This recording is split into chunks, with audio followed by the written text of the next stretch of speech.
Wastelands, Stories of the Apocalypse. Edited by John Joseph Adams. DB 70734. Copyright 2008 by John Joseph Adams. Read by John Polk. This book contains 333 pages. Approximate reading time, 18 hours, 40 minutes. This book contains markers allowing direct access to the table of contents, introduction, stories, for further reading and acknowledgments. Library of Congress annotation. 22 short stories of post-apocalyptic fiction. In Stephen King's The End of the Whole Mess, Howard Flournoy recounts the life of his genius brother Bobby before his intelligence destroyed the world. Includes tales by Orson Scott Card, Dale Bailey, and others. Violence, strong language, and descriptions of sex. 2008. From the book jacket. Featuring Octavia E. Butler, Orson Scott Card, Jonathan Lethem, George R. R. Martin, Stephen King, Gene Wolfe, and many others. Famine, death, war, and pestilence. The four horsemen of the apocalypse. The harbingers of Armageddon. These are our guides through the wastelands. From the book of Revelations to the Road Warrior. From a canticle for Leibowitz to the road, storytellers have long imagined the end of the world, weaving eschatological tales of catastrophe, chaos, and calamity. In doing so, these visionary authors have addressed one of the most challenging and enduring themes of imaginative fiction: the nature of life in the aftermath of total societal collapse. Gathering together the best post-apocalyptic literature of the last 2 decades from many of today's most renowned authors of speculative fiction, including George R. R. Martin, Gene Wolfe, Orson Scott Card, Carol M. Schwiller, Jonathan Lethem, Octavia E. Butler, and Stephen King, Wastelands explores the scientific, psychological, and philosophical questions of what it means to remain human in the wake of Armageddon. Whether the end of the world comes through nuclear war, ecological disaster, or cosmological cataclysm, these are tales of survivors, in some cases struggling to rebuild the society that was, in others merely surviving, scrounging for food in depopulated ruins, and defending themselves against monsters, mutants, and marauders. Complete with introductions and an indispensable appendix of recommendations for further reading, Wastelands delves into this bleak landscape, uncovering the raw human emotion and heart-pounding thrills at the genre's core. About the editor. John Joseph Adams is the assistant editor at the magazine of fantasy and science fiction, and was the guest editor of the recent pirate-themed issue of Shimmer magazine. He has written reviews for Kirkus Reviews, Publishers Weekly, and Orson Scott Card's Intergalactic Medicine Show, and is the print news correspondent for Sci-Fi Wire, the news service of the Sci-Fi Channel. His nonfiction has also appeared in Amazing Stories, the Internet Review of Science Fiction, Locus Magazine, Novel and Short Story Writers Market, Science Fiction Weekly, Shimmer, Strange Horizons, Subterranean Magazine, and Writer's Digest. He received his Bachelor of Arts degree in English from the University of Central Florida in December 2000. He currently lives in New Jersey. Contents. Introduction. John Joseph Adams. Page 1. The End of the Whole Mess. Stephen King. Page 3. Salvage. Orson Scott Card. Page 23. The People of Sand and Slag. Paolo Bacigalupi. Page 39. Bread and Bombs. M. Rickert. Page 55. How We Got in Town and Out Again. Jonathan Lethem, page 67. Dark, dark were the tunnels. George R.R. Martin, page 87. Waiting for the Zephyr. Tobias S. Buckle, page 101. Never Despair. Jack McDevitt, page 107. When Sysadmins Ruled the Earth. Cory Doctorow, page 117. The Last of the O-Forms. James Van Pelt, page 149. Still Life with Apocalypse. Richard Cadry, page 161. Artie's Angels. Catherine Wells, page 165. Judgment Past. Jerry Oltian, page 177. Mute. Gene Wolfe, page 197. Inertia. Nancy Kress, page 207. And the Deep Blue Sea. Elizabeth Bear, page 229. Speech Sounds. Octavia E. Butler, page 245.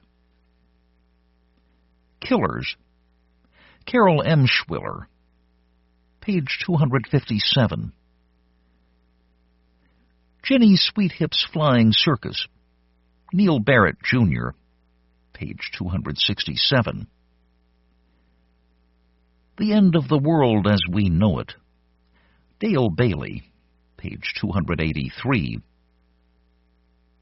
A Song Before Sunset. David Grigg, page 297. Episode 7. Last Stand Against the Pack in the Kingdom of the Purple Flowers.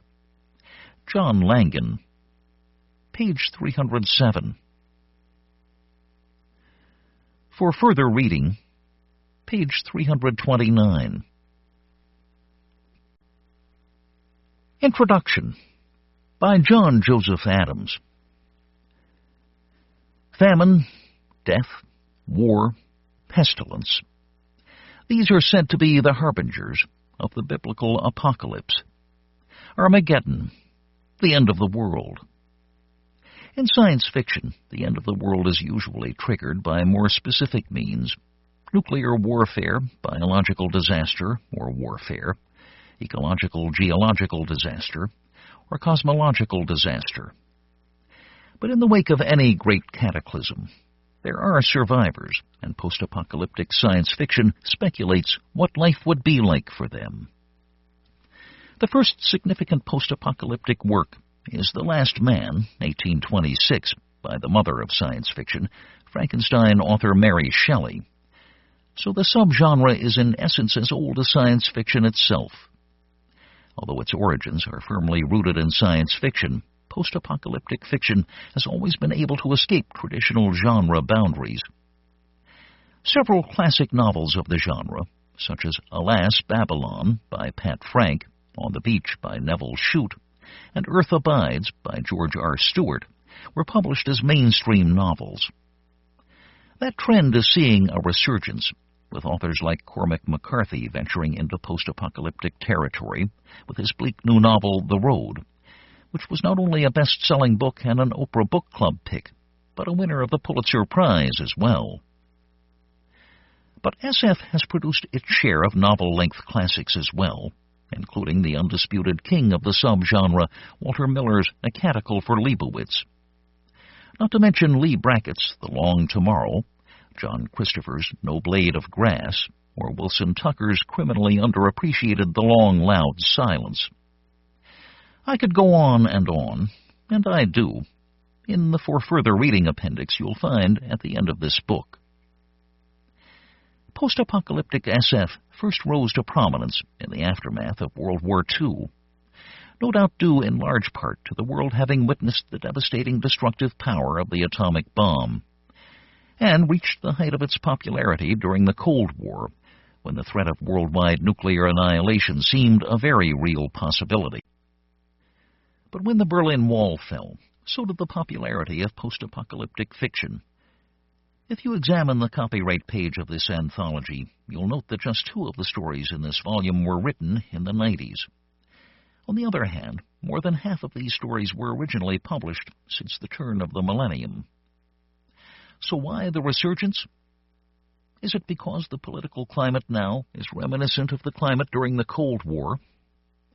During times of war and global unease, is it that much easier to imagine a depopulated world, a world destroyed by humanity's own hand? Is that all there is to it, or is there something more?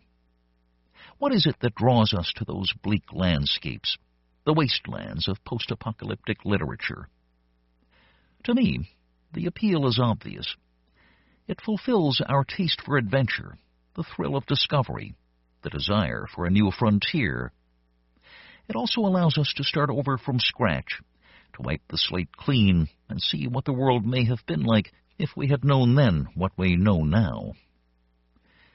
Perhaps the appeal of the subgenre is best described by this quote from The Manhattan Phone Book, Abridged, by John Varley.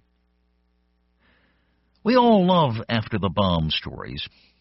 If we didn't, why would there be so many of them?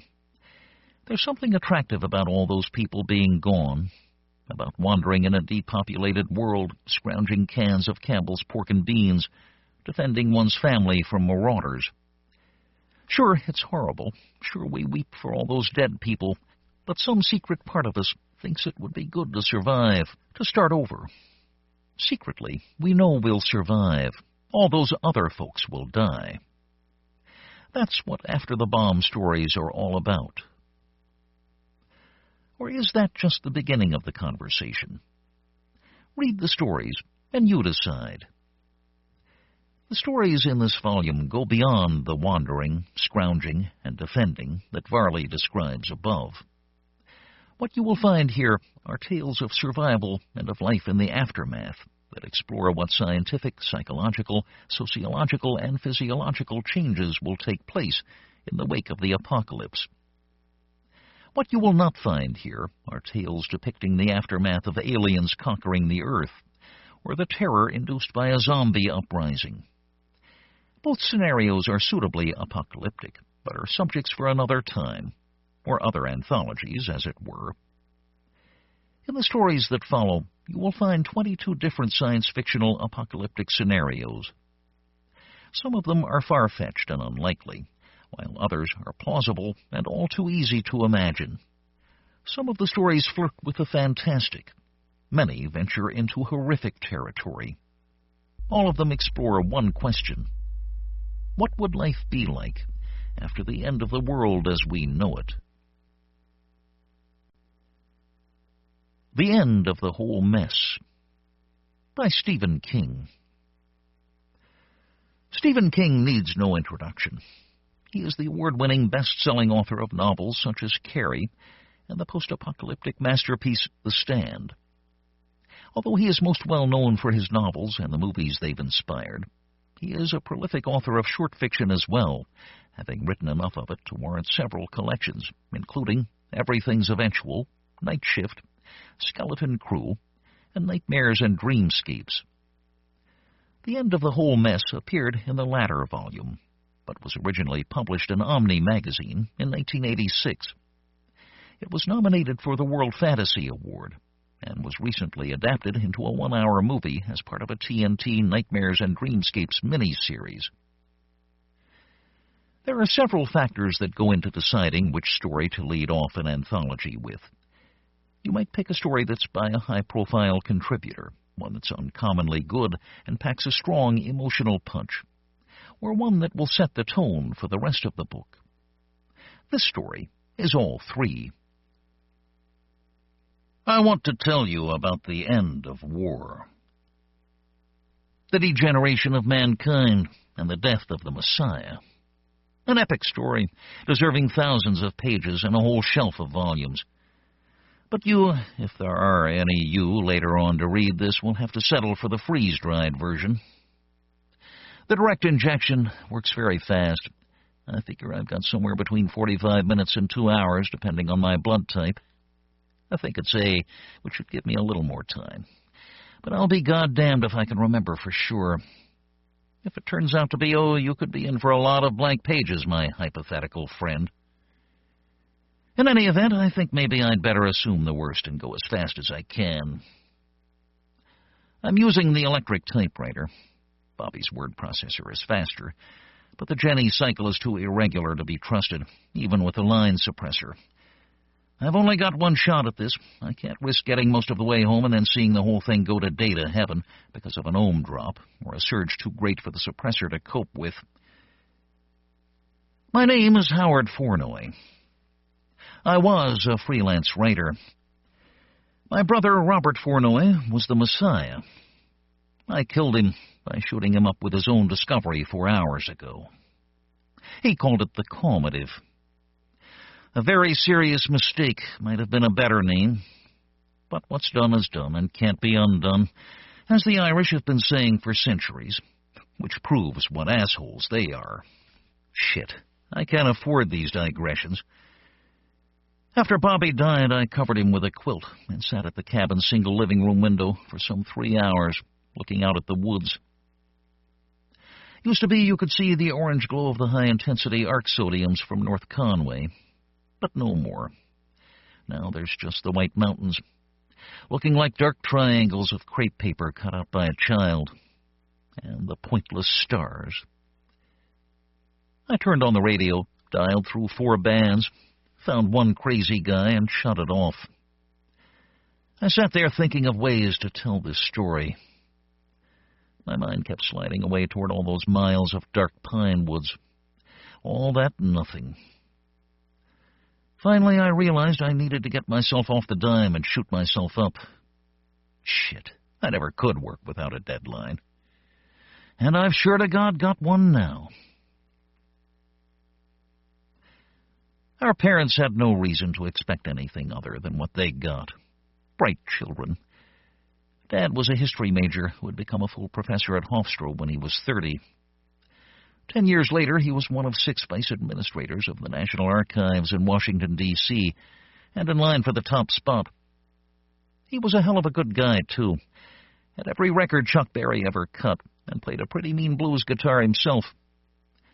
My dad filed by day and rocked by night. Mom graduated magna cum laude from Drew. Got a Phi Beta Kappa key she sometimes wore on this funky fedora she had. She became a successful CPA in D.C., met my dad, married him, and took in her shingle when she became pregnant with yours truly. I came along in 1980. By 84, she was doing taxes for some of my dad's associates. She called this her little hobby. By the time Bobby was born in 1987, she was handling taxes, investment portfolios, and estate planning for a dozen powerful men. I could name them, but who gives a wad? They're either dead or driveling idiots by now. I think she probably made more out of her little hobby each year than my dad made at his job, but that never mattered. They were happy with what they were to themselves and to each other. I saw them squabble lots of times, but I never saw them fight. When I was growing up, the only difference I saw between my mom and my playmates' moms was that their moms used to read, or iron, or sew, or talk on the phone while the soaps played on the tube. And my mom used to run a pocket calculator and write down numbers on big green sheets of paper while the soaps played on the tube. I was no disappointment to a couple of people with Mensa gold cards in their wallets. I maintained A's and B's through my public school career. The idea that either I or my brother might go to a private school was never even discussed, so far as I know. I also wrote well early, with no effort at all. I sold my first magazine piece when I was 20. It was on how the Continental Army wintered at Valley Forge. I sold it to an airline magazine for $450. My dad, whom I loved deeply, asked me if he could buy that check from me. He gave me his own personal check and had the check from the airline magazine framed and hung it over his desk. A romantic genius, if you will. A romantic blues-playing genius, if you will. Take it from me, a kid could do a lot worse. Of course, he and my mother both died raving and pissing in their pants late last year, like almost everyone else on this big round world of ours. But I never stopped loving either of them. I was the sort of child they had every reason to expect. A good boy with a bright mind, a talented boy whose talent grew to early maturity in an atmosphere of love and confidence, a faithful boy who loved and respected his mom and dad. Bobby was different. Nobody, not even Mensa types like our folks, ever expects a kid like Bobby. Not ever. I potty-trained 2 full years earlier than Bob, and that was the only thing in which I ever beat him. But I never felt jealous of him. That would have been like a fairly good American Legion League pitcher feeling jealous of Nolan Ryan or Roger Clemens. After a certain point, the comparisons that cause feelings of jealousy simply cease to exist. I've been there, and I can tell you, after a certain point you just stand back and shield your eyes from the flash burns. Bobby read at 2 and began writing short essays. Our Dog, A Trip to Boston with Mother, at 3. His printing was the straggling, struggling, galvanic constructions of a 6-year-old, and that was startling enough in itself. But there was more. If transcribed, so that his still developing motor control no longer became an evaluative factor, you would have thought you were reading the work of a bright, if extremely naive, 5th grader. He progressed from simple sentences to compound sentences to complex ones with dizzying rapidity, grasping clauses, subclauses, and modifying clauses with an intuitiveness that was eerie. Sometimes his syntax was garbled and his modifiers misplaced, but he had such flaws which plague most writers all their lives, pretty well under control by the age of 5. He developed headaches. My parents were afraid he had some sort of physical problem, a brain tumor perhaps, and took him to the doctor, who examined him carefully, listened to him even more carefully, and then told my parents there was nothing wrong with Bobby except stress. He was in a state of extreme frustration because his writing hand would not work as well as his brain. "You got a kid trying to pass a mental kidney stone," the doctor said. "I could prescribe something for his headaches, but I think the drug he really needs is a typewriter." So Mom and Dad gave Bobby an IBM. A year later, they gave him a Commodore 64 with WordStar for Christmas, and Bobby's headaches stopped. Before going on to other matters, I only want to add that he believed for the next 3 years or so that it was Santa Claus who had left that word cruncher under our tree. Now that I think of it, that was another place where I beat Bobby. I Santa-trained earlier, too. There's so much I could tell you about those early days, and I suppose I'll have to tell you a little. But I'll have to go fast and make it brief. The deadline. The deadline. I once read a very funny piece called The Essential Gone with the Wind that went something like this. "A war?" laughed Scarlet. "Oh, fiddle-de-dee." Boom! Ashley went to war, Atlanta burned, Rhett walked in and then walked out. "Fiddle-dee-dee," said Scarlet through her tears. "I will think about it tomorrow, for tomorrow is another day." I laughed heartily over that when I read it. Now that I'm faced with doing something similar, it doesn't seem quite so funny. But here goes. "A child with an IQ immeasurable by any existing test," smiled India Fournoy to her devoted husband Richard. "Fiddle-de-dee will provide an atmosphere where his intellect, not to mention that of his not exactly stupid older brother, can grow, and will raise them as the normal all-American boys they by gosh are." Boom! The Fournoy boys grew up. Howard went to the University of Virginia, graduated cum laude, and settled down to a freelance writing career, made a comfortable living, stepped out with a lot of women and went to bed with quite a few of them, managed to avoid social diseases, both sexual and pharmacological, bought a Mitsubishi stereo system, wrote home at least once a week, published 2 novels that did pretty well. "Fiddle-de-dee," said Howard. "This is the life for me." And so it was, at least until the day Bobby showed up unexpectedly, in the best mad scientist tradition, with his 2 glass boxes, a bee's nest in one and a wasp's nest in the other, Bobby wearing a Mumford Phys Ed T-shirt inside out, on the verge of destroying human intellect and just as happy as a clam at high tide. Guys like my brother Bobby come along only once every 2 or 3 generations, I think. Guys like Leonardo da Vinci, Newton, Einstein, maybe Edison. They all seem to have one thing in common. They are like huge compasses which swing aimlessly for a long time, searching for some true north and then homing on it with fearful force. Before that happens, such guys are apt to get up to some weird shit, and Bobby was no exception. When he was 8 and I was 15, he came to me and said he had invented an airplane. By then I knew Bobby too well to just say bullshit and kick him out of my room. I went out to the garage, where there was this weird plywood contraption sitting on his American Flyer red wagon. It looked a little like a fighter plane, but the wings were raked forward instead of back. He had mounted the saddle from his rocking horse on the middle of it with bolts. There was a lever on the side. There was no motor. He said it was a glider. He wanted me to push him down Kerrigan's Hill, which was the steepest grade in D.C.'s Grant Park. There was a cement path down the middle of it for old folks. That, Bobby said, would be his runway. "Bobby," I said, "you got this puppy's wings on backward." "No," he said, "this is the way they're supposed to be. I saw something on Wild Kingdom about hawks. They dive down on their prey and then reverse their wings coming up. They're double-jointed, see? You get better lift this way." "Then why isn't the Air Force building them this way?" I asked, blissfully unaware that both the American and the Russian Air Forces had plans for such forward-wing fighter planes on their drawing boards. Bobby just shrugged. He didn't know and didn't care. We went over to Kerrigan's Hill, and he climbed into the rocking horse saddle and gripped the lever. "Push me hard," he said. His eyes were dancing with that crazed light I knew so well. Christ, his eyes used to light up that way in his cradle sometimes. But I swear to God I never would have pushed him down the cement path as hard as I did, if I thought the thing would actually work. But I didn't know, and I gave him one hell of a shove. He went freewheeling down the hill, whooping like a cowboy just off a trail drive, and headed into town for a few cold beers. An old lady had to jump out of his way, and he just missed an old geezer leaning over a walker. Halfway down, he pulled the handle, and I watched wide-eyed and bullshit with fear and amazement as his splintery plywood plane separated from the wagon. At first it only hovered inches above it, and for a second it looked like it was going to settle back.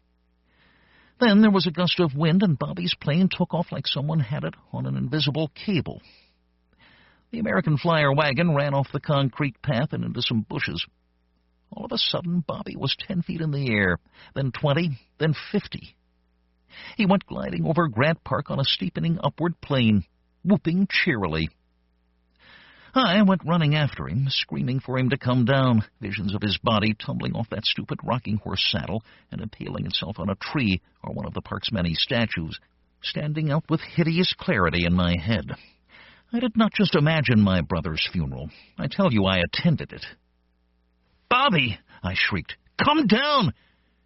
"Whee!" Bobby screamed back, his voice faint but clearly ecstatic. Startled chess players, frisbee throwers, book readers, lovers, and joggers stopped whatever they were doing to watch. "Bobby, there's no seatbelt on that fucking thing!" I screamed. It was the first time I ever used that particular word, so far as I can remember. "I'll be all right," he was screaming at the top of his lungs, but I was appalled to realize I could barely hear him. I went running down Kerrigan's Hill, shrieking all the way. I don't have the slightest memory of just what I was yelling, but the next day I could not speak above a whisper. I do remember passing a young fellow in a neat three-piece suit standing by the statue of Eleanor Roosevelt at the foot of the hill. He looked at me and said conversationally, "Tell you what, my friend, I'm having one hell of an acid flashback." I remember that odd, misshapen shadow gliding across the green floor of the park, rising and rippling as it crossed park benches, litter baskets, and the upturned faces of the watching people. I remember chasing it. I remember how my mother's face crumpled and how she started to cry when I told her that Bobby's plane, which had no business flying in the first place, turned upside down in a sudden eddy of wind, and Bobby finished his short but brilliant career splattered all over D Street. The way things turned out, it might have been better for everyone if things had actually turned out that way. But they didn't. Instead, Bobby banked back toward Kerrigan's Hill, holding nonchalantly onto the tail of his own plane to keep from falling off the damned thing, and brought it down toward the little pond at the center of Grant Park. He went air-sliding 5 feet over it, then 4, and then he was skiing his sneakers along the surface of the water, sending back twin white wakes, scaring the usually complacent and overfed ducks up and honking indignant flurries before him, laughing his cheerful laugh. He came down on the far side, exactly between 2 park benches that snapped off the wings of his plane. He flew out of the saddle, thumped his head, and started to bawl. That was life with Bobby. Not everything was that spectacular. In fact, I don't think anything was, at least until the culminative. But I told you the story because I think, this time at least, the extreme case best illustrates the norm. Life with Bobby was a constant mindfuck. By the age of 9, he was attending quantum physics and advanced algebra classes at Georgetown University. That was the day he blanked out every radio and TV on our street and the surrounding 4 blocks with his own voice. He had found an old portable TV in the attic and turned it into a wideband radio broadcasting station. One old black-and-white Zenith, 12 feet of hi-fi flex, a coat hanger mounted on the roof peak of our house, and presto. For about 2 hours, 4 blocks of Georgetown could receive only WBOB, which happened to be my brother, reading some of my short stories, telling moron jokes, and explaining that the high sulfur content in baked beans was the reason our dad farted so much in church every Sunday morning. But he gets most of them off pretty quiet, Bobby told his listening audience of roughly 3,000. Or sometimes he holds the real bangers until it's time for the hymns. My dad, who was less than happy about all this, ended up paying a $75 FCC fine and taking it out of Bobby's allowance for the next year. Life with Bobby. Oh, yeah. And look here. I'm crying. Is it honest sentiment, I wonder? Or the onset? The former, I think. Christ knows how much I loved him. But I think I better try to hurry up a little just the same. Bobby had graduated high school, for all practical purposes, by the age of 10. But he never got a BA or a BS, let alone any advanced degree. It was that big, powerful compass in his head, swinging around and around, looking for some true north to point at. He went through a physics period, and a shorter period when he was nutty for chemistry. But in the end, Bobby was too impatient with mathematics for either of those fields to hold him. He could do it, but it, and ultimately all so-called hard science, bored him. By the time he was 15, it was archaeology. He combed the White Mountain foothills around our summer place in North Conway, building a history of the Indians who had lived there, from arrowheads, flints, even the charcoal patterns of long-dead campfires in the Mesolithic caves in the mid-New Hampshire regions. But that passed too, and he began to read history and anthropology. When he was 16, my father and my mother gave their reluctant approval when Bobby requested that he be allowed to accompany a party of New England anthropologists on an expedition to South America. He came back 5 months later with the first real tan of his life. He was also an inch taller, 15 pounds lighter, and much quieter. He was still cheerful enough, or could be, but his little boy exuberance, sometimes infectious, sometimes wearisome, but always there, was gone. He had grown up. And for the first time, I remember him talking about the news. How bad it was, I mean. That was 2003. The year a PLO splinter group called the Sons of the Jihad, a name that always sounded to me hideously like a Catholic community service group somewhere in western Pennsylvania, set off a squirt bomb in London, polluting 60% of it and making the rest of it extremely unhealthy for people who ever planned to have children, or to live past the age of 50, for that matter. The year we tried to blockade the Philippines, after the Cedeno administration accepted a small group of Red Chinese advisors, 15,000 or so, according to our spy satellites, and only backed down when it became clear that A, the Chinese weren't kidding about emptying the holes if we didn't pull back, and B, the American people weren't all that crazy about committing mass suicide over the Philippine Islands. That was also the year some other group of crazy motherfuckers, Albanians, I think, tried to airspray the AIDS virus over Berlin. This sort of stuff depressed everybody, but it depressed the shit out of Bobby. "Why are people so goddamn mean?" he asked me one day. We were at the summer place in New Hampshire. It was late August, and most of our stuff was already in boxes and suitcases. The cabin had that sad, deserted look it always got just before we all went our separate ways.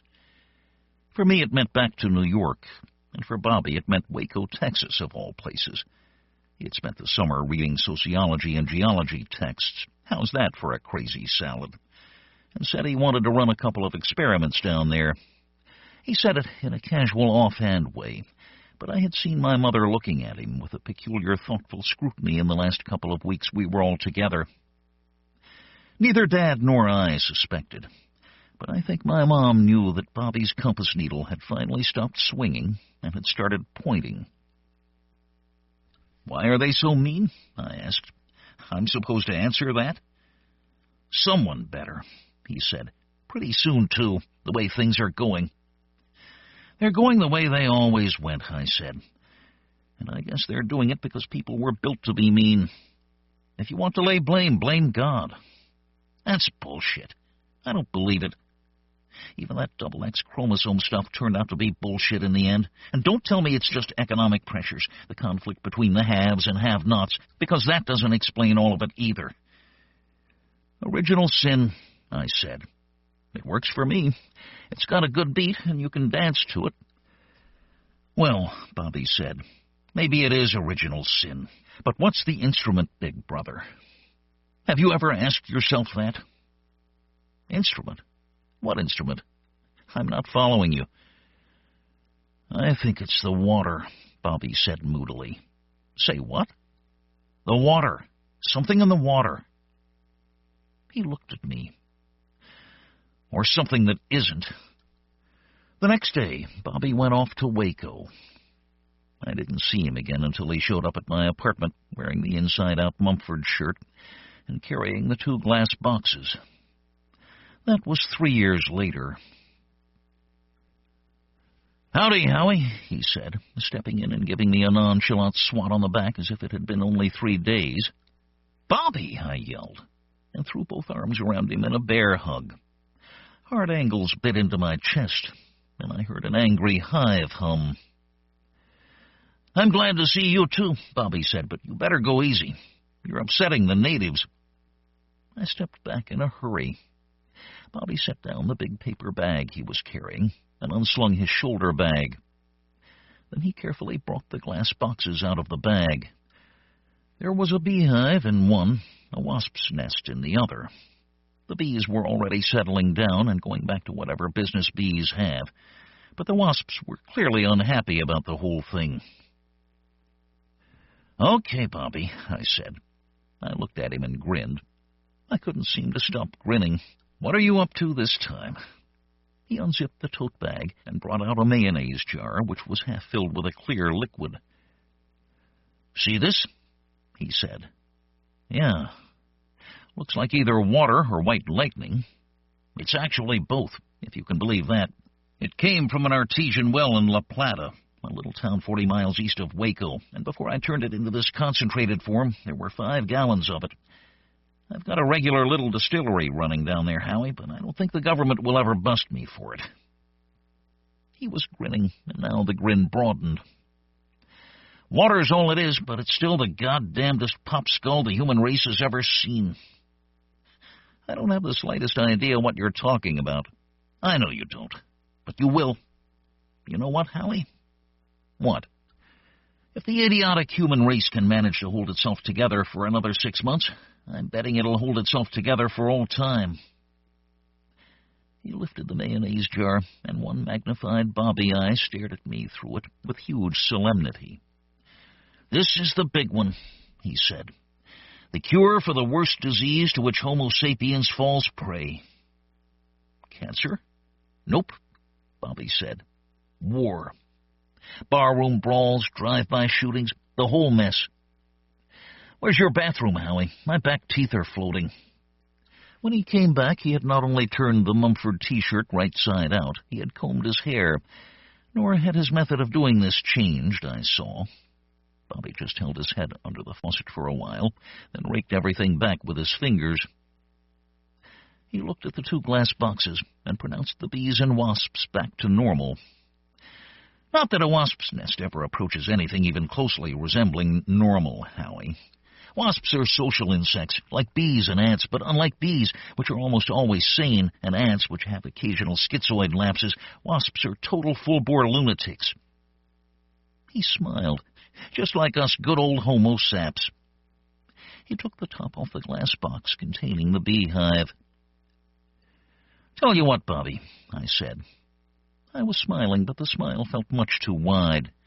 "Put the top back on and just tell me about it. What do you say? Save the demonstration for later. I mean, my landlord's a real pussycat, but the super's this big dull dyke who smokes Eau Perraud cigars and has 30 pounds on me. You'll like this," Bobby said, as if I hadn't spoken at all. A habit as familiar to me as his 10 fingers method of hair grooming.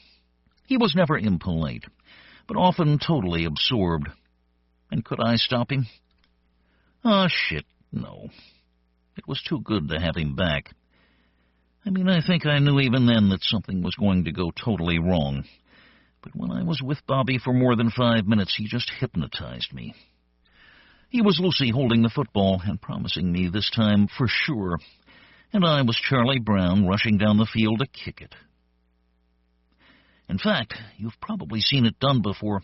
They show pictures of it in magazines from time to time, or in TV wildlife documentaries. It's nothing very special, but it looks like a big deal, because people have got these totally irrational prejudices about bees.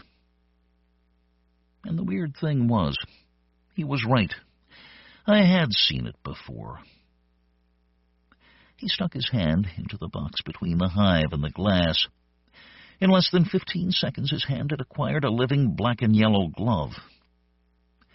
It brought back an instant of total recall. Sitting in front of the TV, wearing footy pajamas and clutching my Paddington bear, maybe half an hour before bedtime, and surely years before Bobby was born, watching with mingled horror, disgust, and fascination as some beekeeper allowed bees to cover his entire face.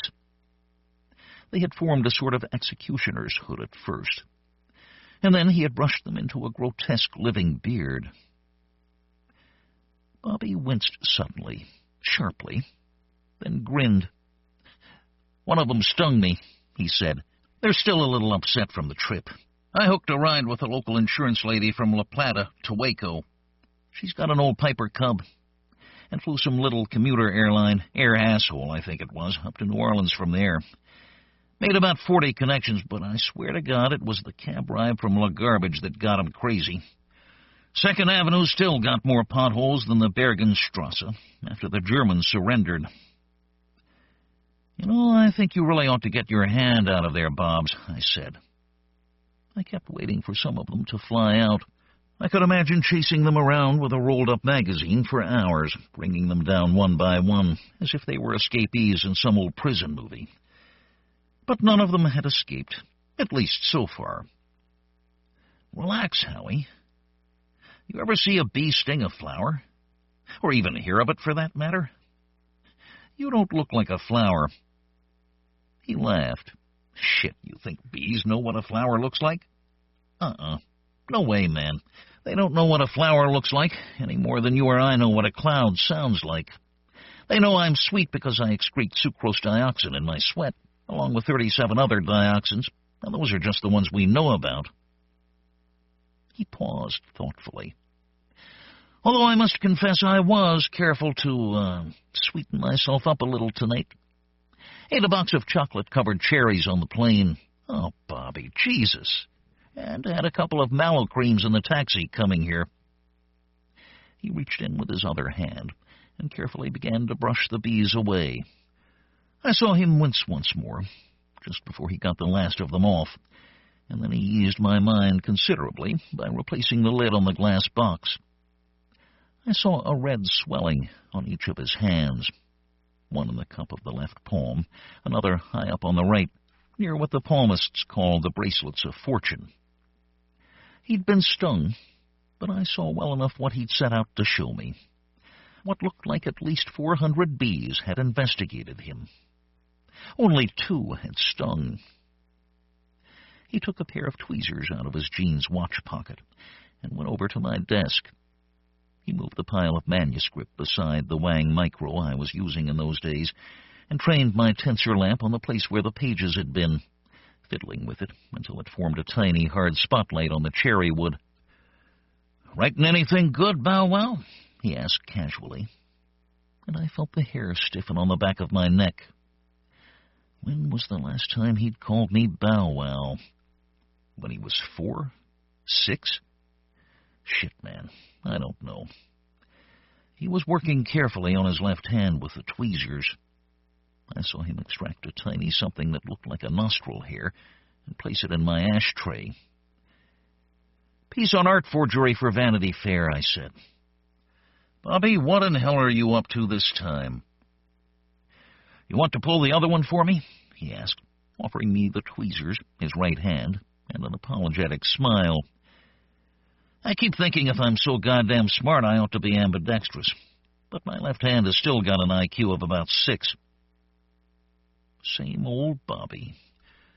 I sat down beside him, took the tweezers, and pulled the bee stinger out of the red swelling near what in his case should have been the bracelets of doom. And while I did it, he told me about the differences between bees and wasps, the difference between the water in La Plata and the water in New York, and how goddamn everything was going to be all right with his water and a little help from me.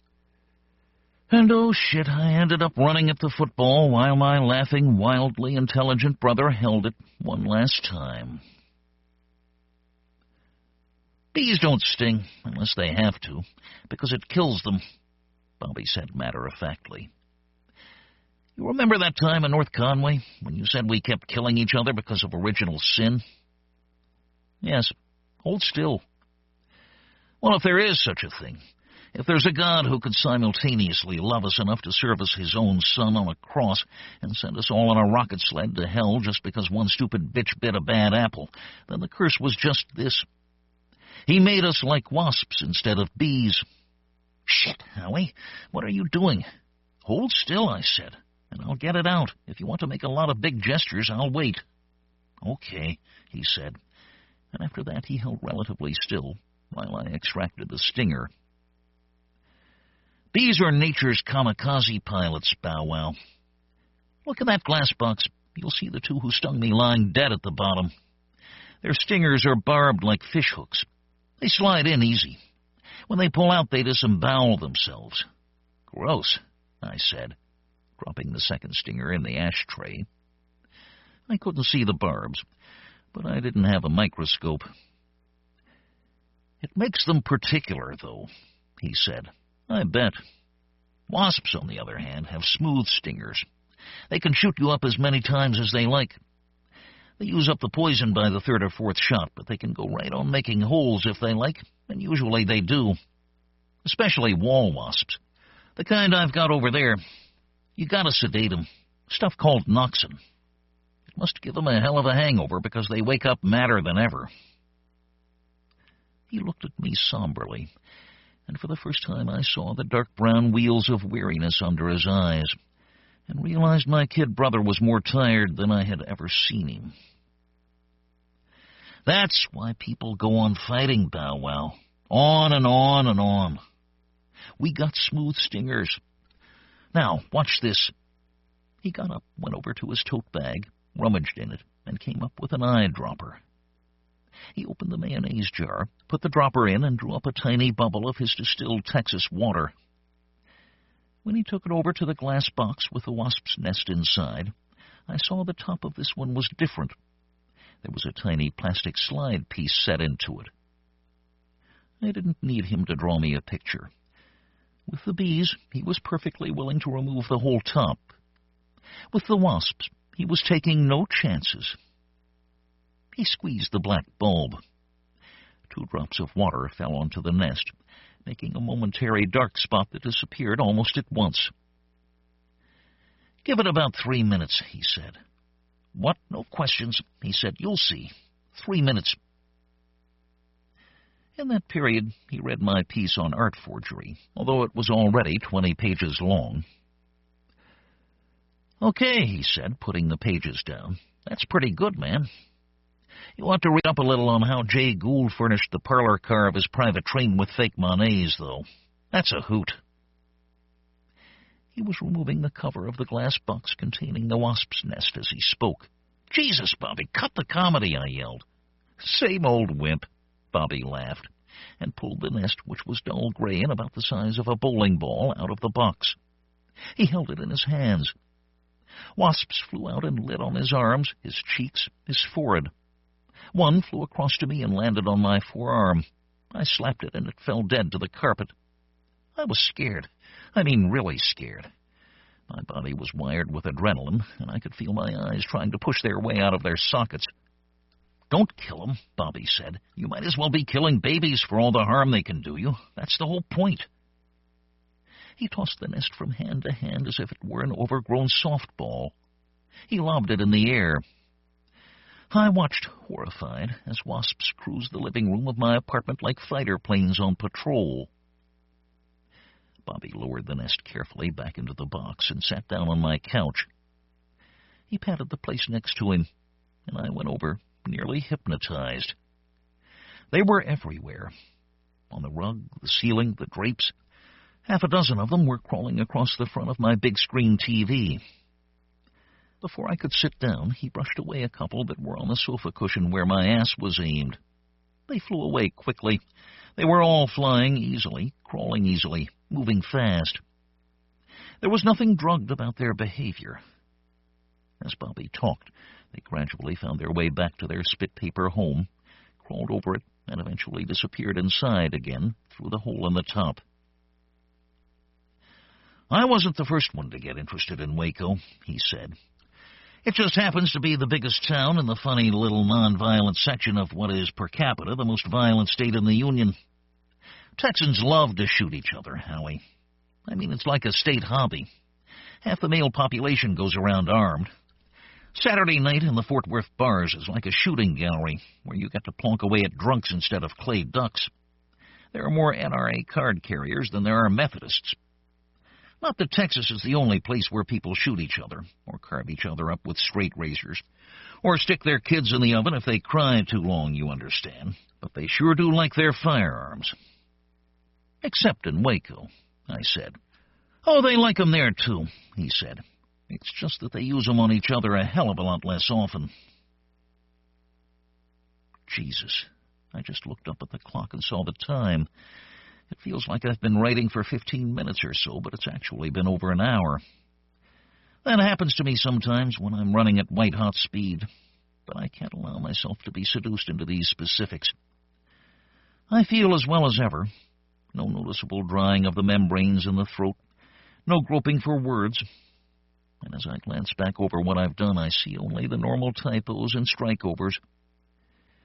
But I can't kid myself. I've got to hurry up. "Fiddle-de-dee," said Scarlett, and all of that. The nonviolent atmosphere of the Waco area had been noticed and investigated before, mostly by sociologists. Bobby said that when you fed enough statistical data on Waco and similar areas into a computer, population density, mean age, mean economic level, mean educational level, and dozens of other factors, what you got back was a whopper of an anomaly. Scholarly papers are rarely jocular, but even so, several of the better than 50 Bobby had read on the subject suggested ironically that maybe it was something in the water. "I decided maybe it was time to take the joke seriously," Bobby said. "After all, there's something in the water of a lot of places that prevents tooth decay. It's called fluoride." He went to Waco, accompanied by a trio of research assistants, 2 sociology grad students, and a full professor of geology who happened to be on sabbatical and ready for adventure. Within 6 months, Bobby and the sociology guys had constructed a computer program which illustrated what my brother called the world's only calm quake. He had a slightly rumpled printout in his tote. He gave it to me. I was looking at a series of 40 concentric rings. Waco was in the 8th, 9th, and 10th as you moved in toward the center. "Now look at this," he said, and put a transparent overlay on the printout. More rings, but in each one there was a number. 40th ring, 471, 39th, 420, 38th, 418, and so on. In a couple of places the numbers went up instead of down, but only in a couple, and only by a little. What are they? "Each number represents the incidence of violent crime in that particular circle," Bobby said. "Murder, rape, assault and battery, even acts of vandalism. The computer assigns a number by a formula that takes population density into account."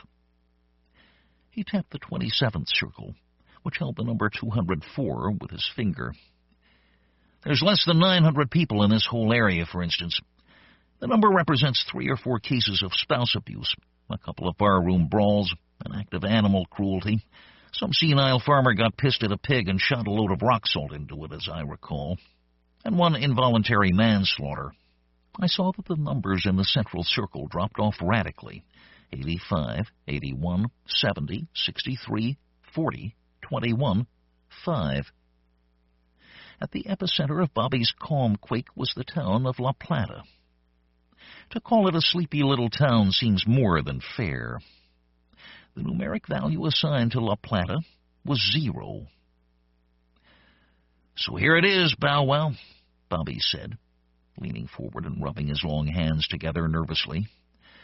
"My nominee for the Garden of Eden. Here's a community of 15,000, 24% of which are people of mixed blood, commonly called Indios. There's a moccasin factory, a couple of little motor courts, a couple of scrub farms. That's it for work. For play, there's 4 bars, a couple of dance halls where you can hear any kind of music you want as long as it sounds like George Jones, 2 drive-ins, and a bowling alley." He paused and added, "There's also a still. I didn't know anybody made whiskey that good outside of Tennessee." In short, and it is now too late to be anything else, La Plata should have been a fertile breeding ground for the sort of casual violence you can read about in the police blotter section of the local newspaper every day. Should have been, but wasn't.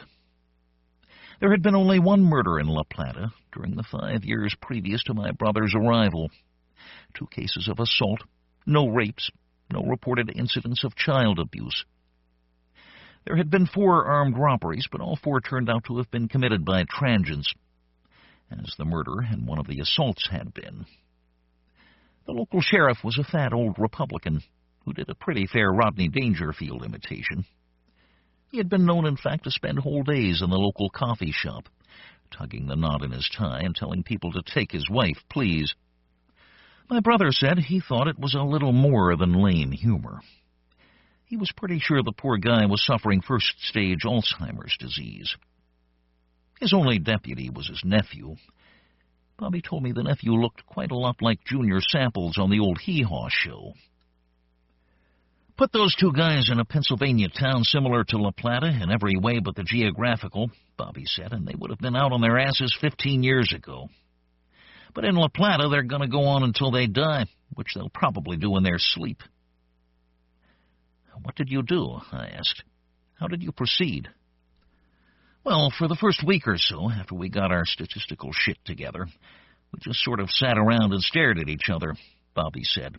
"I mean, we were prepared for something, but nothing quite like this. Even Waco doesn't prepare you for La Plata." Bobby shifted restlessly and cracked his knuckles. "Jesus, I hate it when you do that," I said.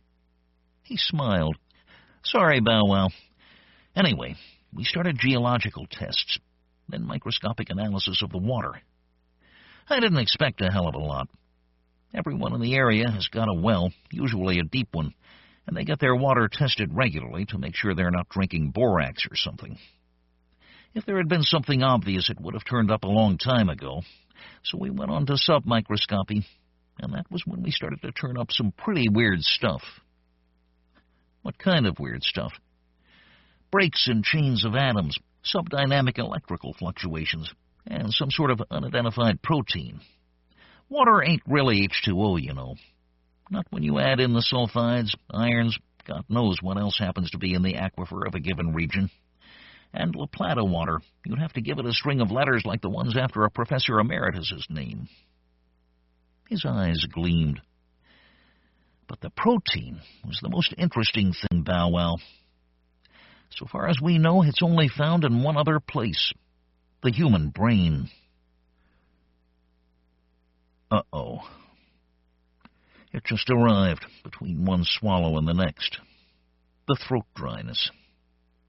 Not much as yet, but enough for me to break away and get a glass of ice water. I've got maybe 40 minutes left. And oh, Jesus, there's so much I want to tell. About the wasps' nests they found with wasps that wouldn't sting. About the fender bender Bobby and one of his assistants saw, where the two drivers, both male, both drunk, and both about 24, sociological bull moose in other words, got out, shook hands, and exchanged insurance information amicably before going into the nearest bar for another drink. Bobby talked for hours. More hours than I have. But the upshot was simple. The stuff in the mayonnaise jar. We've got our own still in La Plata now, he said. This is the stuff we're brewing, Howie. Pacifist white lightning. The aquifer under that area of Texas is deep but amazingly large. It's like this incredible Lake Victoria driven into the porous sediment which overlays the moho. The water is potent, but we've been able to make the stuff I squirted on the wasps even more potent. We've got damn near 6,000 gallons now in these big steel tanks. By the end of the year, we'll have 14,000. By next June, we'll have 30,000. But it's not enough.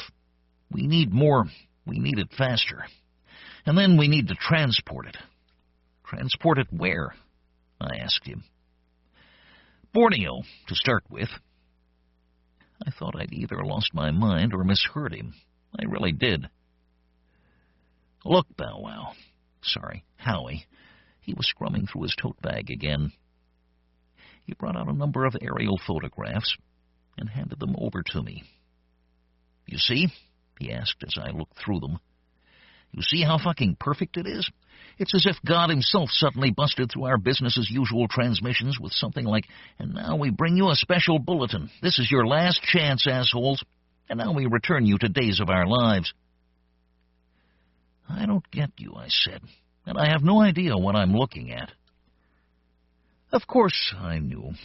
It was an island, not Borneo itself, but an island lying to the west of Borneo, identified as Gulandio, with a mountain in the middle and a lot of muddy little villages lying on its lower slopes. It was hard to see the mountain because of the cloud cover. What I meant was that I didn't know what I was looking for. The mountain has the same name as the island, he said, Gulandio. In the local patois, it means grace, or fate, or destiny, or take your pick. But Duke Rogers says it's really the biggest time bomb on Earth. And it's wired to go off by October of next year. Probably earlier. The crazy thing's this. The story's only crazy if you try to tell it in a speed rap, which is what I'm trying to do now. Bobby wanted me to help him raise somewhere between $600,000 and $1.5 million to do the following. First, to synthesize 50 to 70,000 gallons of what he called the high test. Second, to airlift all of this water to Borneo, which had landing facilities. You could land a hang glider on Gulandio, but that was about all. Third, to ship it over to this island named Fate, or Destiny, or Grace. Fourth, to truck it up the slope of the volcano, which had been dormant, save for a few puffs in 1938 since 1804, and then to drop it down the muddy tube of the volcano's caldera. Duke Rogers was actually John Paul Rogers, the geology professor. He claimed that Gulandio was going to do more than just erupt. He claimed it was going to explode, as Krakatoa had done in the 19th century, creating a bang that would make the squirt bomb that poisoned London look like a kid's firecracker. The debris from the Krakatoa blow-up, Bobby told me, had literally encircled the globe. The observed results had formed an important part of the Sagan Group's nuclear winter theory. For 3 months afterward, sunsets and sunrises half a world away had been grotesquely colorful as a result of the ash whirling around in both the jet stream and the Van Allen currents, which lie 40 miles below the Van Allen belt. There had been global changes in climate which lasted 5 years, and Nipa palms, which previously had grown only in eastern Africa and Micronesia, suddenly showed up in both South and North America. The North American Nipas all died before 1900, Bobby said, but they're alive and well below the equator. Krakatoa seeded them there, Howie, the way I want to seed La Plata water all over the earth. I want people to go out in La Plata water when it rains, and it's going to rain a lot after Gulandio goes bang. I want them to drink the La Plata water that falls in their reservoirs. I want them to wash their hair in it, bathe in it, soak their contact lenses in it. I want whores to douche in it. Bobby, I said, knowing he was not, you're crazy. He gave me a crooked, tired grin. I ain't crazy, he said. You want to see crazy? Turn on CNN, Howie. You'll see crazy in living color. But I didn't need to turn on cable news. What a friend of mine had taken to calling the organ grinder of doom to know what Bobby was talking about. The Indians and the Pakistanis were poised on the brink. The Chinese and the Afghans ditto. Half of Africa was starving, the other half on fire with AIDS. There had been border skirmishes along the entire Tex-Mex border in the last 5 years since Mexico went communist, and people had started calling the Tijuana crossing point in California Little Berlin because of the wall. The saber rattling had become a din. On the last day of the old year, the scientists for nuclear responsibility had set their black clock to 15 seconds before midnight. Bobby, let's suppose it could be done, and everything went according to schedule, I said. It probably couldn't and wouldn't, but let's suppose. You don't have the slightest idea what the long-term effects might be. He started to say something, and I waved it away. Don't even suggest that you do, because you don't. You've had time to find this calmquake of yours and isolate the cause, I'll give you that. But did you ever hear about thalidomide? That nifty little acne stopper and sleeping pill that caused cancer and heart attacks in 30-year-olds? Don't you remember the AIDS vaccine in 1997? Howie, that one stopped the disease except it turned the test subjects into incurable epileptics, who all died within 18 months. Howie. Then there was Howie. I stopped and looked at him. The world, Bobby said, and then stopped. His throat worked. I saw he was struggling with tears. The world needs heroic measures, man. I don't know about long-term effects, and there's no time to study them, because there's no long-term prospect. Maybe we can cure the whole mess, or maybe. He shrugged, tried to smile, and looked at me with shining eyes, from which 2 single tears slowly tracked. Or maybe we're giving heroin to a patient with terminal cancer. Either way, it'll stop what's happening now. It'll end the world's pain. He spread out his hands, palms up, so I could see the stings on them. Help me, Bow Wow. Please help me. So I helped him. And we fucked up. In fact, I think you could say we fucked up big time. And do you want the truth? I don't give a shit. We killed all the plants, but at least we saved the greenhouse. Something will grow here again someday, I hope. Are you reading this? My gears are starting to get a little sticky. For the first time in years, I'm having to think about what I'm doing. The motor movements of writing. Should have hurried more at the start. Never mind. Too late to change things now. We did it, of course.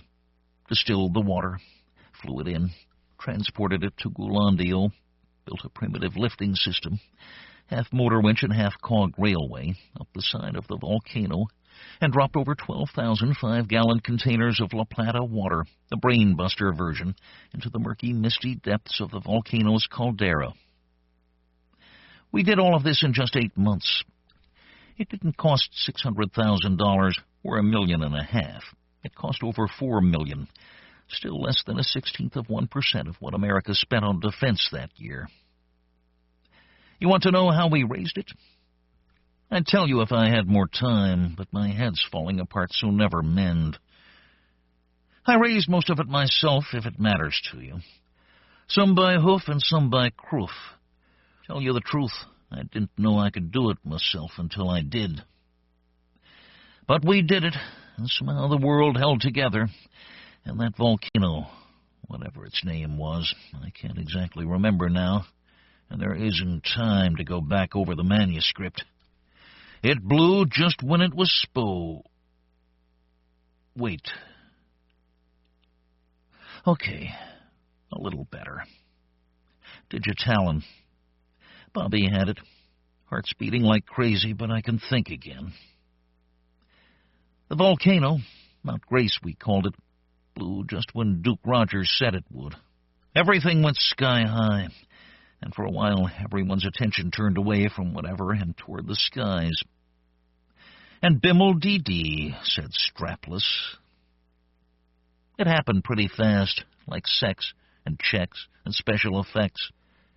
And everybody got healthy again. Wait. Jesus, please let me finish this. That everybody stood down. Everybody started to get a little perspective on the situation. The world started to get like the wasps in Bobby's nest, the one he showed me where they didn't stink too much. There was 3 years like an Indian summer. People getting together like in that old Youngblood song that went, "Come on, everybody, get together right now." Like what all the hippies wanted, you know. Peace and love and wit. Big blast. Feel like my heart is coming out through my ears. But if I concentrate every bit of my force, my concentration... It was like an Indian summer. That's what I meant to say. Like 3 years of Indian summer. Bobby went on with his research. La Plata, sociological background, etc. You remember the local sheriff? Fat old Republican with a good Rodney Youngblood imitation. How Bobby said he had the preliminary symptoms of Rodney's disease. Concentrate, asshole. Wasn't just him. Turned out like there was a lot of that going around in that part of Texas. All's Hallows disease is what I mean. For 3 years, me and Bobby were down there.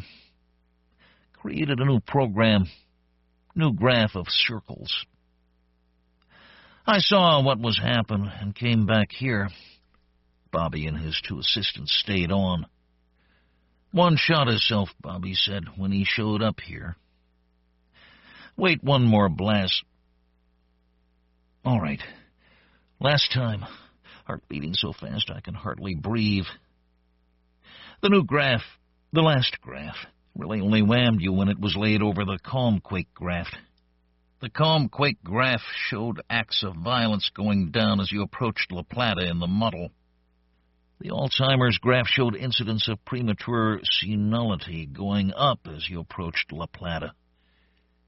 People there were getting very silly, very young.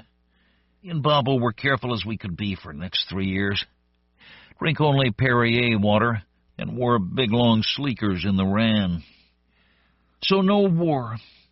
And when every Bobby started to get seely, we didn't, and I came back here because he, my brother, I can't remember what his name. Bobby, when he came here tonight crying, and I said, "Bobby, I love you." Bobby said, "I'm sorry, Bow Wow. I'm sorry I made the whole world full of foals and dumbbells."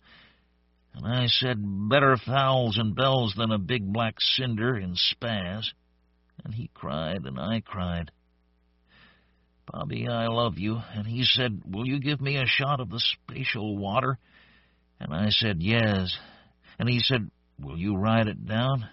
And I said, "Yes." And I think I did, but I can't really remember. I see words, but don't know what they mean. I have a Bobby. His name is Brother, and I think I am done writing. And I have a box to put this into that's, Bobby said, full of quiet air to last 1,000,000 years. So, good boy, every brother. I'm going to stop, good boy. Bobby, I love you. It was not your fault. I love you. Forgive you. Love you. Bow wow Fornoy. Salvage by Orson Scott Card. Orson Scott Card is the best-selling author of Ender's Game, which was a winner of both the Hugo and Nebula Awards. The sequel to Ender's Game, Speaker for the Dead, also won both awards, making Card the only author to have captured the field's two most coveted prizes in consecutive years. Card is also the winner of the World Fantasy Award, 8 Locus Awards, and a slew of other honors. In addition to Ender's Game and the other books in the Enderverse, Card is the author of dozens of other novels, including the books in the Tales of Alvin Maker saga and the Homecoming series. He has also published more than 80 short stories, which have been collected in several volumes, most notably in Maps in a Mirror. Salvage was one of the first stories in which Card openly explored his religion, and was among his first forays into post-apocalyptic SF. This tale, one of Card's Mormon Sea stories, originally appeared in Isaac Asimov's science fiction magazine, and was later included in Folk of the Fringe, a collection of stories set in the post-apocalyptic state of Deseret. There, on the shores of a flooded Great Salt Lake, the remnants of a ruined civilization rely on their faith and each other to carry on and rebuild. The road began to climb steeply right from the ferry, so the truck couldn't build up any speed. Deaver just kept shifting down, wincing as he listened to the grinding of the gears. Sounded like the transmission was chewing itself to gravel. He'd been nursing it all the way across Nevada, and if the Wendover ferry hadn't carried him these last miles over the Mormon Sea, he would have had a nice long hike. Lucky. It was a good sign. Things were going to go Deaver's way for a while. The mechanic frowned at him when he rattled into the loading dock. "You been riding the clutch, boy?" Deaver got down from the cab. "Clutch? What's a clutch?" The mechanic didn't smile. "Couldn't you hear the transmission was shot?" "I had the mechanics all the way across Nevada asking to fix it for me, but I told him I was saving it for you." The mechanic looked at him like he was crazy. "There ain't no mechanics in Nevada." "If you wasn't dumb as your thumb," thought Deaver, "you'd know I was joking. These old Mormons were so straight they couldn't sit down, some of them." But Deaver didn't say anything, just smiled. "This truck's gonna stay here a few days," said the mechanic. "Fine with me," thought Deaver. "I got plans." "How many days you figure?" "Take 3 for now. I'll sign you off." "My name's Deaver Teague. Tell the foreman. He'll write it up." The mechanic lifted the hood to begin the routine checks, while the dock boys loaded off the old washing machines and refrigerators and other stuff Deaver had picked up on this trip. Deaver took his mileage reading to the window, and the foreman paid him off. $7 for 5 days of driving and loading, sleeping in the cab and eating whatever the farmers could spare. It was better than a lot of people lived on, but there wasn't any future in it. Salvage wouldn't go on forever. Someday he'd pick up the last broken-down dishwasher left from the old days, and then he'd be out of a job. Well, Deaver Teague wasn't going to wait around for that. He knew where the gold was. He'd been planning how to get it for weeks. And if Lehigh had got the diving equipment like he promised, then tomorrow morning they'd do a little freelance salvage work. If they were lucky, they'd come home rich. Deaver's legs were stiff, but he loosened them up pretty quick and broke into an easy, loping run down the corridors of the salvage center. He took a flight of stairs 2 or 3 steps at a time, bounded down a hall, and when he reached a sign that said Small Computer Salvage, he pushed off the door frame and rebounded into the room. "Hey, Lehigh," he said. "Hey, it's quitting time." Lehigh McKay paid no attention. He was sitting in front of a TV screen, jerking at a black box he held on his lap. "You do that and you'll go blind," said Deaver. "Shut up, carp-face." Lehigh never took his eyes off the screen. He jabbed at a button on the black box and twisted on the stick that jutted up from it. A colored blob on the screen blew up and split into 4 smaller blobs. "I got 3 days off while they do the transmission on the truck," said Deaver. "So tomorrow's the temple expedition." Lehigh got the last blob off the screen. More blobs appeared. "That's real fun," said Deaver, "like sweeping the street and then they bring along another troop of horses." "It's an Atari. From the 60s or 70s or something. 80s. Old. Can't do much with the pieces. It's only 8-bit stuff. All these years in somebody's attic in Logan, and the sucker still runs. Old guys probably didn't even know they had it. Probably." Deaver watched the game. Same thing over and over again. How much a thing like this used to cost? A lot. Maybe $15-20. Makes you want to barf. And here sits Lehigh McKay tootling his noodle like the old guys used to. All it ever got them was a sore noodle, Lehigh, and slag for brains. Drown it. I'm trying to concentrate. The game finally ended. Lehigh set the black box up on the workbench, turned off the machine, and stood up. "You got everything ready to go underwater tomorrow?" asked Deaver. "That was a good game. Having fun must have took up a lot of their time in the old days. Mom says the kids used to not even be able to get jobs till they was 16. It was the law." "Don't you wish?" said Deaver. "It's true." "You don't know your tongue from dung, Lehigh. You don't know your heart from a fart." "You want to get us both kicked out of here talking like that? I don't have to follow school rules now. I graduated 6th grade. I'm 19 years old. I've been on my own for 5 years. He pulled his $7 out of his pocket, waved them once, stuffed them back in carelessly. "I do okay, and I talk like I want to talk. Think I'm afraid of the bishop? Bishop don't scare me. I don't even go to church except to make Mom happy. It's a bunch of bunny turds." Lehigh laughed, but Deaver could see that he was a little scared to talk like that. 16 years old, thought Deaver. He's big and he's smart, but he's such a little kid. He don't understand how it's like to be a man. "Rain's coming." "Rain's always coming. What the hell do you think filled up the lake?" Lehigh smirked as he unplugged everything on the workbench. "I meant Lorraine Wilson. I know what you meant. She's got her boat. And she's got a mean set of fenders." Deaver cupped his hands. "Just need a little polishing." "Why do you always talk dirty? Ever since you started driving salvage, Deaver, you got a gutter mouth. Besides, she's built like a sack." "She's near 50. What do you expect?"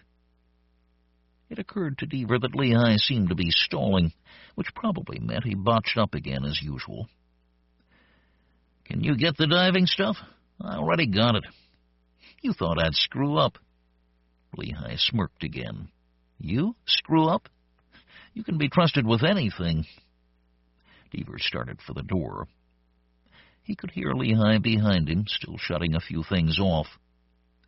They got to use a lot of electricity in here. Of course they had to, because they needed computers all the time, and salvage was the only way to get them. But when Deaver saw all that electricity getting used up at once, to him it looked like his own future.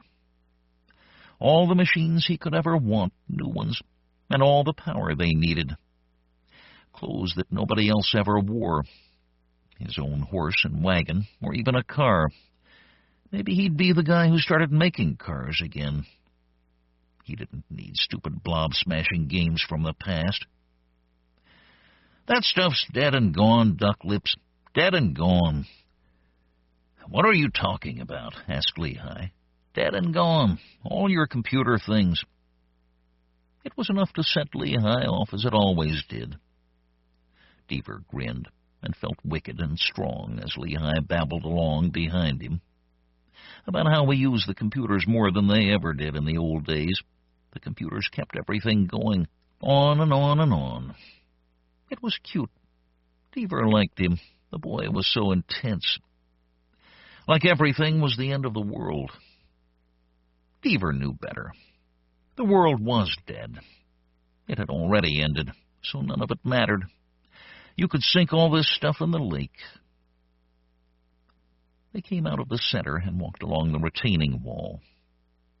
Far below them was the harbor, a little circle of water in the bottom of a bowl, with Bingham City perched on the lip.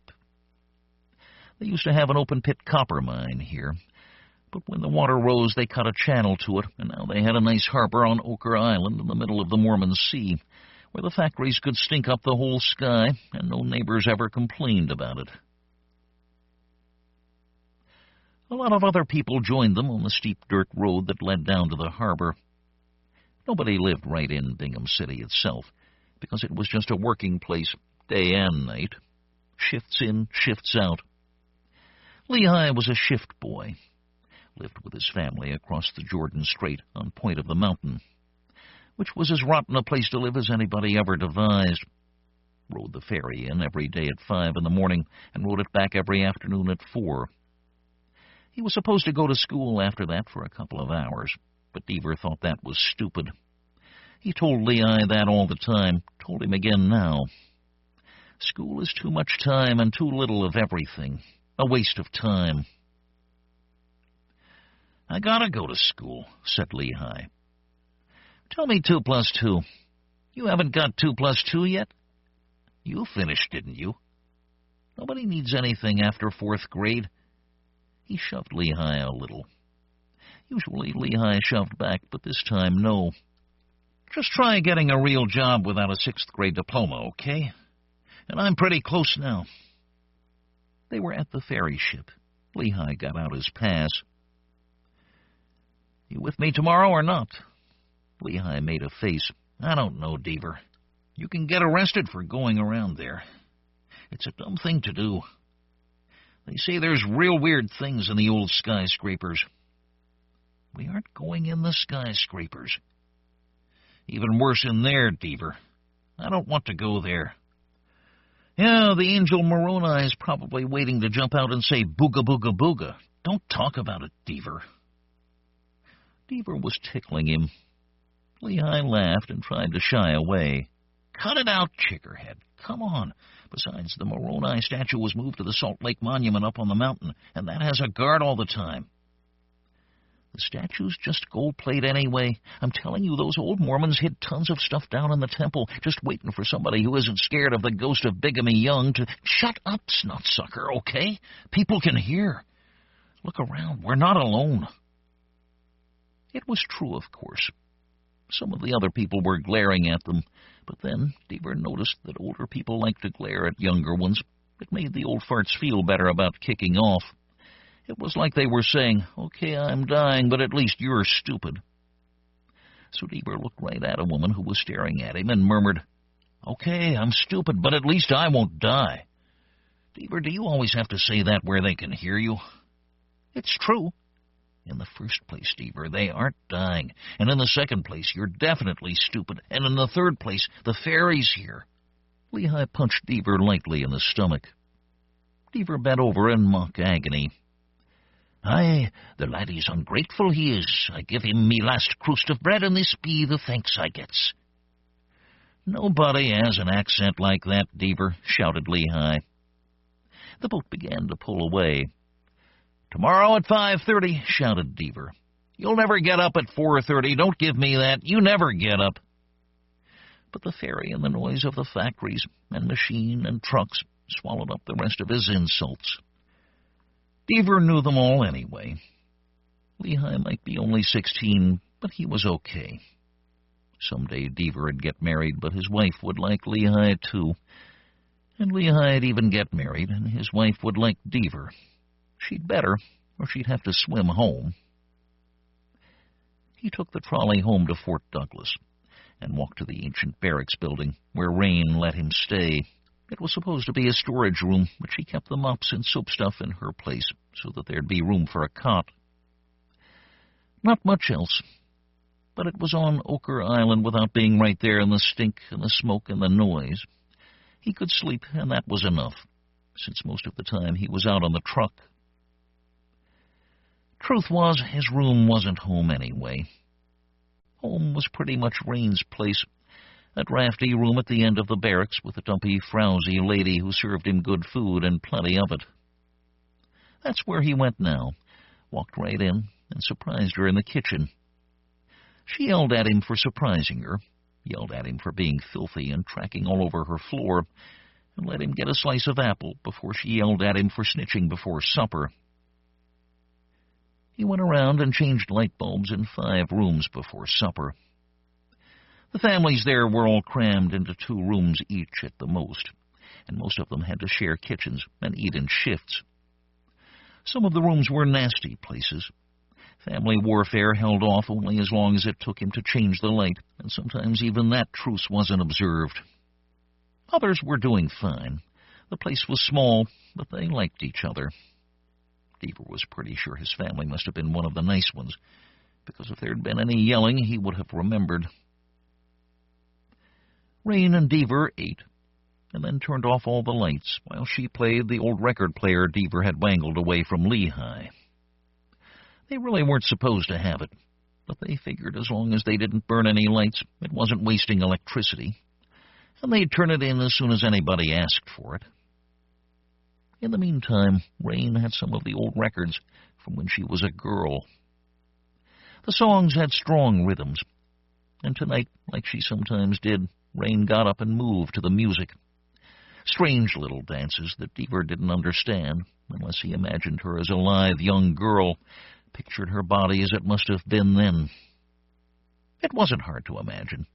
It was there in her eyes and her smile all the time, and her movements gave away secrets that years of starchy eating and lack of exercise had disguised. Then, as always, his thoughts went off to some of the girls he saw from his truck window, driving by the fields where they bent over hard at work until they heard the truck, and then they stood and waved. Everybody waved at the salvage truck. Sometimes it was the only thing with a motor that ever came by, their only contact with the old machines. All the tractors, all the electricity were reserved for the new soil lands. The old places were dying, and they turned and waved at the last memories. It made Deaver sad, and he hated to be sad.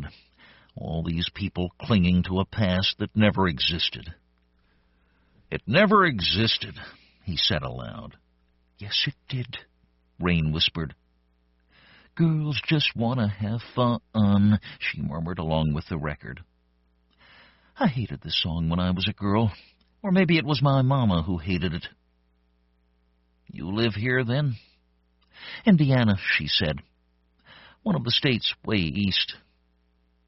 Were you a refugee, too? No. We moved here when I was 16, 17, can't remember. Whenever things got scary in the world, a lot of Mormons moved home. This was always home, no matter what. The record ended. She turned it off, turned on the lights. Got the boat all gassed up? Asked Deaver. You don't want to go there, she said.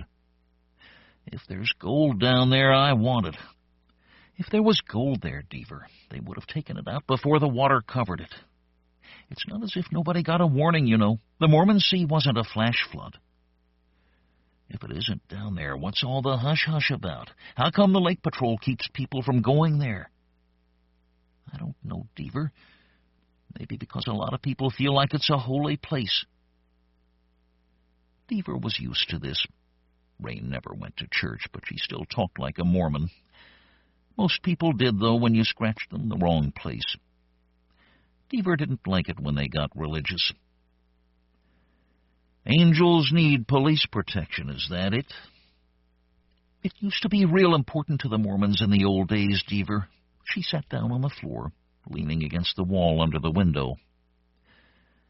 Well, it's nothing now. They got their other temples, don't they? And they're building the new one in Zarahemla, right? I don't know, Deaver. The one here, it was always the real one. The center.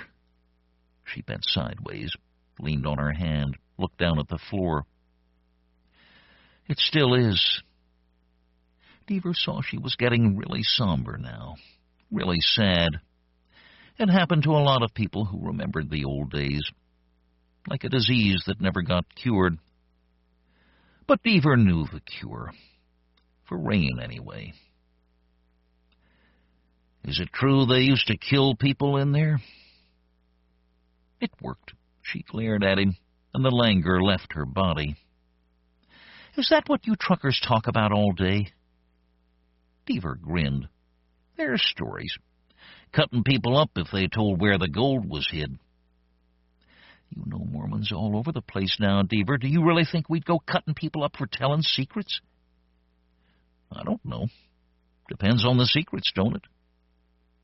He was sitting on his hands, kind of bouncing a little on the couch. He could see that she was a little mad for real, but didn't want to be. So she'd pretend to be mad for play. She sat up, reached for a pillow to throw at him. No, no, he cried. Don't cut me up. Don't feed me to the carp. The pillow hit him, and he pretended elaborately to die. Just don't joke about things like that, she said. Things like what? You don't believe in the old stuff anymore. Nobody does.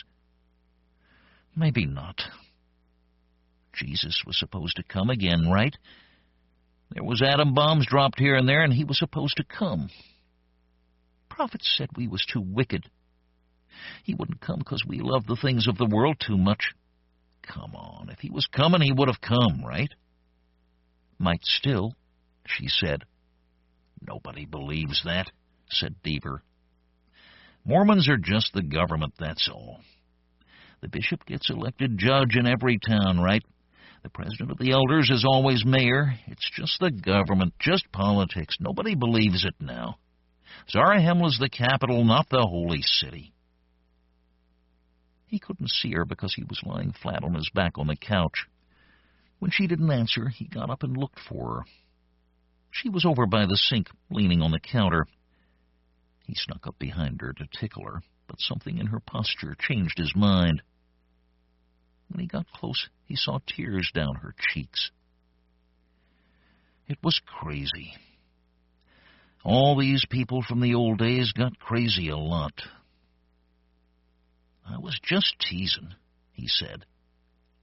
She nodded. It's just part of the old days. You know how I am about that. Maybe if I remembered, it'd be different. Sometimes I wish I remembered. But it was a lie. He never wished he remembered. He didn't like remembering. Most stuff he couldn't remember even if he wanted to. The earliest thing he could bring to mind was riding on the back of a horse behind some man who sweated a lot. Just riding and riding and riding. And then it was all recent stuff. Going to school, getting passed around in people's homes, finally getting busy one year and finishing school and getting a job. He didn't get misty-eyed thinking about any of it. Any of those places. Just passing through. That's all he was ever doing. Never belonged anywhere, until maybe now. He belonged here. I'm sorry, he said. It's fine, she said. You still gonna take me there? I said I would, didn't I? She sounded just annoyed enough that he knew it was okay to tease her again. You don't think they'll have the second coming while we're there, do you? If you think so, I'll wear my tie. She smiled, then turned to face him and pushed him away. "Deaver, go to bed. I'm getting up at 4:30, Rain, and then you're one girl who's going to have fun." I don't think the song was about early morning boat trips. She was doing the dishes when he left for his little room. Lehigh was waiting at 5:30, right on schedule. "I can't believe it," he said. "I thought you'd be late." "Good thing you were ready on time," said Deaver, "because if you didn't come with us, you wouldn't get a cut." "We aren't going to find any gold, Deaver Teague." "Then why are you coming with me?" "Don't give me that stuff, Lehigh. You know the future's with Deaver Teague, and you don't want to be left behind. Where's the diving stuff?" "I didn't bring it home, Deaver. You don't think my mom would ask questions then?" "She's always asking questions," said Deaver. "It's her job," said Rain. "I don't want anybody asking about everything I do," said Deaver. "Nobody has to ask," said Rain. "You always tell us whether we want to hear or not." "If you don't want to hear, you don't have to," said Deaver. "Don't get touchy," said Rain. "You guys are both getting wet-headed on me all of a sudden. Does the temple make you crazy? Is that how it works?" "I don't mind my mom asking me stuff. It's okay." The ferries ran from Point to Bingham day and night, so they had to go north a ways before cutting west to Ochre Island. The smelter and the foundries put orange-bellied smoke clouds into the night sky, and the coal barges were getting offloaded just like in daytime. The coal dust cloud that was so grimy and black in the day looked like white fog under the floodlights.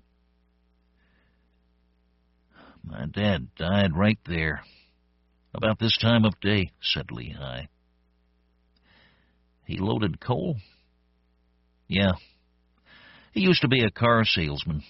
His job kind of disappeared on him." "You weren't there, were you?" "I heard the crash. I was asleep, but it woke me up. And then a lot of shouting and running. We lived on the island back then. I always heard stuff from the harbor. He got buried under a ton of coal that fell from 50 feet up." Deaver didn't know what to say about that. "You never talk about your folks," said Lehigh. "I always remember my dad, but you never talk about your folks." Deaver shrugged.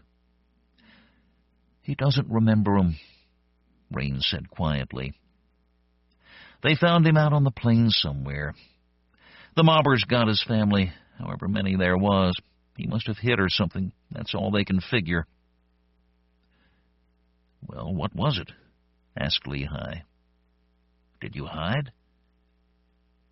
Deaver didn't feel comfortable talking about it, since he didn't remember anything except what people told him. He knew that other people remembered their childhood, and he didn't like how they always acted so surprised that he didn't. But Lehigh was asking, and Deaver knew that you don't keep stuff back from friends.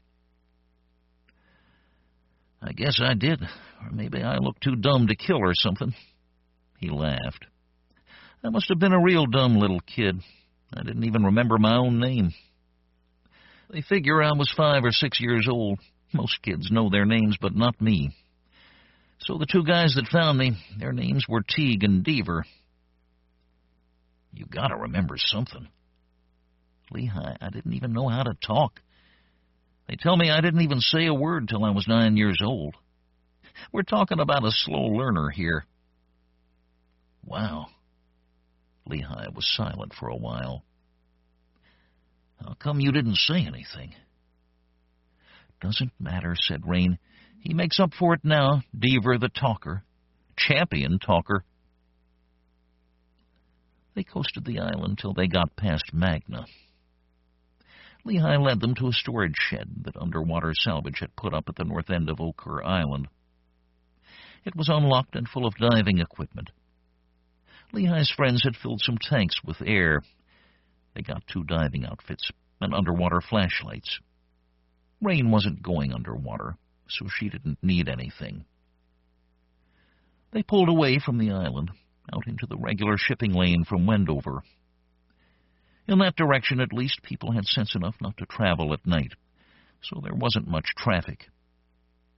After a little while, they were out into open water. That was when Rain stopped the little outboard motor Deaver had scrounged for her, and Lehi had fixed. "Time to sweat and slave," said Rain. Deaver sat on the middle bench, settled the oars into the locks, and began to row. "Not too fast," Rain said. "You'll give yourself blisters." A boat that might have been lake patrol went by once, but otherwise nobody came near them as they crossed the open stretch. Then the skyscrapers rose up and blocked off large sections of the starry night. "They say there's people who was never rescued still living in there," Lehi whispered. Rain was disdainful. "You think there's anything left in there to keep anybody alive? And the water's still too salty to drink for long." "Who says they're alive?" whispered Deaver in his most mysterious voice. A couple of years ago, he could have spooked Lehi and made his eyes go wide. Now, Lehi just looked disgusted. "Come on, Deaver. I'm not a kid." It was Deaver who got spooked a little. The big holes where pieces of glass and plastic had fallen off looked like mouths, waiting to suck him in and carry him down under the water into the city of the drowned. He sometimes dreamed about thousands and thousands of people living underwater, still driving their cars around, going about their business, shopping in stores, going to movies. In his dreams, they never did anything bad, just went about their business. But he always woke up sweating and frightened. No reason. Just spooked him. "I think they should blow up these things before they fall down and hurt somebody," said Deaver. "Maybe it's better to leave them standing," said Rain. "Maybe there's a lot of folks like to remember how tall we once stood." "What's to remember? They built tall buildings and then they let them take a bath. What's to brag for?" Deaver was trying to get her not to talk about the old days, but Lehi seemed to like wallowing in it. "You ever hear before the water came?" Rain nodded. "Saw a parade go right down this street. I can't remember if it was 3rd South or 4th South. 3rd, I guess. I saw 25 horses all riding together. I remember that I thought that was really something. You didn't see many horses in those days." "I've seen too many myself," said Lehi. "It's the ones I don't see that I hate," said Deaver. "They ought to make 'em wear diapers." They rounded a building and looked up a north-south passage between towers. Rain was sitting in the stern and saw it first. "There it is. You can see it, just the tall spires now." Deaver rowed them up the passage. There were 6 spires sticking up out of the water, but the 4 short ones were under so far that only the pointed roofs were dry.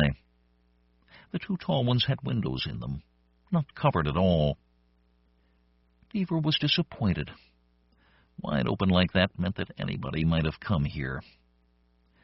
It was all so much less dangerous than he had expected.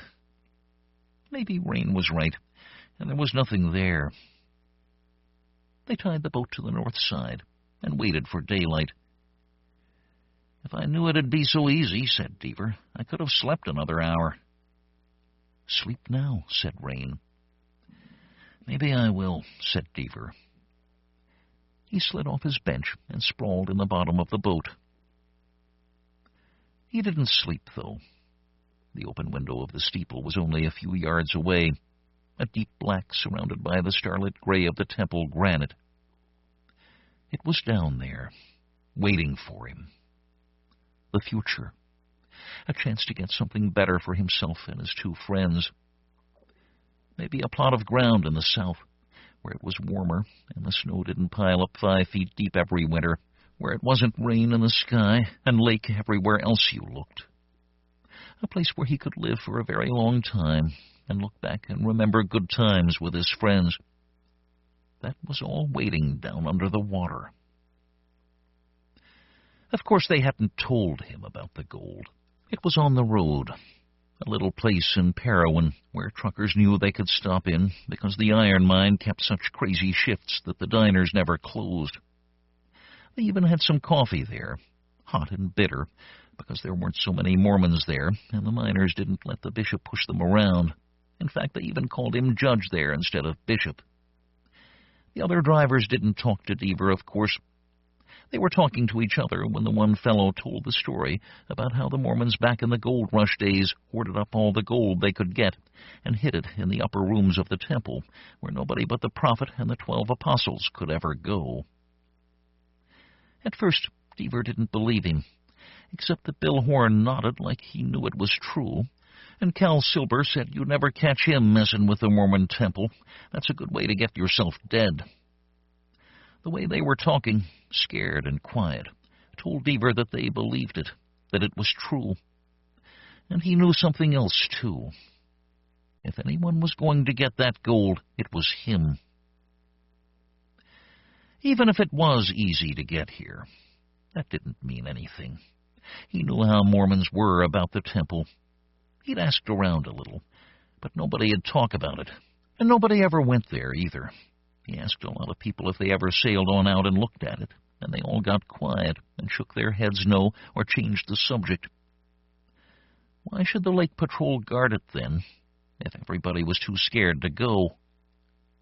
Everybody but Deaver Teague and his 2 friends. "Real pretty," said Rain. Deaver woke up. The sun was just topping the mountains. It must have been late for some time. He looked where Rain was looking. It was the Moroni Tower on top of the mountain above the old Capitol, where they'd put the temple statue a few years back. It was bright and shiny, the old guy and his trumpet. But when the Mormons wanted the trumpet to blow, it had just stayed silent, and their faith got drowned. Now Deaver knew they only hung on to it for old times' sake. Well, Deaver lived for new times. Lehi showed him how to use the underwater gear, and they practiced going over the side into the water a couple of times, once without the weight belts and once with. Deaver and Lehi swam like fish, of course. Swimming was the main recreation that everybody could do for free. It was different with the mask and the air hose, though. "Hose tastes like a horse's hoof," Deaver said between dives. Lehi made sure Deaver's weight belt was on tight.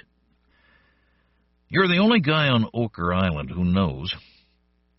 Then he tumbled forward off the boat. Deaver went down too straight, and the air tank bumped the back of his head a little, but it didn't hurt too much, and he didn't drop his light either. He swam along the outside of the temple, shining his light on the stones. Lots of underwater plants were rising up the sides of the temple, but it wasn't covered much yet. There was a big metal plaque right in front of the building, about a third of the way down. "The House of the Lord," it said. Deaver pointed it out to Lehi.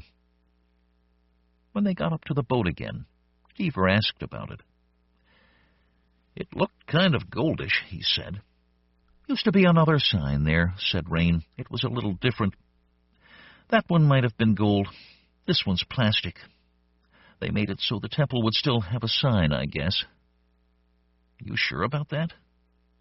"I remember when they did it." Finally, Deaver felt confident enough to go down into the temple. They had to take off their flippers to climb into the steeple window. Rain tossed them up after. In the sunlight, there was nothing spooky about the window. They sat there on the sill, water lapping at their feet, and put their fins and tanks on. Halfway through getting dressed, Lehi stopped. Just sat there.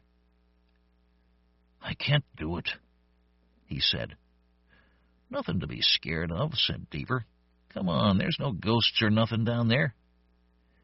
"I can't," said Lehi. "Good for you," called Rain from the boat. Deaver turned to look at her. "What are you talking about?" "I don't think you should." "Then why'd you bring me here?" "Because you wanted to." made no sense. "It's holy ground, Deaver," said Rain. "Lehi feels it too. That's why he isn't going down." Deaver looked at Lehi. "It just don't feel right," said Lehi. "It's just stones," said Deaver. Lehi said nothing. Deaver put on his goggles, took a light, put the breather in his mouth, and jumped. Turned out the floor was only 1.5 feet down. It took him completely by surprise, so he fell over and sat on his butt in 18 inches of water. Lehi was just as surprised as he was, but then he started laughing, and Deaver laughed too. Deaver got to his feet and started flapping around looking for the stairway. He could hardly take a step, his flippers slowed him down so much. "Walk backward," said Lehi. "Then how am I supposed to know where I'm going? Stick your face under the water and look, chiggerhead." Deaver stuck his face in the water. Without the reflection of daylight on the surface, he could see fine. There was the stairway. He got up, looked toward Lehi. Lehi shook his head. He still wasn't going. "Suit yourself," said Deaver. He backed through the water to the top step. Then he put in his breathing tube and went down. It wasn't easy to get down the stairs. They're fine when you aren't floating, thought Deaver, but they're a pain when you keep scraping your tanks on the ceiling. Finally, he figured out he could grab the railing and pull himself down. The stairs wound around and around. When they ended, a whole bunch of garbage had filled up the bottom of the stairwell, partly blocking the doorway. He swam above the garbage, which looked like scrap metal and chips of wood, and came out into a large room.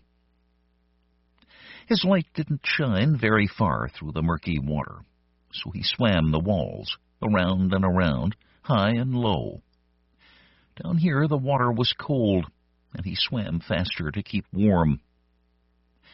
There were rows of arched windows on both sides, with rows of circular windows above them, but they had been covered over with wood on the outside. The only light was from Deaver's flashlight. Finally, though, after a couple of times around the room and across the ceiling, he figured it was just one big room, and except for the garbage all over the floor, it was empty. Already he felt the deep pain of disappointment. He forced himself to ignore it. After all, it wouldn't be right out here in a big room like this, would it?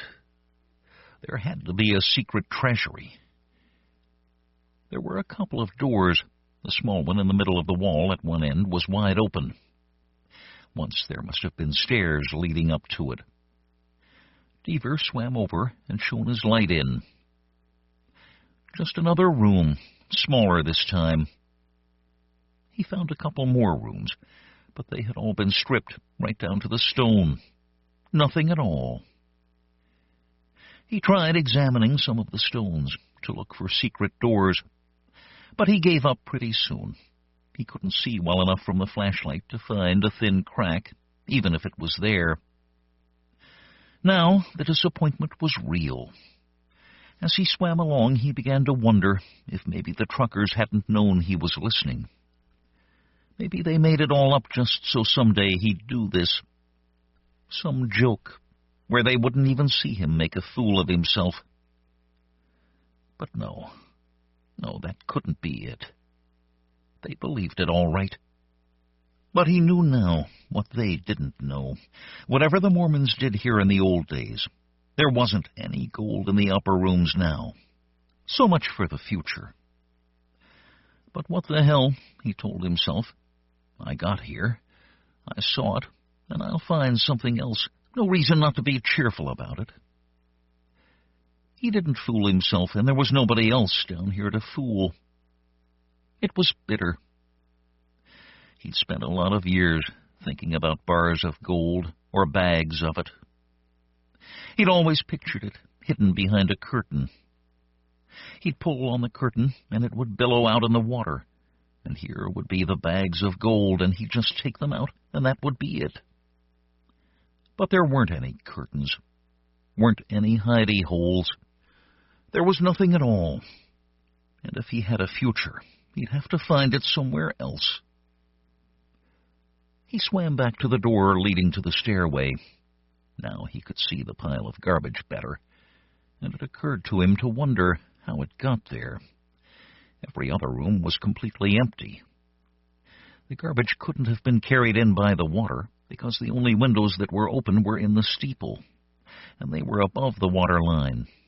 He swam close and picked up a piece. It was metal. They were all metal, except a few stones, and it occurred to him that this might be it after all. If you're hiding a treasure, you don't put it in bags or ingots. You leave it around looking like garbage, and people leave it alone. He gathered up as many of the thin metal pieces as he could carry in one hand and swam carefully up the stairwell. Lehi would have to come down now and help him carry it up. They could make bags out of their shirts to carry lots of it at a time. He splashed out into the air and then walked backward up the last few steps and across the submerged floor. Lehi was still sitting on the sill, and now Rain was there beside him, her bare feet dangling in the water. When he got there, he turned around and held out the metal in his hands. He couldn't see their faces well, because the outside of the face mask was blurry with water and kept catching sunlight. "You scraped your knee," said Rain. Deaver handed her his flashlight, and now that his hand was free, he could pull his mask off and look at them. They were very serious. He held out the metal pieces toward them. "Look what I found down there." Lehi took a couple of metal pieces from him. Rain never took her eyes from Deaver's face. "It's old cans, Deaver," Lehi said quietly. "No, it isn't," said Deaver. But he looked at his fistful of metal sheets and realized it was true. They had been cut down the side and pressed flat. But they were sure enough cans. "There's writing on it," said Lehi. "It says, 'Dear Lord, heal my girl Jenny, please, I pray.'" Deaver set down his handful on the sill. Then he took one, turned it over, found the writing, "Forgive my adultery, I will sin no more." Lehi read another. "Bring my boy safe from the plains, O Lord God." Each message was scratched with a nail or a piece of glass, the letters crudely formed. They used to say prayers all day in the temple, and people would bring in names, and they'd say the temple prayers for them, said Rain. "Nobody prays here now, but they still bring the names. On metal, so they'll last." "We shouldn't read these," said Lehi. "We should put them back." There were hundreds, maybe thousands of those metal prayers down there. People must come here all the time, Deaver realized. The Mormons must have a regular traffic coming here and leaving these things behind. But nobody told me. "Did you know about this?" Rain nodded. "You brought them here, didn't you? Some of them, over the years. You knew what was down there." She didn't answer. "She told you not to come," said Lehi. "You knew about this too?" "I knew people came. I didn't know what they did." And suddenly the magnitude of it struck him. Lehi and Rain had both known. All the Mormons knew then. They all knew, and he had asked again and again, and no one had told him. Not even his friends. "Why'd you let me come out here?" "Tried to stop you," said Rain. "Why didn't you tell me this?" She looked him in the eye. "Deaver, you would have thought I was giving you the runaround, and you would have laughed at this if I told you. I thought it was better if you saw it. Then maybe you wouldn't go telling people how dumb the Mormons are. You think I would? He held up another metal prayer and read it aloud. Come quickly, Lord Jesus, before I die. He shook it at her. You think I'd laugh at these people? You laugh at everything, Deaver. Deaver looked at Lehi. This was something Lehi had never said before. Deaver would never laugh at something that was really important. And this was really important to them both. This is yours, Deaver said. All this stuff is yours. I never left a prayer here, said Lehi. But when he said yours, he didn't mean just them, just Lehi and Rain. He meant all of them, all the people of the Mormon Sea, all the ones who had known about it but never told him, even though he asked again and again. All the people who belonged here. I came to find something here for me, and you knew all the time it was only your stuff down there. Lehi and Rain looked at each other, then back at Deaver. It isn't ours, said Rain. I never been here before, said Lehi. It's your stuff. He sat down in the water and began taking off the underwater gear. Don't be mad, said Lehi. I didn't know. You knew more than you told me. All the time I thought we were friends, but it wasn't true. You two had this place in common with all the other people, but not with me. Everybody but me. Lehi carefully took the metal sheets to the stairway and dropped them. They sank once to drift down and take their place on the pile of supplications. Lehi rode them through the skyscrapers to the east of the old city, and then Rain started the motor, and they skimmed along the surface of the lake. The lake patrol didn't see them, but Deaver knew now that it didn't matter much if they did. The lake patrol was mostly Mormons. They undoubtedly knew about the traffic here, and let it happen as long as it was discreet. Probably the only people they stopped were the people who weren't in on it. All the way back to Magna to return the underwater gear, Deaver sat in the front of the boat, not talking to the others. Where Deaver sat, the bow of the boat seemed to curve under him. The faster they went, the less the boat seemed to touch the water, just skimming over the surface, never really touching deep, making a few waves, but the water always smoothed out again. Those two people in the back of the boat. He felt kind of sorry for them. They still lived in the drowned city. They belonged down there. And the fact they couldn't go there broke their hearts. But not Deaver. His city wasn't even built yet. His city was tomorrow. He'd driven a salvage truck and lived in a closet long enough. Maybe he'd go south into the new soil lands. Maybe qualify on a piece of land, own something, plant in the soil. Maybe he'd come to belong there. As for this place, well, he never had belonged here. Just like all the foster homes and schools along the way. Just one more stop for a year or 2 or 3. He knew that all along. Never did make any friends here, but that's how he wanted it. Wouldn't be right to make friends, 'cause he'd just move on and disappoint them. Didn't see no good in doing that to people. The People of Sand and Slag, by Paolo Bacigalupi. Paolo Bacigalupi is the author of several short stories, which have appeared in the magazine of fantasy and science fiction, Asimov's, and the anthologies Logorrhea and Fast Forward. In 2006, his story The Calorie Man won the Theodore Sturgeon Memorial Award and was nominated for the Hugo Award.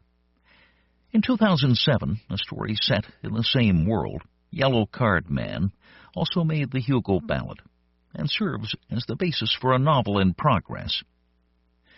The People of Sand and Slag, which first appeared in 2004, was a finalist for both the Hugo and Nebula Awards. A collection of Bacigalupi's short fiction, Pump 6 and Other Stories, is due out in February 2008. Bacigalupi says that this story was inspired by a feral dog that lived in the Atlantic Richfield Company's Berkeley Pit, a toxic waste site outside of Butte, Montana. It was too wild to catch, but it would accept food that was set out for it, and it somehow managed to survive, despite the sulfuric acid and heavy metals that were poisoning its surroundings. Set in the far future, featuring characters barely recognizable as human, The People of Sand and Slag considers and comments on humanity, technological progress, and our love for the simple solution to the complex problem. Hostile movement, well inside the perimeter, well inside. I stripped off my immersive response goggles as adrenaline surged through me. The virtual cityscape I'd been about to raise disappeared, replaced by our monitoring room's many views of Cesco's mining operations. On one screen, the red phosphorescent tracery of an intruder skated across a terrain map, a hot blip like blood spattering its way toward Pit 8. Yock was already out of the monitoring room. I ran for my gear. I caught up with Yock in the equipment room as he grabbed a TS-101 and slash bangs and dragged his impact exoskeleton over his tattooed body. He draped bandoliers of surge packs over his massive shoulders and ran for the outer locks. I strapped on my own exoskeleton, pulled my 101 from its rack, checked its charge, and followed. Lisa was already in the HEV, its turbofans screaming like banshees when the hatch dilated. Sentry Centaurs leveled their 101s at me, then relaxed as friend-foe data spilled into their heads-up displays. I bolted across the tarmac, my skin pricking under blasts of icy Montana wind and the jet wash of Hentasa Mark V engines.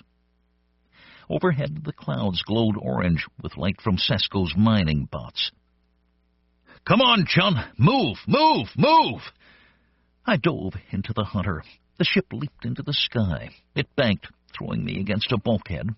Then the Hentasas cycled wide and the Hunter punched forward. The HEV's hatch slid shut. The wind howl muted. I struggled forward to the flight cocoon and peered over Yock's and Lisa's shoulders to the landscape beyond. "Have a good game?" Lisa asked. I scowled. I was about to win. I made it to Paris. We cut through the mists over the catchment lakes, skimming inches above the water, and then we hit the far shore. The Hunter lurched as its anti-collision software jerked us away from the roughening terrain. Lisa overrode the computers and forced the ship back down against the soil, driving us so low I could have reached out and dragged my hands through the broken scree as we screamed over it. Alarms yowled. Yock shut them off as Lisa pushed the Hunter lower. Ahead, a tailings ridge loomed. We ripped up its face and dropped sickeningly into the next valley. The Hentasas shuddered as Lisa forced them to the edge of their design buffer. We hurtled up and over another ridge. Ahead, the ragged cutscape of mined mountains stretched to the horizon. We dipped again into mist and skimmed low over another catchment lake, leaving choppy wake in the thick golden waters. Yock studied the Hunter's scanners. "I've got it." He grinned. "It's moving, but slow." "Contact in 1 minute," Lisa said. "He hasn't launched any countermeasures." I watched the intruder on the tracking screens as they displayed real-time data fed to us from Cesco's satellites. "It's not even a masked target. We could have dropped a mini on it from base if we'd known he wasn't going to play hide-and-seek." "Could have finished your game," Lisa said. "We could still nuke him," Yock suggested. I shook my head. "No, let's take a look. Vaporizing him won't leave us anything, and Bunbaum will want to know what we use the Hunter for." 30 seconds. He wouldn't care if someone hadn't taken the hunter on a joyride to Cancun. Lisa shrugged. I wanted to swim. It was either that or rip off your kneecaps. The hunter lunged over another series of ridges. Yuck studied his monitor. Target's moving away. He's still slow. We'll get him. 15 seconds to drop, Lisa said.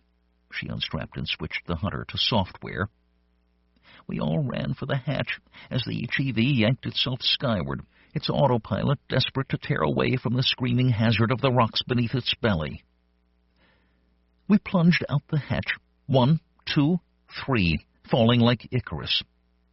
We slammed into the ground at hundreds of kilometers per hour. Our exoskeletons shattered like glass, flinging leaves into the sky.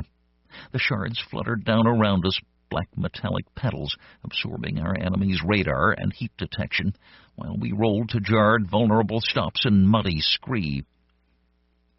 The hunter blew over the ridge, Pentasa shrieking, a blazing target. I dragged myself upright and ran for the ridge, my feet churning through yellow tailings mud and rags of jaundiced snow. Behind me, Yuck was down with smashed arms. The leaves of his exoskeleton marked his roll path, a long trail of black shimmering metal. Lisa lay 100 yards away, her femur rammed through her thigh like a bright white exclamation mark. I reached the top of the ridge and stared down into the valley. Nothing. I dialed up the magnification of my helmet. The monotonous slopes of more tailings rubble spread out below me. Boulders, some as large as our HEV, some cracked and shattered by high explosives, shared the slopes with the unstable yellow shale and fine grit of waste materials from Cesco's operations. Yuck slipped up beside me, followed a moment later by Lisa, her flight suit's leg torn and bloodied. She wiped yellow mud off her face and ate it as she studied the valley below. Anything? I shook my head. Nothing yet. You okay? Clean break. Yuck pointed. There. Down in the valley, something was running, flushed by the hunter. It slipped along a shallow creek, viscous with tailings acid. The ship herded it toward us. Nothing. No missile fire, no slag. Just the running creature. A mass of tangled hair. Quadrupedal. Splattered with mud. Some kind of bio job? I wondered. It doesn't have any hands, Lisa murmured. No equipment either. Yuck muttered. What kind of sick bastard makes a bio job without hands? I searched the nearby ridgelines. Decoy, maybe? Yuck checked his scanner data, piped in from the hunter's more aggressive instruments. I don't think so. Can we put the hunter up higher? I want to look around. At Lisa's command, the hunter rose, allowing its sensors a fuller reach. The howl of its turbofans became muted as it gained altitude. Yuck waited as more data spat into his heads-up display. Nope, nothing. And no new alerts from any of the perimeter stations either. We're alone. Lisa shook her head. We should have just dropped a mini on it from base. Down in the valley, the biojob's headlong run slowed to a trot. It seemed unaware of us. Closer now, we could make out its shape. A shaggy quadruped with a tail. Dreadlocked hair dangled from its shanks-like ornaments, tagged with tailings mud clods. It was stained around its legs from the acids of the catchment ponds, as though it had forded streams of urine. That's one ugly bio job, I said. Lisa shouldered her 101. Biomelt when I'm done with it. Wait, Yuck said. Don't slag it. Lisa glanced over at him, irritated. What now? That's not a bio job at all, Yuck whispered. That's a dog.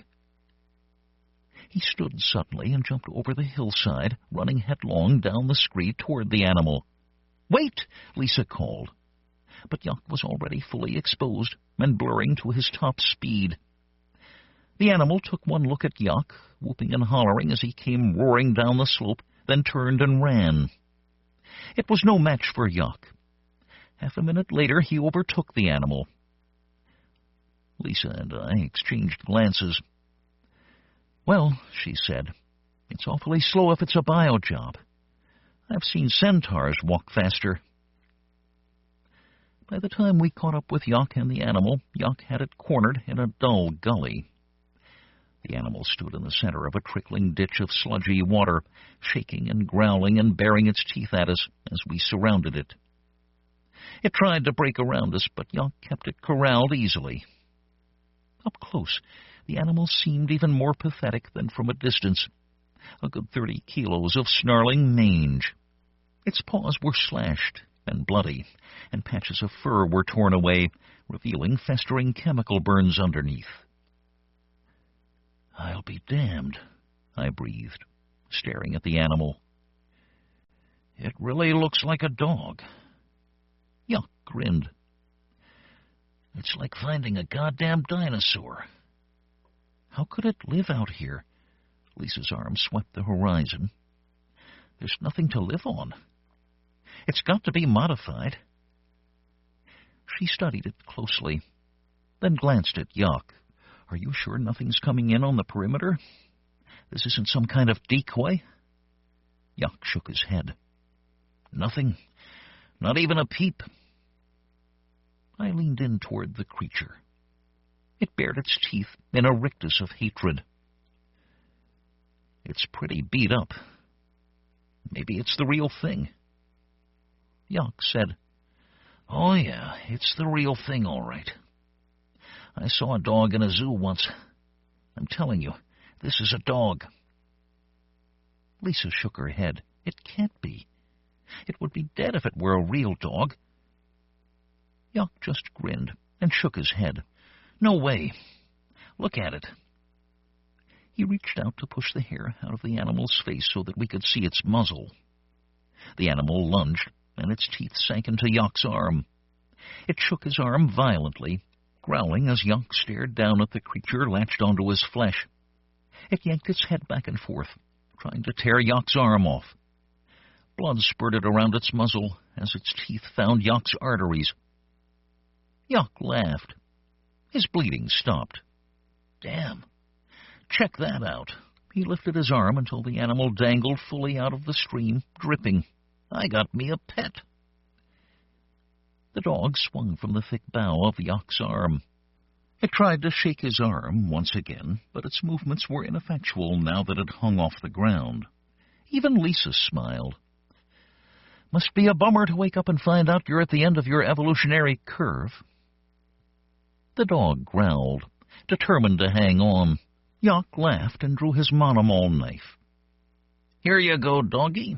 He sliced his arm off, leaving it in the bewildered animal's mouth. Lisa cocked her head. "You think we could make some kind of money on it?"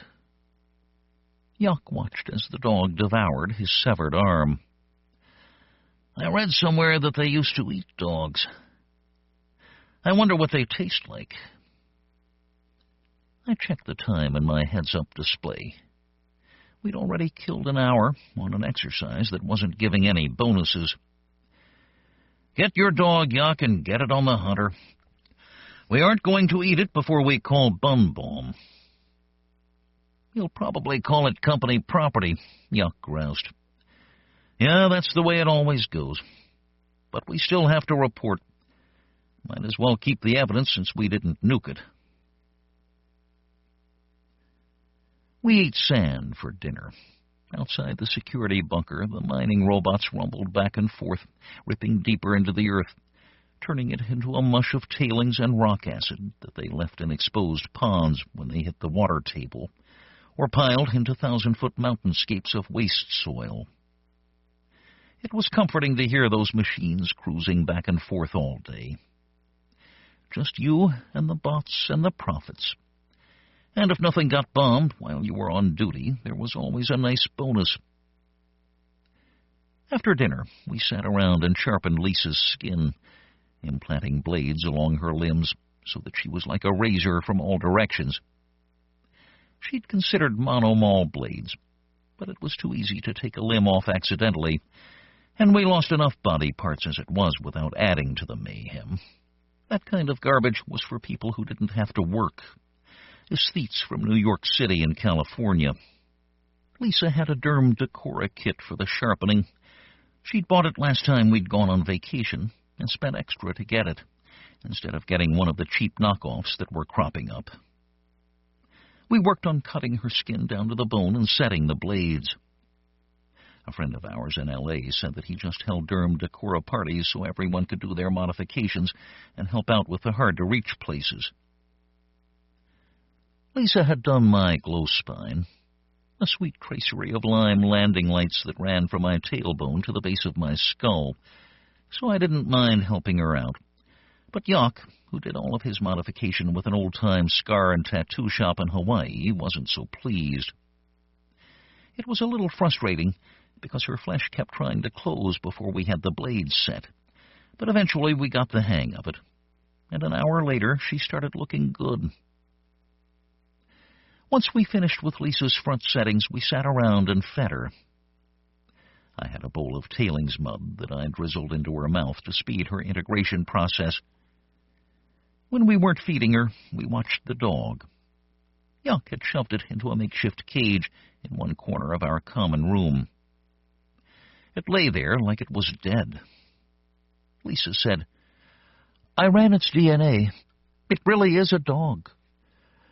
"Bunbaum believe you?" She gave me a dirty look. "What do you think?" I laughed. At CESCO, tactical defense responders were expected to be fast, flexible, and deadly. But the reality was our SOP was always the same.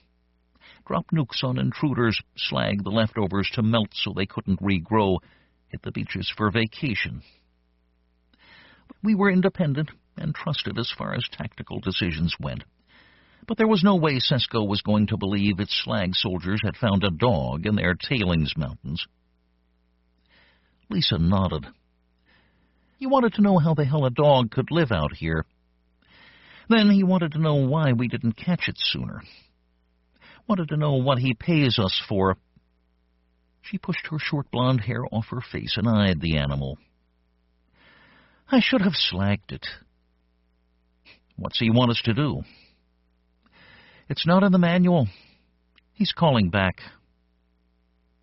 I studied the limp animal. I want to know how it was surviving. Dogs are meat-eaters, right? Maybe some of the engineers were giving it meat, like Yuck did. Yuck shook his head. I don't think so. The sucker threw up my arm almost right after he ate it. He wiggled his new stump, where it was rapidly regrowing. I don't think we're compatible for it. I asked, but we could eat it, right? Lisa laughed and took a spoonful of tailings. We can eat anything. We're the top of the food chain. Weird how it can't eat us. You've probably got more mercury and lead running through your blood than any pre-Weevil tech animal ever could have had. That's bad. Used to be poison. Weird. Yuck said, I think I might have broken it when I put it in the cage. He studied it seriously. It's not moving like it was before. And I heard something snap when I stuffed it in. So? Yuck shrugged. I don't think it's healing. The dog did look kind of beat up. It just lay there, its sides going up and down like a bellows. Its eyes were half open, but didn't seem to be focused on any of us. When Yuck made a sudden movement, it twitched for a second, but it didn't get up. It didn't even growl. Yuck said, I never thought an animal could be so fragile. You're fragile, too. That's not such a big surprise. Yeah, but I only broke a couple bones on it, and now look at it. It just lies there and pants. Lisa frowned thoughtfully. It doesn't heal. She climbed awkwardly to her feet and went to peer into the cage. Her voice was excited. It really is a dog, just like we used to be. It could take weeks for it to heal. One broken bone and it's done for.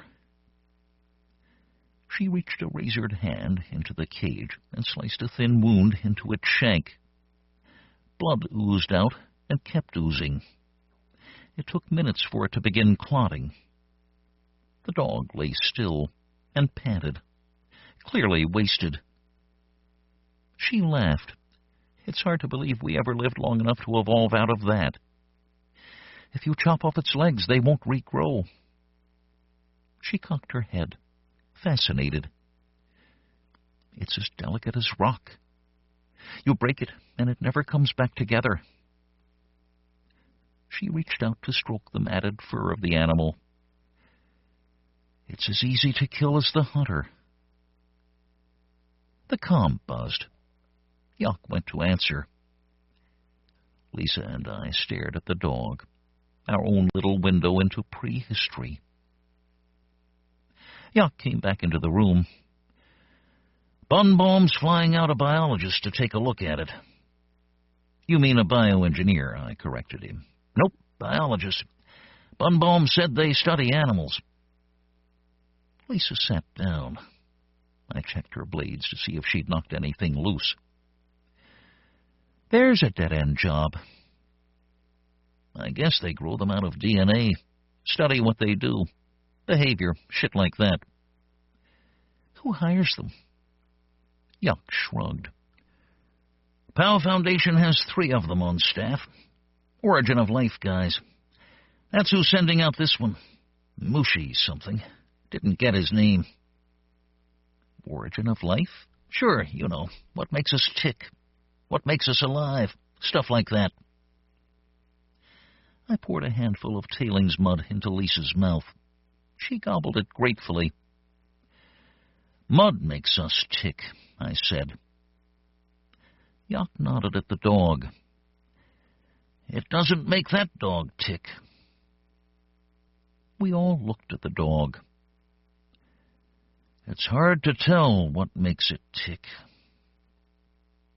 Len Musharraf was a short guy with black hair and a hooked nose that dominated his face. He had carved his skin with swirling patterns of glow implants, so he stood out as cobalt spirals in the darkness as he jumped down from his chartered HEV. The centaurs went wild about the unauthorized visitor and corralled him right up against his ship. They were all over him and his DNA kit, sniffing him, running their scanners over his case, pointing their 101s into his glowing face, and snarling at him. I let him sweat for a minute before calling them away. The centaurs backed off, swearing and circling, but didn't slag him. Musharraf looked shaken. I couldn't blame him. They're scary monsters, bigger and faster than a man. Their behavior patches make them vicious. Their sentience upgrades give them the intelligence to operate military equipment, and their basic fight-flight response is so impaired that they only know how to attack when they're threatened. I've seen a half-slagged centaur tear a man to pieces barehanded, and then join an assault on enemy ridge fortifications, dragging its whole melted carcass forward with just its arms.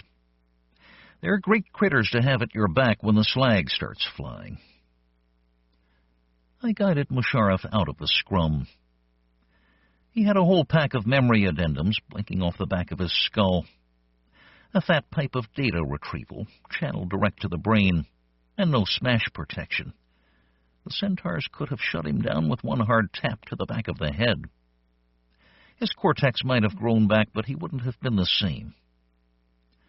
Looking at those blinking triple fins of intelligence draping down the back of his head, you could tell he was a typical lab rat. All brains, no survival instincts. I wouldn't have stuck memoads into my head even for a triple bonus. "You've got a dog?" Musharraf asked when we were out of reach of the centaurs. We think so. I led him down into the bunker, past our weapons racks and weight rooms, to the common room where we'd stored the dog. The dog looked up at us as we came in, the most movement it had made since Yak put it in the cage. Musharraf stopped short and stared. Remarkable. He knelt in front of the animal's cage and unlocked the door. He held out a handful of pellets. The dog dragged itself upright. Musharraf backed away, giving it room, and the dog followed stiff and wary, snuffling after the pellets. It buried its muzzle in his brown hand, snorting and gobbling at the pellets. Musharraf looked up. And you found it in your tailings pits? That's right. Remarkable. The dog finished the pellets and snuffled his palm for more. Musharraf laughed and stood. No more for you. Not right now. He opened his DNA kit, pulled out a sampler needle, and stuck the dog. The sampler's chamber filled with blood. Lisa watched. You talk to it? Musharraf shrugged. It's a habit. But it's not sentient. Well, no, but it likes to hear voices. The chamber finished filling. He withdrew the needle, disconnected the collection chamber, and fitted it into the kit. The analysis software blinked alive, and the blood disappeared into the heart of the kit with a soft vacuum hiss. How do you know? Musharraf shrugged. It's a dog. Dogs are that way. We all frowned. Musharraf started running tests on the blood, humming tunelessly to himself as he worked. His DNA kit peeped and squawked. Lisa watched him run his tests, clearly pissed off that Sesko had sent out a lab rat to retest what she had already done. It was easy to understand her irritation. A centaur could have run those DNA tests. I'm astounded that you found a dog in your pits, Musharraf muttered. Lisa said, We were going to slag it, but Bunbaum wouldn't let us. Musharraf eyed her. How restrained of you. Lisa shrugged. Orders. Still, I'm sure your thermal surge weapon presented a powerful temptation. How good of you not to slag a starving animal. Lisa frowned suspiciously. I started to worry that she might take Musharraf apart. She was crazy enough without people talking down to her. The memory addendums on the back of his head were an awfully tempting target. One slap, down goes the lab rat. I wondered if we sank him in a catchment lake, if anyone would notice him missing. A biologist, for Christ's sake. Musharraf turned back to his DNA kit, apparently unaware of his hazard. Did you know that in the past people believed that we should have compassion for all things on Earth?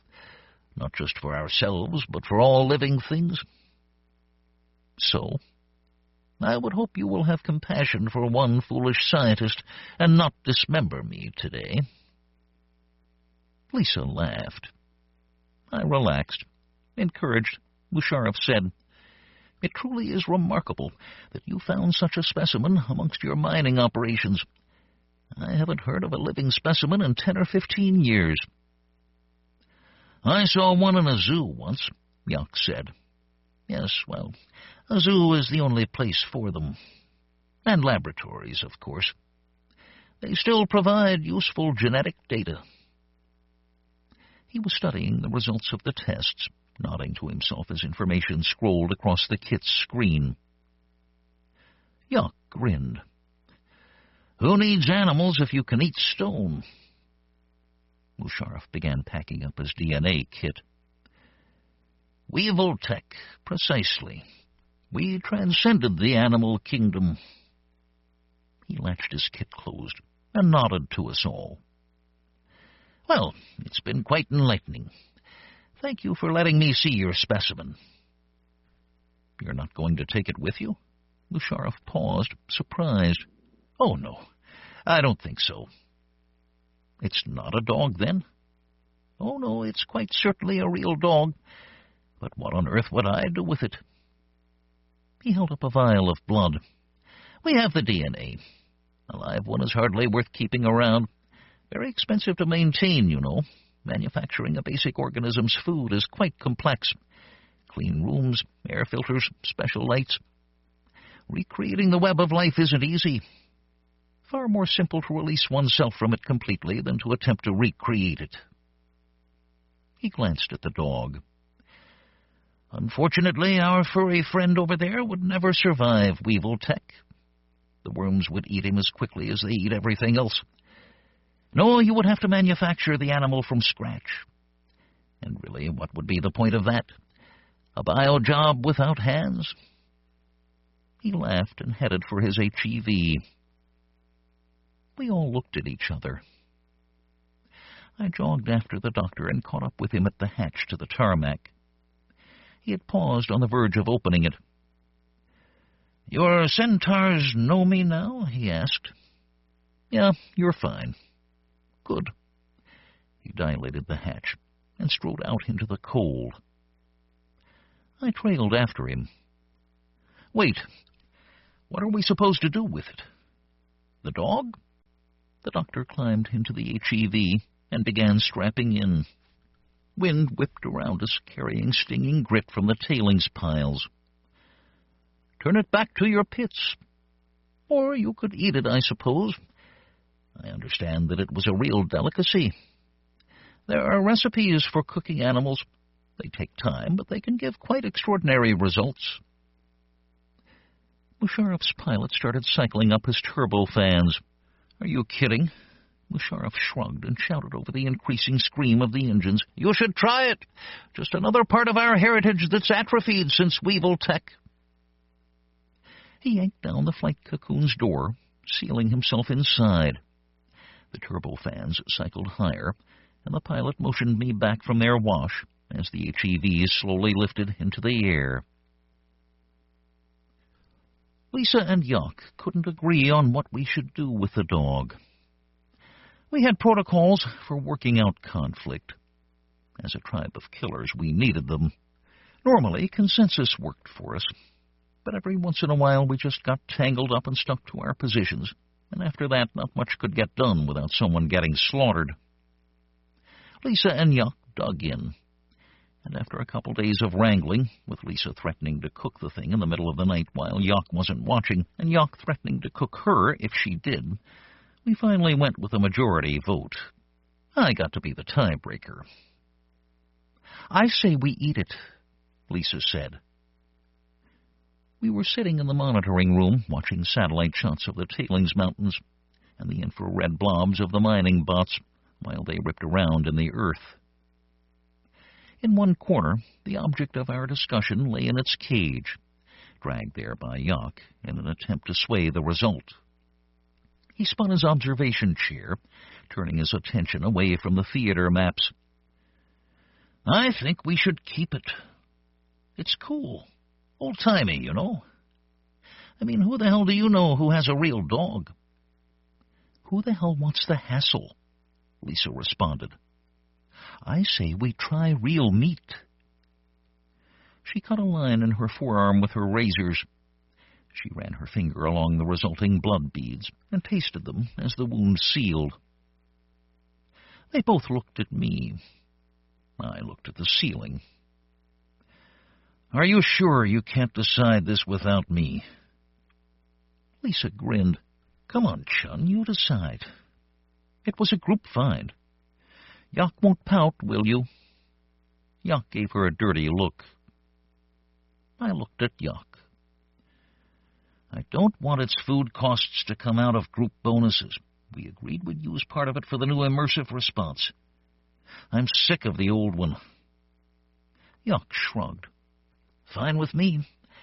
I can pay for it out of my own. I just won't get any more tats."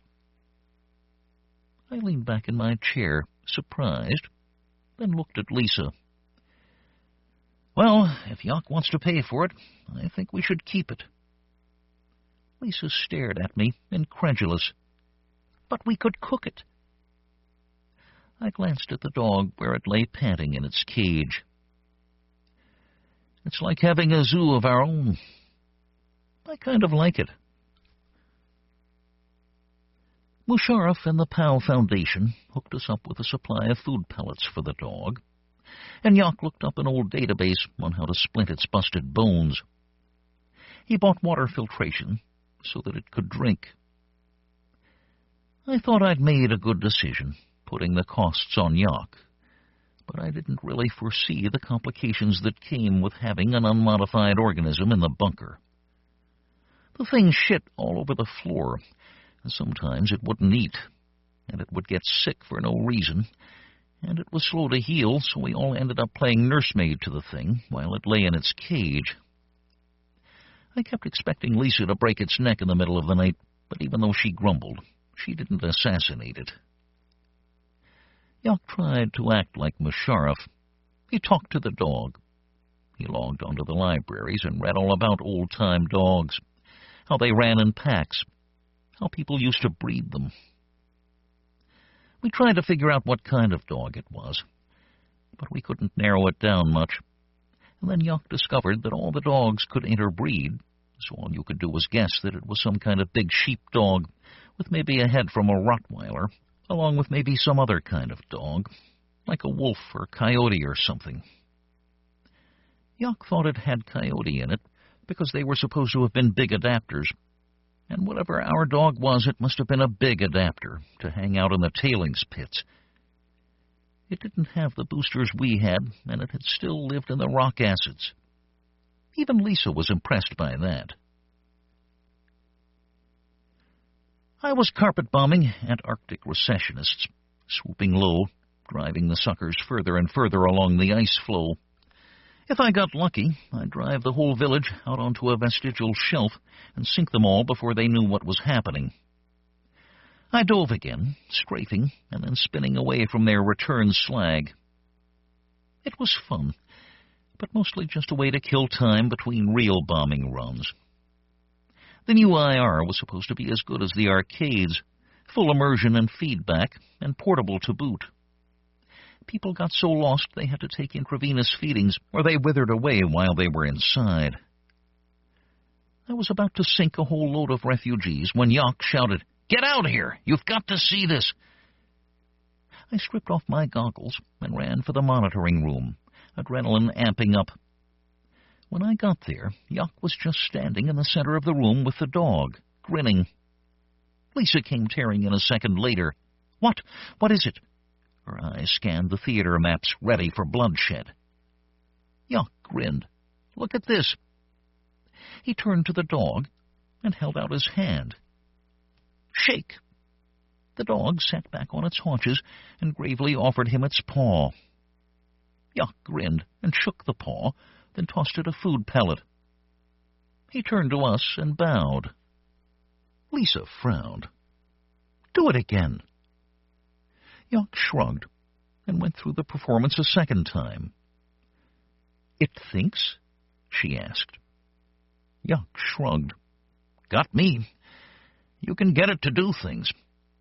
The libraries are full of stuff on them. They're trainable.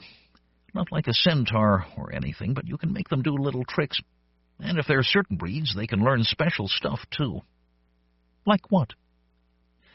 "Some of them were trained to attack or to find explosives." Lisa looked impressed. "Like nukes and stuff?" Yak shrugged. "I guess." "Can I try?" I asked. Yak nodded. "Go for it." I went over to the dog and stuck out my hand. "Shake." It stuck out its paw. My hackles went up. It was like sending signals to aliens. I mean, you expect a biojob or a robot to do what you want it to. Centaur, go get blown up. Find the op force. Call reinforcements. The HEV was like that, too. It would do anything, but it was designed. "Feed it," Yak said, handing me a food pellet. "You have to feed it when it does it right." I held out the food pellet. The dog's long pink tongue swabbed my palm. I held out my hand again. "Shake," I said. It held out its paw. We shook hands. Its amber eyes stared up at me, solemn. "That's some weird shit," Lisa said. I shivered, nodding, and backed away. The dog watched me go. That night in my bunk, I lay awake reading.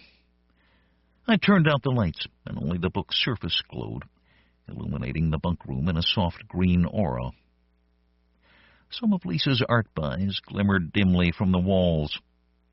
A bronze hanging of a phoenix breaking into flight, stylized flames glowing around it. A Japanese woodblock print of Mount Fuji, and another of a village weighed down under thick snows. A photo of the three of us in Siberia after the Peninsula Campaign, grinning and alive amongst the slag. Lisa came into the room. Her razors glinted in my book's dim light, flashes of green sparks that outlined her limbs as she moved. "What are you reading?"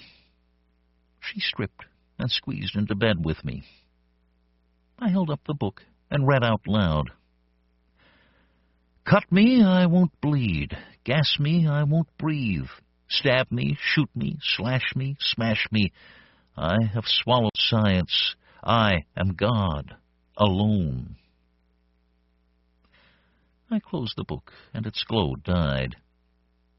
In the darkness, Lisa rustled under the covers. My eyes adjusted. She was staring at me. "Dead man, right?" "Because of the dog," I said. "Dark reading." She touched my shoulder, her hand warm, the blades embedded, biting lightly into my skin.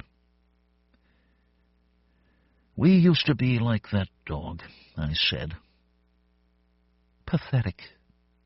Scary.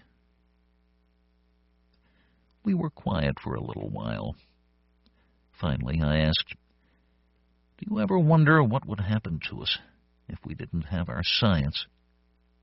If we didn't have our big brains and our weevil tech and our cell stims and everything that makes our life good?" She laughed. "No." She rubbed my stomach. "I like all those little worms that live in your belly." She started to tickle me.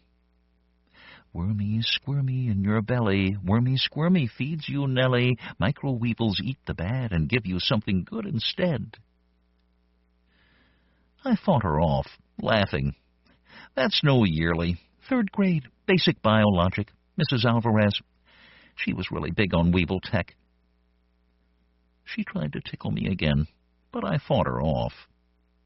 "Yeah, well, Yearly only wrote about immortality. He wouldn't take it." Lisa gave up on the tickling and flopped down beside me again. Blah, blah, blah. "He wouldn't take any gene modifications, no C-cell inhibitors. He was dying of cancer, and he wouldn't take the drugs that would have saved him. Our last mortal poet. Cry me a river. So what? You ever think about why he wouldn't?" "Yeah, he wanted to be famous. Suicide's good for attention. Seriously, though, he thought being human meant having animals. The whole web of life thing. I've been reading about him. It's weird shit. He didn't want to live without them." Mrs. Alvarez hated him. She had some rhymes about him, too. Anyway, what were we supposed to do? Work out weevil tech and DNA patches for every stupid species? Do you know what that would have cost? She nuzzled close to me. "If you want animals around you, go to a zoo, or get some building blocks and make something if it makes you happy. Something with hands, for God's sake, not like that dog." She stared at the underside of the bunk above. "I'd cook that dog in a second." I shook my head. "I don't know. That dog's different from a bio job. It looks at us, and there's something there, and it's not us. I mean, take any bio job out there, and it's basically us poured into another shape. But not that dog. I trailed off, thinking. Lisa laughed. It shook hands with you, Chun. You don't worry about a centaur when it salutes. She climbed on top of me. Forget the dog. Concentrate on something that matters. Her smile and her razor blades glinted in the dimness. I woke up to something licking my face. At first I thought it was Lisa, but she'd climbed into her own bunk. I opened my eyes and found the dog.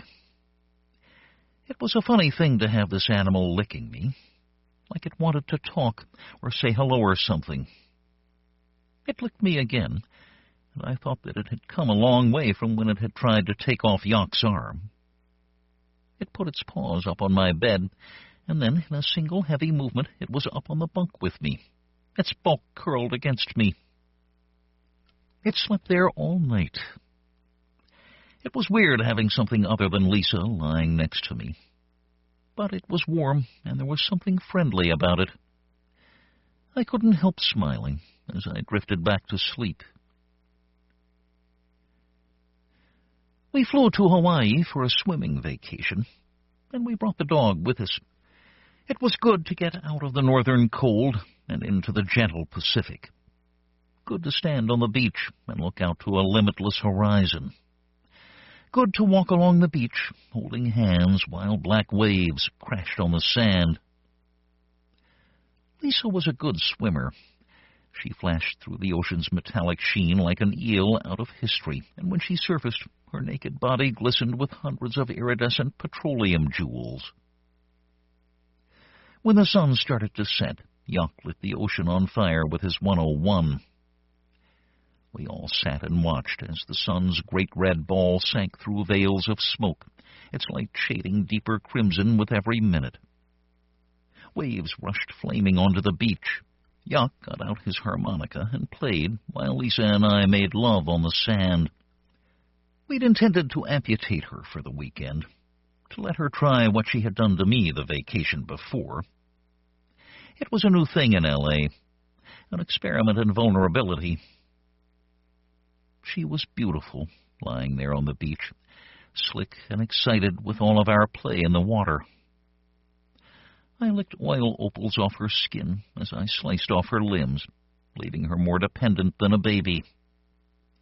Yock played his harmonica and watched the sun set, and watched as I rendered Lisa down to her core. After our sex, we lay on the sand. The last of the sun was dropping below the water. Its rays glinted redly across the smoldering waves. The sky, thick with particulates and smoke, shaded darker. Lisa sighed contentedly. We should vacation here more often. I tugged on a length of barbed wire buried in the sand. It tore free, and I wrapped it around my upper arm, a tight band that bit into my skin. I showed it to Lisa. I used to do this all the time when I was a kid. I smiled. I thought I was so badass. Lisa smiled. You are. Thanks to science. I glanced over at the dog. It was lying on the sand a short distance away. It seemed sullen and unsure in its new environment, torn away from the safety of the acid pits and tailings mountains of its homeland.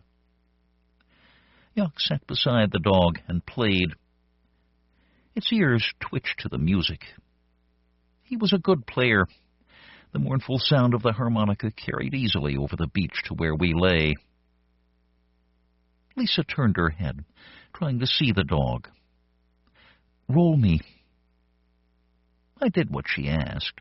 Already her limbs were regrowing, small stumps which would build into larger limbs. By morning she would be whole and ravenous. She studied the dog. This is as close as I'll ever get to it, she said. Sorry? It's vulnerable to everything. It can't swim in the ocean. It can't eat anything. We have to fly its food to it. We have to scrub its water. Dead end of an evolutionary chain. Without science, we'd be as vulnerable as it. She looked up at me. As vulnerable as I am now. She grinned. This is as close to death as I've ever been. At least not in combat. Wild, isn't it? For a day. I liked it better when I did it to you. I'm already starving. I fed her a handful of oily sand and watched the dog, standing uncertainly on the beach, sniffing suspiciously at some rusting scrap iron that stuck out of the beach like a giant memory fin. It pawed up a chunk of red plastic, rubbed shiny by the ocean, and chewed on it briefly before dropping it. It started licking around its mouth. I wondered if it had poisoned itself again. It sure can make you think, I muttered. I fed Lisa another handful of sand. If someone came from the past to meet us here and now, what do you think they'd say about us? Would they even call us human? Lisa looked at me seriously. No, they'd call us gods. Yak got up and wandered into the surf, standing knee-deep in the black smoldering waters.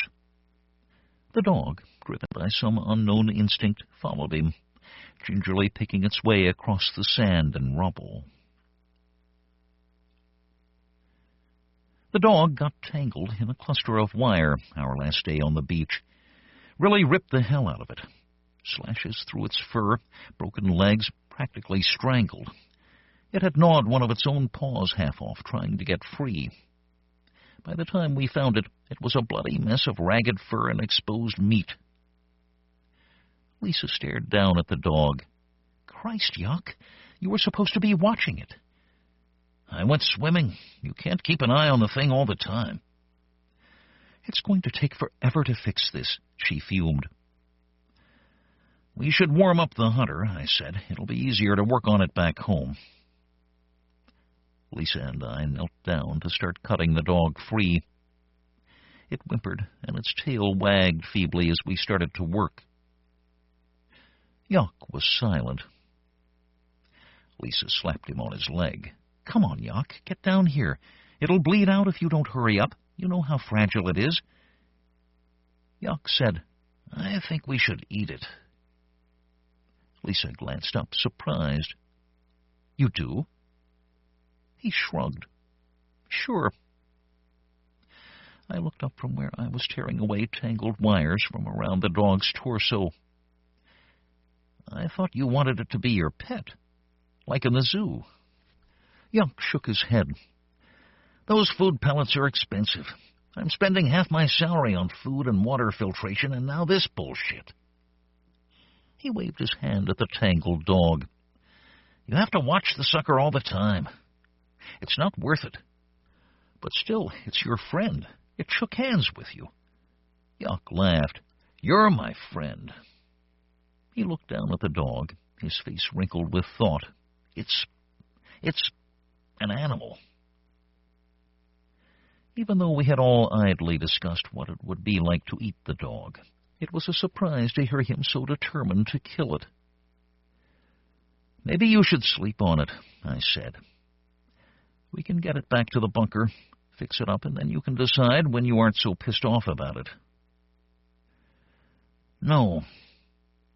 He pulled out his harmonica and played a few notes, a quick jazzy scale. He took the harmonica out of his mouth. If you want to put up the money for his feed, I'll keep it, I guess, but otherwise... He shrugged. I don't think you should cook it. You don't? Lisa glanced at me. We could roast it, right here, on the beach. I looked down at the dog, a mass of panting, trusting animal. I still don't think we should do it. Yak looked at me seriously. You want to pay for the feed? I sighed. I'm saving for the new immersive response. Yeah, well, I've got things I want to buy too, you know. He flexed his muscles, showing off his tattoos. I mean, what the fuck good does it do? It makes you smile. Immersive response makes you smile, and you don't have to clean up after its crap. Come on, Chun, admit it. You don't want to take care of it either. It's a pain in the ass. We all looked at each other, then down at the dog. Lisa roasted the dog on a spit over burning plastics and petroleum skimmed from the ocean. It tasted okay, but in the end it was hard to understand the big deal. I've eaten slagged centaur that tasted better. Afterward, we walked along the shoreline. Opalescent waves crashed and roared up the sand, leaving jewel slicks as they receded, and the sun sank red in the distance. Without the dog, we could really enjoy the beach. We didn't have to worry about whether it was going to step in acid, or tangle in barbed wire half buried in the sand, or eat something that would keep it up vomiting half the night. Still, I remember when the dog licked my face and hauled its shaggy bulk onto my bed. And I remember its warm breathing beside me. And sometimes I miss it. Bread and Bombs by M. Rickert. Mary Rickert's stories have been appearing regularly in the magazine of fantasy and science fiction for several years, starting in 1999 with her first publication, The Girl Who Ate Butterflies. Her work has also appeared in sci-fiction and the anthology Feeling Very Strange, and has been nominated for the Nebula Award. Her collection, Map of Dreams, won the William L. Crawford Award for Best First Book-Length Work of Fantasy. Rickert says that she wrote this story in response to news reports concerning food packages being dropped in Afghanistan, which were wrapped in the same color packaging as bombs, which detonated when picked up by hungry children. Many authors have been moved to write 9/11 stories. This is Rickert's. The strange children of the Manmans-Witzinder family did not go to school, so we only knew they had moved into the old house on the hill because Bobby had watched them move in with their strange assortment of rocking chairs and goats. We couldn't imagine how anyone would live there, where the windows were all broken and the yard was thorny with brambles. For a while we expected to see the children, 2 daughters who Bobby said had hair like smoke and eyes like black olives, at school. But they never came. We were in the 4th grade, that age that seems like waking from a long slumber into the world the adults imposed.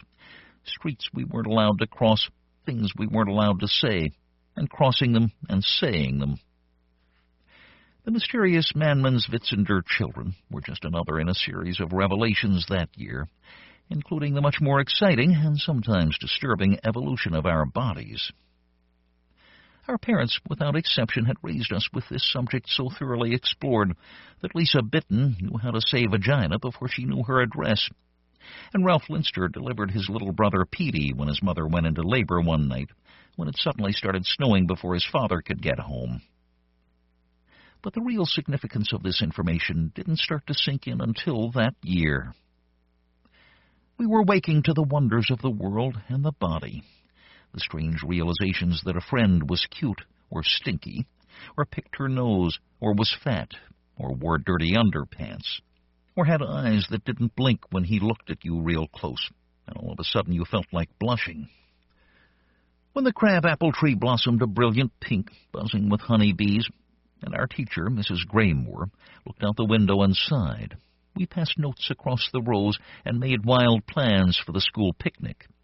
How we would ambush her with water balloons and throw pies at the principal. Of course, none of this happened. Only Trina Needles was disappointed because she really believed it would, but she still wore bows in her hair and secretly sucked her thumb and was nothing but a big baby. Released into summer, we ran home or biked home shouting for joy and escape, and then began doing everything we could think of. All those things we'd imagined doing while Mrs. Graymore sighed at the crab-apple tree, which had already lost its brilliance and once again looked ordinary. We threw balls, rode bikes, rolled skateboards down the driveway, picked flowers, fought, made up, and it was still hours before dinner. We watched TV and didn't think about being bored, but after a while we hung upside down and watched it that way, or switched the channels back and forth, or found reasons to fight with anyone in the house. I was alone, however, and could not indulge in this. That's when we heard the strange noise of goats and bells. In the mothy gray of TV rooms, we pulled back the drapes and peered out windows into a yellowed sunlight. The two Manmans-Witzinder girls in bright clothes the color of a circus and gauzy scarves, one purple, the other red, glittering with sequins, came rolling down the street in a wooden wagon, pulled by two goats with bells around their necks. That is how the trouble began. The news accounts never mention any of this. The flame of crab-apple blossoms, our innocence, the sound of bells.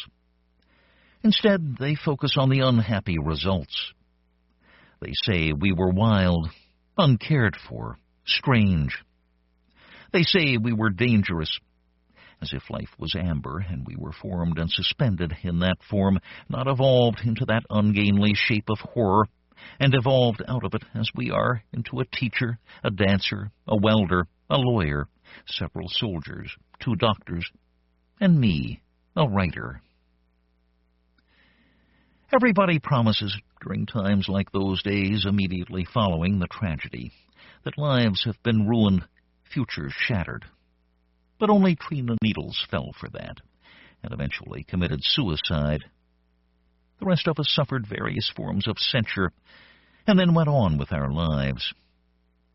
Yes, it is true, with a dark past, but you may be surprised to learn that can be lived with. The hand that holds the pen, or chalk, or the stethoscope, or the gun, or lover's skin, is so different from the hand that lit the match, and so incapable of such an act that it is not even a matter of forgiveness or healing. It's strange to look back and believe that any of that was me or us. Are you who you were then?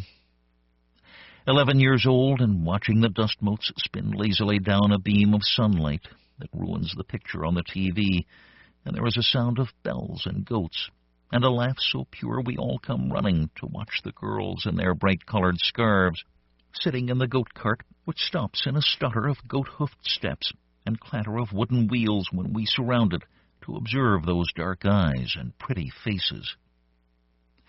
The younger girl, if size is any indication, smiling, and the other younger than us, but at least 8 or 9, with huge tears rolling down her brown cheeks. We stand there for a while, staring, and then Bobby says, "What's the matter with her?"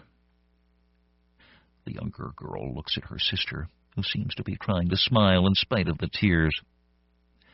"She just cries all the time." Bobby nods and squints at the girl who continues to cry, though she manages to ask, "Where have you kids come from?" He looks around the group with an are-you-kidding kind of look, but anyone can tell he likes the weeping girl, whose dark eyes and lashes glisten with tears that glitter in the sun. "It's summer vacation." Trina, who has been furtively sucking her thumb, says, "Can I have a ride?" The girls say sure. She pushes her way through the little crowd and climbs into the cart. The younger girl smiles at her. The other seems to try, but cries especially loud. Trina looks like she might start crying too, until the younger one says, "Don't worry, it's just how she is." The crying girl shakes the reins, and the little bells ring, and the goats and cart go clattering down the hill. We listen to Trina's shrill scream, but we know she's all right. When they come back, we take turns until our parents call us home with whistles and shouts and screen doors slam. We go home for dinner, and the girls head home themselves, the one still crying, the other singing to the accompaniment of bells. I see you were playing with the refugees, my mother says. You be careful around those girls. I don't want you going to their house. I didn't go to their house. We just played with the goats in the wagon. Well, all right then, but stay away from there. What are they like? One laughs a lot. The other cries all the time. Don't eat anything they offer you. Why not? Just don't. Can't you just explain to me why not? I don't have to explain to you, young lady. I'm your mother. We didn't see the girls the next day, or the day after that. On the third day, Bobby, who had begun to carry a comb in his back pocket and part his hair on the side, said, Well, hell, let's just go there. He started up the hill, but none of us followed. When he came back that evening, we rushed him for information about his visit, shouting questions at him like reporters. Did you eat anything? I asked. My mother says not to eat anything there. He turned and fixed me with such a look that for a moment I forgot he was my age, just a kid like me, in spite of the new way he was combing his hair and the steady gaze of his blue eyes. Your mother is prejudiced, he said.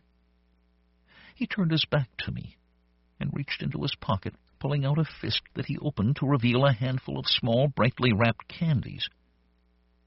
Trina reached her pudgy fingers into Bobby's palm and plucked out one bright orange one. This was followed by a flurry of hands until there was only Bobby's empty palm. Parents started calling kids home. My mother stood in the doorway, but she was too far away to see what we were doing.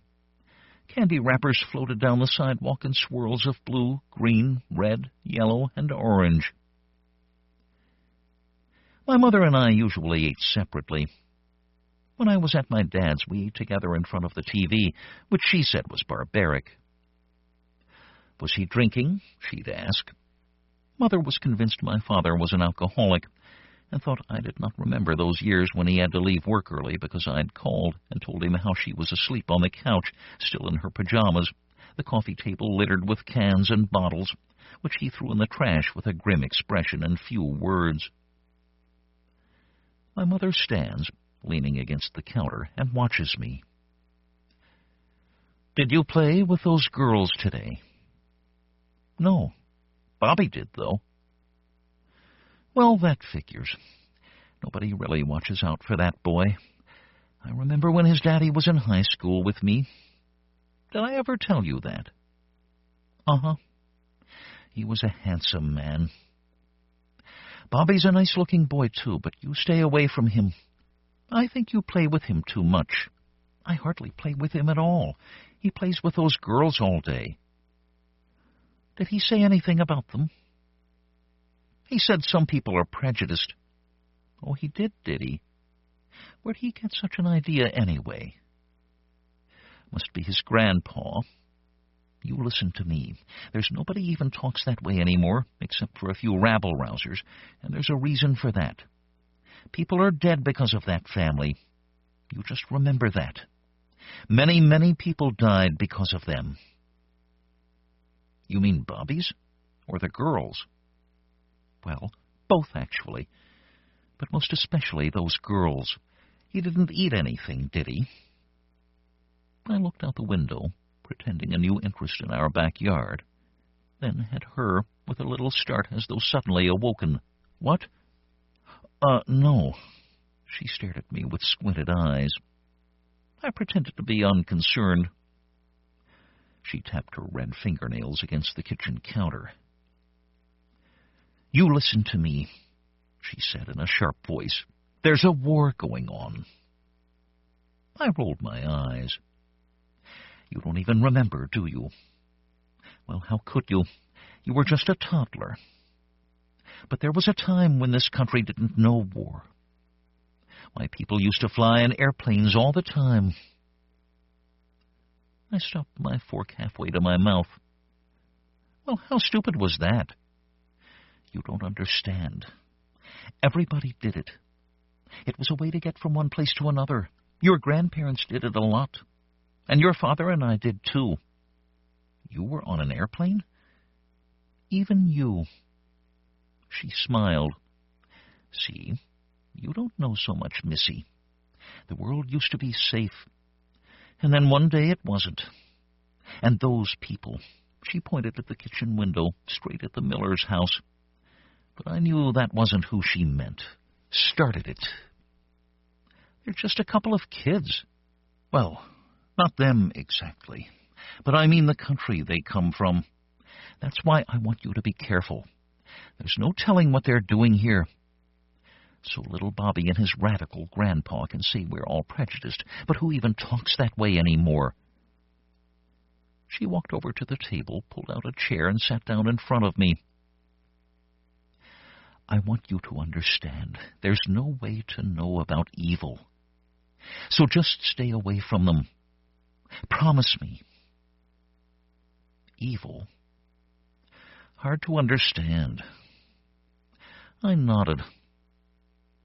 Well, all right. She pushed back the chair, stood up, grabbed her pack of cigarettes from the windowsill. Make sure not to leave any crumbs. This is the time of year for ants. From the kitchen window, I could see my mother sitting on the picnic table, a gray plume of smoke spiraling away from her. I rinsed my dishes, loaded the dishwasher, wiped the table, and went outside to sit on the front steps and think about the world I never knew. The house on top of the hill blazed in the full sun. The broken windows had been covered by some sort of plastic that swallowed the light. That night one flew over Oak Grove. I woke up and put my helmet on. My mother was screaming in her room, too frightened to help. My hands didn't shake the way hers did, and I didn't lie in my bed screaming. I put the helmet on and listened to it fly past. Not us, not our town, not tonight. I fell asleep with the helmet on, and in the morning woke up with the marks of it dented on my cheeks. Now, when summer approaches, I count the weeks when the apple trees and lilacs are in blossom, the tulips and daffodils in bloom before they droop with summer's heat. And I think how it is so much like that period of our innocence, that waking into the world with all its incandescence before being subdued by its shadows into what we have become. You should have known the world then, my father says, when I visit him at the nursing home. We've heard it so much it doesn't mean anything. The cakes, the money, the endless assortment of everything. We used to have 6 different kinds of cereal at one time. He raises his finger instructively. Coated in sugar. Can you imagine? It used to go stale. We threw it out. And the planes.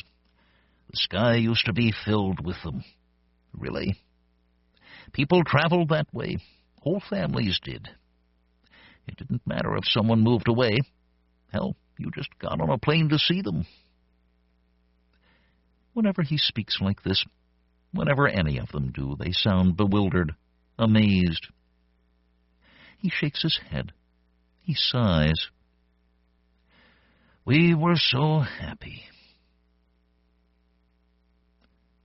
I cannot hear about those times without thinking of spring flowers, children's laughter, the sound of bells and clatter of goats.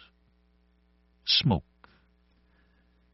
Bobby sits in the cart, holding the reins, a pretty dark-skinned girl on either side of him.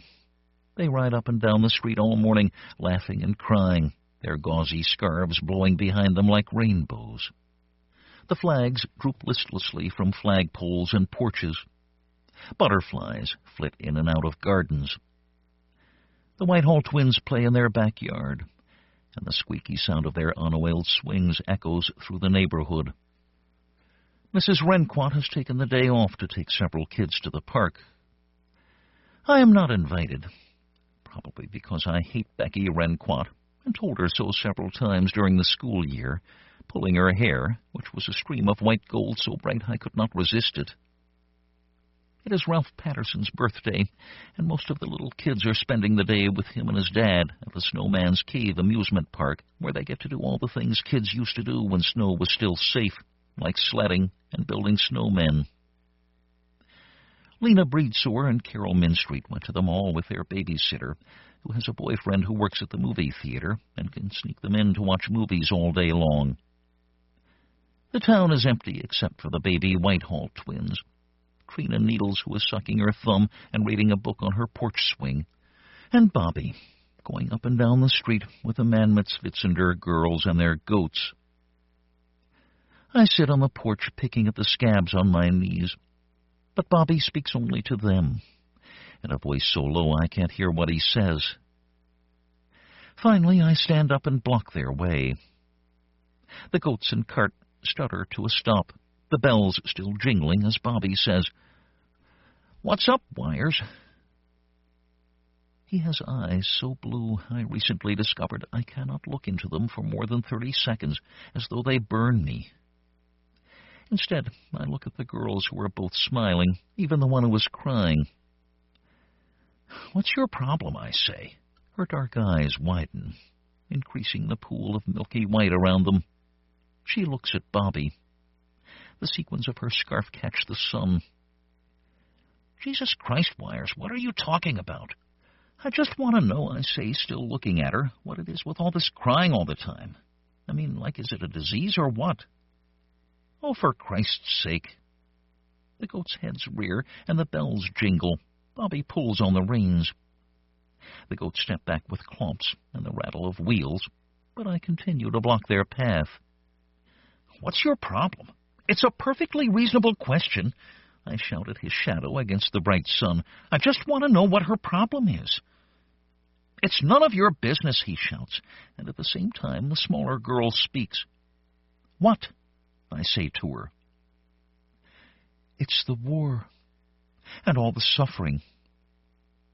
Bobby holds the goats steady.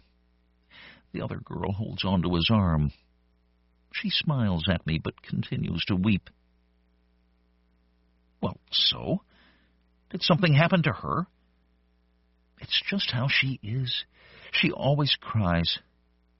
"That's stupid." "Oh, for Christ's sake, Wires. You can't cry all the time. That's no way to live."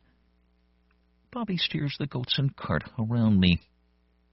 The younger girl turns and stares at me until at some distance she waves, but I turn away without waving back.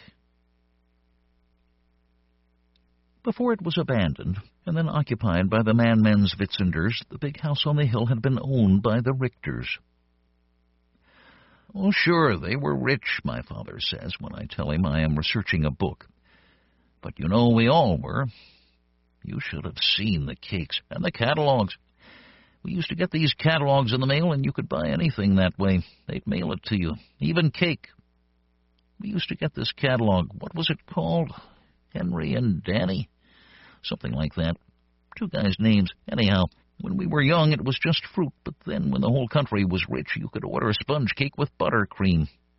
Or they had these towers of packages they'd send you, filled with candy and nuts and cookies and chocolate. And, oh, my God, right in the mail." "You were telling me about the Richters.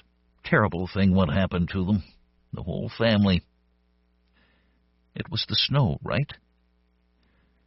"Your brother Jamie, that's when we lost him." "We don't have to talk about that." "Everything changed after that, you know. That's what got your mother started. Most folks just lost one, some not even. But you know those Richters. That big house on the hill, and when it snowed, they all went sledding. The world was different then." "I can't imagine." "Well, neither could we. Nobody could have guessed it, and believe me, we were guessing. Everyone tried to figure what they would do next. But snow? I mean, how evil is that anyway?" "How many?" "Oh, thousands. Thousands." "No, I mean, how many Richters?" "All 6 of them. First the children, and then the parents. Wasn't it unusual for adults to get infected? Well, not that many of us played in the snow the way they did. So you must have sensed it or something. What? No. We were just so busy then. Very busy. I wish I could remember, but I can't. What were we so busy with? He rubs his eyes and stares out the window. It wasn't your fault. I want you to know I understand that. Pop, I mean you kids. That's just the world we gave you. So full of evil you didn't even know the difference. We knew, Pop. You still don't know. What do you think of when you think of snow? I think of death. Well, there you have it. Before that happened, it meant joy. Peace and joy. I can't imagine. Well, that's my point. Are you feeling all right? She dishes out the macaroni, puts the bowl in front of me, and stands, leaning against the counter to watch me eat. I shrug. She places a cold palm on my forehead, steps back and frowns. You didn't eat anything from those girls, did you? I shake my head. She is just about to speak when I say, but the other kids did. Who? When? She leans so close that I can see the lines of makeup sharp against her skin. Bobby, some of the other kids, they ate candy. Her hand comes palm down, hard, against the table. The macaroni bowl jumps, and the silverware. Some milk spills. Didn't I tell you? She shouts. Bobby plays with them all the time now. She squints at me, shakes her head, then snaps her jaw with grim resolve. When? When did they eat this candy? I don't know. Days ago. Nothing happened. They said it was good. Her mouth opens and closes like a fish. She turns on her heels and grabs the phone as she leaves the kitchen. The door slams. I can see her through the window, pacing the backyard, her arms gesturing wildly. My mother organized the town meeting, and everybody came dressed up like it was church. The only people who weren't there were the Manmitzvitsenders, for obvious reasons. Most people brought their kids, even the babies who sucked thumbs or blanket corners. I was there, and so was Bobby, with his grandpa, who chewed the stem of a cold pipe and kept leaning over and whispering to his grandson during the proceedings, which quickly became heated, though there wasn't much argument, the heat being fueled by just the general excitement of it. My mother especially, in her roses dress, her lips painted a bright red, so that even I came to some understanding that she had a certain beauty, though I was too young to understand what about that beauty wasn't entirely pleasing. We have to remember that we are all soldiers in this war, she said, to much applause. Mr. Smith's suggested a sort of house arrest, but my mother pointed out that would entail someone from town bringing groceries to them. Everybody knows these people are starving. Who's going to pay for all this bread anyway, she said. Why should we have to pay for it? Mrs. Mathers said something about justice. Mr. Hallinsway said, No one is innocent anymore. My mother, who stood at the front of the room, leaning slightly against the village board table, said, Then it's decided. Mrs. Foley, who had just moved to town from the recently destroyed Chesterville, stood up in that way she had of sort of crouching into her shoulders, with those eyes that looked around nervously so that some of us had secretly taken to calling her Bird Woman, and with a shaky voice, so soft everyone had to lean forward to hear, said, Are any of the children actually sick? The adults looked at each other and each other's children. I could tell that my mother was disappointed that no one reported any symptoms. The discussion turned to the bright-colored candies, when Bobby, without standing or raising his hand, said in a loud voice, Is that what this is about? Do you mean these? He leaned back in his chair to wiggle his hand into his pocket and pulled out a handful of them. There was a general murmur. My mother grabbed the edge of the table. Bobby's grandfather, grinning around his dry pipe, plucked one of the candies from Bobby's palm, unwrapped it, and popped it into his mouth. Mr. Galvin Wright had to use his gavel to hush the noise. My mother stood up straight and said, "Fine thing, risking your own life like that just to make a point." "Well, you're right about making a point, Maylene," he said, looking right at my mother and shaking his head as if they were having a private discussion. "But this is candy I keep around the house to get me out of the habit of smoking. I order it through the government-issue catalog. It's perfectly safe." "I never said it was from them," said Bobby, who looked first at my mother and then searched the room until he found my face, but I pretended not to notice. When we left, my mother took me by the hand, her red fingernails digging into my wrist. "Don't talk," she said. "Just don't say another word." She sent me to my room, and I fell asleep with my clothes on, still formulating my apology. The next morning, when I hear the bells, I grab a loaf of bread and wait on the porch until they come back up the hill. Then I stand in their path. "Now what do you want?" Bobby says. I offer the loaf, like a tiny baby being held up to God in church. The weeping girl cries louder. Her sister clutches Bobby's arm. "What do you think you're doing?" he shouts. "It's a present." "What kind of stupid present is that? Put it away. Jesus Christ, would you put it down?" My arms drop to my sides. The loaf dangles in its bag from my hand. Both girls are crying.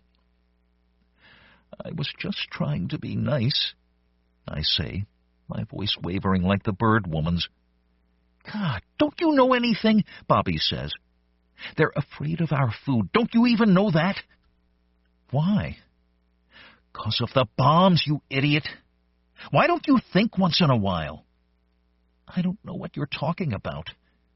The goats rattle their bells, and the cart shifts back and forth. "The bombs! Don't you even read your history books? In the beginning of the war, we sent them food packages all wrapped up the same color as these bombs that would go off when someone touched them. We did that? Well, our parents did." He shakes his head and pulls the reins. The cart rattles past. Both girls pressed against him as if I am dangerous. "Oh, we were so happy," my father says, rocking into the memory. "We were like children, you know, so innocent. We didn't even know." "Know what, Pop?" "That we had enough." "Enough what?" "Oh, everything. We had enough everything." "Is that a plane?" He looks at me with watery blue eyes. "Here, let me help you put your helmet on." He slaps at it, bruising his fragile hands. "Quit it, Dad. Stop." He fumbles with arthritic fingers to unbuckle the strap, but finds he cannot. He weeps into his spotted hands. It drones past. Now that I look back on how we were that summer, before the tragedy, I get a glimmer of what my father's been trying to say all along. It isn't really about the cakes and the mail-order catalogs or the air travel they used to take. Even though he uses stuff to describe it, that's not what he means. Once, there was a different emotion. People used to have a way of feeling and being in the world that is gone. Destroyed so thoroughly, we inherited only its absence. Sometimes, I tell my husband, I wonder if my happiness is really happiness. "Of course it's really happiness," he says. "What else would it be?" We were under attack, is how it felt. The Manmenswitzenders, with their tears and fear of bread, their strange clothes and stinky goats, were children like us, and we could not get the town meeting out of our heads what the adults had considered doing. We climbed trees, chased balls, came home when called, brushed our teeth when told, finished our milk. But we had lost that feeling we'd had before. It is true, we didn't understand what had been taken from us, but we knew what we had been given, and who had done the giving. We didn't call a meeting the way they did. Ours just happened, on a day so hot we sat in Trina Needles' playhouse, fanning ourselves with our hands, and complaining about the weather like the grown-ups. We mentioned house arrest, but that seemed impossible to enforce. We discussed things like water balloons, TPing. Someone mentioned dog shit in brown paper bags set on fire. I think that's when the discussion turned the way it did. You may ask, who locked the door? Who made the stick piles? Who lit the matches? We all did. And if I am to find solace, 25 years after I destroyed all ability to feel that my happiness or anyone's really exists, I find it in this. It was all of us. Maybe there will be no more town meetings. Maybe this plan is like the ones we've made before. But a town meeting is called. The grown-ups assemble to discuss how we will not be ruled by evil, and also the possibility of widening Main Street. Nobody notices when we children sneak out. We had to leave behind the babies, sucking thumbs or blanket corners, and not really part of our plan for redemption. We were children. It wasn't well thought out. When the police came, we were not careening in some wild imitation of barbaric dance, or having seizures, as has been reported. I can still see Bobby, his hair damp against his forehead, the bright red of his cheeks as he danced beneath the white flakes that fell from a sky we never trusted.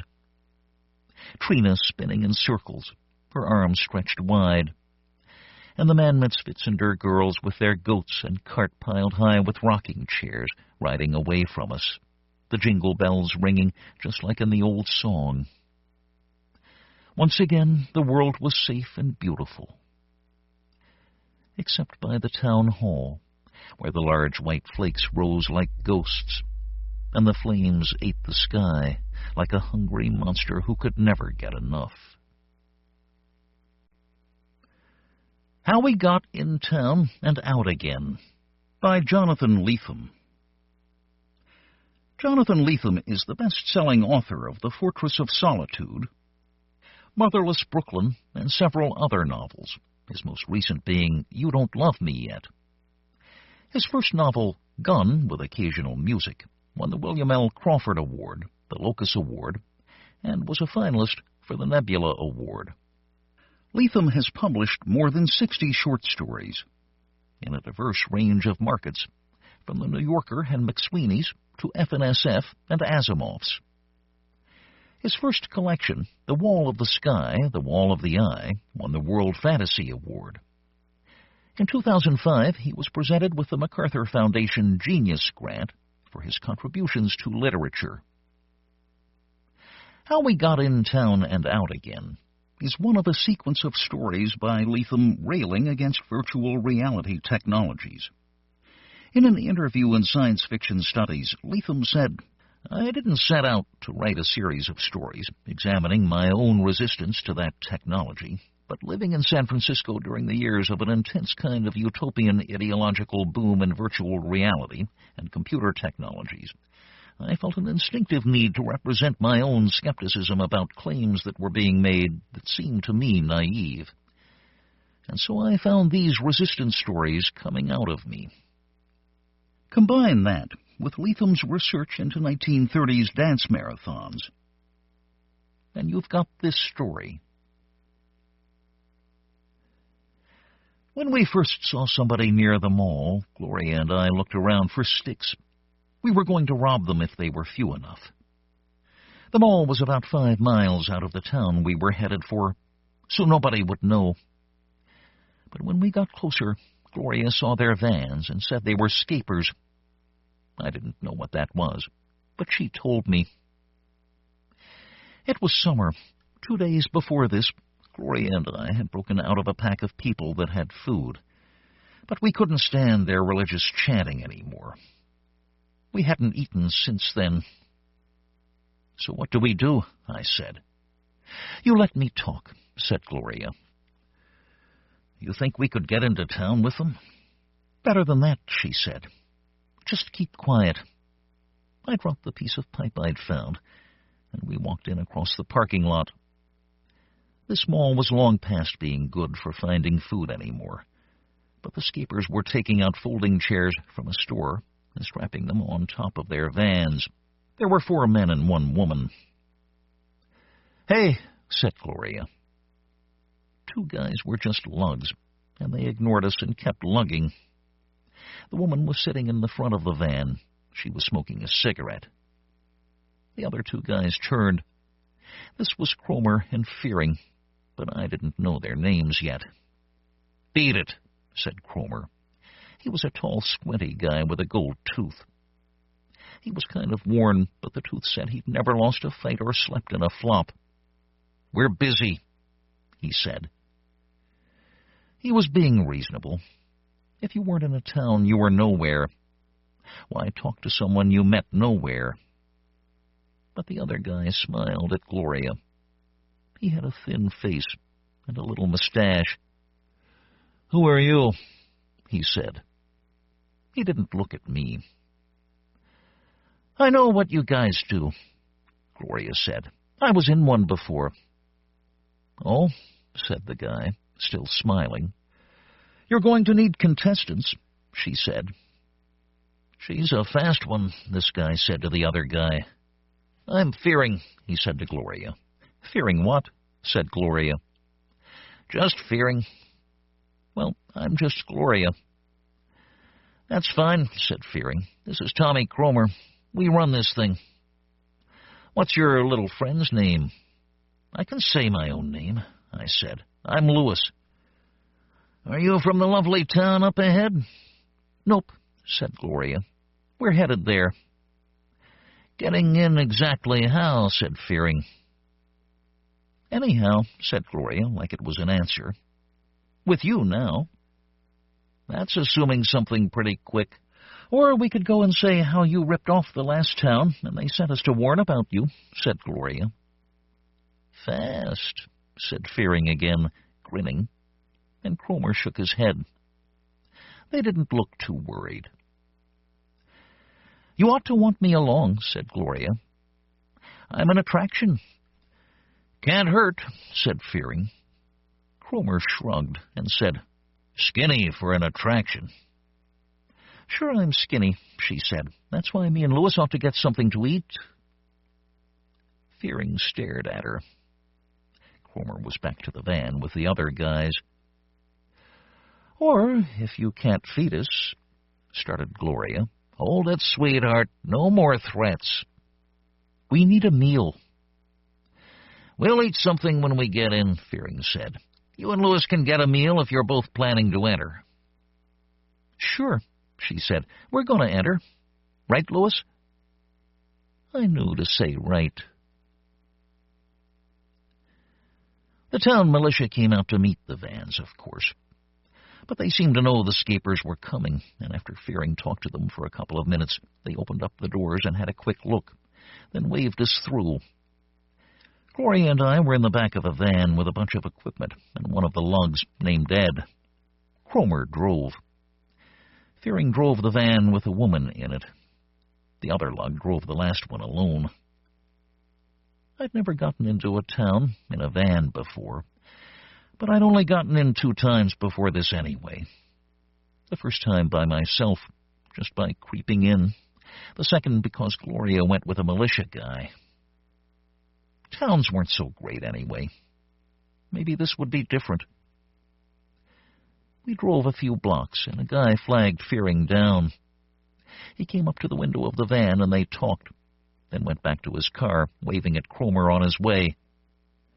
Then we followed him. "What's that about?" said Gloria. "Gilmartin's the advance man," said Cromer. "I thought you knew everything." Gloria didn't talk. I said, "What's an advance man?" "Gets us a place, and the juice we need," said Cromer. "Softens the town up, gets people excited." It was getting dark. I was pretty hungry, but I didn't say anything.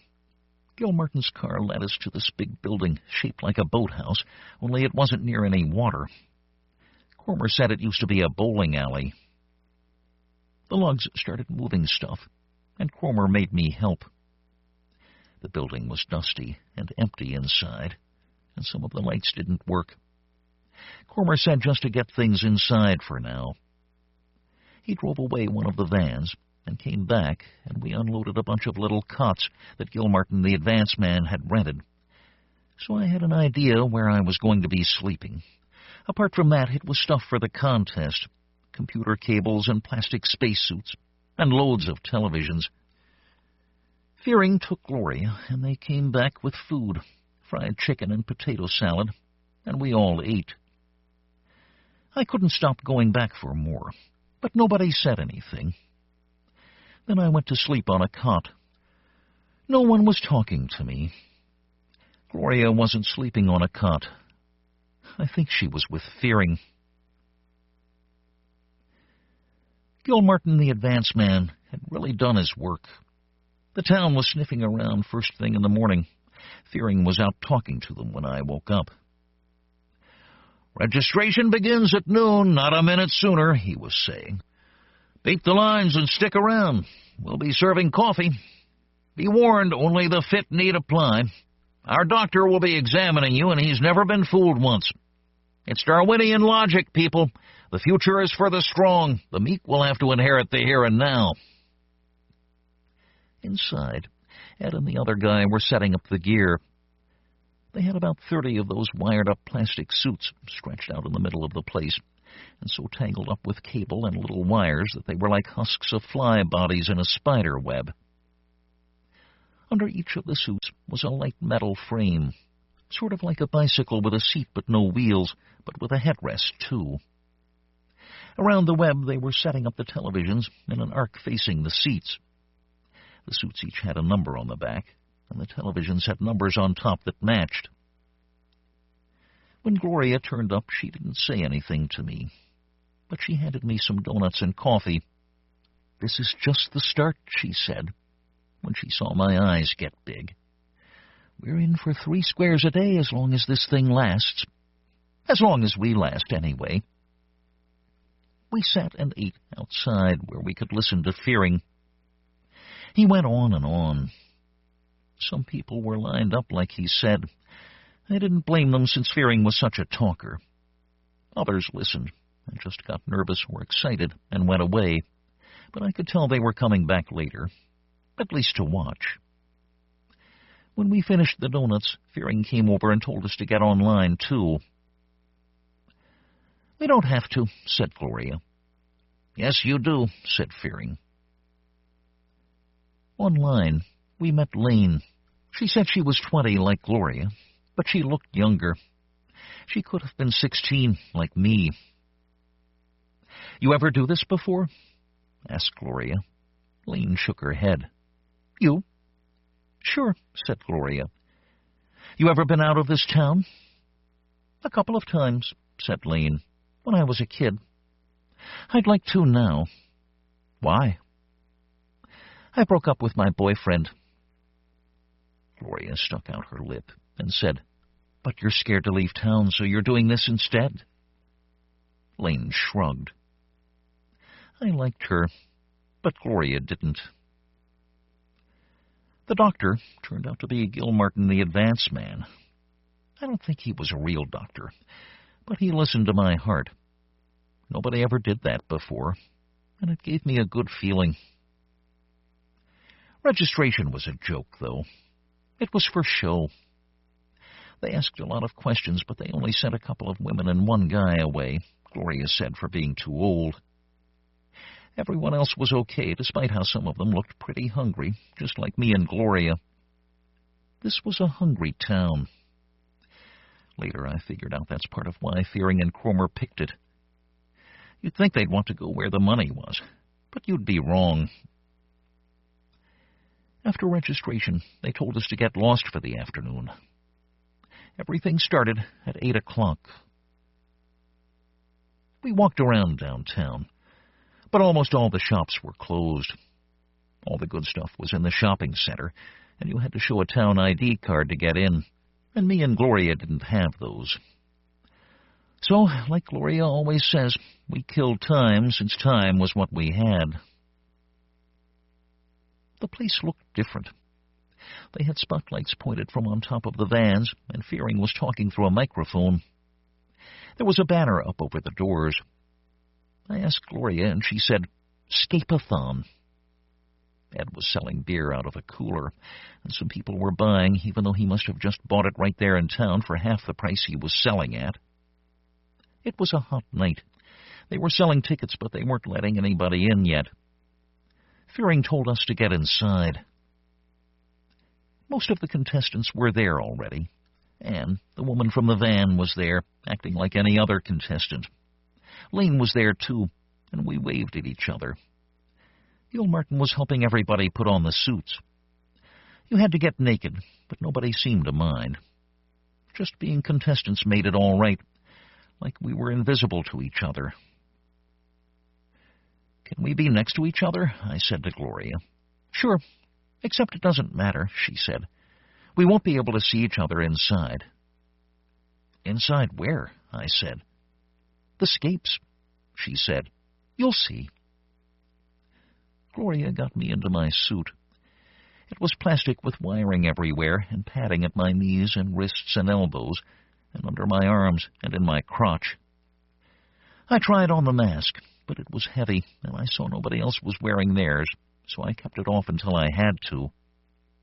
Then Gilmartin tried to help Gloria, but she said she could do it herself.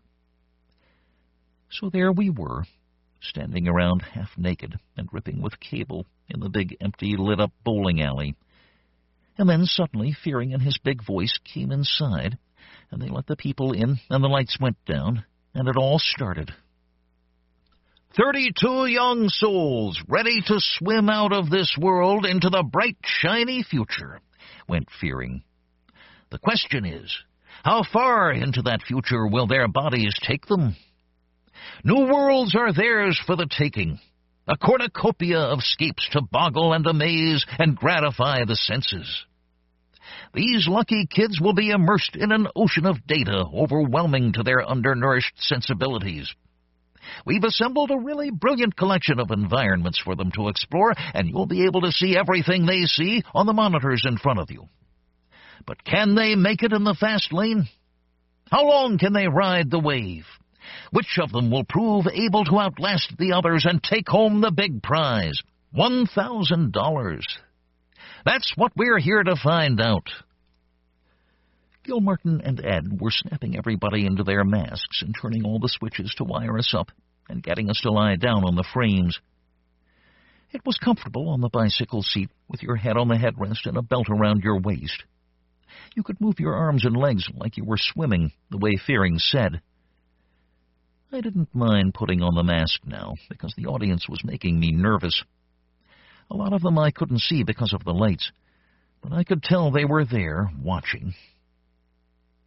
The mask covered my ears and eyes. Around my chin there was a strip of wire and tape. Inside it was dark and quiet, at first, except Fearing's voice was still coming into the earphones. The rules are simple. Our contestants get a 30-minute rest period every 3 hours. These kids will be well fed. Don't worry about that. Our doctor will monitor their health. You've heard the horror stories, but we're a class outfit. You'll see no horrors here. The kids earn the quality care we provide one way, continuous waking engagement with the data stream. We're firm on that. To sleep is to die. You can sleep on your own time, but not ours. One lapse and you're out of the game. Them's the rules. The earphones started to hum. I wished I could reach out and hold Gloria's hand, but she was too far away. They'll have no help from the floor judges or one another in locating the perceptual riches of cyberspace. Some will discover the keys that open the doors to 1,000 worlds. Others will bog down in the antechamber to the future. Anyone caught coaching during rest periods will be disqualified. No warnings, no second chances. Then Fearing's voice dropped out, and the scapes started. I was in a hallway. The walls were full of drawers, like a big cabinet that went on forever. The drawers had writing on them that I ignored. First, I couldn't move except my head. Then I figured out how to walk, and just did that for a while. But I never got anywhere. It felt like I was walking in a giant circle, up the wall, across the ceiling, and then back down the other wall. So I pulled open a drawer. It only looked big enough to hold some pencils or whatever, but when I pulled, it opened like a door, and I went through. "Welcome to Intense Personals," said a voice. There were just some colors to look at. The door closed behind me. "You must be 18 years of age or older to use this service. To avoid any charges, please exit now." I didn't exit because I didn't know how. The space with colors was kind of small, except it didn't have any edges, but it felt small. "This is the main menu. Please reach out and make one of the following selections: women seeking men, men seeking women, women seeking women, men seeking men, or alternatives." Each of them was a block of words in the air. I reached up and touched the first one. After each selection, touch 1 to play the recording again, 2 to record a message for this person, or 3 to advance to the next selection. You may touch 3 at any time to advance to the next selection, or 4 to return to the main menu. Then a woman came into the colored space with me. She was dressed up and wearing lipstick. "Hi, my name is Kate," she said. She stared like she was looking through my head at something behind me and poked at her hair while she talked. "I live in San Francisco. I work in the financial district as a personnel manager, but my real love is the arts, currently painting and writing."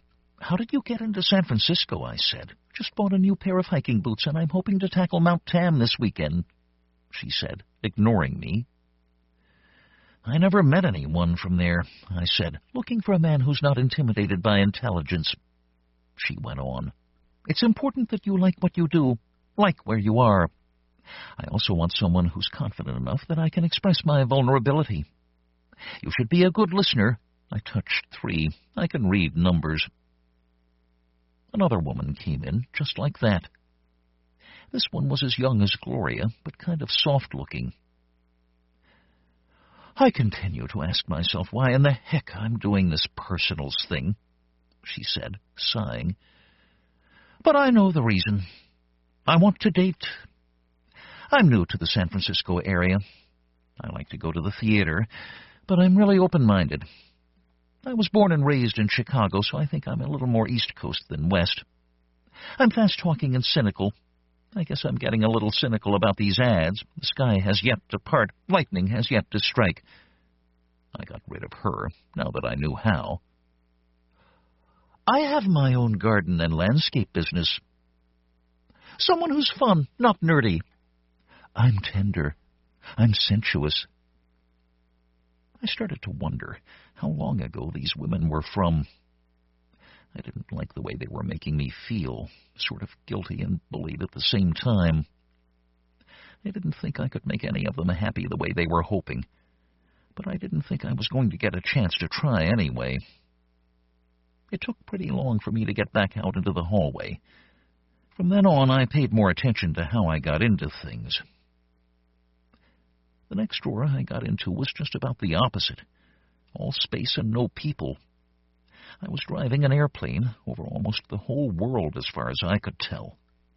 There was a row of dials and switches under the windows, but it didn't mean anything to me. First I was in the mountains, and I crashed a lot, and that was dull, because a voice would lecture me before I could start again, and I had to wait. But then I got to the desert, and I kept it up without crashing much. I just learned to say no whenever the voice suggested something different, like engage target or evasive action. I wanted to fly a while, that's all. The desert looked good from up there, even though I'd been walking around in deserts too often. Except that I had to pee. I could have done that forever. Fearing's voice broke in, though, and said it was time for the first rest period. Still fresh and eager after their first plunge into the wonders of the future, Fearing was saying to the people in the seats. The place was only half full. Already this world seems drab by comparison. Yet consider the irony that as their questing minds grow accustomed to these splendors, their bodies will begin to rebel. Gloria showed me how to unsnap the cables so I could walk out of the middle of all that stuff, still wearing the suit, leaving the mask behind. Everybody lined up for the bathroom. Then we went to the big hall in the back where they had the cots. But nobody went to sleep or anything. I guessed we'd all want to next time, but right now I was too excited, and so was everybody else. Fearing just kept talking like us taking a break was as much a part of the show as anything else. Splendors, ha, said Gloria. Bunch of second-hand cyber junk. I was in a plane, I started. Shut up, said Gloria. We're not supposed to talk about it. Only if you find something you like, remember where it is. I hadn't done that, but I wasn't worried. Drink some water, she said, and get some food. They were going around with sandwiches, and I got a couple, one for Gloria. But she didn't seem to want to talk. Gilmartin, the fake doctor, was making a big deal of going around checking everybody, even though it was only the first break. I figured that the whole point of taking care of us so hard was to remind the people in the seats that they might see somebody get hurt. Ed was giving out apples from a bag. I took one and went over and sat on Lane's cot. She looked nice in her suit. My boyfriend's here, she said. You're back together? I mean ex. I'm pretending I didn't see him. Where? He's sitting right in front of my monitor. She tipped her head to point. I didn't say anything, but I wished I had somebody watching me from the audience. When I went back, the first thing I got into was a library of books. Every one you took off the shelf turned into a show, with charts and pictures. But when I figured out that it was all business stuff about how to manage your money, I got bored. Then I went into a dungeon. It started with a wizard growing me up from a bug. We were in his workshop, which was all full of jars and cobwebs. He had a face like a melted candle, and he talked as much as Fearing. There were bats flying around. You must resume the quest of Croyd, he said to me, and started touching me with his stick. I could see my arms and legs, but they weren't wearing the skeeper suit. They were covered with muscles. When the wizard touched me, I got a sword and a shield. These are your companions, Rip and Batter, said the wizard. They will obey you and protect you. You must never betray them for any other. That was Croyd's mistake. Okay, I said. The wizard sent me into the dungeon, and Rip and Batter talked to me. They told me what to do. They sounded a lot like the wizard. We met a worm lion. That's what Rip and Batter called it. It had a head full of worms with little faces, and Rip and Batter said to kill it, which wasn't hard. The head exploded, and all the worms started running away into the stones of the floor like water. Then we met a woman in sexy clothes who was holding a sword and shield, too. Hers were loaded with jewels and looked a lot nicer than Rip and Batter. This was Croyd's mistake. Anyone could see that. Only I figured Croyd wasn't here and I was. and so maybe his mistake was one I wanted to make too.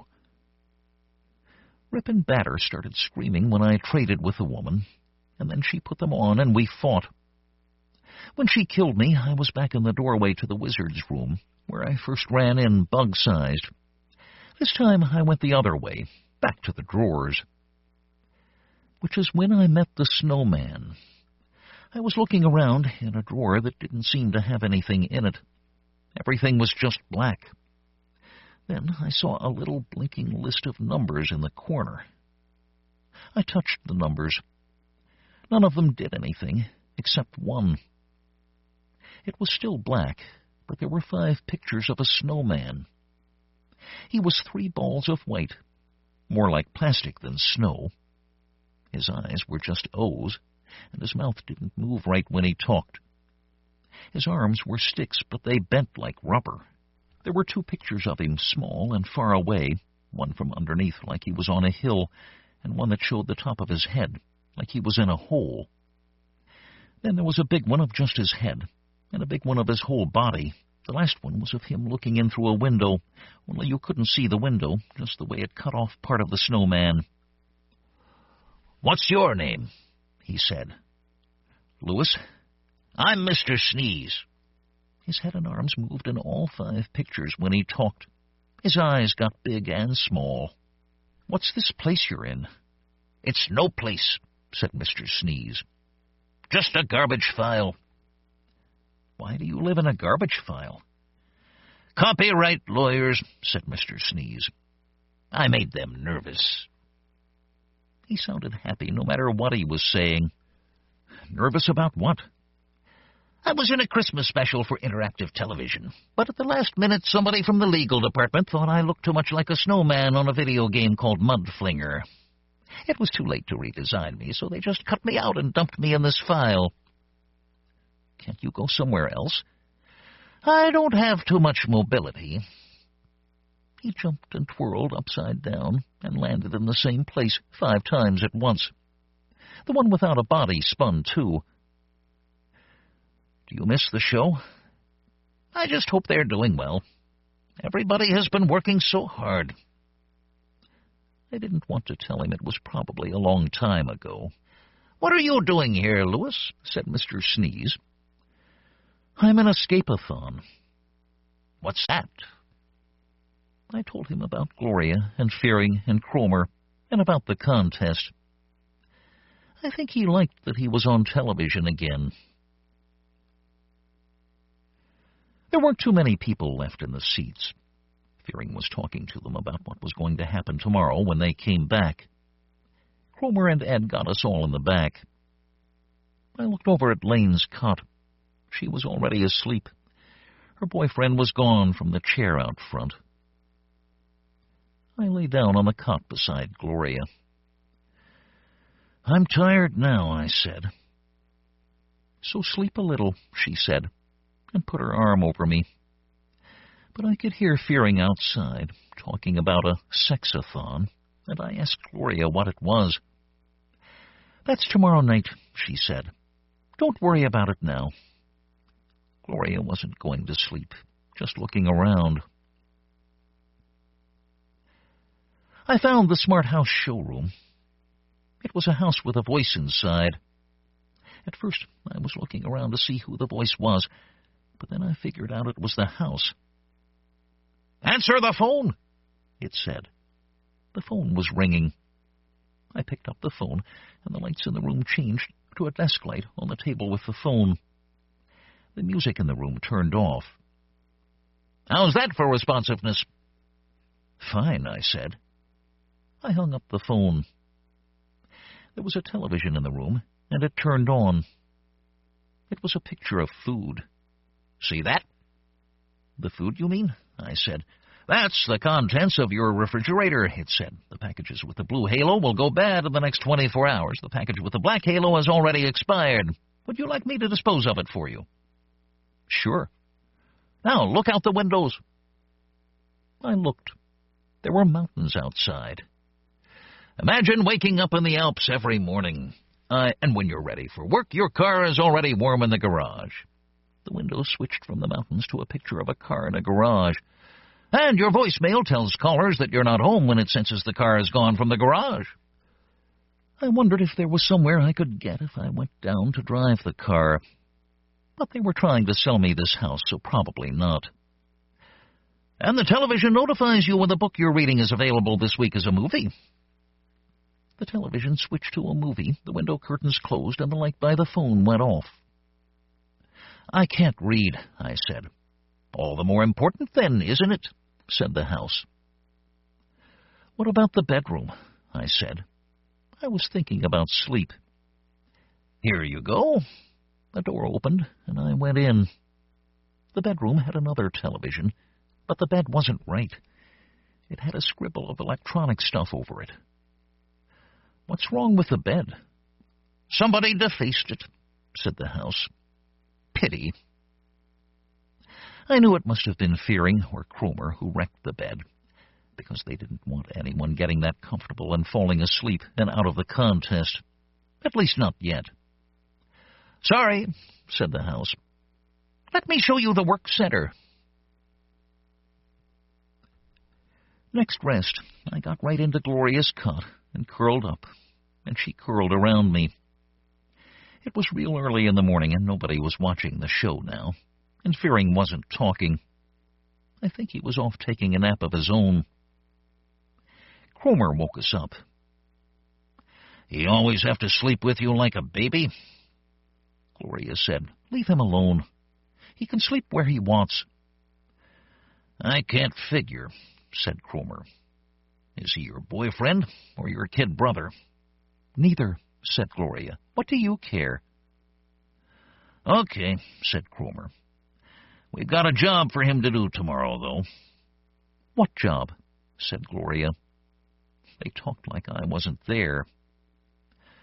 "We need a hacker boy for a little sideshow we put on," said Cromer. "He's it." "He's never been in Escape before," said Gloria. "He's no hacker." "He's the nearest we've got. We'll walk him through it." "I'll do it," I said. "Okay, but then leave him out of the sexathon," said Gloria.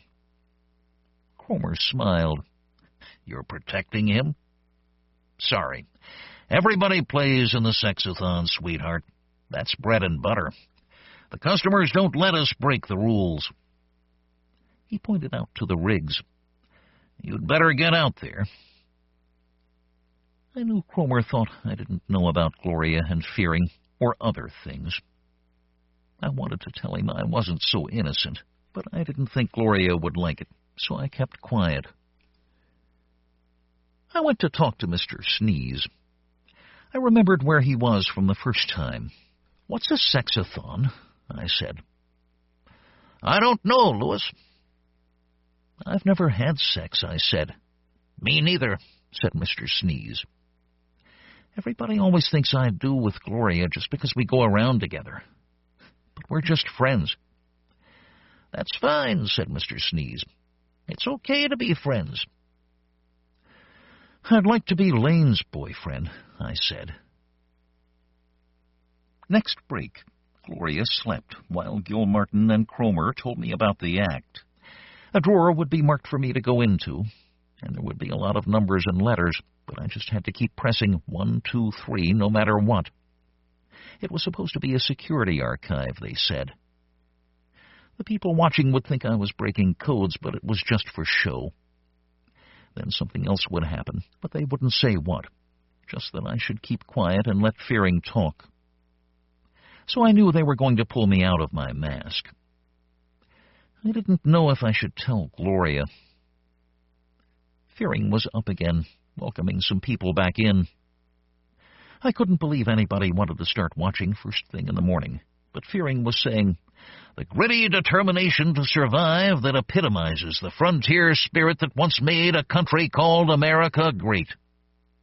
And, "Young bodies writhing in agonized congress with the future." And that sounded like a lot of fun, I guess. A woman from the town had quit already. Not Lane, though. A good, quiet place to go was Mars. It was like the airplane, all space and no people, but better, since there was no voice telling you to engage targets, and you never crashed. I went to the drawer they told me about. Fearing's voice in my ear told me it was time. The place was a storeroom of information, like the business library.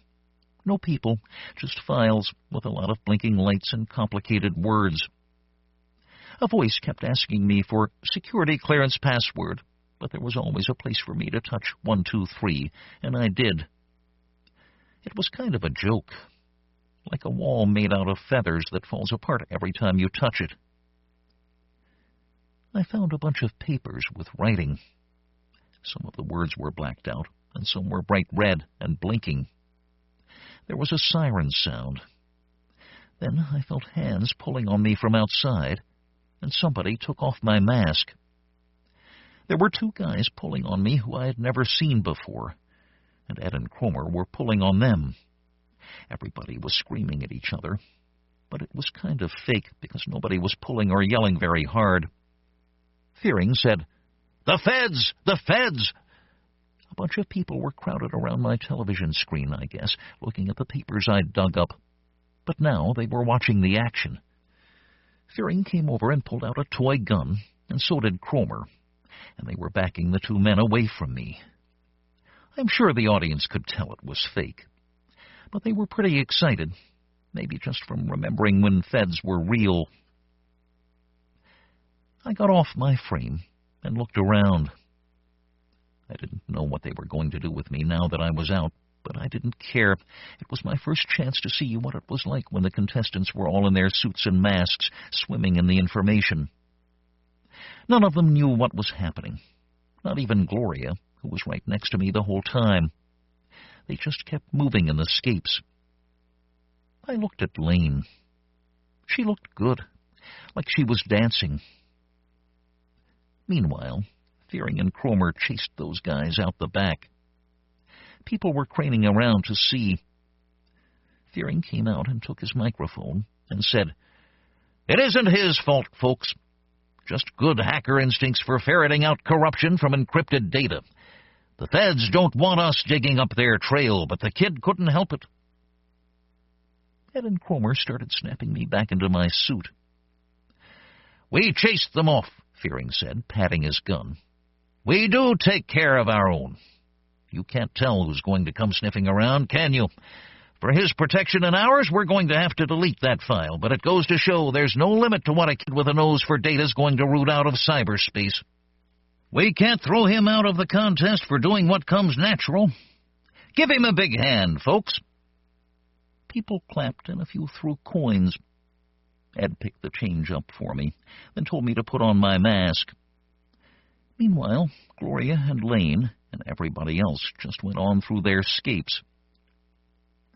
I began to see what Cromer and Fearing were selling. It wasn't any one thing. Some of it was fake, and some was real, and some was a mix, so you couldn't tell. The people watching probably didn't know why they wanted to, except it made them forget their screwed-up lives for a while to watch the only suckers bigger than themselves, us.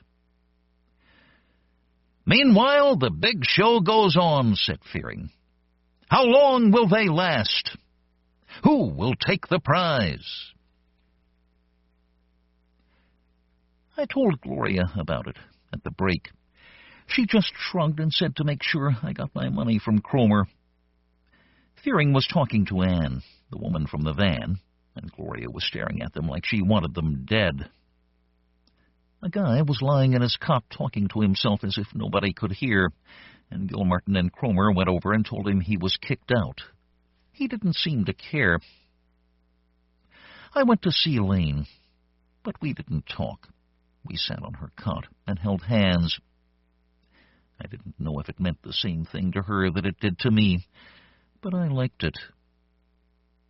After the break, I went and talked to Mr. Sneeze. He told me the story of the show about Christmas. He said it wasn't about always getting gifts. Sometimes you had to give gifts, too. The sexathon was late at night. They cleared the seats, and everyone had to pay again to get back in, because it was a special event. Fearing had built it up all day, talking about how it was for adults only. It would separate the men from the boys, things like that. Also that people would get knocked out of the contest. So we were pretty nervous by the time he told us the rules. "What would Scapes be without virtual sex?" he said.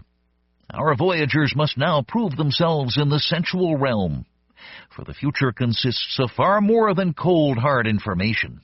It's a place of desire and temptation, and as always, survival belongs to the fittest. The soldiers will now be steered onto the sexual battlescape. The question is, will they meet with the little death or the big one?" Gloria wouldn't explain. "Not real death," is all she said. The rules, again, are so simple a child could follow them. In the sexscape environment, our contestants will be free to pick from a variety of fantasy partners. We've packed this program with options. There's something for every taste, believe you me. We won't question their selections, but here's the catch. We will chart the results. Their suits will tell us who does and doesn't attain sexual orgasm in the next session, and those who don't will be handed their walking papers. The suits don't lie. Find bliss or die, folks. Find bliss or die. "You get it now?" said Gloria to me. "I guess," I said. As ever, audience members are cautioned never to interfere with the contestants during play. Follow their fantasies on the monitors, or watch their youthful bodies strain against exhaustion, seeking to bridge virtual lust and bona fide physical response. But no touchy. Cromer was going around checking the suits. "Who's gonna be in your fantasy, kid?" he said to me. "The snowman?" I'd forgotten how they could watch me talk to Mr. Sneeze on my television. I turned red. "Screw you, Cromer," said Gloria. "Whoever you want, honey," he said, laughing. Well, I found my way around their sexscape, and I'm not too embarrassed to say I found a girl who reminded me of Lane, except for the way she was trying so hard to be sexy.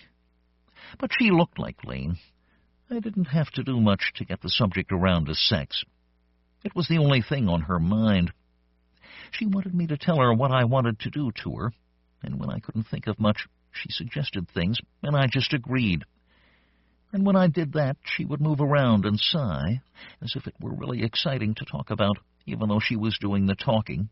She wanted to touch me, but she couldn't really, so she took off her clothes and got close to me and touched herself. I touched her, too, but she didn't really feel like much, and it was like my hands were made of wood, which couldn't have felt too nice for her, though she acted like it was great. I touched myself a little, too. I tried not to think about the audience. I was a little confused about what was what in the suit, and with her breathing in my ear so loud, but I got the desired result. That wasn't hard for me. Then I could go back to the drawers, but Cromer had made me embarrassed about visiting Mr. Sneeze, so I went to Mars, even though I would have liked to talk to him. The audience was all stirred up at the next break. They were sure getting their money's worth now. I got into Gloria's cot. I asked her if she did it with her own hands, too. "You didn't have to do that," she said. "How else?" "I just pretended. I don't think they can tell. They just want to see you wiggle around." Well, some of the women from the town hadn't wiggled around enough, I guess, because Cromer and Ed were taking them out of the contest. A couple of them were crying. "I wish I hadn't," I said. "It's the same either way," said Gloria. "Don't feel bad. Probably some other people did it, too. They didn't kick Lane out, but I saw she was crying anyway." Cromer brought a man into the back and said to me, "Get into your own cot, little snowman." "Let him stay," said Gloria. She wasn't looking at Cromer. "I've got someone here who wants to meet you," said Cromer to Gloria. Mr. Warren, this is Gloria. Mr. Warren shook her hand. He was pretty old. I've been admiring you, he said. You're very good. Mr. Warren is wondering if you'd let him buy you a drink, said Cromer. Thanks, but I need some sleep, said Gloria. Perhaps later, said Mr. Warren. After he left, Cromer came back and said, You shouldn't pass up easy money. I don't need it, said Gloria. I'm going to win your contest, you goddamn pimp. Now, Gloria, said Cromer, you don't want to give the wrong impression. Leave me alone. I noticed now that Anne wasn't around in the rest area, and I got the idea that the kind of easy money Gloria didn't want Anne did. I'm not so dumb. Worrying about the sexathon had stopped me from feeling how tired I was. Right after that, I started nodding off in the scapes. I had to keep moving around. After I'd been to a few new things, I went to see the snowman again. It was early in the morning, and I figured Cromer was probably asleep, and there was barely any audience to see what I was doing on my television. So Mr. Sneeze and I talked, and that helped me stay awake. I wasn't the only one who was tired after that night. On the next break, I saw that a bunch of people had dropped out or had been kicked out for sleeping. There were only 17 left. I couldn't stay awake myself, but I woke up when I heard some yelling over where Lane was. It was her parents. I guess they heard about the sexathon, maybe from her boyfriend, who was there too. Lane was sitting, crying, behind Fearing, who was telling her parents to get out of there, and her father just kept saying, "I'm her father! I'm her father!" Her mother was pulling at Fearing, but Ed came over and pulled on her. I started to get up, but Gloria grabbed my arm and said, "Stay out of this." "Lane doesn't want to see that guy," I said. "Let the townies take care of themselves, Louis. Let Lane's daddy take her home if he can. Worse could happen to her." "You just want her out of the contest," I said. Gloria laughed. "I'm not worried about your girlfriend outlasting me," she said. "She's about to break no matter what." So I just watched. Cromer and Ed got Lane's parents and boyfriend pushed out of the rest area, back toward the seats. Fearing was yelling at them, making a scene for the audience. It was all part of the show as far as he was concerned. Anne from the van was over talking to Lane, who was still crying, but quiet now. "Do you really think you can win?" I said to Gloria. "Sure, why not?" she said. "I can last." I'm pretty tired. In fact, my eyeballs felt like they were full of sand. "Well, if you fall out, stick around. You can probably get food out of Cromer for cleaning up or something. I'm going to take these bastards." "You don't like Fearing anymore," I said. "I never did," said Gloria. That afternoon, 3 more people dropped out. Fearing was going on about endurance, and I got thinking about how much harder it was to live the way me and Gloria did than it was to be in town, and so maybe we had an advantage. Maybe that was why Gloria thought she could win now.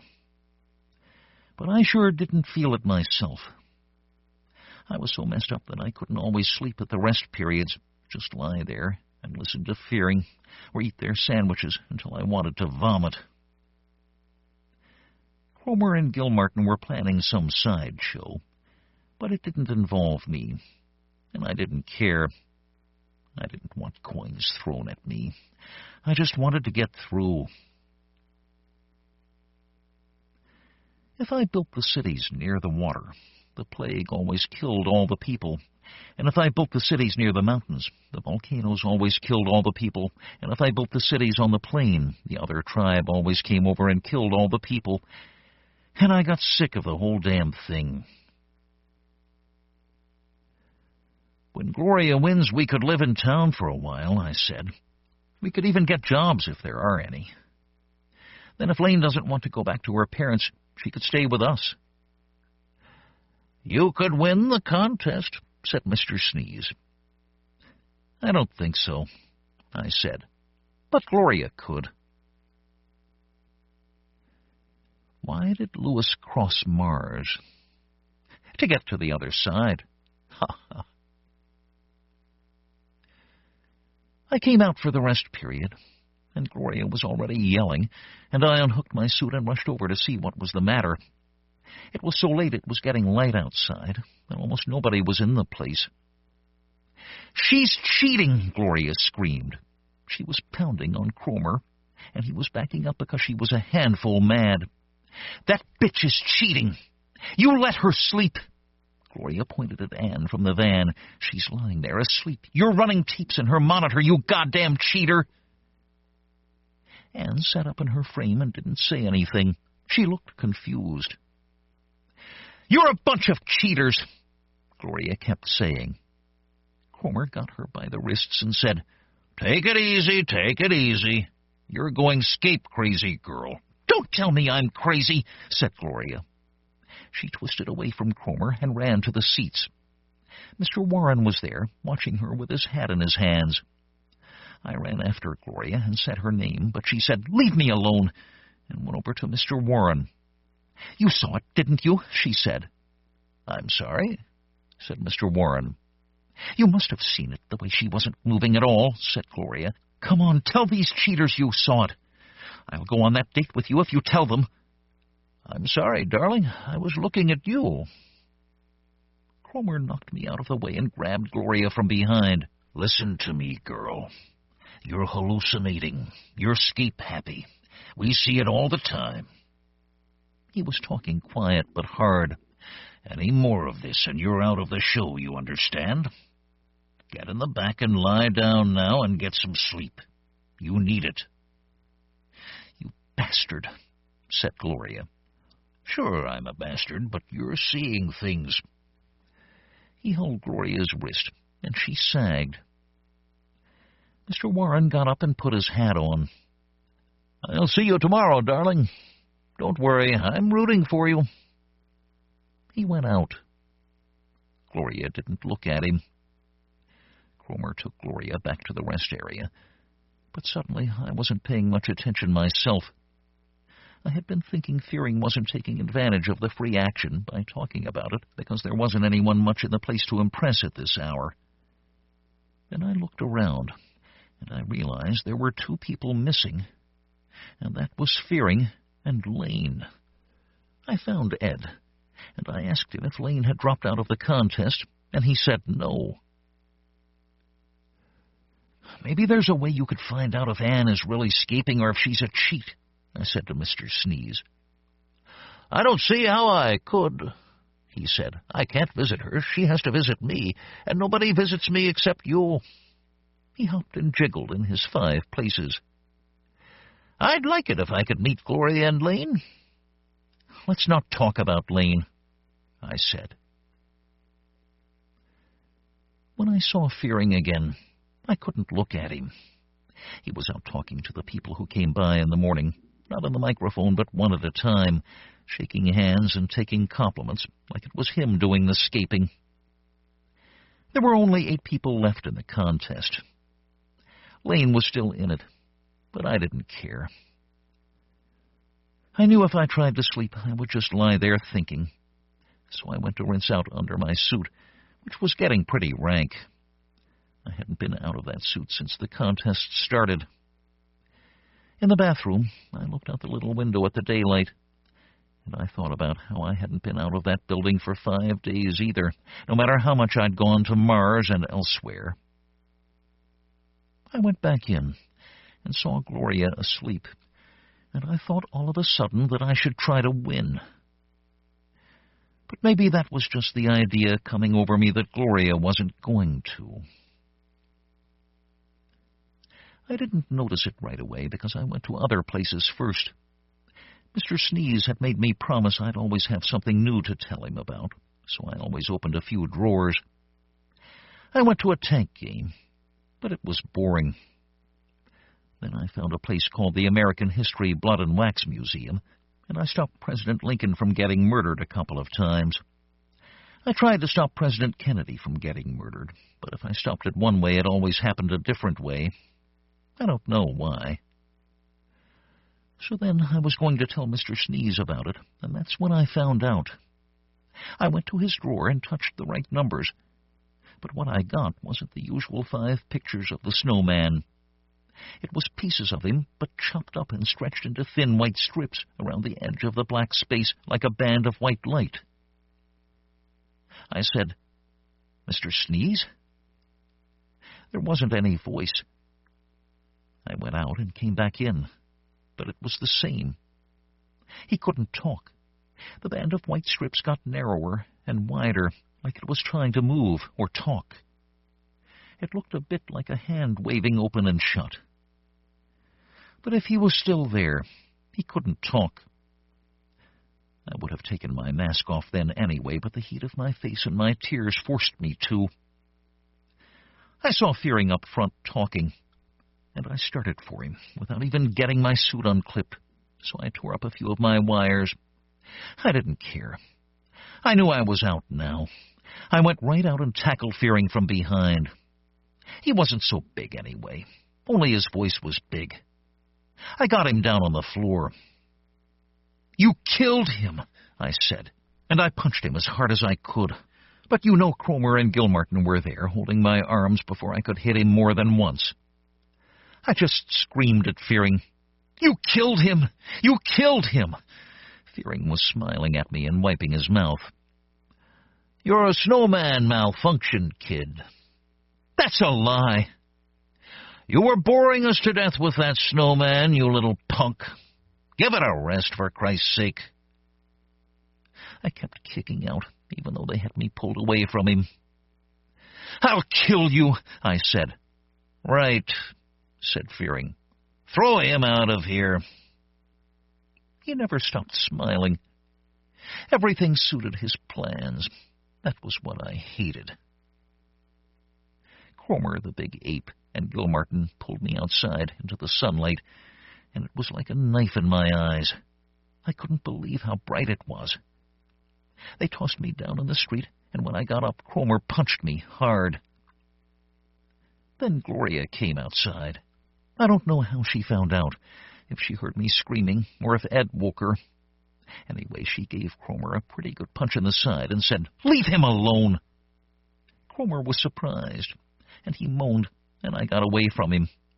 Gloria punched him again.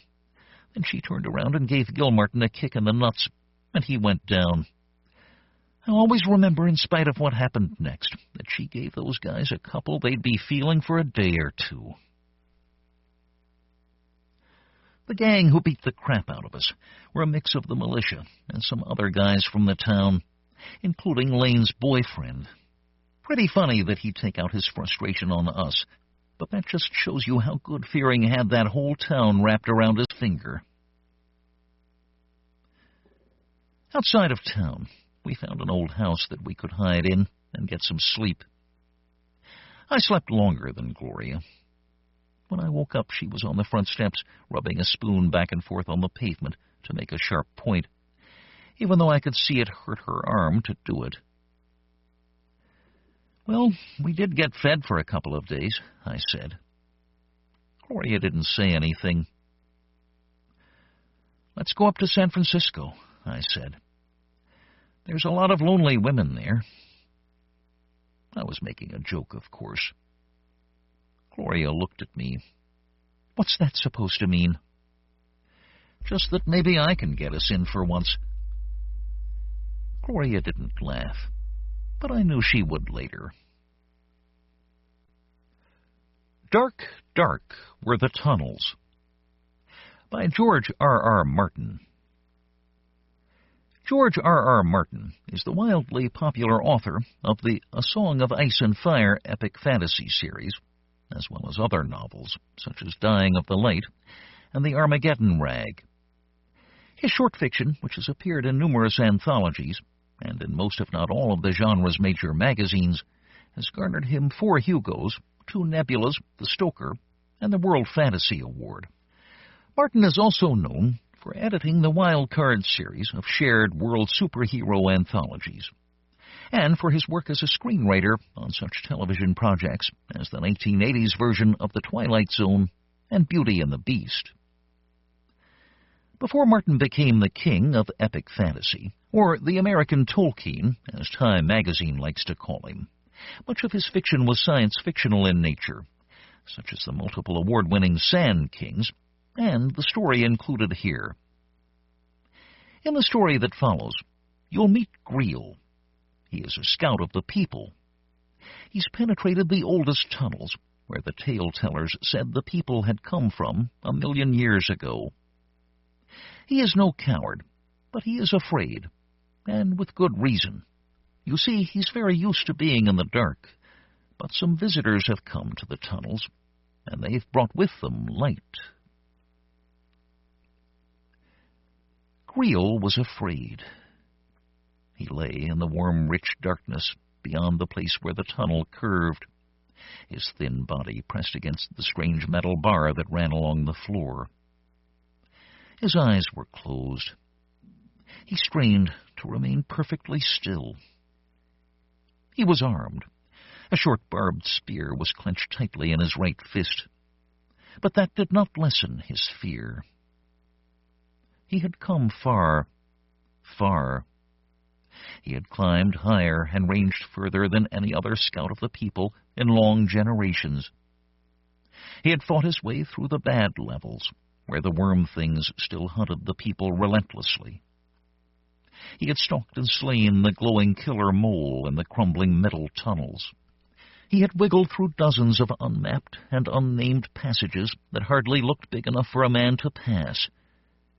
And now he had penetrated to the oldest tunnels, the great tunnels and halls of legend, where the tale-tellers said the people had come from 1,000,000 years ago. He was no coward. He was a scout of the people, who dared to walk in tunnels where men had not trod in centuries. But he was afraid, and was not ashamed for his fear. A good scout knows when to be afraid, and Greel was a very good scout. So he lay silent in the darkness and clutched his spear and thought. Slowly the fear began to wane. Greel steeled himself and opened his eyes. Quickly he shut them again. The tunnel ahead was on fire. He had never seen fire, but the tale-tellers had sung of it many times. Hot it was, and bright, so bright it hurt the eyes. Blindness was the lot of those who looked too long. So Greel kept his eyes shut. A scout needed his eyes. He could not allow the fire ahead to blind him. Back here, in the darkness beyond the bend of the tunnel, the fire was not so bad. It still hurt the eyes to look at it, as it hung upon the curving tunnel wall. But the pain was one that could be borne. But earlier, when he had first seen the fire, Greel had been unwise. He had crept forward, squinting, to where the wall curved away. He had touched the fire that hung upon the stone, and then, foolishly, he had peered beyond the curve. His eyes still ached.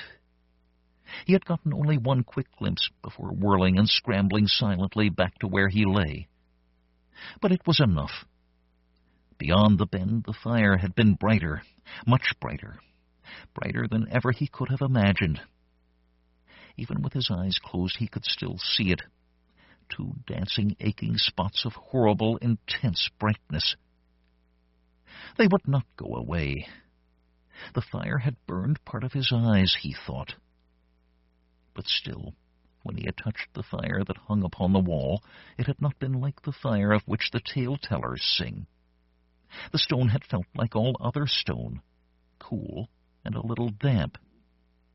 Fire was hot, the tale-tellers said, but the fire on the stone had not been hot to the touch. It was not fire, then, Greel decided after thought. What it was he did not know, but it could not be fire if it was not hot. He stirred slightly from where he lay.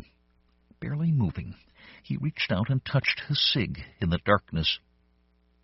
His mind brother was several yards distant, near one of the other metal bars.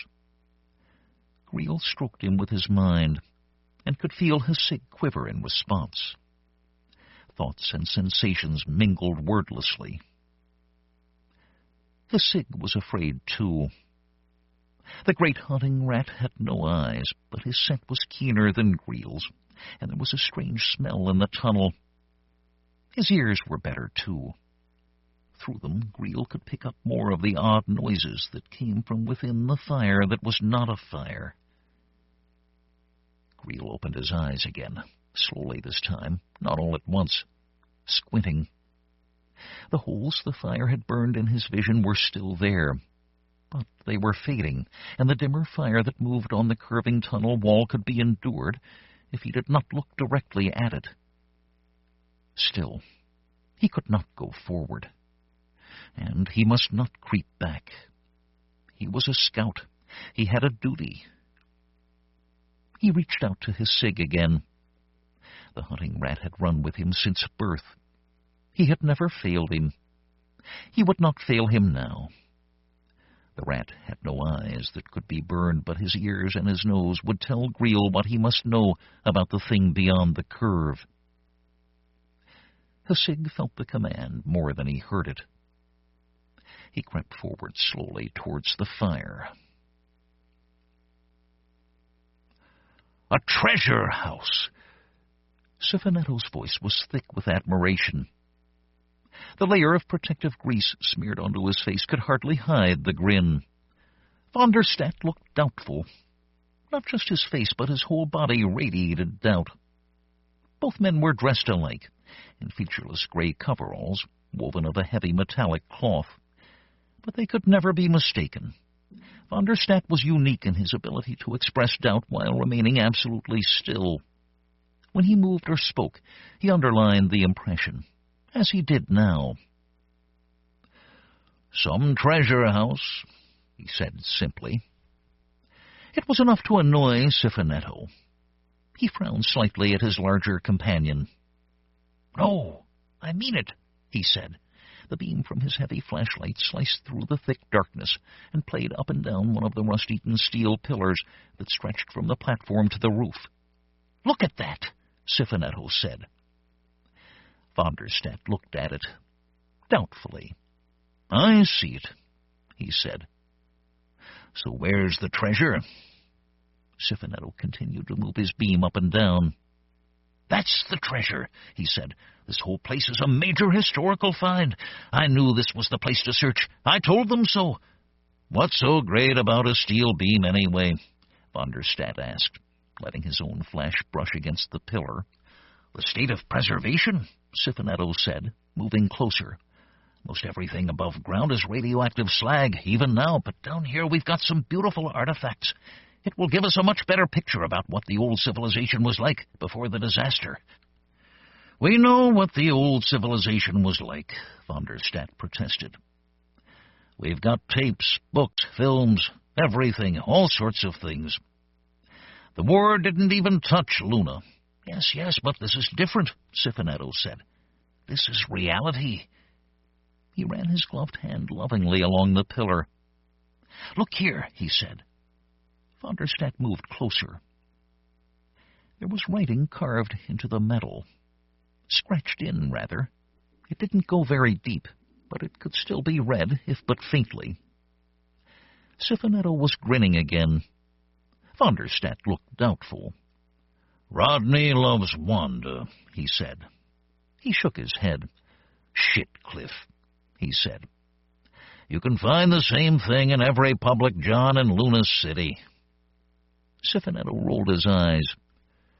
Von der Stadt, he said, if we found the oldest cave painting in the world, you'd probably say it was a lousy picture of a buffalo. He jabbed at the writing with his free hand. Don't you understand? This is old. It's history. It's the remains of a civilization and a nation and a planet that perished almost half a millennium ago. Von der Stadt didn't reply, but he still looked doubtful. His flashlight wandered. There are some more, if that's what you're after, he said, holding his beam steady on another pillar a few feet distant. This time it was Siphoneto who read the inscription. "Repent or ye are doomed," he said, smiling after his flash melted into von der Stadt's. He chuckled slightly. "The words of the prophets are written on the subway walls," he said softly. Von der Stadt frowned. "Some prophet," he said. "They must have had one hell of a weird religion." "Oh, Christ," Siphoneto groaned. "I didn't mean it literally. I was quoting a mid-20th century poet named Simon. He wrote that only 50 years or so before the Great Disaster." Von der Stadt wasn't interested. He wandered away impatiently, his flash darting here and there amid the pitch-black ruins of the ancient subway station. "It's hot down here," he complained.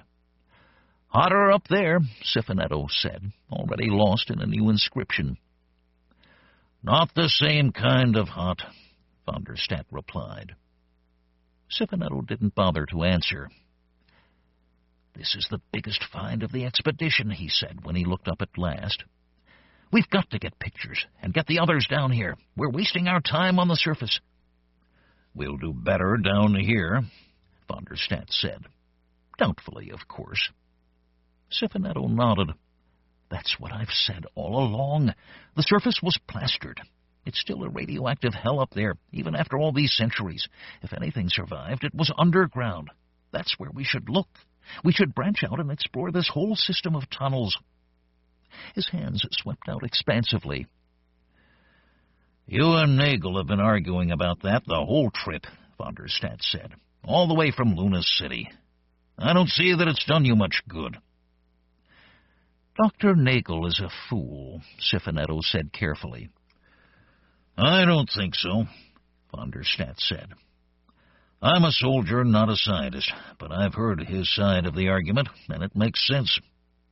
All this stuff down here is great, but it's not what Nagel wants. It's not what the expedition was sent to Earth to look for." I know, Siphoneto said.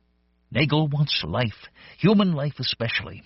So every day he sends the flyers out further and further, and so far all he's come up with is a few species of insects and a handful of mutated birds." Von der Stadt shrugged.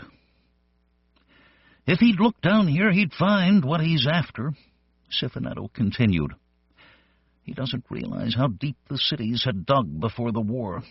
There are miles of tunnels under our feet, level after level. That's where the survivors would be, if there are any survivors." "How do you figure?" von der Stadt asked. "Look, when war hit, the only ones to live through it would be those down in deep shelters, or in the tunnels beneath the cities. The radioactivity would have prevented them from coming up for years. Hell, the surface still isn't very attractive. They'd be trapped down there. They'd adjust.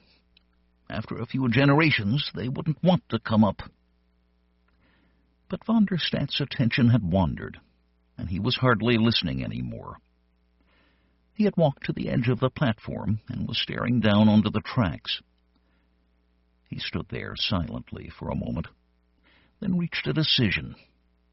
He stuffed his flashlight into his belt and began to climb down. "Come on," he said. "Let's go look for some of these survivors of yours." Hasig stayed close to the metal bar as he edged forward. It helped to hide him and kept away the fire, so he moved in a little band of almost darkness. Hugging it as best he could, he crept silently around the curve and halted. Through him, Greel watched with the rat's ears and with his nose. The fire was talking. There were two scents, alike but not the same. And there were two voices, just as there had been two fires. The bright things that had burned Greel's eyes were living creatures of some sort. Greel listened. The sounds Hasig heard so clearly were words. A language of some sort. Greel was sure of that. He knew the difference between the roars and grunts of animals and the patterns of speech. But the fire things were talking in a language he did not know. The sounds meant no more to him than to Hasig, who relayed them. He concentrated on the scent. It was strange, unlike anything he had encountered before. But somehow it felt like a man's scent, though it could not be that. Greel thought. An almost man's scent. And words. Could it be that the fire things were men? They would be strange men, much unlike the people.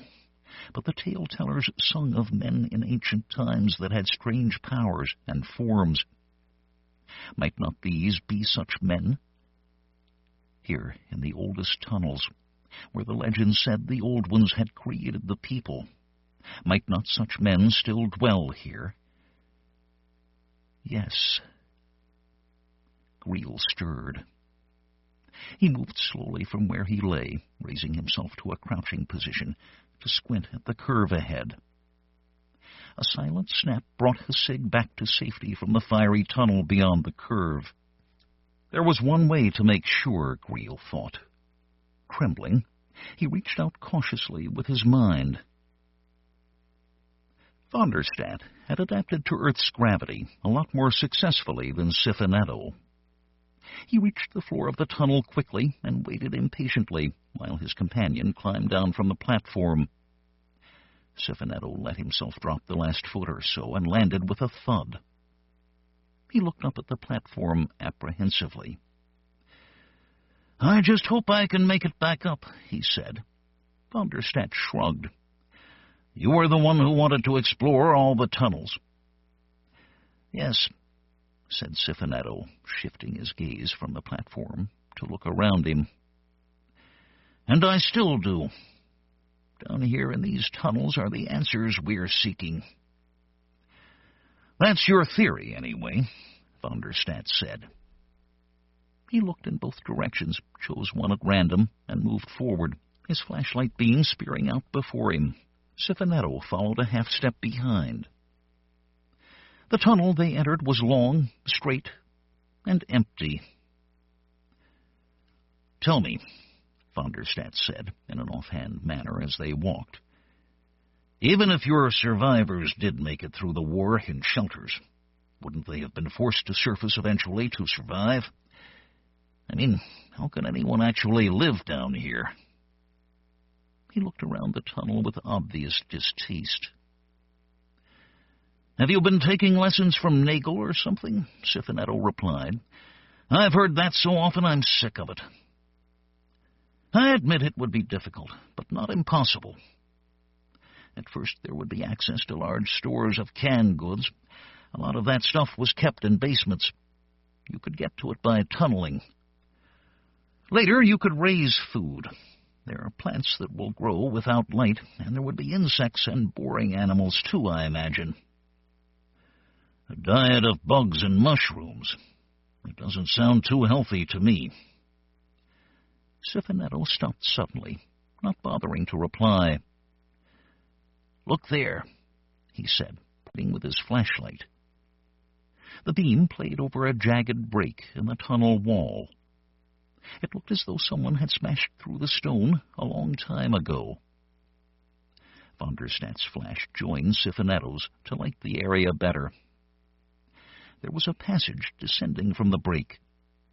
Sifinetto moved towards it with a start. "What the hell do you say to this, Vonderstadt?" he asked, grinning. He stuck head and flashlight into the crude tunnel, but re-emerged quickly. "Not much there," he said. "The passage is caved in after a few feet. But still, it confirms what I've been saying." Vonderstadt looked vaguely uneasy. His free hand drifted to the holstered pistol at his side. "I don't know," he said. "No, you don't," said Sifinetto triumphantly. "Neither does Nagel. Men have lived down here. They may still live here. We've got to organize a more efficient search of the whole underground system."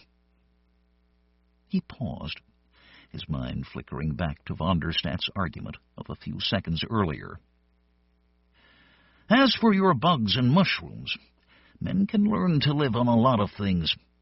Men adapt. If men survived the war, and this says they did, then they survived the aftermath, I'll wager. Maybe, von der Stadt said. I can't see what you are so hot on discovering survivors for anyway, though. I mean, the expedition is important and all that. We've got to reestablish spaceflight, and this is a good test for our new hardware. And I guess you scientists can pick up some good stuff for the museums. But humans? What did Earth ever get us besides the Great Famine? Siffinetto smiled tolerantly. It's because of the Great Famine that we want to find humans, he said. He paused.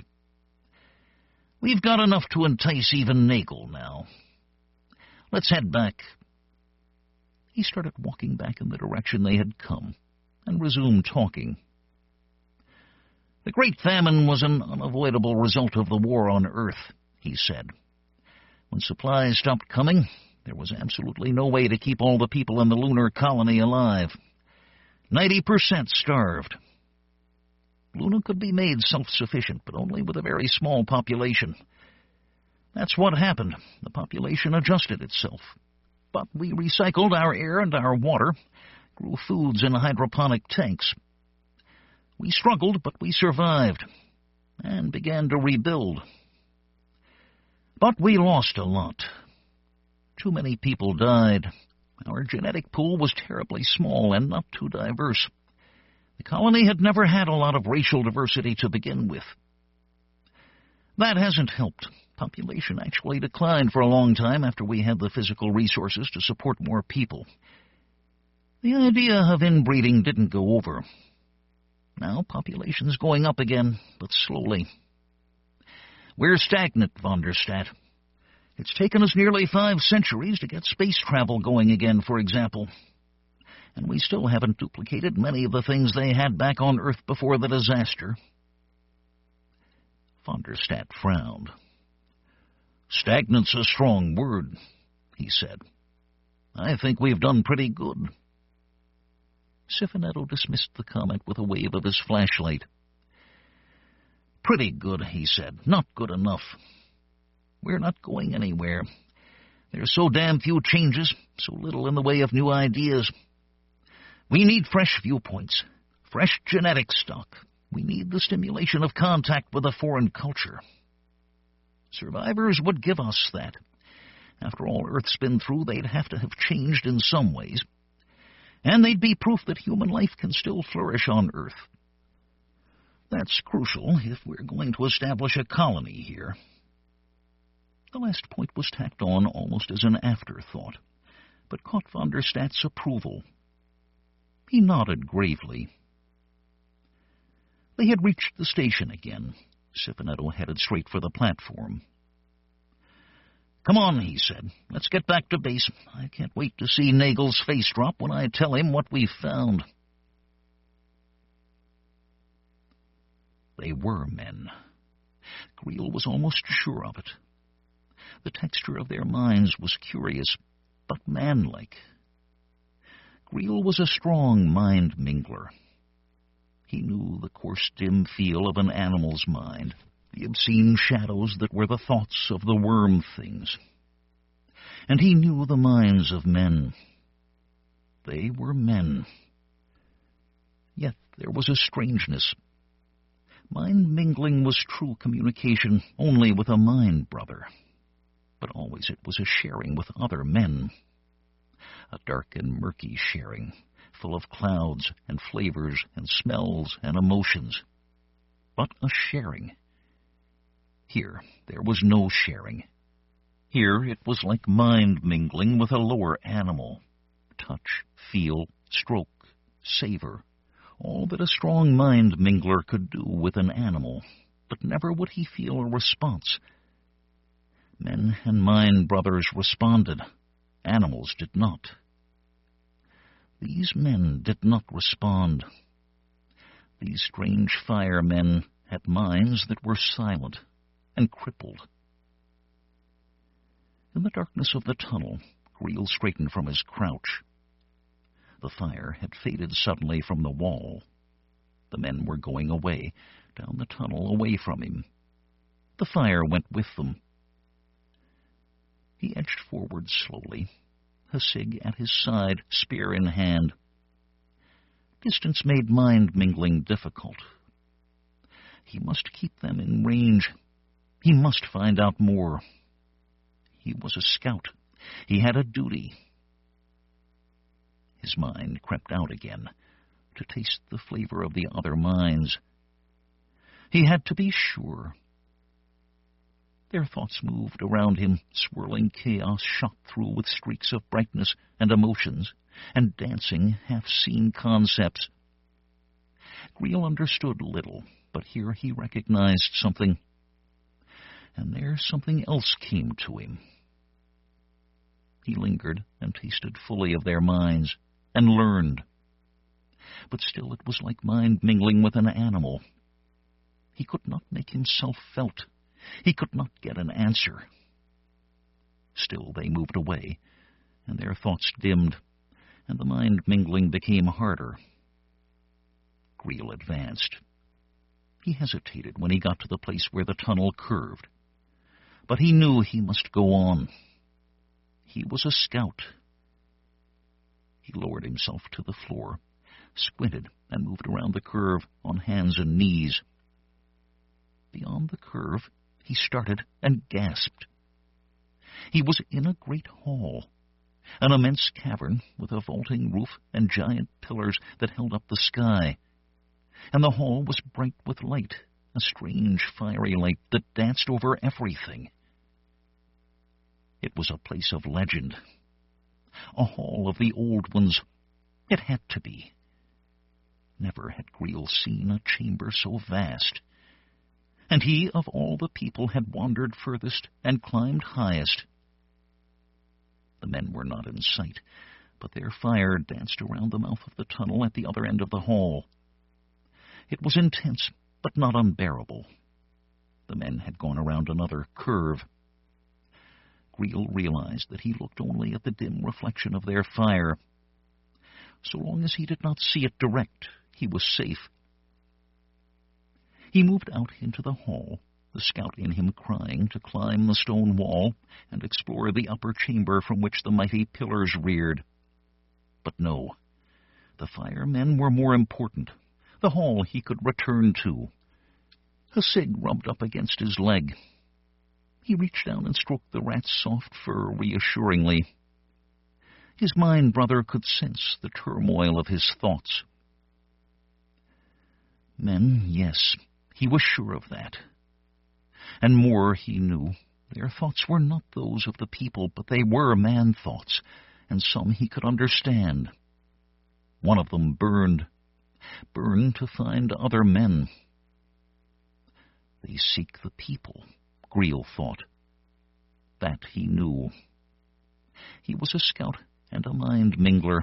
He did not make mistakes. But what he must do he did not know. They sought the people. That might be good. When first that concept had touched him, Greel had quivered with joy. These firemen were like the old ones of legend. If they sought the people, he would lead them. There would be rewards and glory, and the tale-tellers would sing his name for generations. More, it was his duty. Things went not well with the people in recent generations. The time of good had ended with the coming of the worm-things, who had driven the people from tunnel after tunnel. Even now, below his feet, the fight went on still in the bad levels and the tunnels of the people. And Greel knew the people were losing. It was slow, but certain. The worm-things were new to the people. More than animal, but less than men. They needed not the tunnels. They stalked through the earth itself, and nowhere were men safe. The people fought back. Mind-minglers could sense the worm-things, and spears could slay them, and the great hunting rats could rip them to shreds. But always the worm-things fled back into the earth itself. And there were many worm-things, and few people. But these new men, these firemen, they could change the war. Legend said the old ones had fought with fire and stranger weapons, and these men lived in fire. They could aid the people. They could give mighty weapons to drive the worm things back into the darkness from which they came. But these men were not quite men.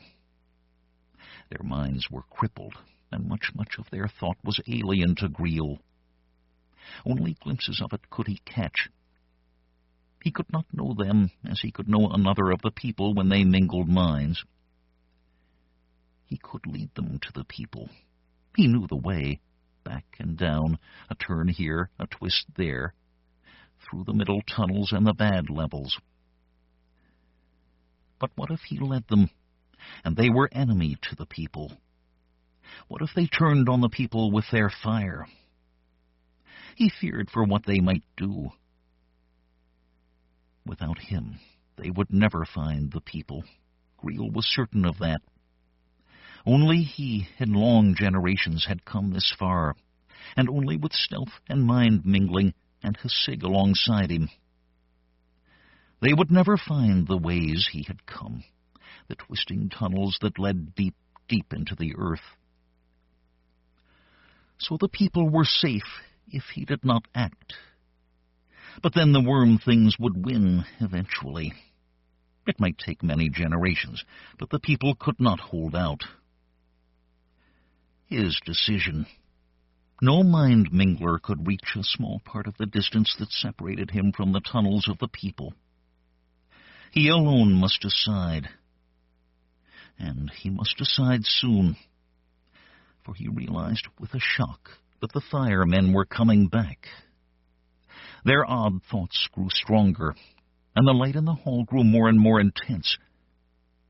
He hesitated, then moved slowly backwards towards the tunnel from which he had come. "Wait a minute," von der Stadt said when Sifinetto was a quarter of the way up the wall. "Let's try the other directions." Sifinetto craned his head around awkwardly to look at his companion, gave it up as a bad job, and dropped back to the tunnel floor. He looked disgruntled. "We should get back," he said. "We've got enough." Von der Stadt shrugged. "Come on, you're the one wanted to explore down here, so we might as well do a thorough job of it. Maybe we're only a few feet away from another one of your big finds." "All right," said Sifinetto, pulling his flashlight from his belt where he had stashed it for his intended assault on the platform. "I suppose you have a point. It would be tragic if we got Nagel down here and he tripped over something we had missed." Von der Stadt nodded assent. Their flashlight beams melted together, and they strode quickly towards the deeper darkness of the tunnel mouth. They were coming. Fear and indecision tumbled in Greel's thoughts. He hugged the tunnel wall. Back he moved, fast and silent. He must keep away from their fire until he could decide what he must do. But after the first turn, the tunnel ran long and straight. Greel was fast, but not fast enough, and his eyes were incautiously wide when the fire appeared suddenly in full fury. His eyes burned. He squealed in sudden pain and threw himself to the ground. The fire refused to go away. It danced before him, even with his eyes closed, shifting colors horribly. Greel fought for control. Still there was distance between them. Still he was armed. He reached out to his sig nearby in the tunnel. The eyeless rat again would be his eyes. Eyes still shut, Greel began to crawl back, away from the fire. The sig remained. What the hell was that? Von der Stadt's whispered question hung in the air for an instant. He was frozen where he had rounded the curve. Sifinetto, by his side, had also stopped dead at the sound. The scientist looked puzzled. "I don't know," he said. "It was odd. Sounded like some sort of animal in pain. A scream, sort of. but as if the screamer were trying to remain silent almost. His flashlight darted this way and that, slicing ribbons of light from the velvet darkness, but revealing little. Van der Stadt's beam pointed straight ahead, unmoving. "I don't like it," Van der Stadt stated doubtfully. "Maybe there is something down here, but that doesn't mean it's friendly." He shifted his flash to his left hand and drew his pistol. "We'll see," he said. Sifinetto frowned, but said nothing. They started forward again. They were big, and they moved fast. Greel realized with a sick despair that they would catch him. His choice had been made for him. But perhaps it was right. They were men like the old ones. They would help the people against the worm things. A new age would dawn. The time of fear would pass. The horror would fade. The old glories of which the tale-tellers sing would return, and once again the people would build great halls and mighty tunnels. Yes, they had decided for him, but the decision was right. It was the only decision. Man must meet man, and together they would face the worm things. He kept his eyes closed, but he stood and spoke. Again they froze in mid-step. This time the sound was no muffled scream. It was soft, almost hissing, but it was too clear to be misunderstood. Both flash beams swung wildly now for seconds. Then one froze. The other hesitated, then joined it. Together they formed a pool of light against a distant part of the tunnel wall, and in the pool stood what? "My God," said Van der Stadt. "Cliff, tell me what it is quick before I shoot it." "Don't," Sifinetto replied.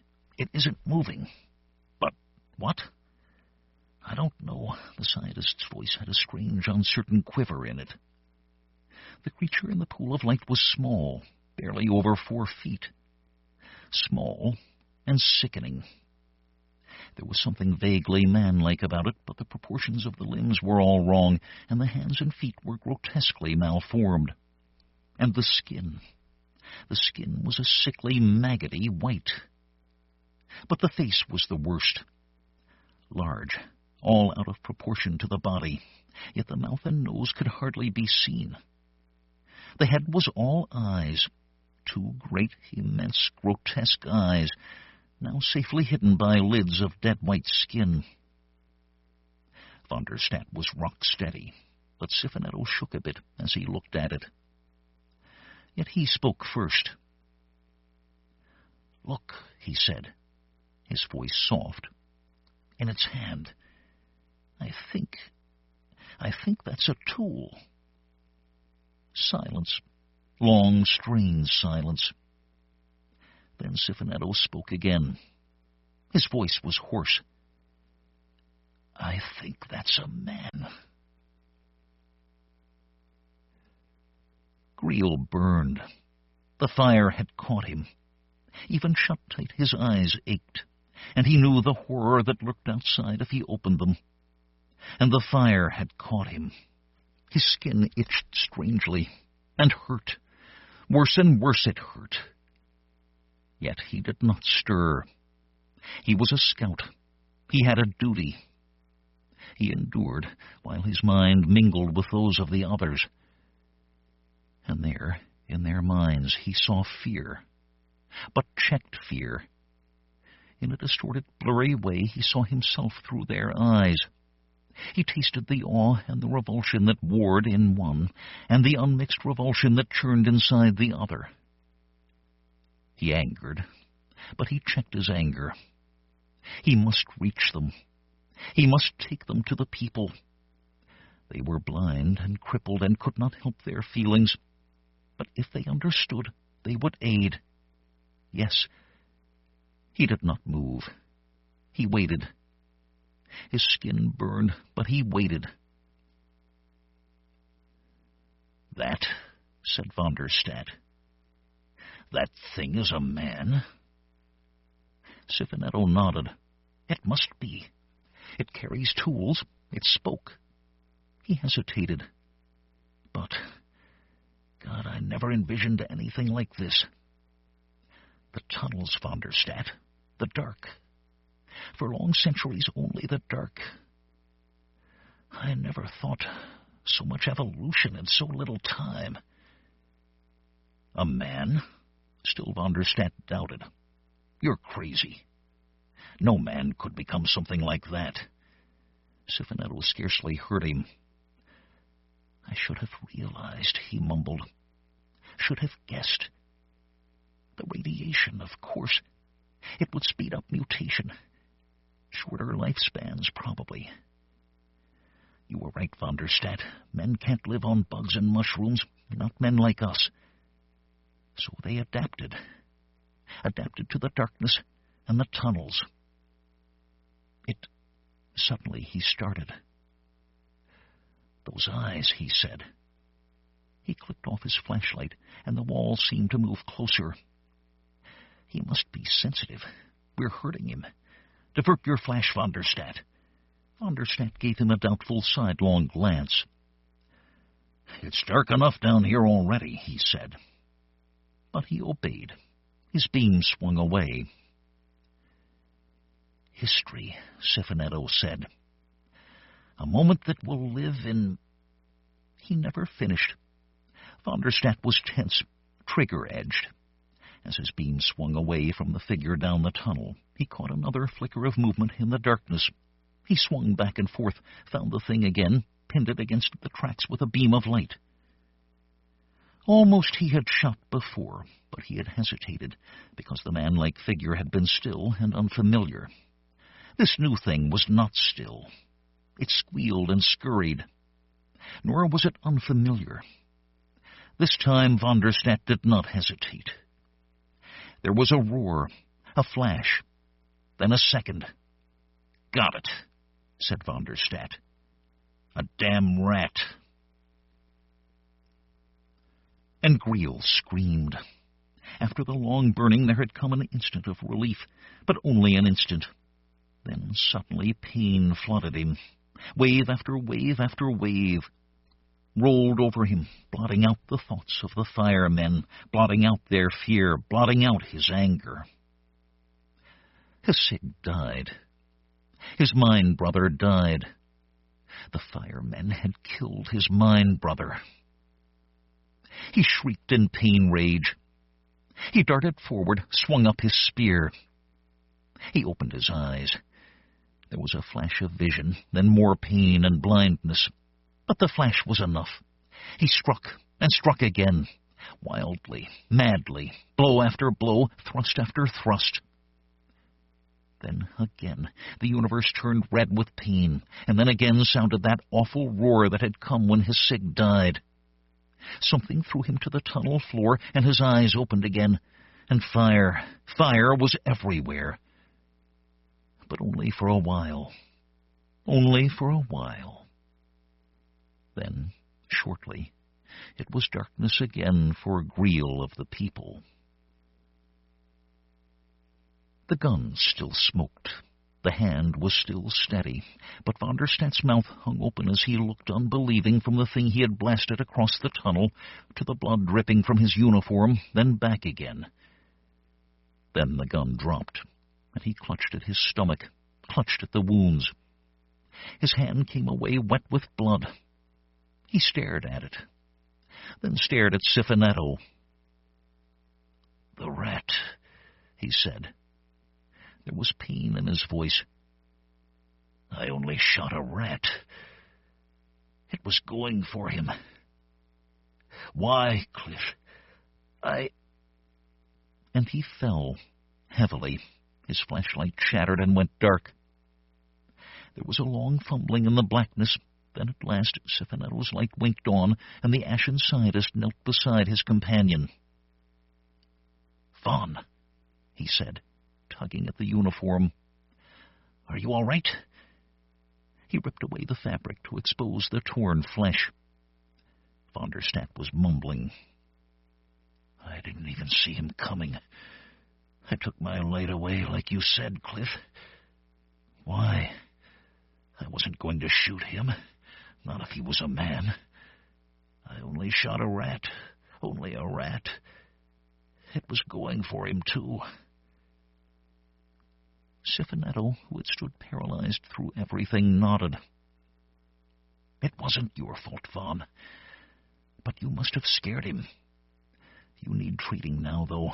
He hurt you bad. Can you make it back to camp? He didn't wait for an answer. He slipped his arm under von der Stadt's and lifted him to his feet and began to walk him down the tunnel, praying they could make it back to the platform. I only shot a rat, von der Stadt kept saying, over and over, in a dazed voice. Don't worry, said Siffinetto. It won't matter. We'll find others. We'll search the whole subway system if we have to. We'll find them. Only a rat. Only a rat. They reached the platform. Siffinetto lowered von der Stadt back to the ground. I can't make the climb carrying you, Vaughn, he said. I'll have to leave you here. Go for help. He straightened, hung the flash from his belt. Only a rat, von der Stadt said again. Don't worry, said Siffinetto. Even if we don't find them, nothing will be lost. They were clearly subhuman. Men once, maybe, but no more. Degenerated. There was nothing they could have taught us anyway. But von der Stadt was past listening, past hearing. He just sat against the wall, clutching his stomach and feeling the blood ooze from between his fingers, mumbling the same words over and over.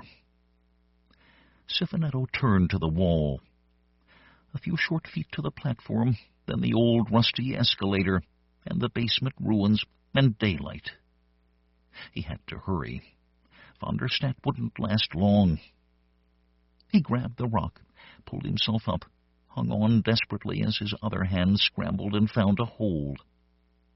He pulled up again. He was almost there, almost at the platform level, when his weak lunar muscles gave out on him. There was a sudden spasm. His hand slipped loose. His other hand couldn't take the weight. He fell on the flashlight. The darkness was like nothing he had ever seen. Too thick, too complete. He fought to keep from screaming. When he tried to rise again, he did scream. More than the flashlight had broken in the fall. His scream echoed and re-echoed through the long black tunnel he could not see. It was a long time dying. When it finally faded, he screamed again, and again. Finally, hoarse, he stopped. Vaughn, he said. Vaughn, can you hear me? There was no answer. He tried again. Talk.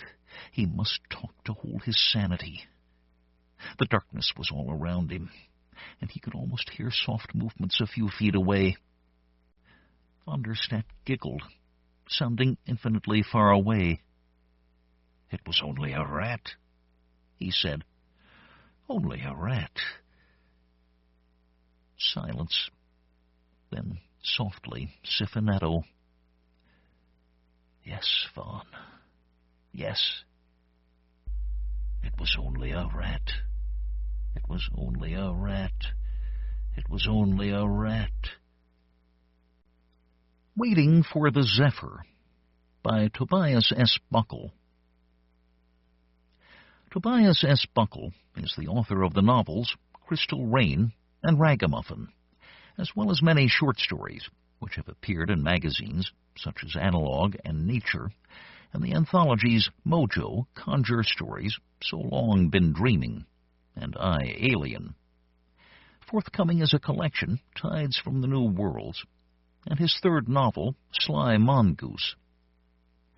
A native of the Caribbean, Buckle lived for a time aboard a boat powered by a wind generator. As a result, he has long felt it would be natural to bring wind power to a flat desert-like area, and when he began speculating about a fossil fuel-less future, he looked to his own background for an alternative. Buckle says that post-apocalyptic SF is often a way of doing literary penance for all our imagined or real modern sins. This story, however, is perhaps the most optimistic in this volume.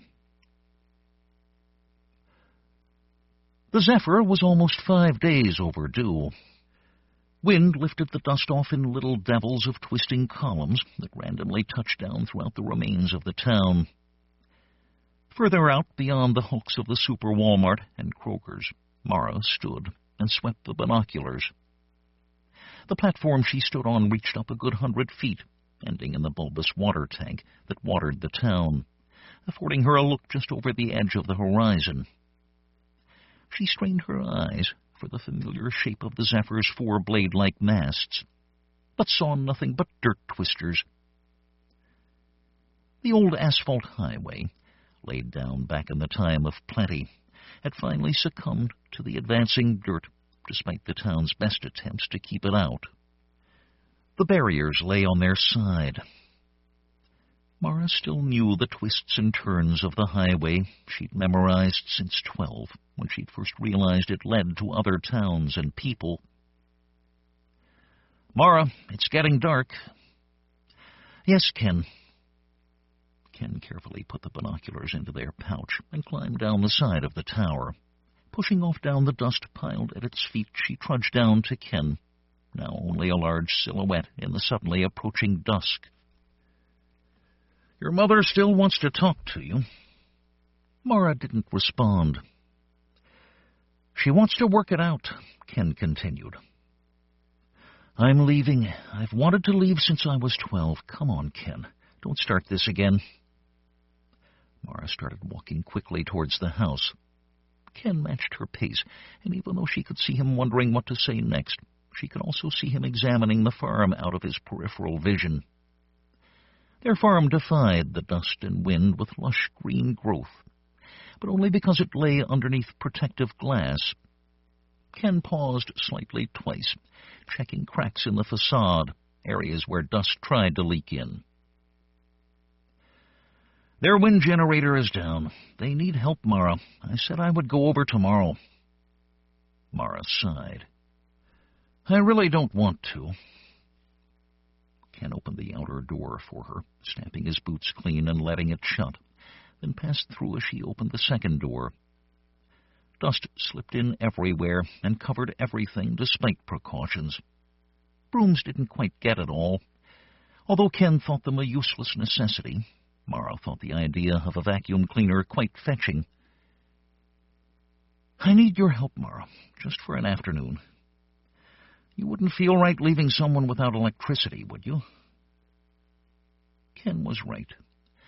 Without the wind generator, her parents would be without power. "Okay, I'll help." Ken, she noticed, ever the wonder with his hands, already had a dinner set for the two of them. Despite being slightly cold from sitting out, it was wonderful. The Zephyr was 6 days overdue. Mara shimmied up the roof and joined Ken. He already had parts of the wind generator laying out on the roof. She had just managed to brush past her father without being physically stopped. Mother stood around, looking wounded and helpless. Ken made a face. "The blade is all right, but the alternator is burned out." Simple enough to fix. The wind generators consisted of no more than an old automobile alternator attached to a propeller blade and swivel mounted on the roof. What electricity the houses had depended on deep-cycle batteries that used the wind generators to recharge. Solar panels worked in some areas, but here the dust crept into them, and unlike wind generators, didn't work at night. Plus, it was easy enough to wander out to a car lot and pick an alternator out of the thousands of dead cars. Mara half suspected her father had called them for help, just to get her out to his farm. Damn it. "Mara, her father said from the edge of the dust gutter. "We need to talk." Mara looked straight out over the edge, out at the miles and miles of brown horizon. "Mara, look at me. Mara, we spoke harshly. We're sorry." "We like Ken," her mother chimed in from below. "But you're young. You can't move out just yet." "Come back, honey. We could use your help on the farm. You wouldn't be as busy as you are with Ken." Ken looked up at that with a half-pained grin. Mara swore and slid off the low end off the roof, hitting the dust with a grunt. Her father started back down the ladder, but Mara was already in the cart, pulling up the sail and bouncing out across the dust back towards the relative safety of Ken's farm, leaving her mother's plaintive entreaties in the dusk air behind her. Damn, how could she have fallen for that? Her parents were so obvious. And Ken, she fumed on her way back. He shouldn't have taken her over. Even after he showed up, sheepishly cooking yet another marvelous meal, she tried to remain angry. But the anger eventually subsided, as it always did. On the 7th and 8th day of waiting, reception cleared up enough for the both of them to catch some broadcasts from further north. Ken had enough charge in the house batteries for almost 8 hours of television shows, and they both cuddled on the couch. Mara began to wonder if the Zephyr would ever show. The last visit was 2 years ago, when the giant wheeled caravan sailed into town for a day. Traders and merchants festooned its various decks with smiles and stalls. The Zephyr, Mara knew from talks to its bridge crew, was one of the few links the outer towns of America still had with the large cities, and each other. Ever since the petroleum collapse, with the Middle East nuked into oblivion and portions of Europe glowing, the country had been trying to replace an entire infrastructure based on oil. Almost 2 generations later, it was succeeding. The large cities used more nuclear power, or even harnessed the sewer systems, but small towns were hit the hardest.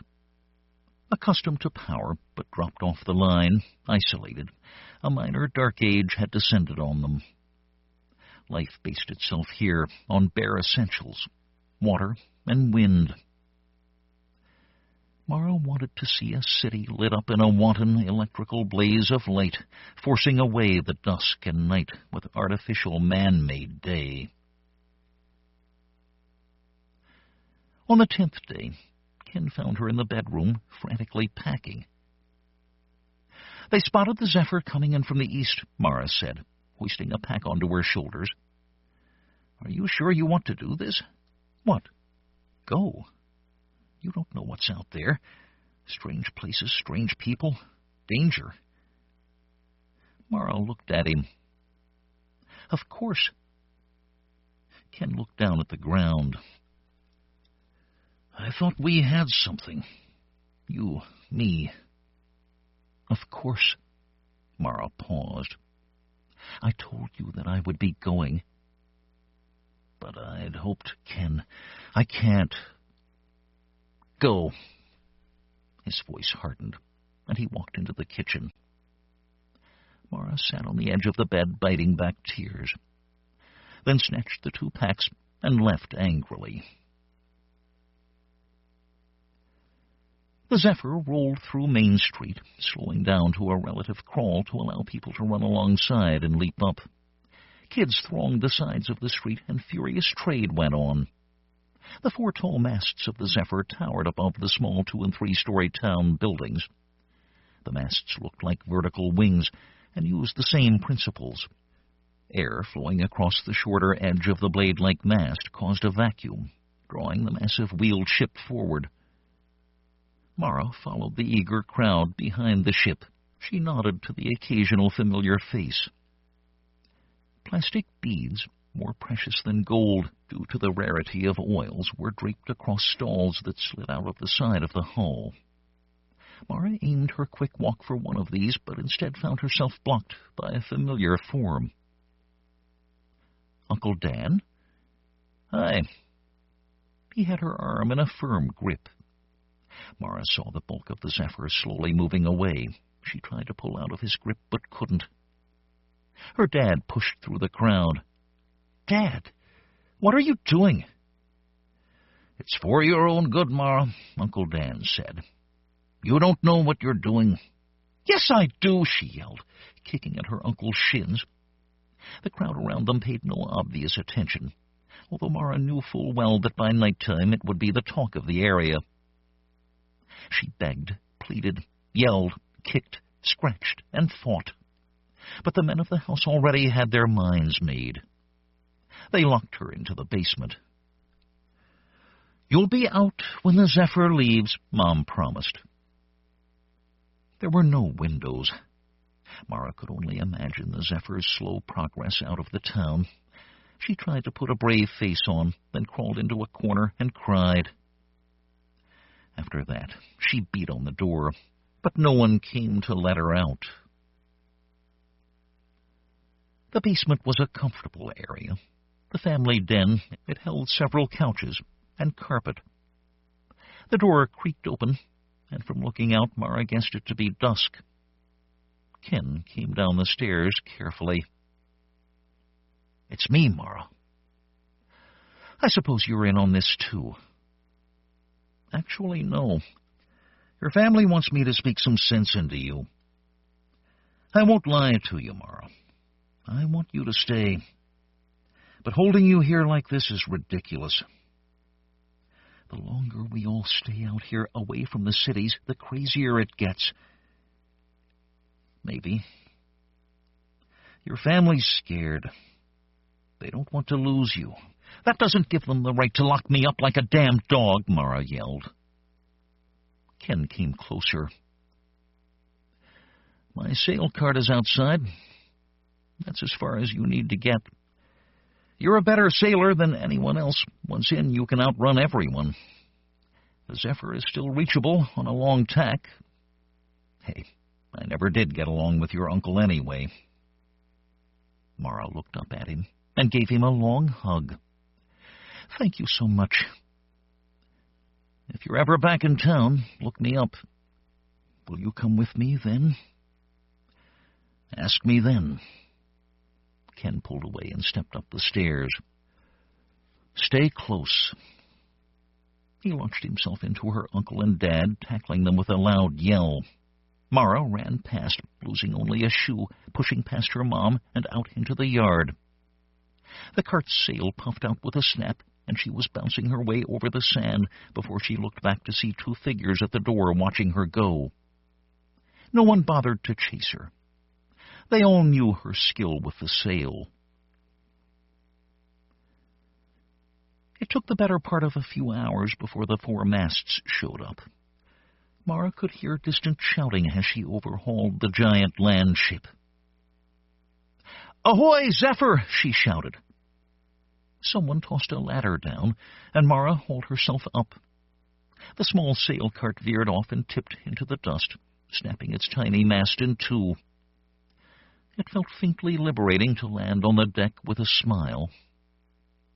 The merchant with the ladder stepped aside, letting an officer in khaki step forward.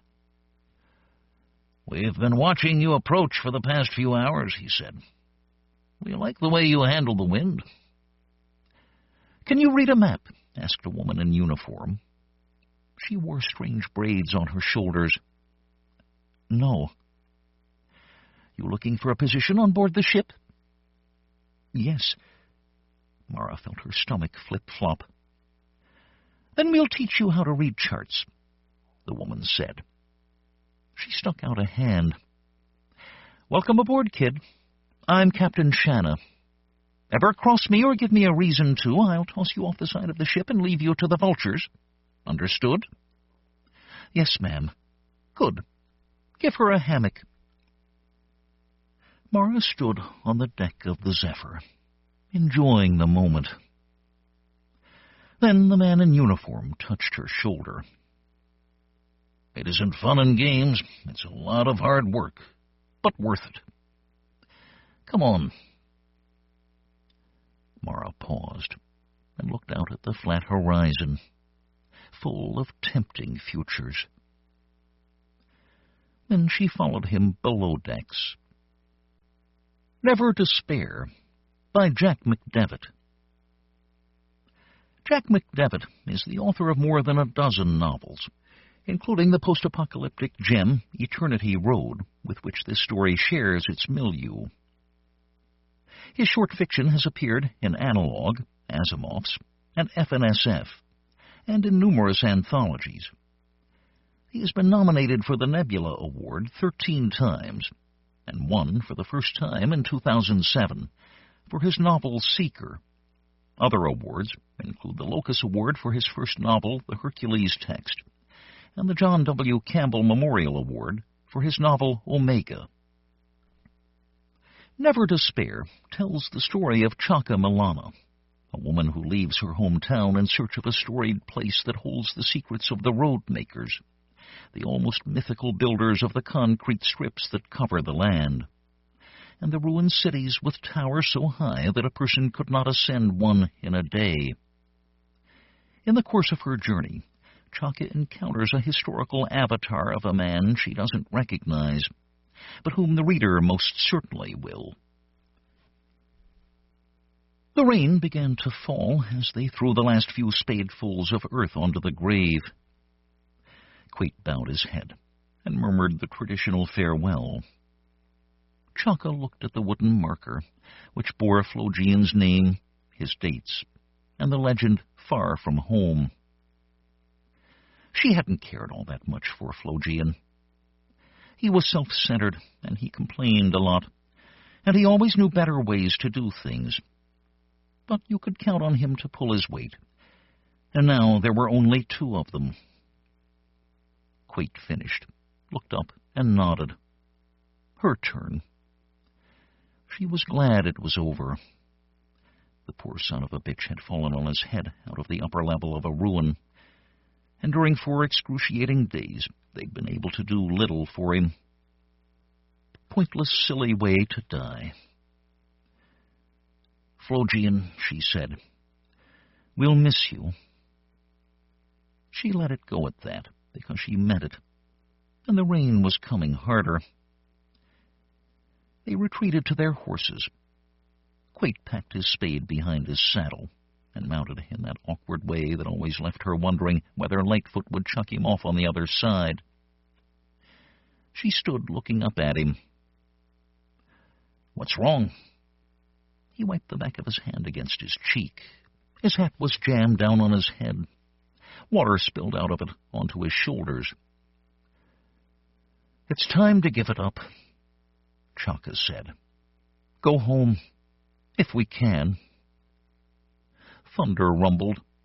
It was getting very dark. "Not the best time to discuss this." Quate waited for her to get on her horse. The rain pounded the soft earth, fell into the trees. She looked back toward the grave. Phlogian lay with the ruins now, buried like them beneath the rolling hills and the broad forest. It was the sort of grave he would have preferred, she supposed. He liked stuff that had been dead a long time. She pulled her jacket tight and climbed into the saddle. Quate moved off at a brisk trot. They'd buried him at the top of the highest ridge in the area. Now they rode slowly along the crest, picking their way among broken concrete casts and petrified timbers and corroded metal, the detritus of the old world, sinking slowly into the ground.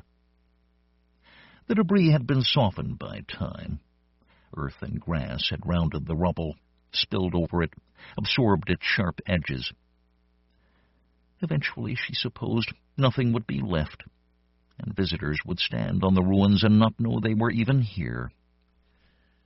Quate bent against the rain, his hat pulled low over his eyes, his right hand pressed against Lightfoot's flank. He looked worn and tired and discouraged, and Chaka realized for the first time that he too had given up, that he was only waiting for someone else to take responsibility for admitting failure. They dropped down off the ridge and rode through a narrow defile bordered by blocks and slabs. "You okay?" he asked. Chaka was fine, scared, exhausted, wondering what they would say to the widows and mothers when they got home.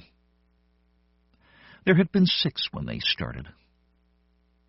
"Yes," she said, "I'm okay." The grotto lay ahead, a square black mouth rimmed by chalkstone and half hidden by a bracken. They'd left a fire burning, and it looked warm and good. They dismounted and led their horses inside. Quaint threw a couple of logs onto the blaze. "Cold out there," he said.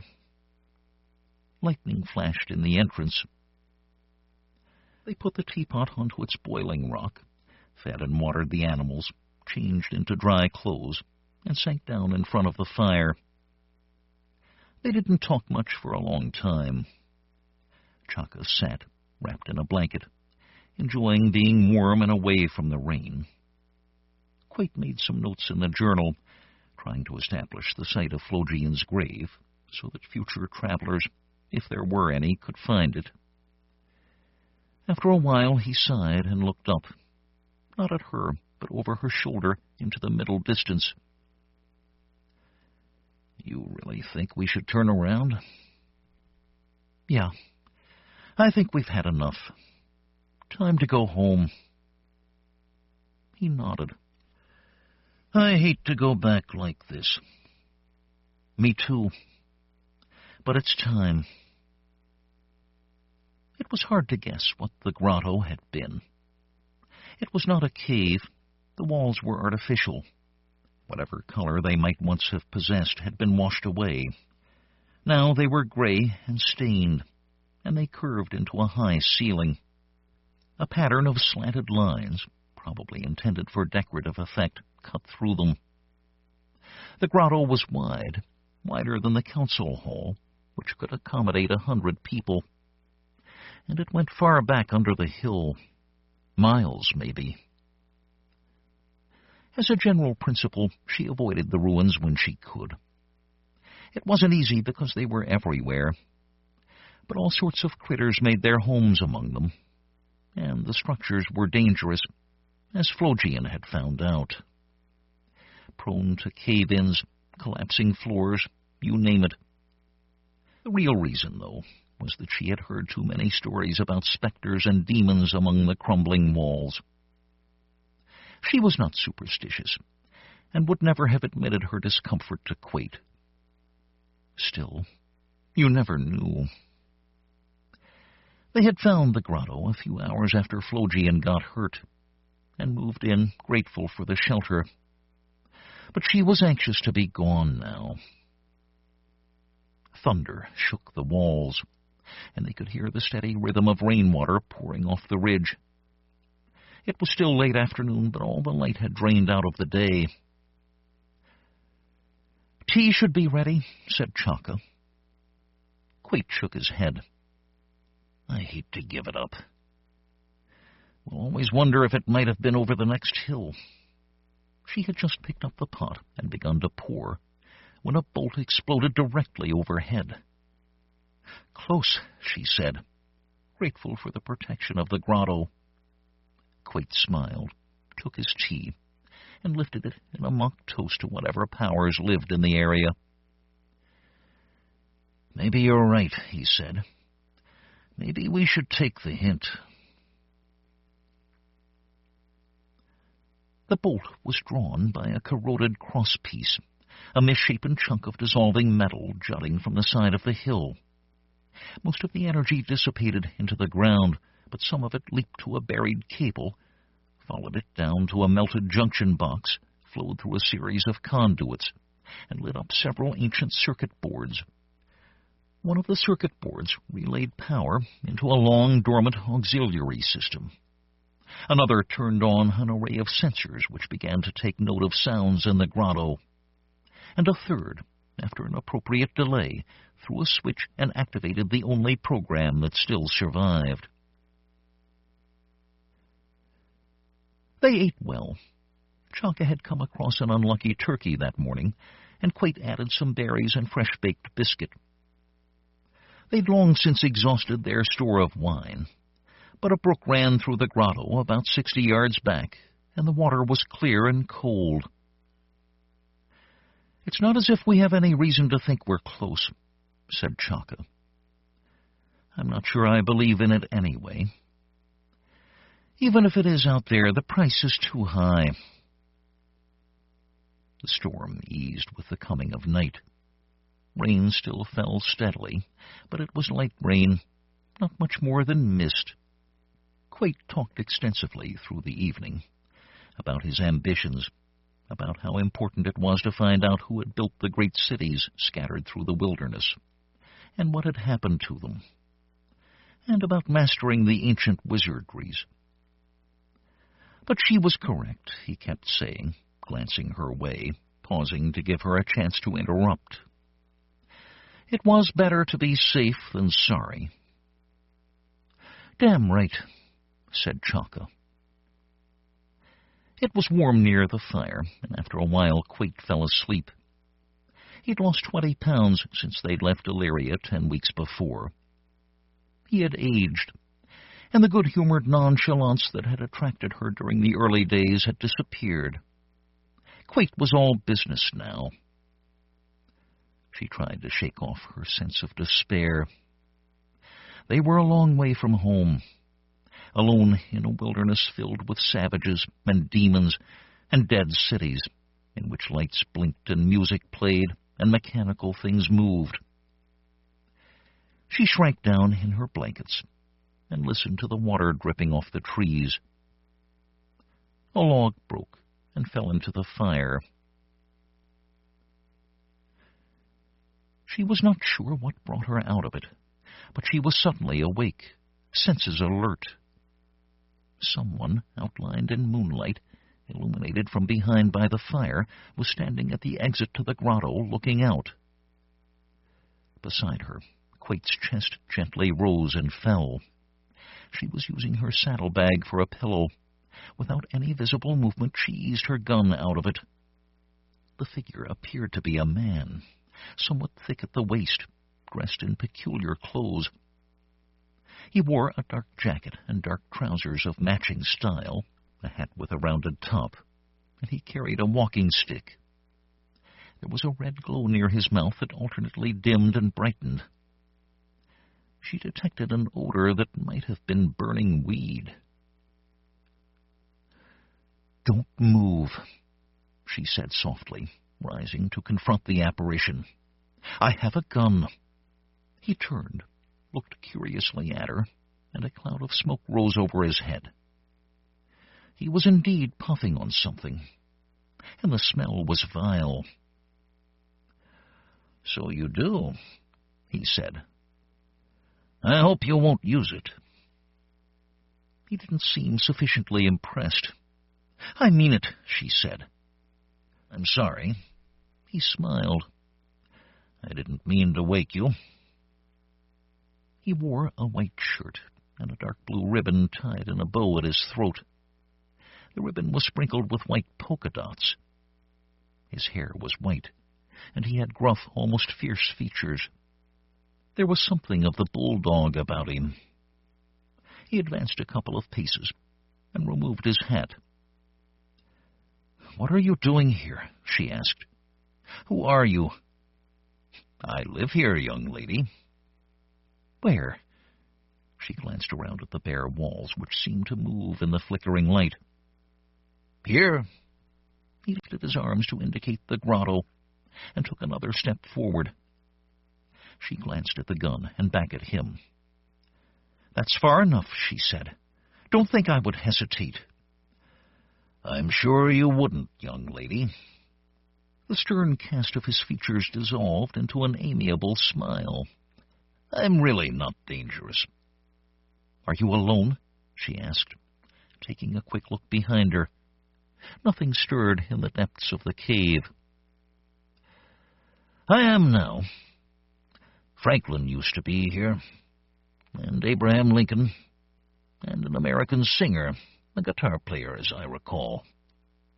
Actually, there used to be a considerable crowd of us. Chaka didn't like the way the conversation was going. It sounded as if he were trying to distract her. "If I get any surprises," she said, "the first bullet's for you." It is good to have visitors again. The last few times I've been up and about, the building's been empty. Really? What building? Oh, yes. We used to draw substantial crowds. But the benches in the gallery have gone missing. He looked slowly around. I wonder what happened. "What is your name?" she said. He looked puzzled, almost taken aback. "You don't know?" He leaned on his cane and studied her closely. "Then I think there is not much point to this conversation." "How would I know you? We've never met." She waited for a response. When none came, she continued. "I am Chaka of Illyria." The man bowed slightly. "I suppose, under the circumstances, you must call me Winston." He drew his jacket about him. "It is drafty. Why don't we retire to the fireside, Chaka of Illyria?" If he were hostile, she and Quate would already be dead, or worse. She lowered the weapon and put it in her belt. "I'm surprised to find anyone here. No offense, but this place looks as if it has been deserted a long time." "Yes, it does, doesn't it?" She glanced at Quate, dead to the world. A lot of good he'd have been if Tux came sneaking up in the night.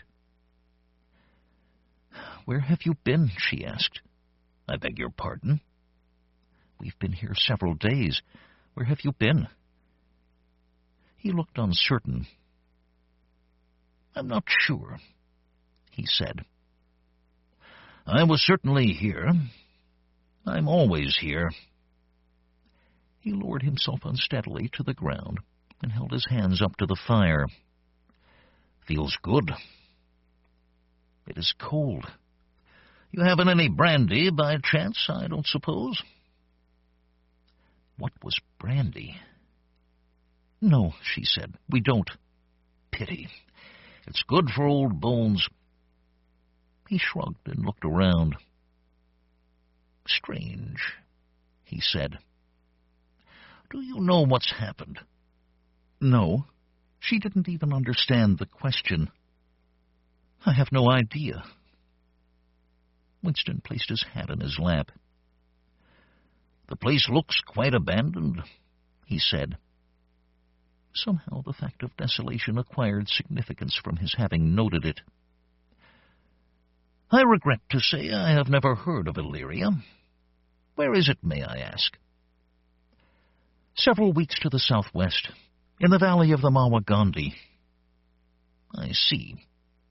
His tone suggested very clearly that he did not see.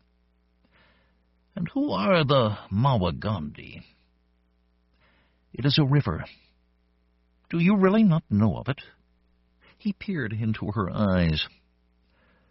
"I fear there is a great deal I do not know." His mood seemed to have darkened. "Are you and your friend going home?" he asked. "No," she said. "We seek haven." "You are welcome to stay here," said Winston, "but I do not think you will find it very comfortable." "Thank you, no. I was referring to the haven, and I know how that sounds." Winston nodded, and his forehead crinkled. There was a brooding fire in his eyes. "Is it near Boston?" Chaka looked over at Quate and wondered whether she should wake him. "I don't know," she said. "Where is Boston?" That brought a wide smile. "Well," he said, "it certainly appears one of us is terribly lost. I wonder which of us it is." She saw the glint in his eye and returned the smile. She understood what he was saying in his oddly accented diction. They were both lost. "Where's Boston?" she asked again. 40 miles east, straight down the highway." "What highway?" "There's no highway out there anywhere, at least none that I've seen." The cigar tip brightened and dimmed. "Oh, my. It must be a long time." She pulled up her knees and wrapped her arms around them. "Winston, I really don't understand much of this conversation." "Nor do I." His eyes looked deep into hers. "What is this haven?" She was shocked at his ignorance. "You are not serious." "I am quite serious. Please enlighten me." Well, after all, he was living out here in the wilderness. How could she expect him to know such things? "Haven was the home of Abraham Polk," she said hopefully. Winston shook his head sheepishly. "Try again," he said. Polk lived at the end of the age of the road makers. He knew the world was collapsing, that the cities were dying. He saved what he could, the treasures, the knowledge, the history, everything. And he stored it in a fortress with an undersea entrance. "An undersea entrance," said Winston. "How do you propose to get in?" "I don't think we shall," said Chalka. "I believe we will give it up at this point and go home." Winston nodded. "The fire's getting low," he said. She poked at it and added a log. "No one even knows whether Polk really lived. He may only be a legend." Light filled the grotto entrance. Seconds later, thunder rumbled. "Haven sounds quite a lot like Camelot," he said. What the devil was Camelot? "You've implied," he continued after taking a moment to enjoy his weed, "that the world outside is in ruins." "Oh, no, the world outside is lovely." "But there are ruins?" "Yes." "Extensive?"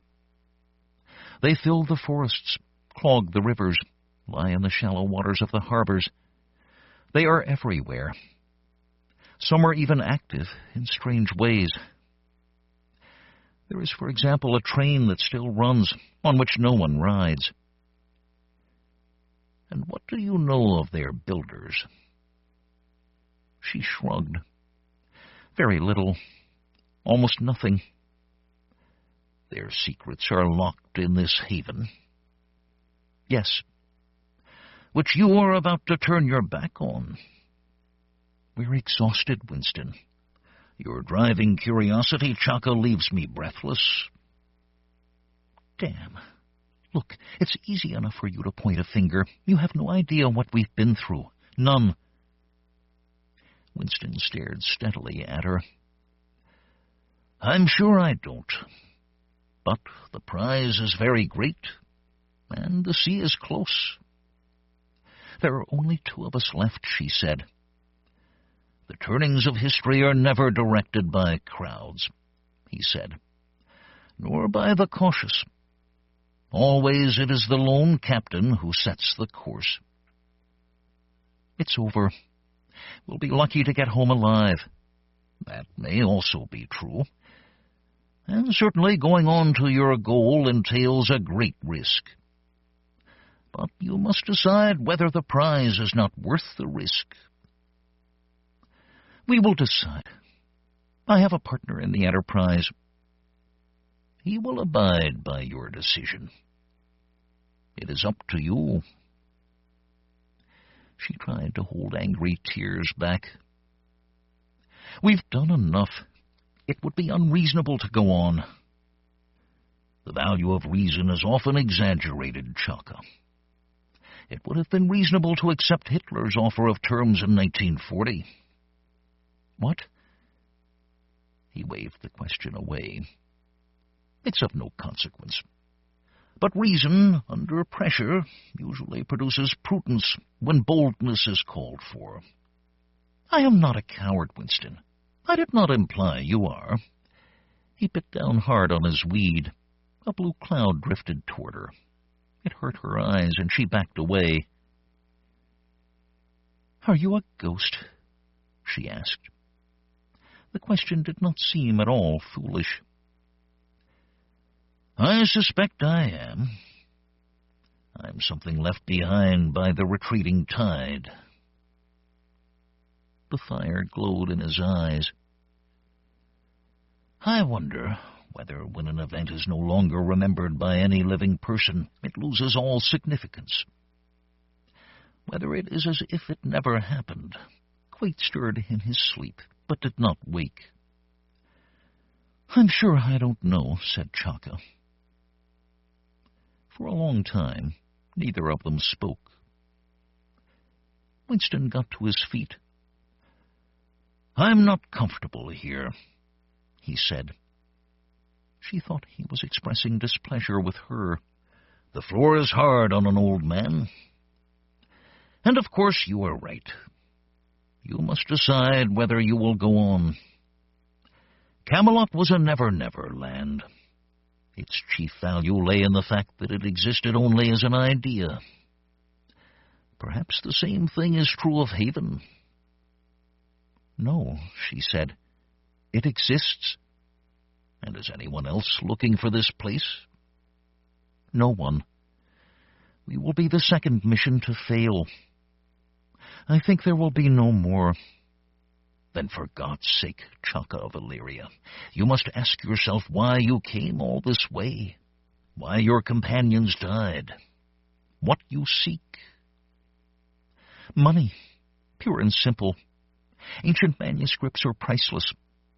We'd have been famous throughout the League. That's why we came. His eyes grew thoughtful. Then go back, he said. If this is a purely commercial venture, write it off and put your money in real estate. Beg pardon?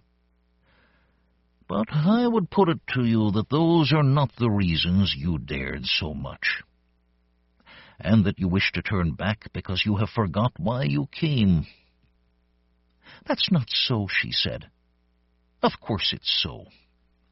Shall I tell you why you undertook to travel through an unknown world, on the hope that you might find a place that's half mythical? Momentarily, he seemed to fade, to lose definition. Haven has nothing to do with fame or wealth. If you got there, if you were able to read its secrets, you would have all that, provided you could get home with it. But you would have acquired something infinitely more valuable. And I believe you know that. You would have discovered who you really are. You would have learned that you are a daughter of the people who designed the Acropolis, who wrote Hamlet, who visited the moons of Neptune. Do you know about Neptune? No, she said. I don't think so. Then we've lost everything, Chaka. But you can get it back, if you are willing to take it. And if not you, then someone else. But it is worth the taking, at whatever cost. Momentarily, he became one with the dark. Winston, she said, I can't see you. Are you still there? I am here. The system is old and will not keep a charge. She was looking through him. You really are a ghost, she said. It is possible you will not succeed. Nothing is certain, save difficulty and trial. But have courage. Never surrender. She stared at him. Never despair, he said. A sudden chill whispered through her, a sense that she had been here before, had known this man in another life. You seem vaguely familiar. Have I seen your picture somewhere? I'm sure I do not know. Perhaps it is the words. They have an echo. He looked directly at her. Possibly.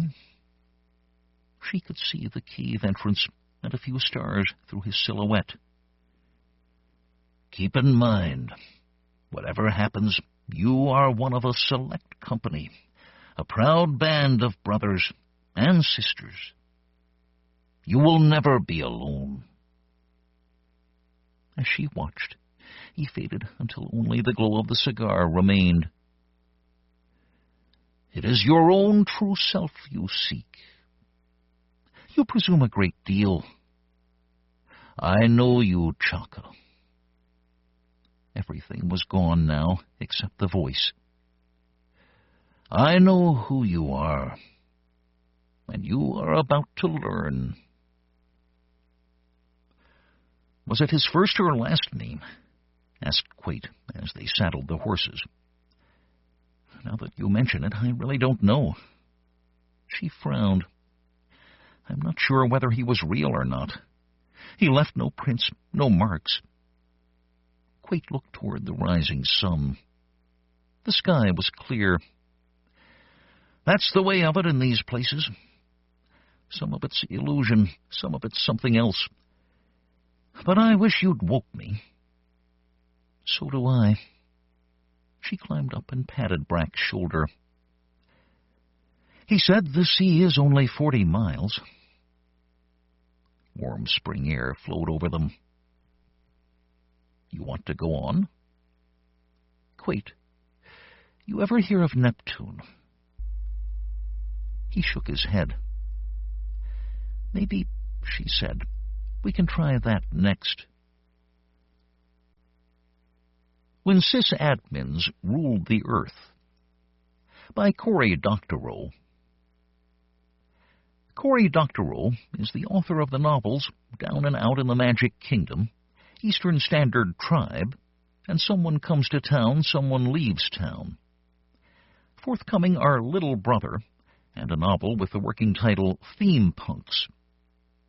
His short fiction, which has appeared in a variety of magazines, from Asimov Science Fiction to Salon.com, has been collected in A Place So Foreign and 8 More, and in Overclocked, Stories of the Future Present.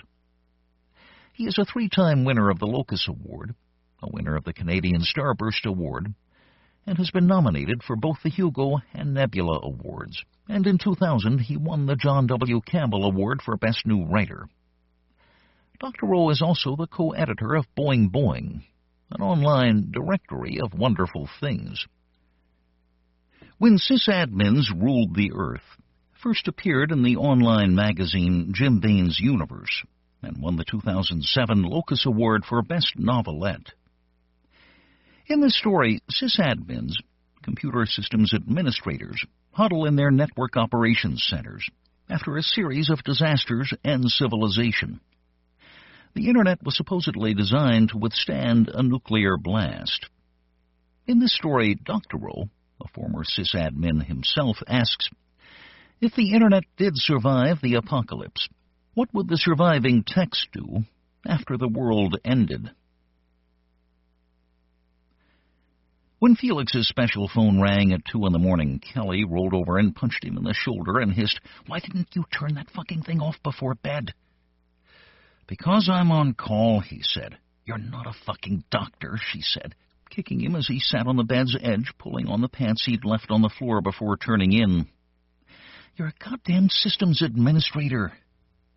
"It's my job," he said. "They work you like a government mule," she said. "You know I'm right. For Christ's sake, you're a father now. You can't go running off in the middle of the night every time someone's porn supply goes down. Don't answer that phone." He knew she was right. He answered the phone. "Main router's not responding. BGP not responding." The mechanical voice of the system's monitor didn't care if he cursed at it, so he did, and it made him feel a little better. "Maybe I can fix it from here," he said. He could log in to the UPS for the cage and reboot the routers. UPS was in a different net block, with its own independent routers on their own uninterruptible power supplies. Kelly was sitting up in bed now, an indistinct shape against the headboard. In 5 years of marriage, you have never once been able to fix anything from here. This time she was wrong. He fixed stuff from home all the time, but he did it discreetly and didn't make a fuss, so she didn't remember it. And she was right, too. He had logs that showed that after 1 a.m., nothing could ever be fixed without driving out to the cage. Law of infinite universal perversity, a.k.a. Felix's law. 5 minutes later, Felix was behind the wheel. He hadn't been able to fix it from home. The independent router's net block was offline, too. The last time that had happened, some dumbfuck construction worker had driven a ditch witch through the main conduit into the data center, and Felix had joined a cadre of 50 enraged sysadmins who'd stood atop the resulting pit for a week, screaming abuse at the poor bastards who labored 24/7 to splice 10,000 wires back together. His phone went off twice more in the car, and he let it override the stereo and play the mechanical status reports through the big bassy speakers of more critical network infrastructure offline. Then Kelly called. "Hi," he said. "Don't cringe. I can hear the cringe in your voice." He smiled involuntarily. "Check. No cringing." "I love you, Felix," she said. "I'm totally bonkers for you, Kelly. Go back to bed." 2.0's awake, she said. The baby had been beta test when he was in her womb. And when her water broke, he got the call and dashed out of the office shouting, "The Gold Master just shipped." They'd started calling him 2.0 before he'd finished his first cry. This little bastard was born to suck tit. "I'm sorry I woke you," he said.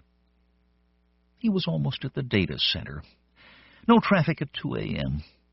He slowed down and pulled over before the entrance to the garage. He didn't want to lose Kelly's call underground. "It's not waking me," she said. "You've been there for 7 years. You have 3 juniors reporting to you. Give them the phone. You've paid your dues." "I don't like asking my reports to do anything I wouldn't do," he said. "You've done it," she said. "Please. I hate waking up alone in the night. I miss you most at night. Kelly, I'm over being angry. I just miss you is all. You give me sweet dreams." "Okay," he said. "Simple as that?" "Exactly. Simple as that. Can't have you having bad dreams, and I've paid my dues. From now on, I'm only going on night call to cover holidays." She laughed. "Sysadmins don't take holidays." "This one will," he said. "Promise." "You're wonderful," she said. "Oh, gross. 2.0 just dumped core all over my bathrobe." "That's my boy," he said. "Oh, that he is," she said. She hung up, and he piloted the car into the data center lot, badging in and peeling up a bleary eyelid to let the retinal scanner get a good look at his sleep-depped eyeball. He stopped at the machine to get himself a Guaraná metaphonal power bar and a cup of lethal robot coffee in a spill-proof cleanroom sippy cup.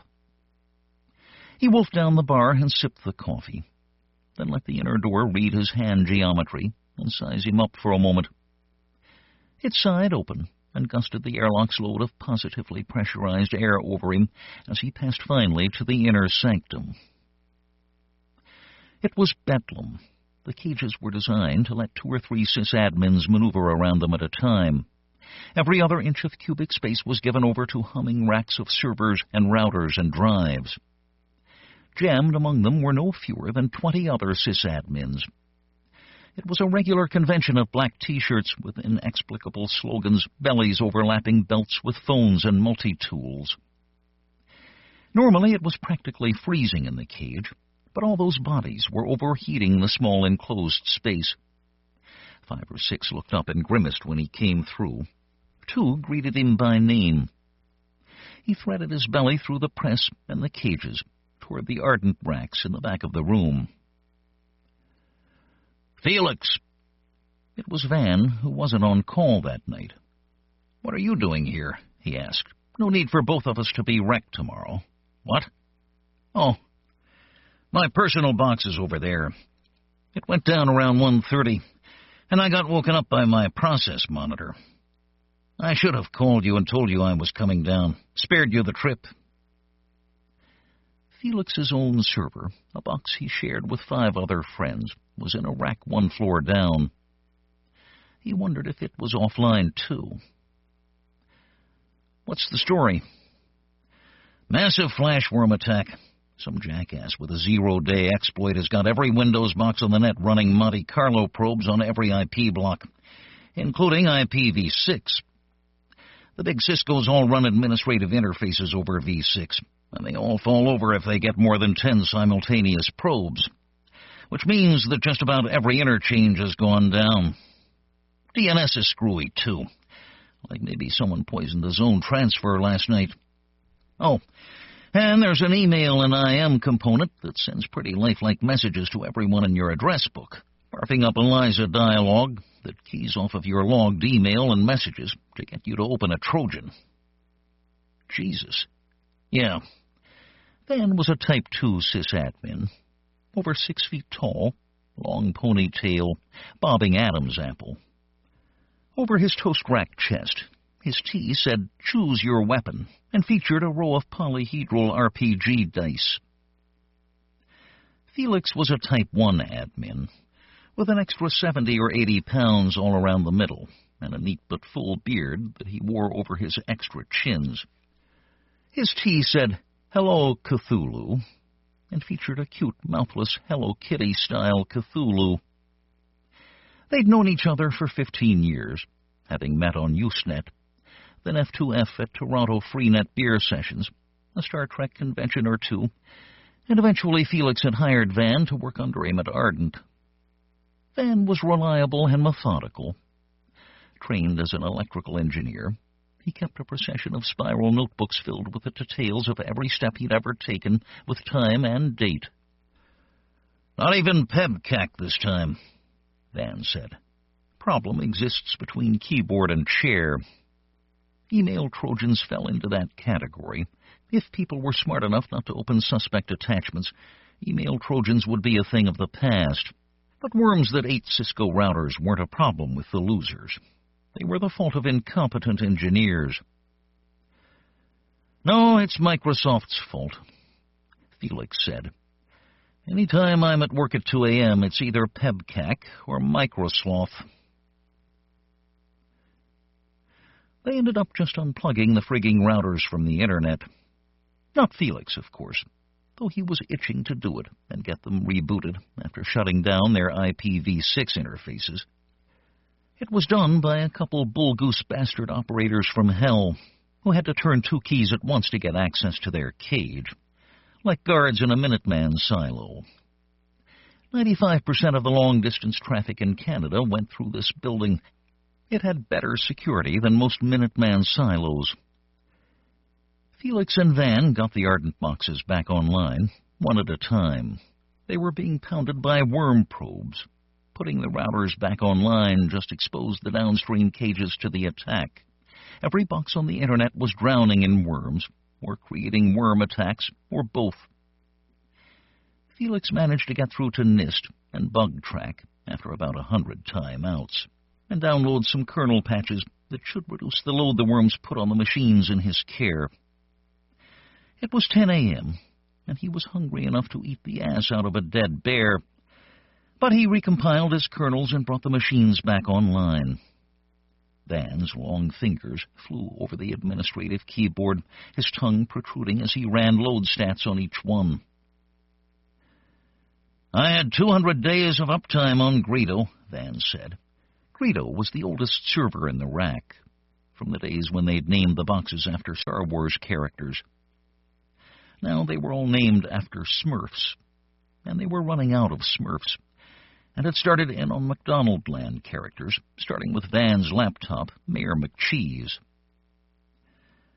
"Greedo will rise again," Felix said. "I've got a 486 downstairs with over 5 years of uptime. It's going to break my heart to reboot it. What the everlasting shit do you use a 486 for? Nothing. But who shuts down a machine with 5 years uptime? That's like euthanizing your grandmother. I want to eat, Van said. Tell you what, Felix said. We'll get your box up, then mine. Then I'll take you to the Lakeview lunch for breakfast pizzas. You can have the rest of the day off. You're on, Van said. Man, you're too good to us, grunts. You should keep us in a pit and beat us like all the other bosses. It's all we deserve. It's your phone, Van said. Felix extracted himself from the guts of the 486, which had refused to power up at all. He had cadged a spare power supply from some guys who ran a spam operation and was trying to get it fitted. He let Van hand him the phone, which had fallen off his belt while he was twisting to get at the back of the machine. Hey, Kel, he said. There was an odd snuffling noise in the background. Static, maybe? 2.0 splashing in the bath? Kelly? The line went dead. He tried to call back, but didn't get anything. No ring nor voicemail. His phone finally timed out and said network error. Damn it, he said mildly. He clipped the phone to his belt. Kelly wanted to know when he was coming home, or wanted him to pick something up for the family. She'd leave voicemail. He was testing the power supply when his phone rang again. He snatched it up and answered it. Kelly, hey, what's up? He worked to keep anything like irritation out of his voice. He felt guilty. Technically speaking, he had discharged his obligations to Ardent Financial LLC once the Ardent servers were back online. The past 3 hours had been purely personal, even if he planned on billing them to the company. There was sobbing on the line. Kelly? He felt the blood draining from his face, and his toes were numb. Felix, she said, barely comprehensible through the sobbing. He's dead. Oh, Jesus, he's dead. Who? Who, Kelly? Will, she said. Will? He thought. Who the fuck is... He dropped to his knees.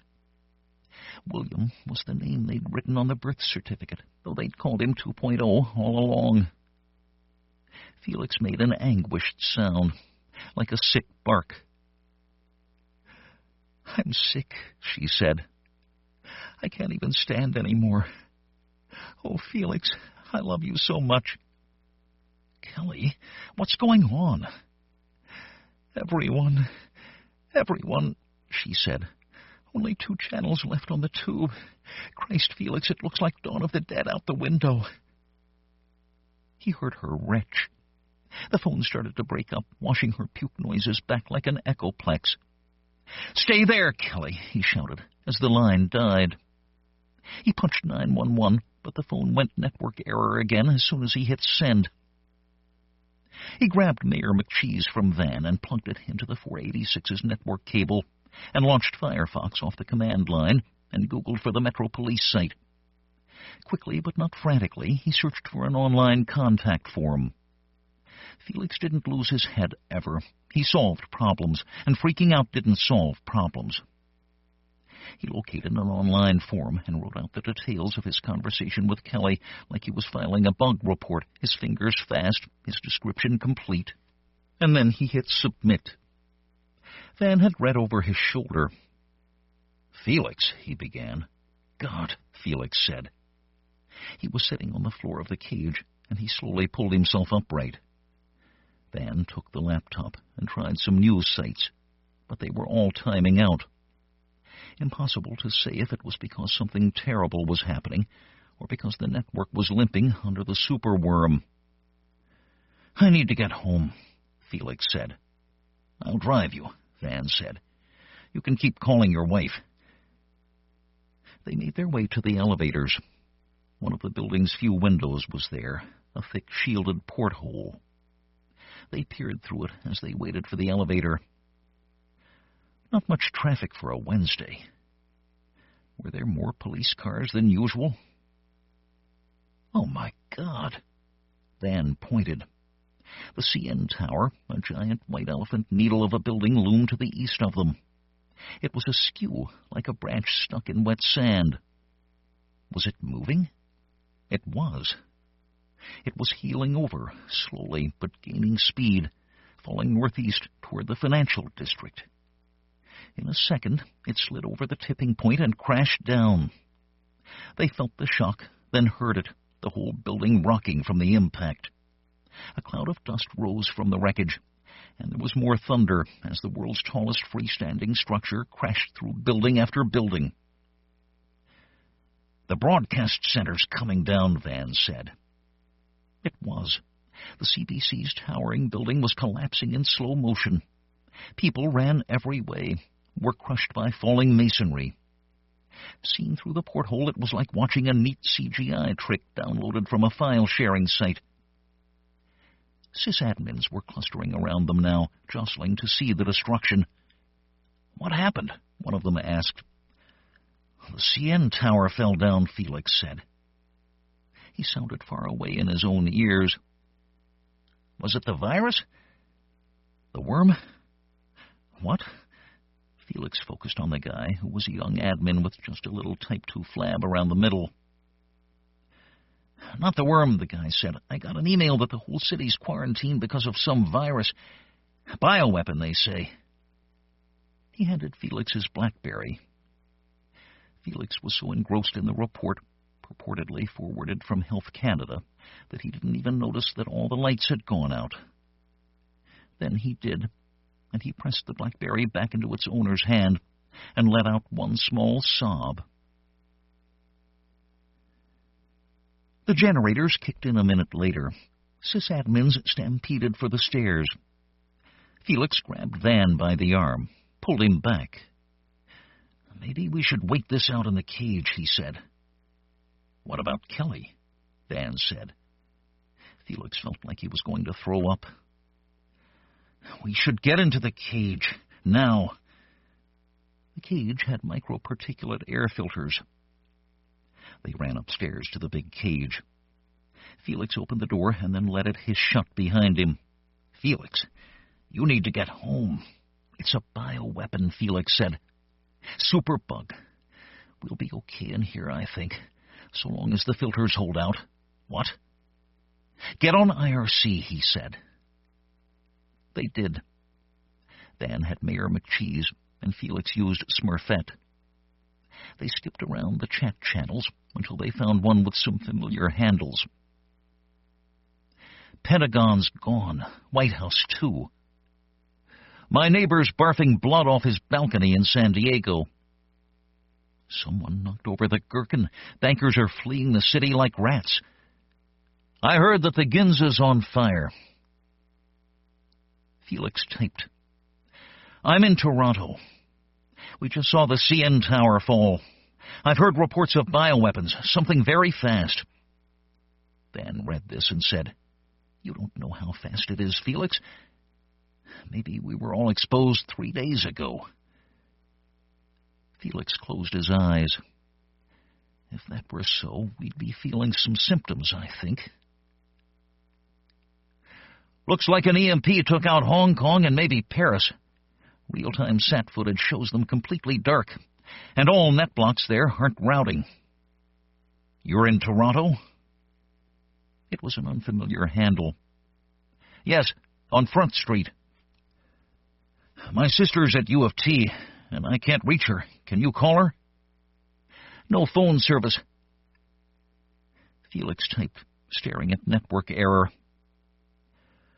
"I have a soft phone on Mayor McCheese," Van said, launching his voice-over IP app. "I just remembered." Felix took the laptop from him and punched in his home number. It rang once, then there was a flat blatting sound, like an ambulance siren in an Italian movie. "No phone service." Felix typed again. He looked up at Van and saw that his skinny shoulders were shaking. Van said, "Holy motherfucking shit. The world is ending." Felix pried himself off of IRC an hour later. Atlanta had burned. Manhattan was hot, radioactive enough to screw up the webcams looking out over Lincoln Plaza. Everyone blamed Islam until it became clear that Mecca was a smoking pit, and the Saudi royals had been hanged before their palaces. His hands were shaking, and Van was quietly weeping in the far corner of the cage. He tried calling home again, and then the police. It didn't work any better than it had the last 20 times. He shed into his box downstairs and grabbed his mail. Spam, spam, spam. More spam. Automated messages. There. An urgent message from the intrusion detection system in the Arden cage. He opened it and read quickly. Someone was crudely, repeatedly probing his routers. It didn't match a worm signature either. He followed the trace route and discovered that the attack had originated in the same building as him, a system in a cage 1 floor below. He had procedures for this. He port-scanned his attacker and found that port 1337 was open. 1337 was LEET, or Elite, in hacker number-letter substitution code. That was the kind of port that a worm left open to slither in and out of. He Googled known exploits that left a listener on port 1337, narrowed this down based on the fingerprinted operating system of the comprised server, and then he had it. It was an ancient worm, one that every box should have been patched against years before. No mind. He had the client for it, and he used it to create a root account for himself on the box, which he then logged into and took a look around. There was one other user logged in, Scaredy, and he checked the process monitor and saw that Scaredy had spawned all the hundreds of processes that were probing him and plenty of other boxen. He opened a chat. "Stop probing my server." He expected bluster, guilt, denial. He was surprised. "Are you in the Front Street Data Center?" "Yes." "Christ, I thought I was the last one alive." "I'm on the 4th floor. I think there's a bioweapon attack outside. I don't want to leave the clean room." Felix whooshed out a breath. "You were probing me to get me to trace back to you?" "Yeah." "That was smart." "Clever bastard." "I'm on the 6th floor. I've got one more with me." "What do you know?" Felix pasted in the IRC log and waited while the other guy digested it. Van stood up and paced. His eyes were glazed over. "Van? Pal?" "I have to pee," he said. "No opening the door," Felix said. "I saw an empty Mountain Dew bottle in the trash there." "Right," Van said. He walked like a zombie to the trash can and pulled out the empty Magnum. He turned his back.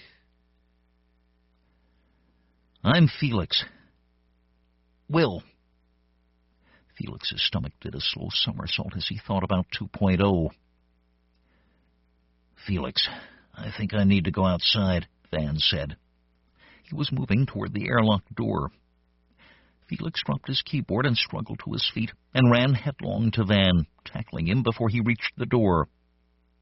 "Van," he said, looking into his friend's glazed, unfocused eyes. "Look at me, Van." "I need to go," Van said. "I need to get home and feed the cats."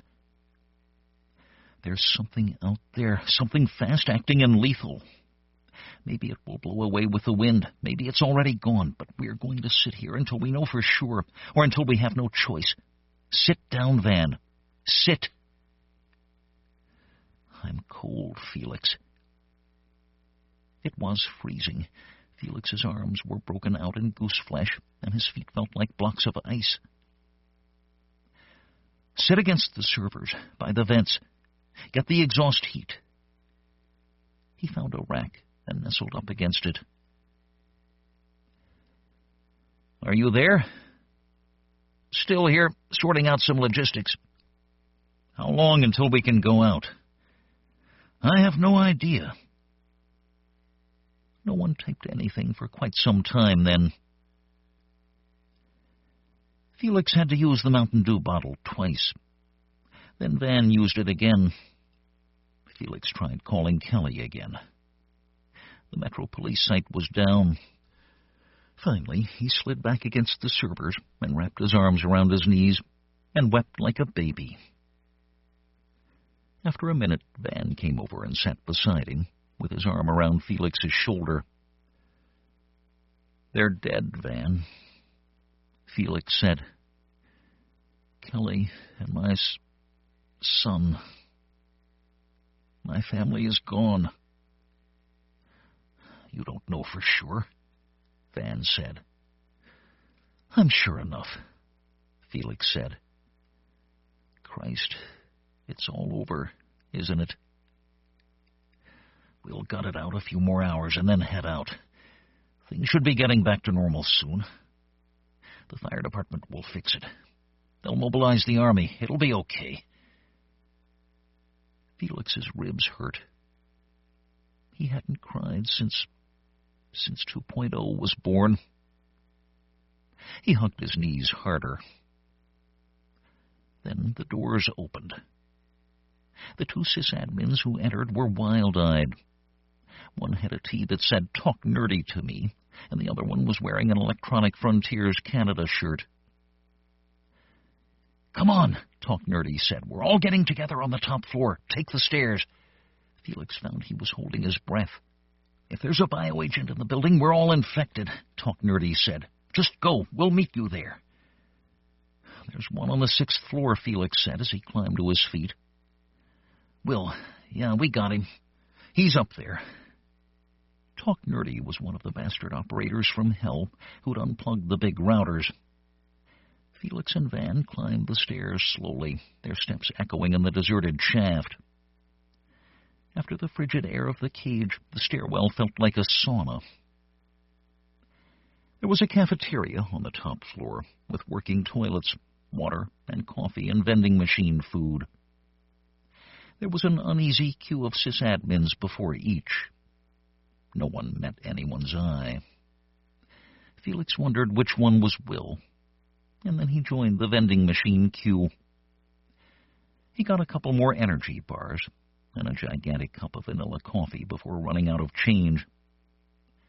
Van had scored them some table space, and Felix set the stuff down before him and got in the toilet line. "Just save some for me," he said, tossing an energy bar in front of Van. By the time they were all settled in, thoroughly evacuated, and eating, Talk Nerdy and his friend had returned again. They cleared off the cash register at the end of the food prep area, and Talk Nerdy got up on it. Slowly the conversation died down. "I'm Yuri Popovich. This is Diego Rosenbaum. Thank you all for coming up here. Here's what we know for sure. The building's been on generators for 3 hours now. Visual observation indicates that we're the only building in central Toronto with working power, which should hold out for 3 more days. There is a bioagent of unknown origin loose beyond our doors. It kills quickly, within hours, and it is aerosolized. You get it from breathing bad air. No one has opened any of the exterior doors to this building since 5 this morning. No one will open the doors until I give the go-ahead.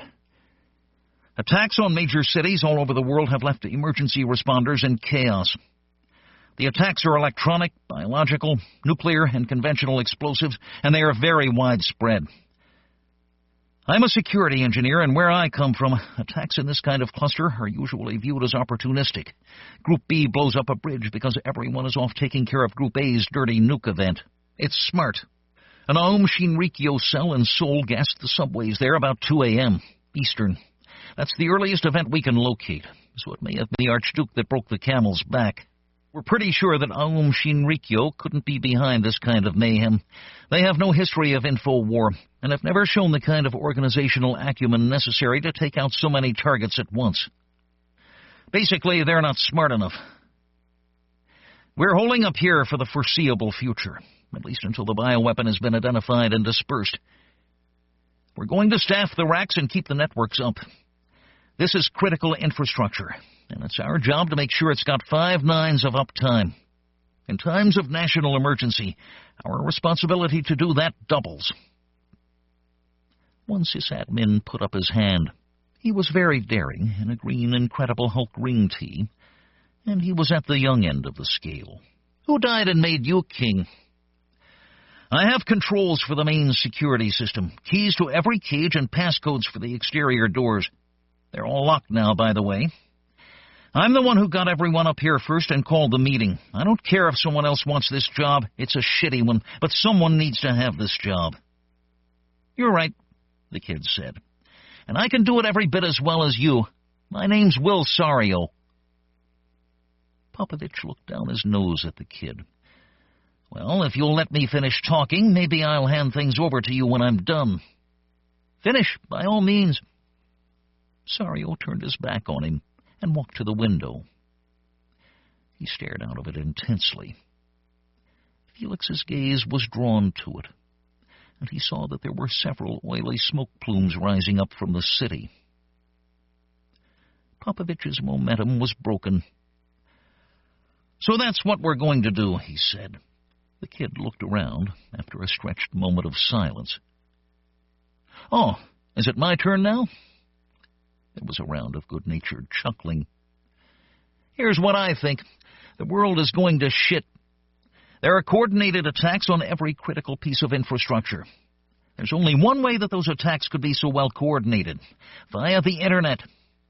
Even if you buy the thesis that the attacks are all opportunistic, we need to ask how an opportunistic attack could be organized in minutes. The Internet. So you think we should shut down the Internet? Popovich laughed a little, but stopped when Sario said nothing. We saw an attack last night that nearly killed the Internet. A little DOS on the critical routers, a little DNS foo, and down it goes like a preacher's daughter. Cops and the military are a bunch of technophobic losers. They hardly rely on the net at all. If we take the Internet down, we'll disproportionately disadvantage the attackers while only inconveniencing the defenders. When the time comes, we can rebuild it. You're shitting me, Popovich said. His jaw literally hung open. It's logical, Sario said. Lots of people don't like coping with logic when it dictates hard decisions. That's a problem with people, not logic. There was a buzz of conversation that quickly turned into a roar. Shut up! Popovich hollered. The conversation dimmed by 1 watt. Popovich yelled again, stamping his foot on the countertop. Finally, there was a semblance of order. One at a time, he said. He was flushed red, his hands in his pockets. One sysadmin was for staying, another for going. They should hide in the cages. They should inventory their supplies and appoint a quartermaster. They should go outside and find the police or volunteered hospitals. They should appoint defenders to keep the front door secure. Felix found to his surprise that he had his hand in the air. Popovich called on him. My name is Felix Tremont, he said, getting up on one of the tables, drawing out his PDA. I want to read you something. Governments of the industrial world, you weary giants of flesh and steel, I come from cyberspace, the new home of mind. On behalf of the future, I ask you of the past to leave us alone. You are not welcome among us. You have no sovereignty where we gather. We have no elected government, nor are we likely to have one, so I address you with no greater authority than that with which liberty itself always speaks. I declare the global social space we are building to be naturally independent of the tyrannies you seek to impose on us. You have no moral right to rule us, nor do you possess any methods of enforcement we have true reason to fear. Governments derive their just powers from the consent of the governed. You have neither solicited nor received ours. We did not invite you. You do not know us, nor do you know our world. Cyberspace does not lie within your borders. Do not think that you can build it as though it were a public construction project. You cannot. It is an act of nature, and it grows itself through our collective actions. That's from the Declaration of Independence of Cyberspace. It was written 12 years ago. I thought it was one of the most beautiful things I'd ever read. I wanted my kid to grow up in a world where cyberspace was free, and where that freedom infected the real world, so meat space got freer too. He swallowed hard and scrubbed at his eyes with the back of his hand, then awkwardly patted him on the shoe. My beautiful son and my beautiful wife died today. Millions more, too. The city is literally in flames. Whole cities have disappeared from the map. He coughed up a sob and swallowed it again. All around the world, people like us are gathered in buildings like this. They were trying to recover from last night's worm when disaster struck. We have independent power, food, water. We have the network that the bad guys use so well and that the good guys have never figured out. We have a shared love of liberty that comes from caring about and caring for the network. We are in charge of the most important organizational and governmental tool the world has ever seen. We are the closest thing to a government the world has right now. Geneva is a crater. The East River is on fire, and the UN is evacuated. The distributed Republic of Cyberspace weathered this storm basically unscathed. We are the custodians of a deathless, monstrous, wonderful machine. One with the potential to rebuild a better world. I have nothing to live for but that. There were tears in Van's eyes. He wasn't the only one. They didn't applaud him, but they did one better. They maintained respectful, total silence for seconds that stretched to a minute. How do we do it? Popovich said, without a trace of sarcasm. The news groups were filling up fast. They'd announced them in news.admin, net-abuse.email, where all the spam fighters hung out, and where there was a tight culture of camaraderie in the face of full-out attack. The new group was alt.november5-disaster.recovery, with .recovery.governance, .recovery.finance, .recovery.logistics, and .recovery.defense hanging off of it. Bless the woolly alt.hierarchy, and all those who sail in her. The sysadmins came out of the woodwork. The Googleplex was online, with the stalwart Queen Kong bossing a gang of roller-bladed grunts who wheeled through the gigantic data center, swapping out dead Voxen and hitting reboot switches. The Internet Archive was offline in the Presidio, but the Mirror in Amsterdam was live, and they'd redirected the DNS so that you'd hardly know the difference. Amazon was down, PayPal was up, Blogger, TypePad, and LiveJournal were all up, and filling with millions of posts from scared survivors huddling together for electronic warmth. The Flickr photo streams were horrific. Felix had to unsubscribe from them after he caught a photo of a woman and a baby dead in a kitchen, twisted into an agonized hieroglyph by the bioagent. They didn't look like Kelly in 2.0, but they didn't have to. He started shaking and couldn't stop. Wikipedia was up, but limping under load. The spam poured in as though nothing had changed. Worms roamed the network. .recovery.logistics was where most of the action was. We can use the newsgroup voting mechanism to hold regional elections. Felix knew that this would work. Usenet newsgroup votes had been running for more than 20 years without a substantial hitch. We'll elect regional representatives, and they'll pick a prime minister. The Americans insisted on president, which Felix didn't like. Seemed too partisan.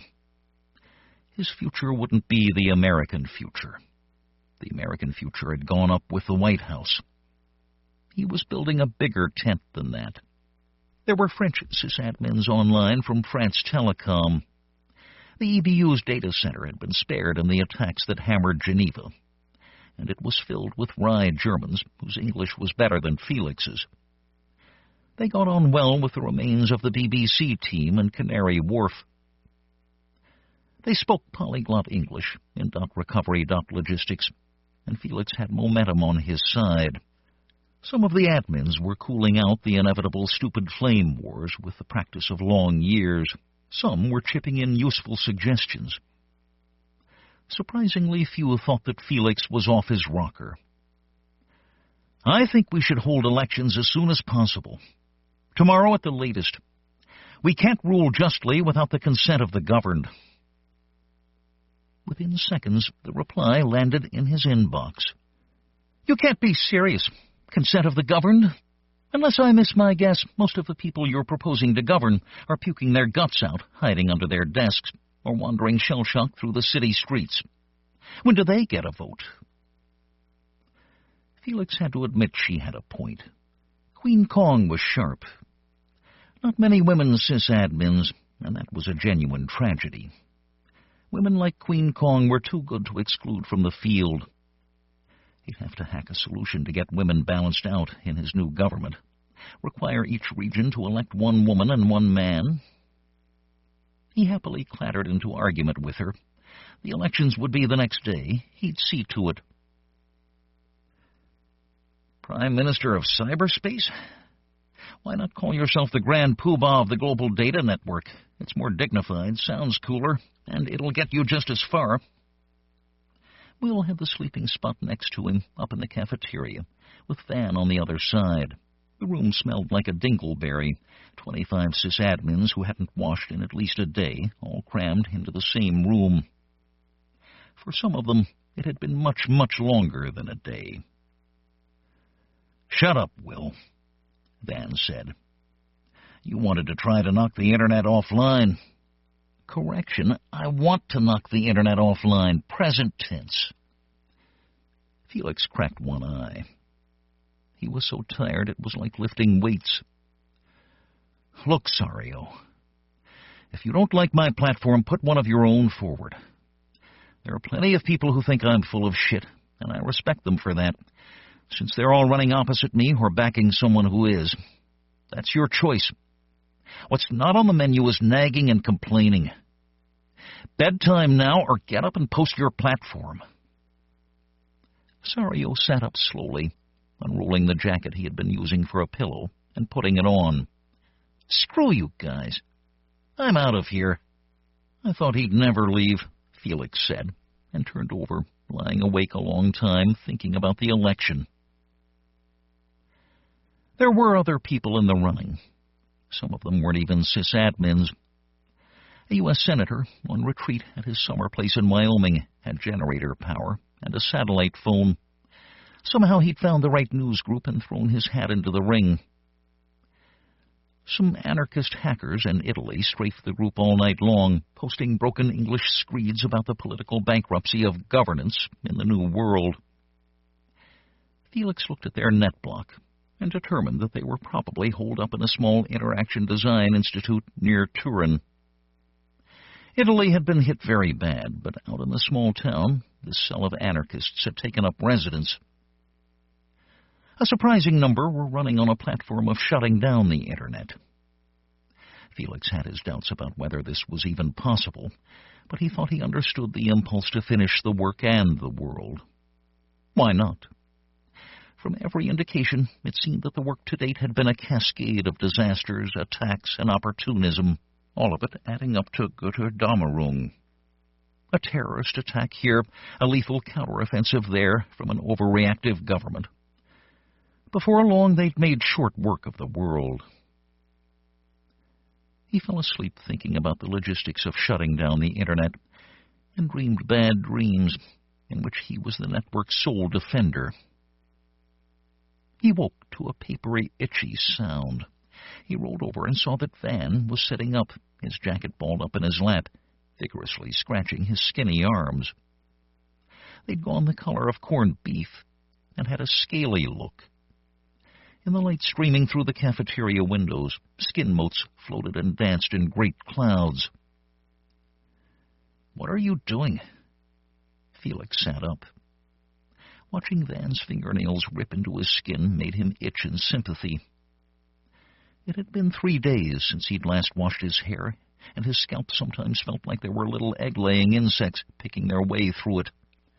He'd adjusted his glasses the night before, and had touched the back of his ears. His finger came away shining with thick sebum. He got blackheads in the backs of his ears when he didn't shower for a couple days, and sometimes gigantic deep boils that Kelly finally popped with sick relish. "Scratching," Dan said. He went to work on his head, sending a cloud of dandruff crud into the sky, there to join the scurf that he'd already eliminated from his extremities. "Christ, I itch all over." Felix took Mayor McCheese from Van's backpack and plugged it into one of the Ethernet cables that snaked all over the floor. He Googled everything he could think of that could be related to this. Itchy yielded 40,600,000 links. He tried compound queries and got slightly more discriminating links.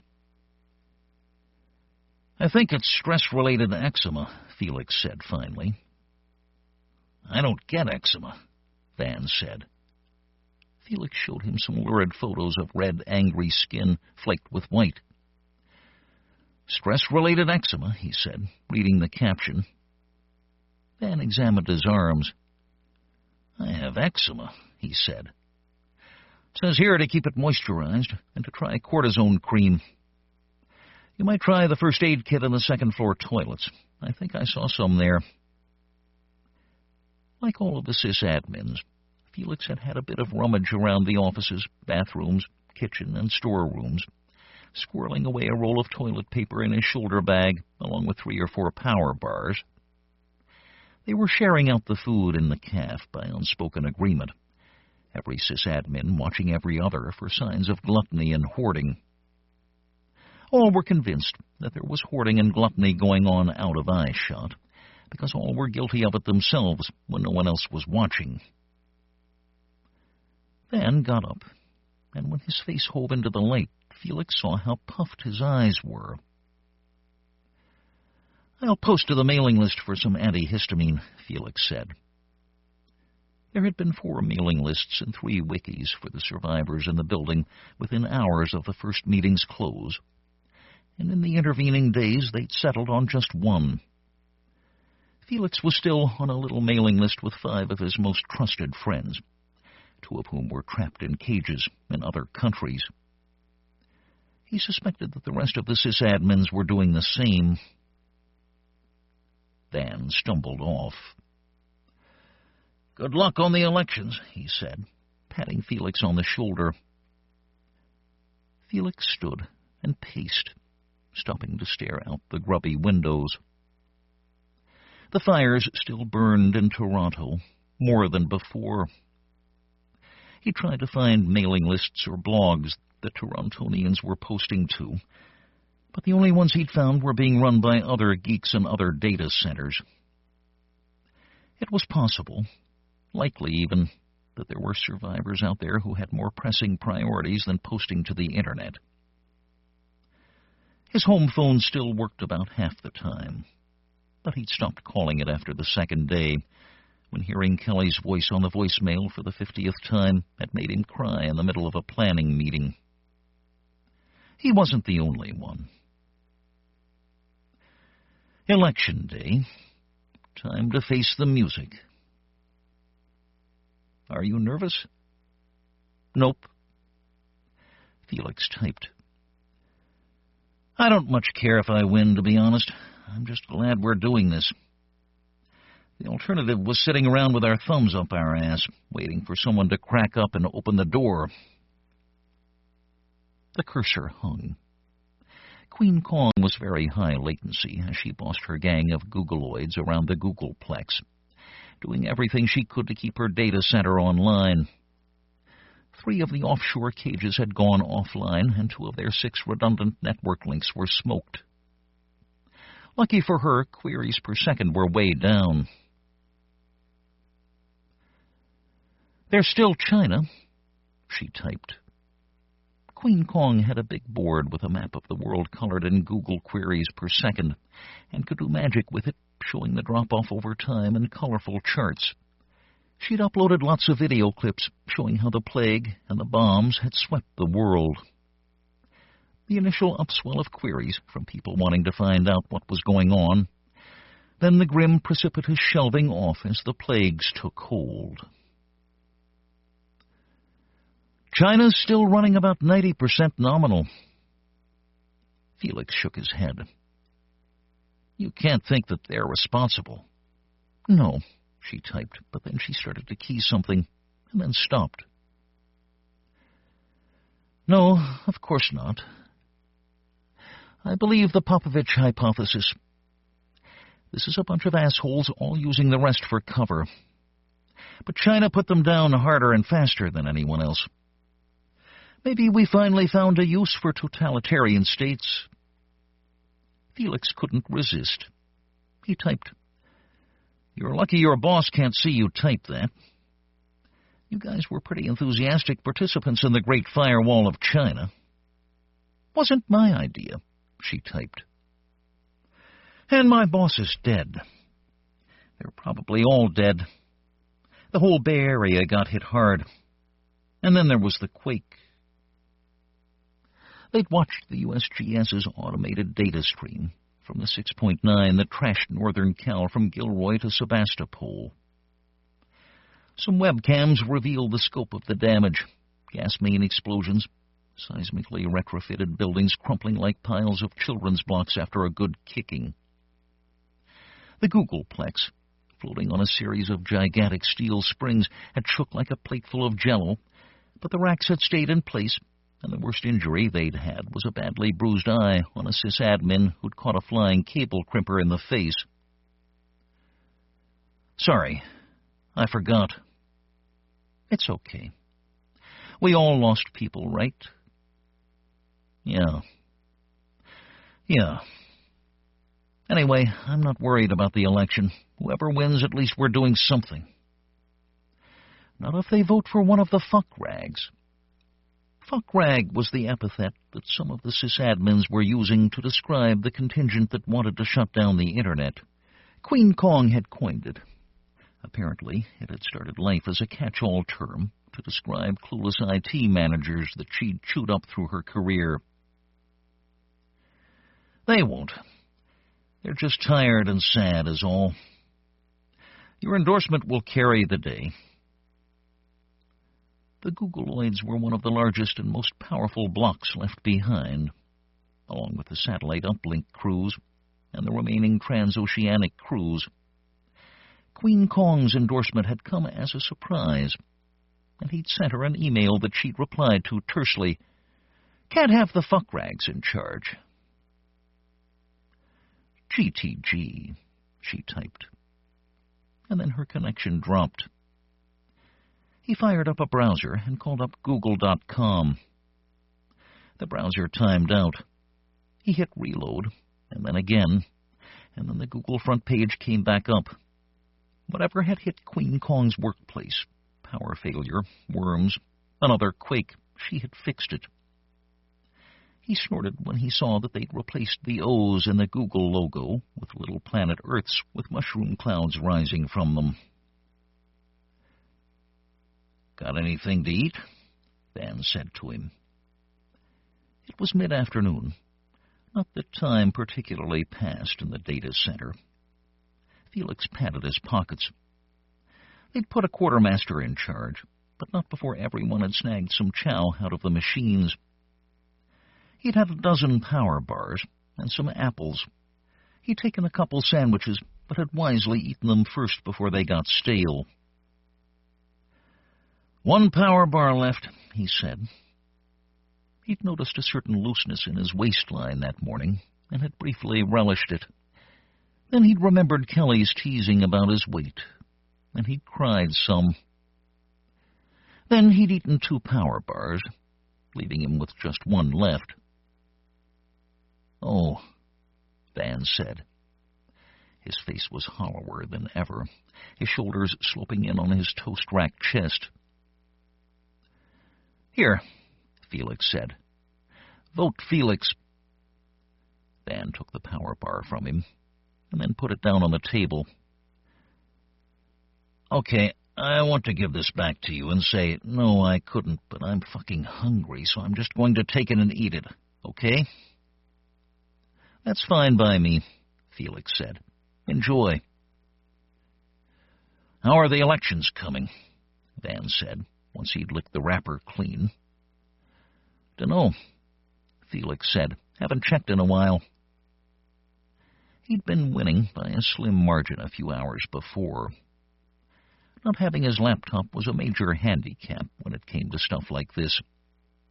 Up in the cages, there were a dozen more like him.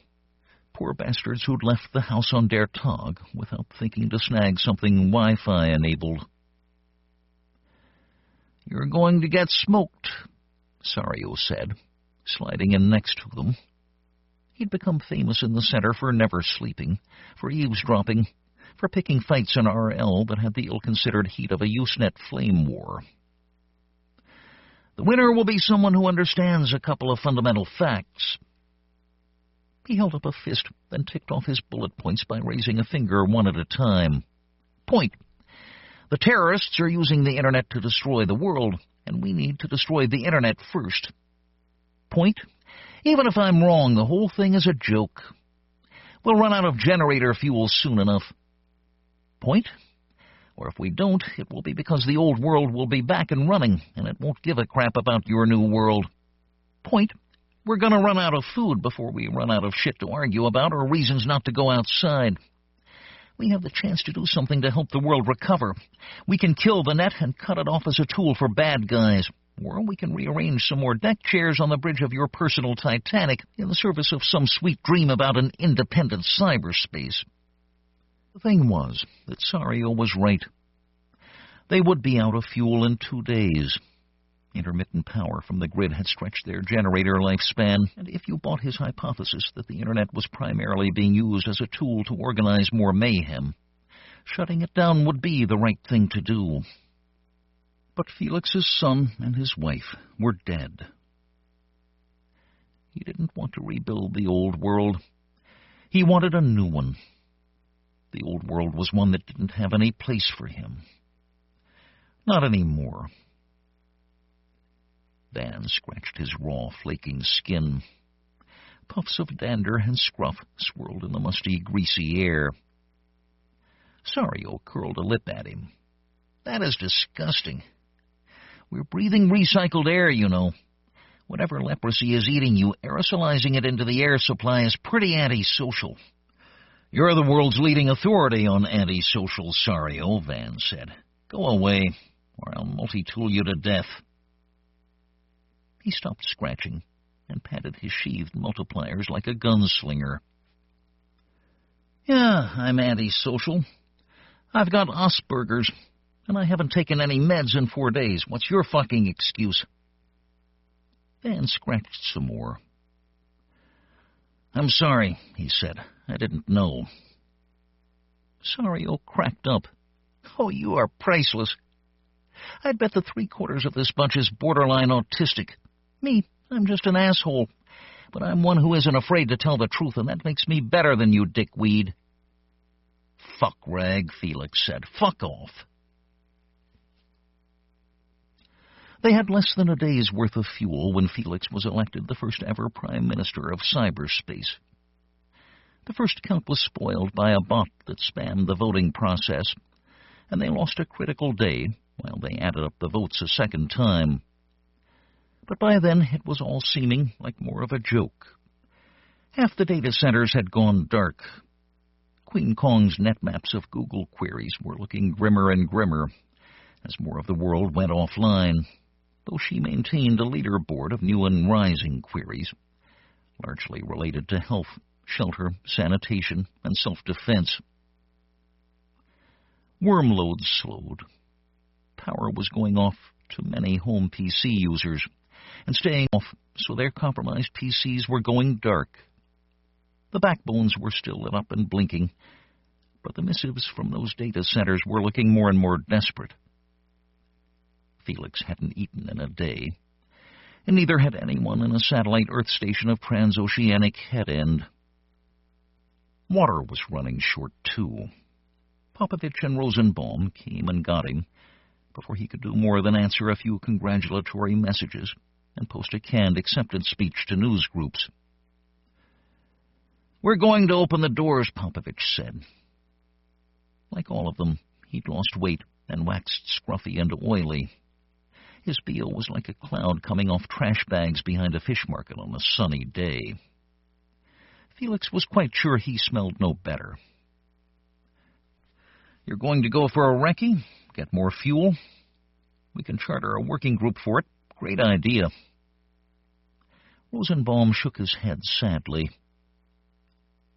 "We're going to find our families.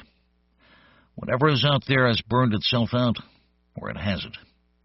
Either way, there's no future in here." "What about network maintenance?" Felix said, though he knew the answers.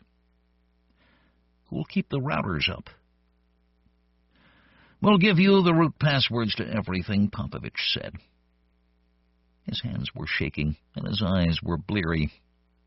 Like many of the smokers stuck in the data center, he'd gone cold turkey this week. They'd run out of caffeine products 2 days earlier, too. The smokers had it rough. "And I'll just stay here and keep everything online? You and anyone else who cares anymore."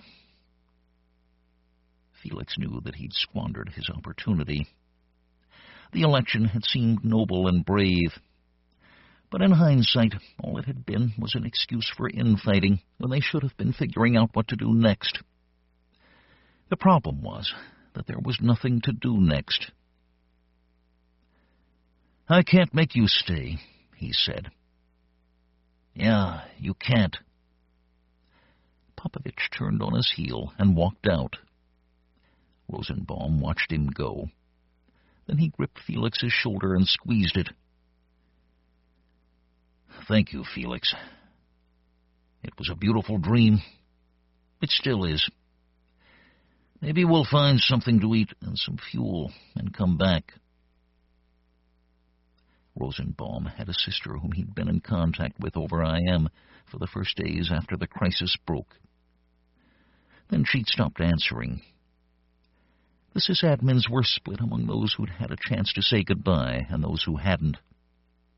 Each was sure the other had it better. They posted about it on the internal news group. They were still geeks, after all. And there was a little honor guard on the ground floor, geeks who watched them pass toward the double doors.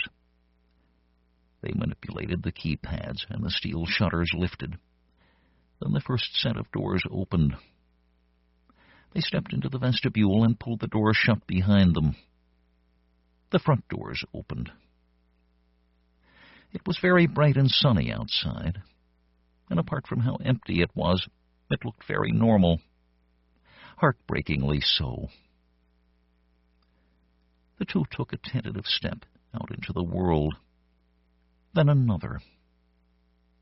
They turned to wave at the assembled masses. Then they both grabbed their throats and began to jerk and twitch, crumpling in a heap on the ground. "Shit!" was all Felix managed to choke out before they both dusted themselves off and stood up, laughing so hard they were clutching their sides. They waved once more and turned on their heels. "Man, those guys are sick," Van said. He scratched his arms, which had long, bloody scratches on them. His clothes were so covered in scurf, they looked like they'd been dusted with icing sugar. "I thought it was pretty funny," Felix said. "Christ, I'm hungry," Van said conversationally. "Lucky for you, we've got all the packets we can eat," Felix said. "You're too good to us grunts, Mr. President," Van said. "Prime Minister," he said. "And you're no grunt. You're the Deputy Prime Minister. You're my designated ribbon cutter, and hander out of oversized novelty checks. It buoyed both of their spirits. Watching Popovich and Rosenbaum go, it buoyed them up. Felix knew then that they'd all be going soon. That had been preordained by the fuel supply. But who wanted to wait for the fuel to run out anyway? Half my crew split this morning, Queen Kong typed. Google was holding up pretty good anyway, of course. The load on the servers was a lot lighter than it had been since the days when Google fit on a bunch of hand-built PCs under a desk at Stanford. We're down to a quarter, Felix typed back. It was only a day since Popovich and Rosenbaum left, but the traffic on the news groups had fallen down to near zero. He and Van hadn't had much time to play Republic of Cyberspace.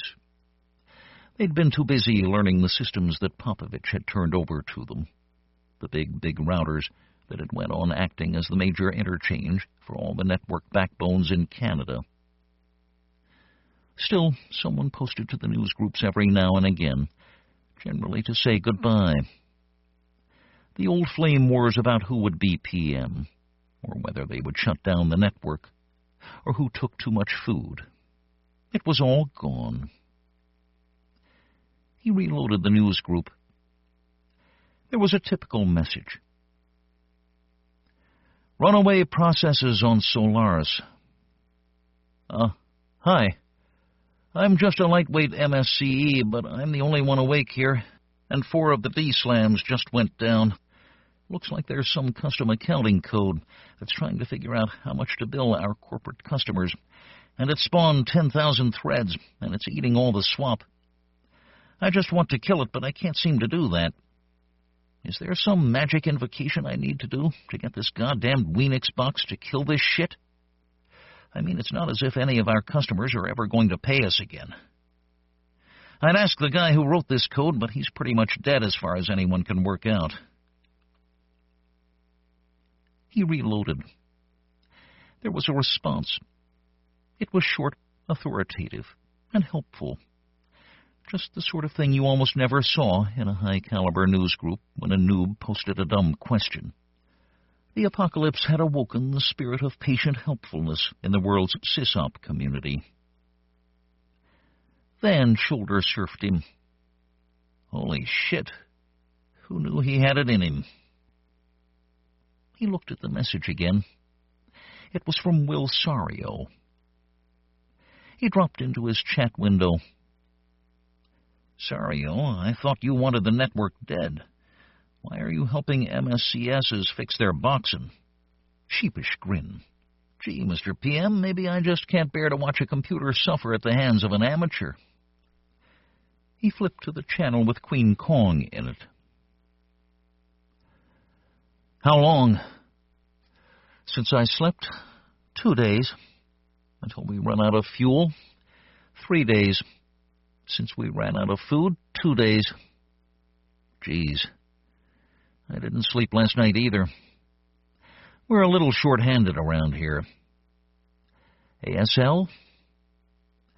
I'm Monica, and I live in Pasadena, and I'm bored with my homework. Would you like to download my pic?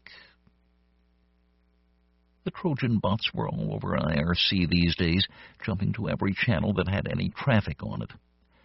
Sometimes you caught 5 or 6 flirting with each other. It was pretty weird to watch a piece of malware try to con another instance of itself into downloading a Trojan. They both kicked the bot off the channel simultaneously. He had a script for it now. The spam hadn't even tailed off a little. How come the spam isn't reducing? Half the goddamn data centers have gone dark. Queen Kong paused a long time before typing. As had become automatic when she went high latency, he reloaded the Google home page. Sure enough, it was down. Sario, you got any food? You won't miss a couple more meals, Your Excellency. Van had gone back to Mayor McCheese, but he was in the same channel. What a dick. You're looking pretty buff, though, dude. Van didn't look so good. He looked like you could knock him over with a stiff breeze, and he had a phlegmy, weak quality to his speech. Hey, Kong, everything okay? Everything's fine. Just had to go kick some ass. How's the traffic, Van? Down 25% from this morning, he said. There were a bunch of nodes whose connections routed through them. Presumably most of these were home or commercial customers and places where the power was still on and the phone company's COs were still alive. Every once in a while, Felix would wiretap the connections to see if he could find a person who had news of the wide world. Almost all of it was automated traffic, though. Network backups, status updates, spam, lots of spam. Spam's still up because the services that stop spam are failing faster than the services that create it. All the anti-worm stuff is centralized in a couple places. The bad stuff is on a million zombie computers. If only the losers had had the good sense to turn off their home PCs before keeling over or taking off. At the rate we're going, we'll be routing nothing but spam by dinner time. Van cleared his throat.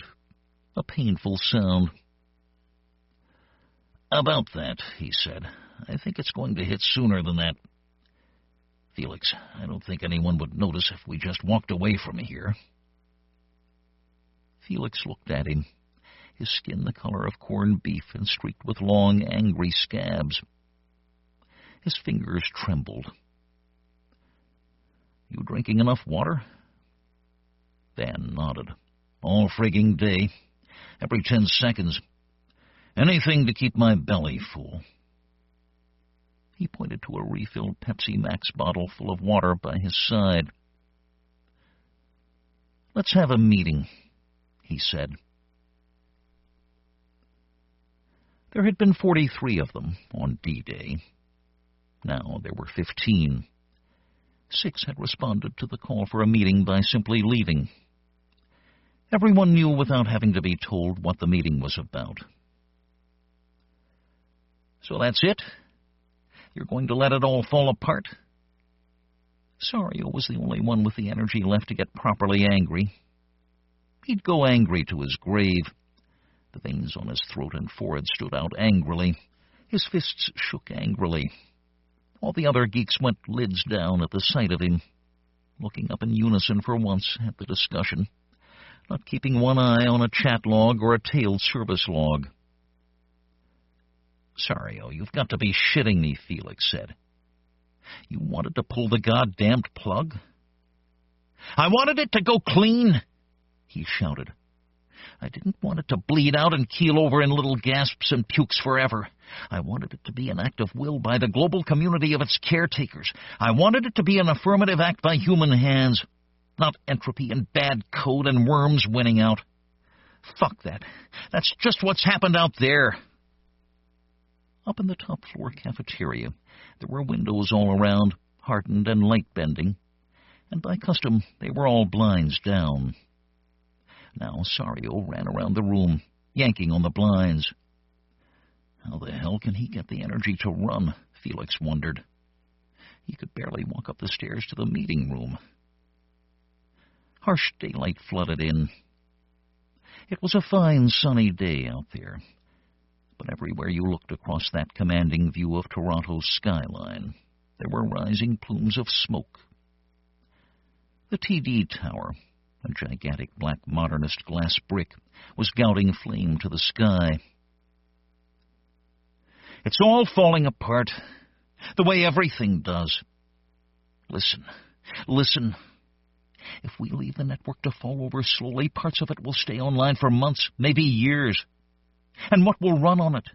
Malware, worms, spam, system processes, zone transfers. The things we use fall apart and require constant maintenance. The things we abandon don't get used and they last forever. We're going to leave the network behind like a lime pit filled with industrial waste. That will be our fucking legacy. The legacy of every keystroke you and I and anyone anywhere ever typed. You understand? We're going to leave it to die slow like a wounded dog instead of giving it one clean shot through the head. Van scratched his cheeks. Then Felix saw that he was wiping away tears. Sario, you're not wrong. But you're not right either, he said.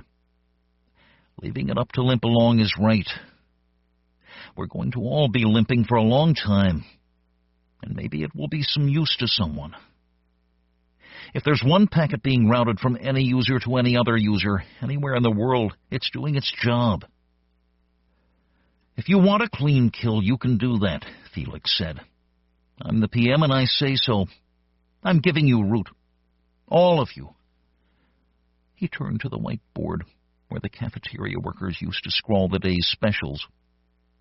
Now it was covered with the remnants of heated technical debates that the sysadmins had engaged in over the days since the day. He scrubbed away a clean spot with his sleeve and began to write out long, complicated alphanumeric passwords, salted with punctuation. Felix had a gift for remembering that kind of password. He doubted it would do him much good ever again. We're going, Kong. Fuel's almost out anyway. Yeah, well, that's right then. It was an honor, Mr. Prime Minister. You going to be okay? I've commandeered a young sysadmin to see to my feminine needs, and we found another cache of food that'll last us a couple of weeks, now that we're down to 15 admins. I'm in hog heaven, pal. You're amazing, Queen Kong. Seriously. Don't be a hero, though. When you need to go, go. There's got to be something out there. Be safe, Felix. Seriously. BTW, did I tell you queries are up in Romania? Maybe they're getting back on their feet. Really? Yeah, really. We're hard to kill. Like fucking roaches. Her connection died. He dropped to Firefox and reloaded Google, and it was down. He hit reload and hit reload and hit reload, but it didn't come up. He closed his eyes and listened to Van scratch his legs, and then heard Van type a little. They're back up, he said. Felix whooshed out a breath. He sent the message to the news group, one that he'd run through 5 drafts before settling on. Take care of the place, okay? We'll be back someday. Everyone was going, except Sario. Sario wouldn't leave. He came down to see them off, though. The sysadmins gathered in the lobby, and Felix made the safety door go up, and the light rushed in. Sario stuck his hand out. Good luck, he said. You too, Felix said. He had a firm grip, Sario, stronger than he had any right to be. Maybe you were right, he said. Maybe, he said. You going to pull the plug? Sario looked up at the dropped ceiling, seeming to peer through the reinforced floors at the humming racks above. Who knows, he said at last. Van scratched, and a flurry of white motes danced in the sunlight. Let's go find you a pharmacy, Felix said. He walked to the door, and the other sysadmins followed. They waited for the interior doors to close behind them, and then Felix opened the exterior doors. The air smelled and tasted like mown grass, like the first drops of rain, like the lake and the sky, like the outdoors and the world. An old friend not heard from in an eternity. Bye, Felix, the other sysadmins said. They were drifting away, while he stood transfixed at the top of the short concrete staircase.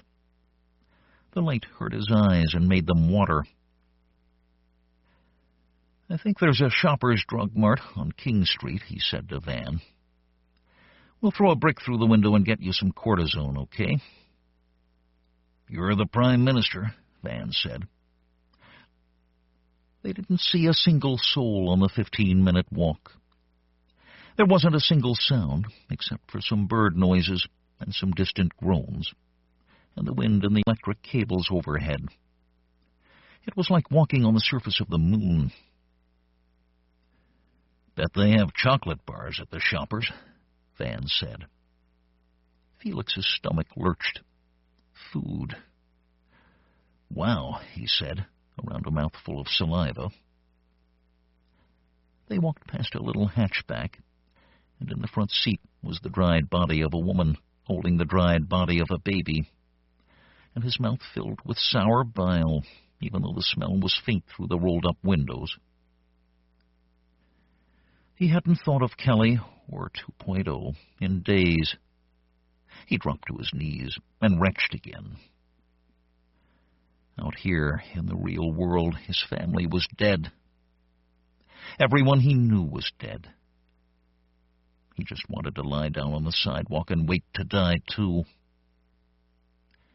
Van's rough hands slipped under his armpits and hauled weakly at him. Not now, he said. Once we're safe inside somewhere and we've eaten something, then you can do this, but not now. Understand me, Felix? Not fucking now. The profanity got through to him. He got to his feet. His knees were trembling. Just a block more, Van said, and slipped Felix's arm around his shoulders and led him along. Thank you, Van. I'm sorry. No sweat, he said. You need a shower bad. No offense. None taken. The Shoppers had a metal security gate, but it had been torn away from the front windows, which had been rudely smashed. Felix and Van squeezed through the gap and stepped into the dim drugstore. A few of the displays were knocked over, but other than that, it looked okay. By the cash registers, Felix spotted the racks of candy bars at the same instant that Van saw them, and they hurried over and grabbed a handful each, stuffing their faces. You two eat like pigs. They both whirled at the sound of the woman's voice. She was holding a fire axe that was nearly as big as she was. She wore a lab coat and comfortable shoes. You take what you need and go, okay? No sense in there being any trouble. Her chin was pointy, and her eyes were sharp. She looked to be in her 40s. She looked nothing like Kelly, which was good, because Felix felt like running and giving her a hug as it was. Another person alive. Are you a doctor? Felix said. She was wearing scrubs under the coat he saw. You going to go? She brandished the axe. Felix held his hands up. Seriously, are you a doctor? A pharmacist? I used to be an RN 10 years ago. I'm mostly a web designer. You're shitting me, Felix said. Haven't you ever met a girl who knew about computers? Actually, a friend of mine who runs Google's data center is a girl. A woman, I mean. You're shitting me, she said. A woman ran Google's data center? Runs, Felix said. It's still online. NFW, she said. She let the axe lower. Way, have you got any cortisone cream? I can tell you the story. My name's Felix, and this is Van. Who needs any antihistamines you can spare? I can spare. Felix, old pal, I have enough dope here to last 100 years. This stuff's going to expire long before it runs out. But are you telling me that the net's still up? It's still up, he said. Kind of. That's what we've been doing all week, keeping it online. It might not last much longer, though. No, she said, I don't suppose it would. She set the axe down. Have you got anything to trade? I don't need much, but I've been trying to keep my spirits up by trading with the neighbors. It's like playing Civilization. You have neighbors? At least 10, she said. The people in the restaurant across the way make a pretty good soup, even if most of the veg is canned.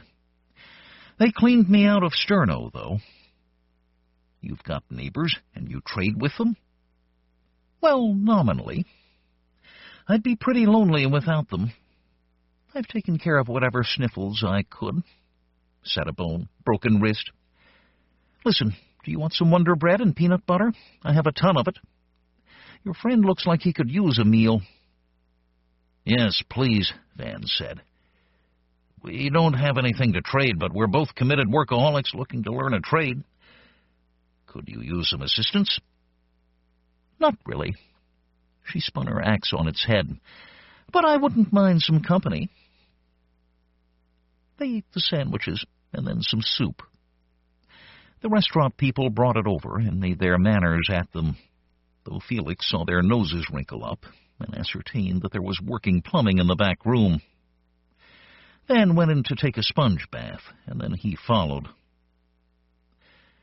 None of us know what to do, the woman said. Her name was Rosa, and she had found them a bottle of wine and some disposable plastic cups from the housewares aisle. I thought we'd have helicopters or tanks, or even looters, but it's just quiet. You seem to have kept pretty quiet yourself, Felix said. Didn't want to attract the wrong kind of attention. You ever think that maybe there's a lot of people out there doing the same thing? Maybe if we all get together, we'll come up with something to do. Or maybe they'll cut our throats, she said. Van nodded. She's got a point. Felix was on his feet. No way. We can't think like that. Lady, we're at a critical juncture here. We can go down through negligence, dwindling away in our hiding holes, or we can try to build something better. Better? She made a rude noise. Okay, not better. Something, though. Building something new is better than letting it dwindle away. Christ, what are you going to do when you've read all the magazines and eaten all the potato chips here? Rosa shook her head. Pretty talk, she said. But what the hell are we going to do, anyway? Something, Felix said. We're going to do something. Something is better than nothing. We're going to take this patch of the world where people are talking to each other, and we're going to expand it. We're going to find everyone we can, and we're going to take care of them, and they're going to take care of us. We'll probably fuck it up. We'll probably fail. I'd rather fail than give up, though. Van laughed. Felix, you are crazier than Sario, you know it? We're going to go and drag him out first thing tomorrow. He's going to be a part of this, too. Everyone will. Screw the end of the world. The world doesn't end. Humans aren't the kind of things that have endings. Rosa shook her head again, but she was smiling a little now. And you'll be what? The Pope Emperor of the world? He prefers Prime Minister, Van said in a stagey whisper. The antihistamines had worked miracles on his skin, and it had faded from angry red to a fine pink. You want to be Minister of Health, Rosa? He said. Boys, she said, playing games. How about this? I'll help out however I can, provided you never ask me to call you Prime Minister, and you never call me the Minister of Health. It's a deal, he said. Van refilled their glasses, upending the wine bottle to get the last few drops out. They raised their glasses. To the world, Felix said. To humanity. He thought hard. To rebuilding. To anything, Van said. To anything, Felix said. To everything. To everything, Rosa said. They drank. He wanted to go see the house, see Kelly in 2.0, though his stomach churned at the thought of what he might find there. But the next day, they started to rebuild. And months later, they started over again when disagreements drove apart the fragile little group they'd pulled together. And a year after that, they started over again. And 5 years later, they started again. It was nearly 6 months before he went home. Van helped him along, riding cover behind him on the bicycles they used to get around town. The further north they rode, the stronger the smell of burnt wood became. There were lots of burnt-out houses. Sometimes marauders burnt the houses they'd looted, but more often it was just nature, the kinds of fires you got in forests and on mountains. There were 6 choking burnt blocks where every house was burnt before they reached home. But Felix's old housing development was still standing, an oasis of eerily pristine buildings that looked like maybe their somewhat neglectful owners had merely stepped out to buy some paint and fresh lawnmower blades to bring their old homes back up to their neat, groomed selves. That was worse somehow. He got off the bike at the entry of the subdivision, and they walked the bikes together in silence, listening to the sough of the wind in the trees. Winter was coming late that year, but it was coming, and as the sweat dried in the wind, Felix started to shiver. He didn't have his keys anymore. They were at the data center, months and worlds away. He tried the door handle, but it didn't turn. He applied his shoulder to the door, and it ripped away from its wet-rotted jamb with a loud splintering sound. The house was rotting from the inside. The door splashed when it landed. The house was full of stagnant water, 4 inches of stinking pond-scummed water in the living room. He splashed carefully through it, feeling the floorboards sag spongily beneath each step. Up the stairs, his nose full of that terrible green mildewy stench. Into the bedroom, the furniture familiar as a childhood friend. Kelly was in the bed with 2.0. The way they both lay, it was clear they hadn't gone easy. They were twisted double, Kelly curled around 2.0. Their skin was bloated, making them almost unrecognizable. The smell. God, the smell. Felix's head spun. He thought he would fall over and clutched at the dresser. An emotion he couldn't name, rage, anger, sorrow, made him breathe hard, gulp for air like he was drowning. And then it was over. The world was over. Kelly and 2.0 over. And he had a job to do. He folded the blanket over them, then helped solemnly. They went into the front yard and took turns digging, using the shovel from the garage that Kelly had used for gardening. They had lots of experience digging graves by then. Lots of experience handling the dead. They dug, and wary dogs watched them from the tall grass on the neighboring lawns. But they were also good at chasing off dogs with well-thrown stones. When the grave was dug, they laid Felix's wife and son to rest in it. Felix quested after words to say over the mound, but none came. He dug so many graves for so many men's wives and so many women's husbands and so many children. The words were long gone. Felix dug ditches and salvaged cans and buried the dead. He planted and harvested. He fixed some cars and learned to make biodiesel. Finally, he fetched up in a data center for a little government. Little governments came and went, but this one was smart enough to want to keep records and needed someone to keep everything running. And Van went with him.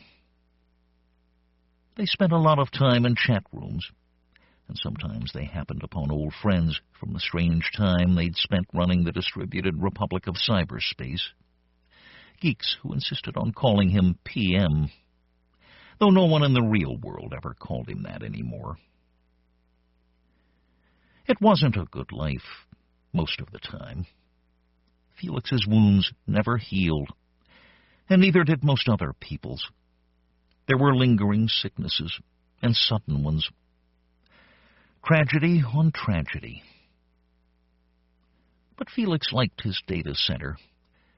There, in the humming of the racks, he never felt like it was the first days of a better nation. But he never felt like it was the last days of one either. Go to bed, Felix. Soon, Kong. Soon. Almost got this backup running. You're a junkie, dude. Look who's talking. He reloaded the Google home page. Queen Kong had had it online for a couple years now. The O's in Google changed all the time, whenever she got the urge. Today they were little cartoon globes, one smiling, the other frowning. He looked at it for a long time, and dropped back into a terminal to check his backup. It was running clean, for a change. The little government's records were safe. Okay, night-night. Take care. Dan waved at him as he creaked to the door, stretching out his back with a long series of pops. Sleep well, boss, he said. Don't stick around here all night again, Felix said. You need your sleep, too. You're too good to us, grunts, Dan said, and went back to typing. Felix went to the door and walked out into the night. Behind him, the biodiesel generator hummed and made its acrid fumes. The harvest moon was up, which he loved. Tomorrow he'd go back and fix another computer and fight off entropy again. And why not? It was what he did. He was a sysadmin. The Last of the O-Forms, by James Van Pelt. James Van Pelt is the author of the novel Summer of the Apocalypse, and nearly 90 short stories, which have mostly appeared in Analog, Asimov's Realms of Fantasy, and Tailbones. He also has 2 collections, Strangers and Beggars, and The Last of the O-Forms and Other Stories. Van Pelt had been writing a series of stories about slower-than-light Ark ships fleeing Earth, when it occurred to him that he had generalized that the Ark ship passengers were escaping from the mutation plagues, and it might be interesting to write about what was going on back on Earth. Thus, The Last of the O-Forms was born. This story, which was a finalist for the Nebula Award, takes place in a world where there are no more normal births. Each and every one is a mutation, which is both good and bad for Dr. Trevin's traveling zoological extravaganza. Beyond the big rig's open window, the Mississippi River lands rolled darkly by. Boggy areas caught the moon low on the horizon, like a silver coin, flickering through black-treed hummocks, or strained by split-rail fence, mile after mile. The air smelled damp and dead fish mossy, heavy as a wet towel. But it was better than the animal enclosures on a hot afternoon when the sun pounded the awnings and the exhibits huddled in weak shade. Traveling at night was the way to go. Trevin counted the distance in minutes. They'd blow through Roxy soon, then hit Hamburg, McNair, and Harriston in quick succession. In Fayette, there was a nice diner where they could get breakfast, but it meant turning off the highway, and they'd hit the worst of Vicksburg's morning traffic if they stopped.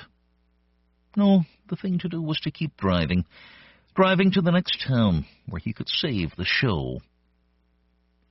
He reached across the seat to the grocery sack between him and Caprice. She was asleep, her baby blonde head resting against the door, her small hands holding a Greek edition of the Odyssey open on her lap, If she were awake, she could glance at the map and tell him exactly how many miles they had left to Mayersville, how long to the minute at this speed it would take, and how much diesel to the ounce they'd have left in their tanks. Her little girl eyes would pin him to the wall. "Why can't you figure this out on your own?" they'd ask. He thought about hiding her phone book so she'd have nothing to sit on and couldn't look out the window. That would show her. She might look 2 years old, but she was really 12 and had the soul of a middle-aged tax attorney. At the sack's bottom, beneath an empty donut box, he found the beef jerky. It tasted mostly of pepper, but underneath it had a tingly, metallic flavor he tried not to think about. Who knew what it might have been made from? He doubted there were any original form cows, the O cows, left to slaughter. After a long curve, a city limit sign loomed out of the dark. Trevin stepped on the brakes, then geared down. Roxy cops were infamous for speed traps, and there wasn't enough bribe money in the kitty to make a ticket go away. In his rear-view mirror, the other truck and a car with Hardy the handyman and his crew of roustabouts closed ranks. Roxy's traffic signal blinked yellow over an empty intersection, while the closed shops stood mute under a handful of streetlights. After the 4-block-long downtown, another mile of beat-up houses and trailers lined the road, where broken washing machines and pickups on cinder blocks dotted moonlit front yards. Something barked at him from behind a chain-link fence. Trevin slowed for a closer look. Professional curiosity. It looked like an O-dog under a porch light. An original form animal, an old one, if his stiff-gaited walk was an indicator. Weren't many of those left anymore. Not since the mutagen hit. Trevin wondered if the owners keeping an O-dog in the backyard had troubles with their neighbors. If there was jealousy. A toddler voice said, "If we don't clear $2,600 in Mayersville, we'll have to sell a truck, Daddy." "Don't call me Daddy, ever." He took a long curve silently. Two-laned highways often had no shoulder, and concentration was required to keep safe. "I didn't know you were awake. Besides, 1,000 will do it." Caprice closed her book. In the darkness of the cab, Trevin couldn't see her eyes, but he knew that they were polar ice blue. She said, 1,000 for diesel, sure, but we're weeks behind on payroll. The roustabouts won't stand for another delay, not after what you promised in Gulfport. The extension on the quarterly taxes is passed, and I can't keep the feds off like the other creditors by pledging extra payments for a couple months. We've got food for most of the animals for 10 days or so, but we have to buy fresh meat for the tiger gazelle and the crocodile, or they'll die. We stay afloat with $2,600, but just barely. Trevin scowled. It had been years since he'd found her little girl voice and little girl pronunciation to be cute, and almost everything she said was sarcastic or critical. It was like living with a pint-sized advocate for his own self-doubt. "So we need a house of..." He wrinkled his forehead. $2,600 divided by $4.50. $578. That'll leave you an extra $1 for a cup of coffee, Caprice said. "We haven't had a take that big since Faraday last fall, and that was because Oktoberfest in Natchez closed early. Thank God for Louisiana liquor laws. We ought to admit the show's washed up, cut the inventory loose, sell the gear, and pay off the help." She turned on the gooseneck reading light that arced from the dashboard and opened her book. "If we can hold on until Rosedale..." He remembered Rosedale when they last came through 7 years ago. The city had recruited him, sent letters and emails. They'd met him in New Orleans with a committee, including a brunette beauty who squeezed his leg under the table when they went out to dinner. "We can't," Caprice said. Trevin recalled the hand on his leg, feeling good and warm. He'd almost jumped from the table, his face flushed. "The soybean festival draws them in. Everything's made out of soybeans. Soybean pie, soybean beer, soybean ice cream. He chuckled. We cleaned up there. I got to ride down Main Street with the Rosedale soybean queen. We're dead. Take your pulse. She didn't look up. The Rosedale soybean queen had been friendly, too, and oh so grateful that he'd brought the zoo to town. He wondered if she still lived there. He could look her up. Yeah, if we make the soybean festival, we'll do fine. One good show and we're sailing again. I'll repaint the trucks. Folks love us when we come into town. Music playing. World's greatest traveling novelty zoo. You remember when Newsweek did that story? God, that was a day. He glanced out the window again. The moon rested on the horizon now, pacing them, big as a beach ball, like a burnished hubcap rolling with them in the night, rolling up the Mississippi 20 miles to the west. He could smell the river flowing to the sea. How could she doubt that they would make it big? I'll show her, he thought. Wipe that smirk off her little girl face. I'll show her in Mayersville. And then Rosedale. Money'll be falling off the tables. We'll have to store it in sacks. She'll see. Grinning, he dug deep for another piece of beef jerky. And he didn't think at all what it tasted like this time. Trevin pulled the truck into Mayersville at 10:30, keeping his eyes peeled for their posters and flyers. He'd sent a box of them up 2 weeks earlier, and if the boy he'd hired had done his job, they should have been plastered everywhere. But he only saw one, and it was torn nearly in half. There were several banners welcoming softball teams to the South Central Springtime Regional Softball Tourney, and the hotel sported no vacancy signs, so the crowds were there. He turned the music on, and it blared from the loudspeakers on top of the truck. Zoo's in town, he thought. Come see the zoo. But other than a couple of geezers sitting in front of the barber shop, who watched them coolly as they passed, no one seemed to note their arrival.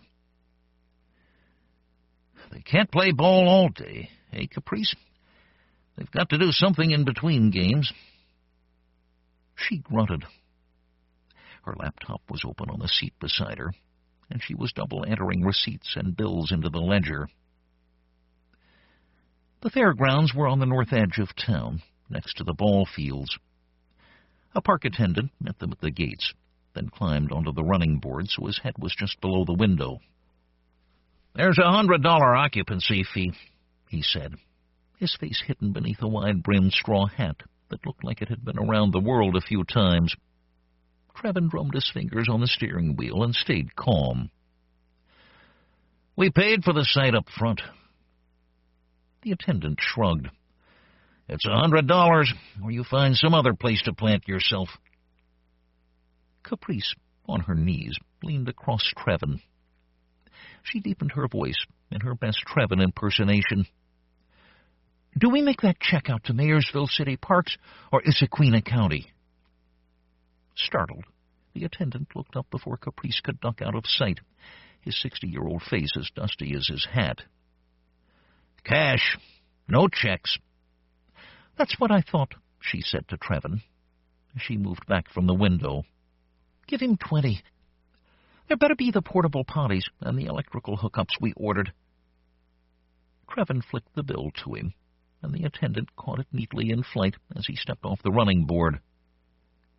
Hey, mister, he said. How old's your little girl? 1,010,000, asshole, said Trevin, dropping the clutch to move the big rig forward. I've told you to stay out of sight. We'll get into all kinds of trouble if the locals find out I've got a mutant keeping the books. They have labor laws, you know. Why'd you tell me to give him any money anyway? We could have bought a day or two of meat with that. Caprice stayed on her knees to look out her window. He's really a janitor. Never piss off the janitor. Hey, they cleaned this place up a bit. There was a patch of woods between us and the river last time. Trevin leaned on the wheel. Turning the truck was tough at anything less than highway speed. Would you want trees and brush next to where you were playing softball? You'll chase a foul shot into the undergrowth and never come back.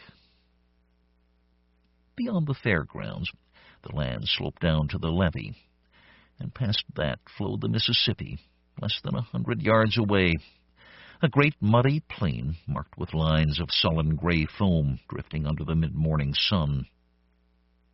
A black barge so distant that he couldn't hear it chug upstream. Trevin noted with approval the endless stretch of 10-foot-tall chain-link fence between them and the river. Who knew what god-awful thing might come crawling out of there? As always, it took most of the day to set up. The big animals, stinking of hot fur and unwashed cage bottoms in their 8-foot-high enclosures, came out of the semi-trailers first. Looking lethargic and sick, the tiger gazelle, a long-legged hoofed animal, sporting almost no neck below an impressive face filled with saber-like teeth, barely looked up as its cage was lowered to the soggy ground.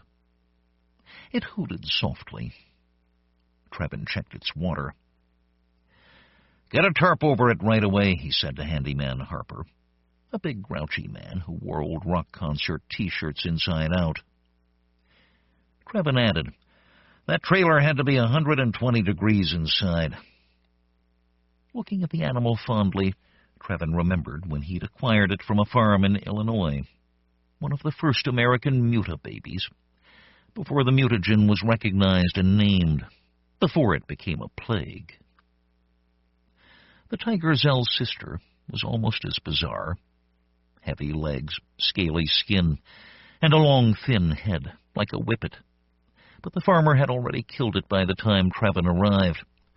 Their mother, as ordinary a cow as you'd ever see, looked at its children with dull confusion. "What the hell's wrong with my cow?" asked the farmer several times, until they started dickering for the price. Once Trevin had paid him, the man said, "If I get any other weird-looking animal you want, I should give you a call?" Trevin smelled profit. Charging $20 per customer, he cleared $10,000 a week in June and July, showing the tiger gazelle from the back of his pickup. He thought, "I may not be too smart, but I do know how to make a buck." By the end of the summer, Dr. Trevin's traveling zoological extravaganza was born.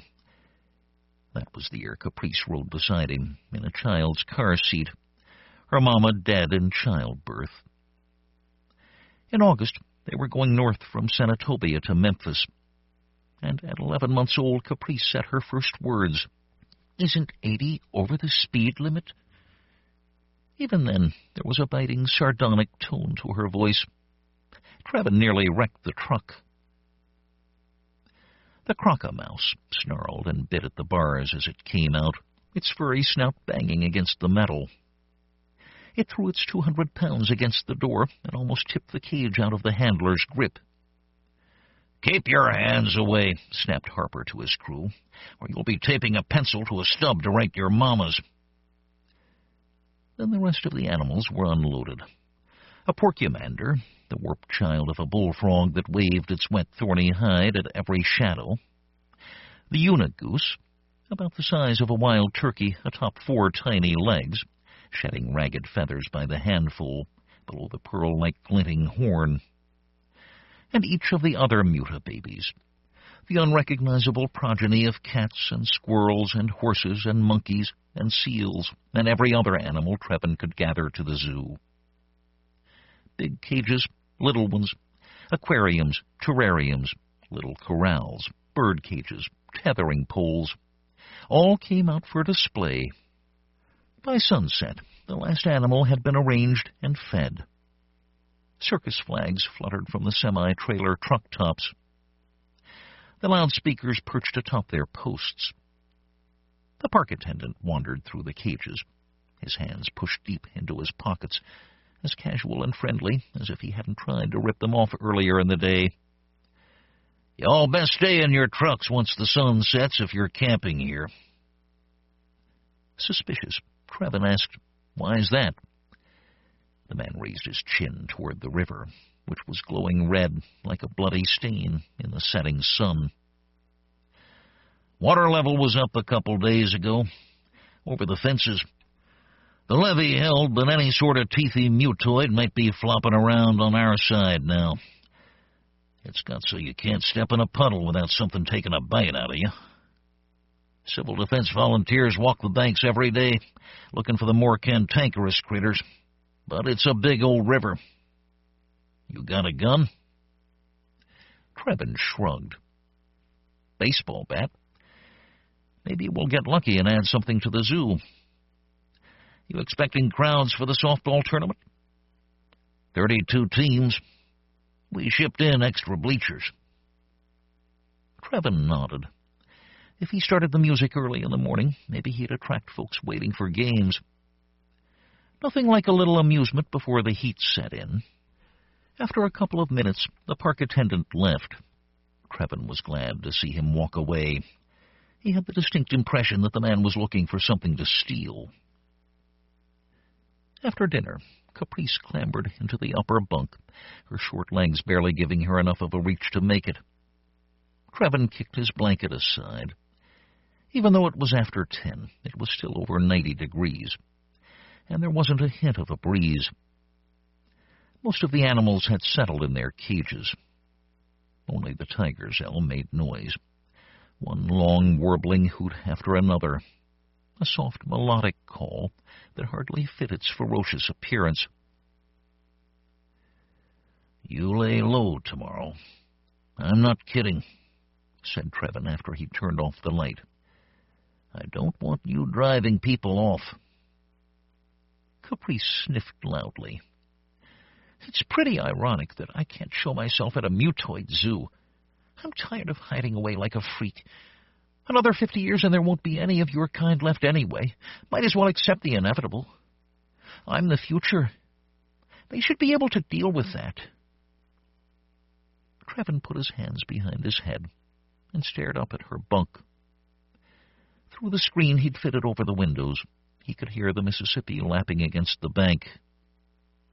An animal screeched in the distance, its call a cross between a whistle and a bad cough. He tried to imagine what would make a sound like that. Finally, he said, People don't like human mutoids, at least ones that look human. Why's that? She asked, all the sarcasm and bitterness suddenly gone. I'm not a bad person if they'd get to know me. We could discuss books or philosophy. I'm a mind, not just a body. The animal cried out again in the dark, over and over, until in mid-screech it stopped. A heavy thrashing sound, followed by splashes, marked the creature's end. I guess it makes them sad, Caprice.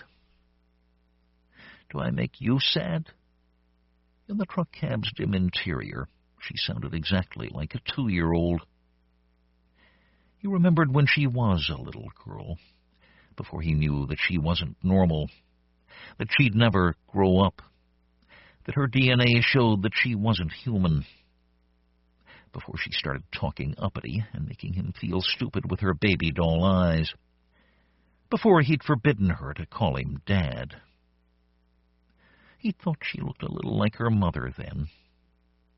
He still caught echoes of her when Caprice combed her hair, or when she fell asleep and her lips parted to take a breath, just like her mother.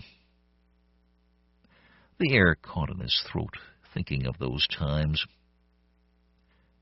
No, Caprice, you don't make me sad. Hours later, long after Caprice had gone to sleep, Trevin drifted off into a series of dreams where he was being smothered by steaming Turkish towels, and when he threw the towels off, his creditors surrounded him. They carried payment overdue notices, and none of them were human. Trevin was up before dawn to feed the animals. Half the trick of keeping the zoo running was in figuring out what the creatures ate. Just because the parent had been, say, an O-form horse, didn't mean hay was going to do the trick. Caprice kept extensive charts for him. The animal's weight, how much food it consumed, what vitamin supplements seemed most helpful. There were practicalities to running a zoo. He dumped a bucket of corn on the cob into the pig-a-hump's cage. It snorted, then lumbered out of the doghouse it stayed in, not looking much like a pig, or any other animal Trevin knew. Eyes like saucers, it gazed at him gratefully before burying its face in the trough. He moved down the rows. Mealworms in one cage, grain in the next, bones from the butcher, dog food, spoiled fish, bread, cereal, old vegetables, oats. The tiger's tasted the rump roast he tossed in, its delicate tongue so like a cat's, lapping at the meat before it tore a small chunk off to chew delicately. It cooed in contentment. At the end of the row, closest to the river, 2 cages were knocked off their display stands and smashed. Black blood and bits of meat clung to the twisted bars, and both animals the cages had contained, blind, leathery, bird-like creatures, were gone. Trevin sighed and walked around the cages, inspecting the ground. In a muddy patch, a single webbed print a foot across, marked with 4 deep claw indents, showed the culprit.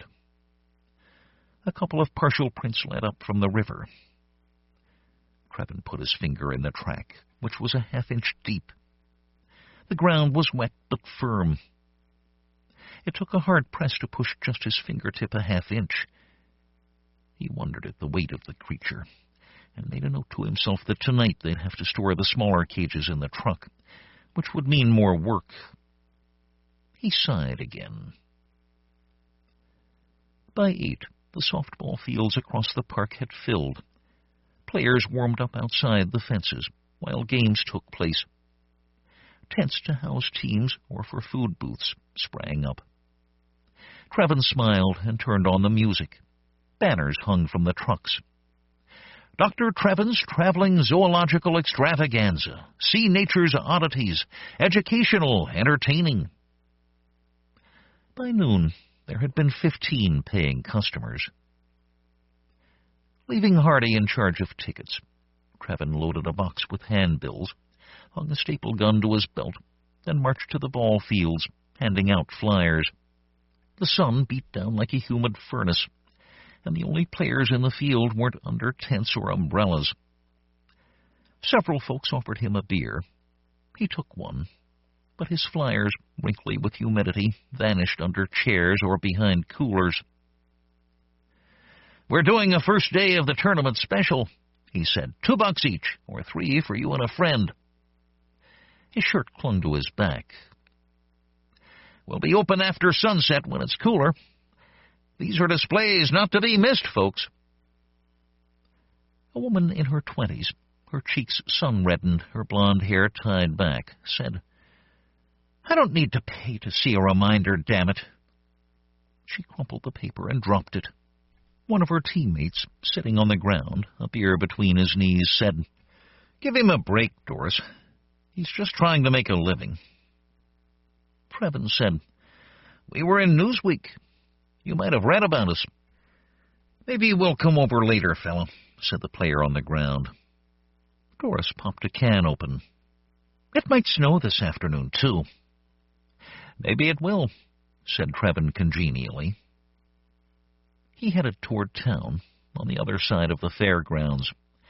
The sun pressured his scalp with prickly fire.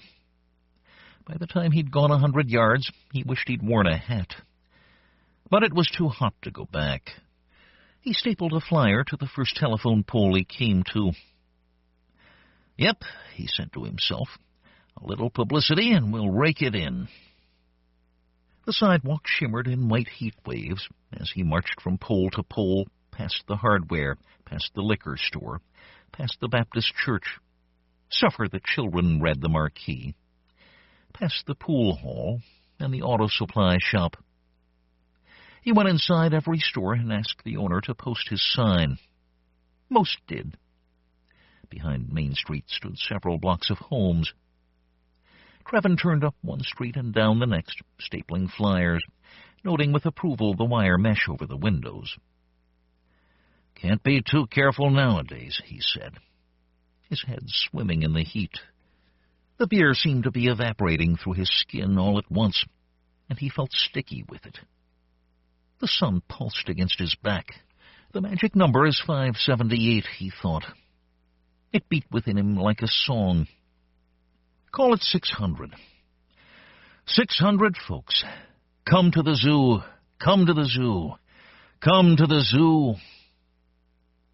When he finally made his way back to the fairgrounds, the sun was on its way down. Trevin dragged his feet, but the flyers were gone. Evening fell.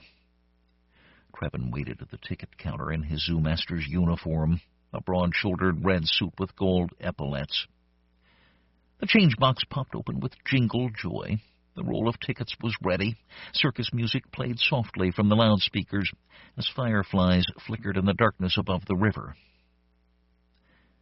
Funny, he thought, how the mutagen affected only the bigger vertebrate animals, not mace-sized mammals or little lizards, not small fish or bugs or plants. What would a bug mutate into, anyway? They look alien to begin with. He chuckled to himself, his walking up the sidewalk song still echoing. 600 folks, come to the zoo, come to the zoo, come to the zoo. Every car that passed on the highway, Trevin watched, waiting for it to slow for the turn into the fairgrounds. From sunset until midnight, only 20 customers bought admissions. Most of them were ball players who discovered that there wasn't much nightlife in Mayersville. Clouds had moved in, and distant lightning flickered within their steel-wool depths. Trevin spun the roll of tickets back and forth on its spool. An old farmer couple wearing overalls, their clothes stained with rich Mississippi soil, shuffled past on their way out. "You got some strange animals here, mister," said the old man. His wife nodded. "But nothing stranger than what I've found wandering in my fields for the last few years. Getting so I don't remember what O-form normal looks like." "Too close to the river," said his wife. "That's our place right over there." She pointed at a small farmhouse under a lone light, just beyond the last ball field. Trevin wondered if they ever retrieved home-run balls off their porch. The thin pile of bills in the cash box rustled under Trevin's fingers.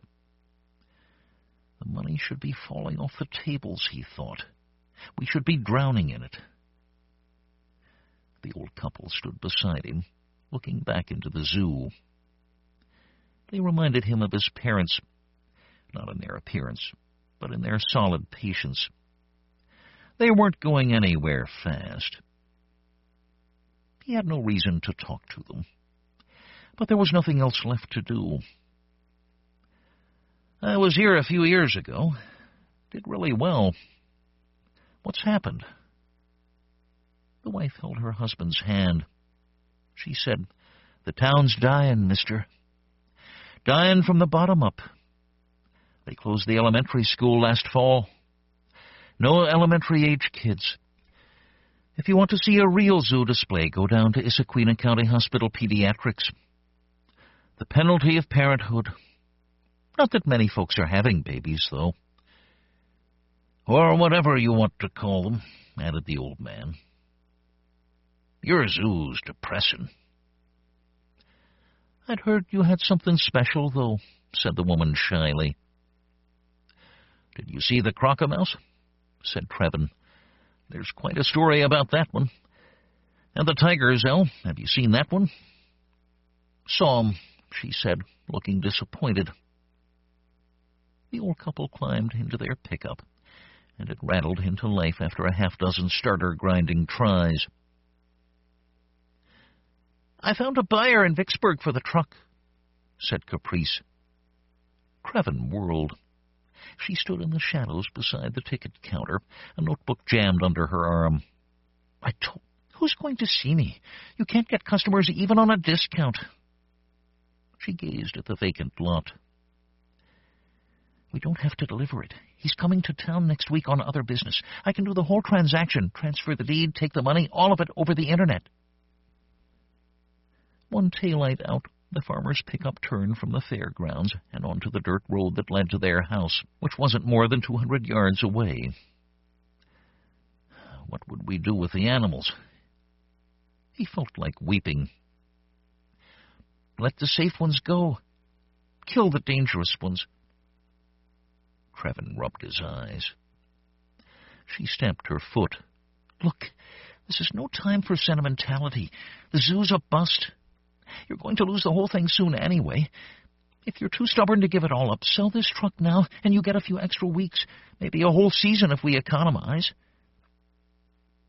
Trevin looked away from her. The fireflies still flickered above the river.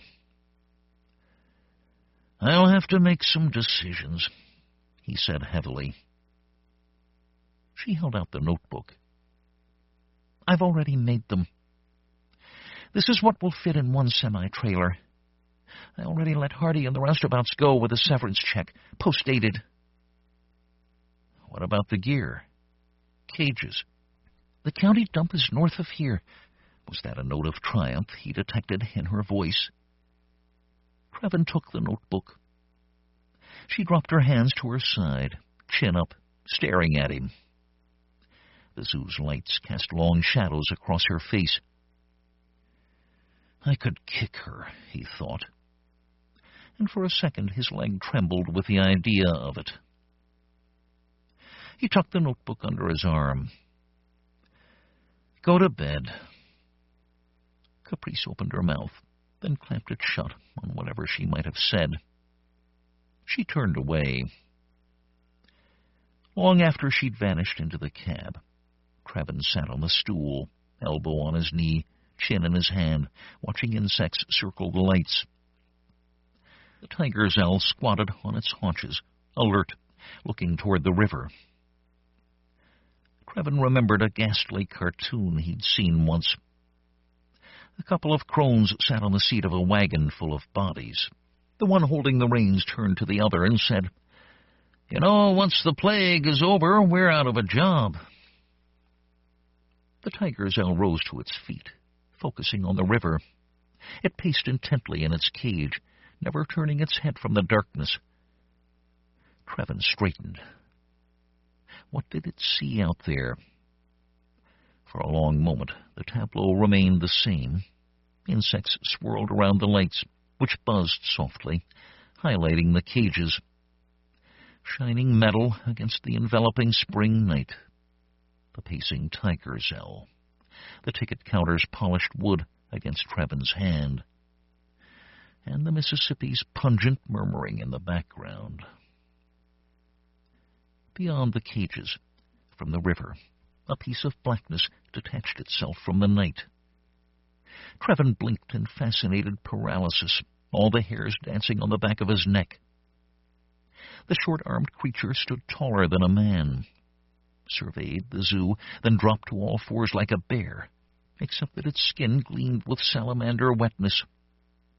Its triangular head sniffed at the ground, moving over the moist dirt as if following a scent. When it reached the first cage, a small one that held the weasel snake, the river creature lifted its forelegs off the ground, grasping the cage in web-fingered claws.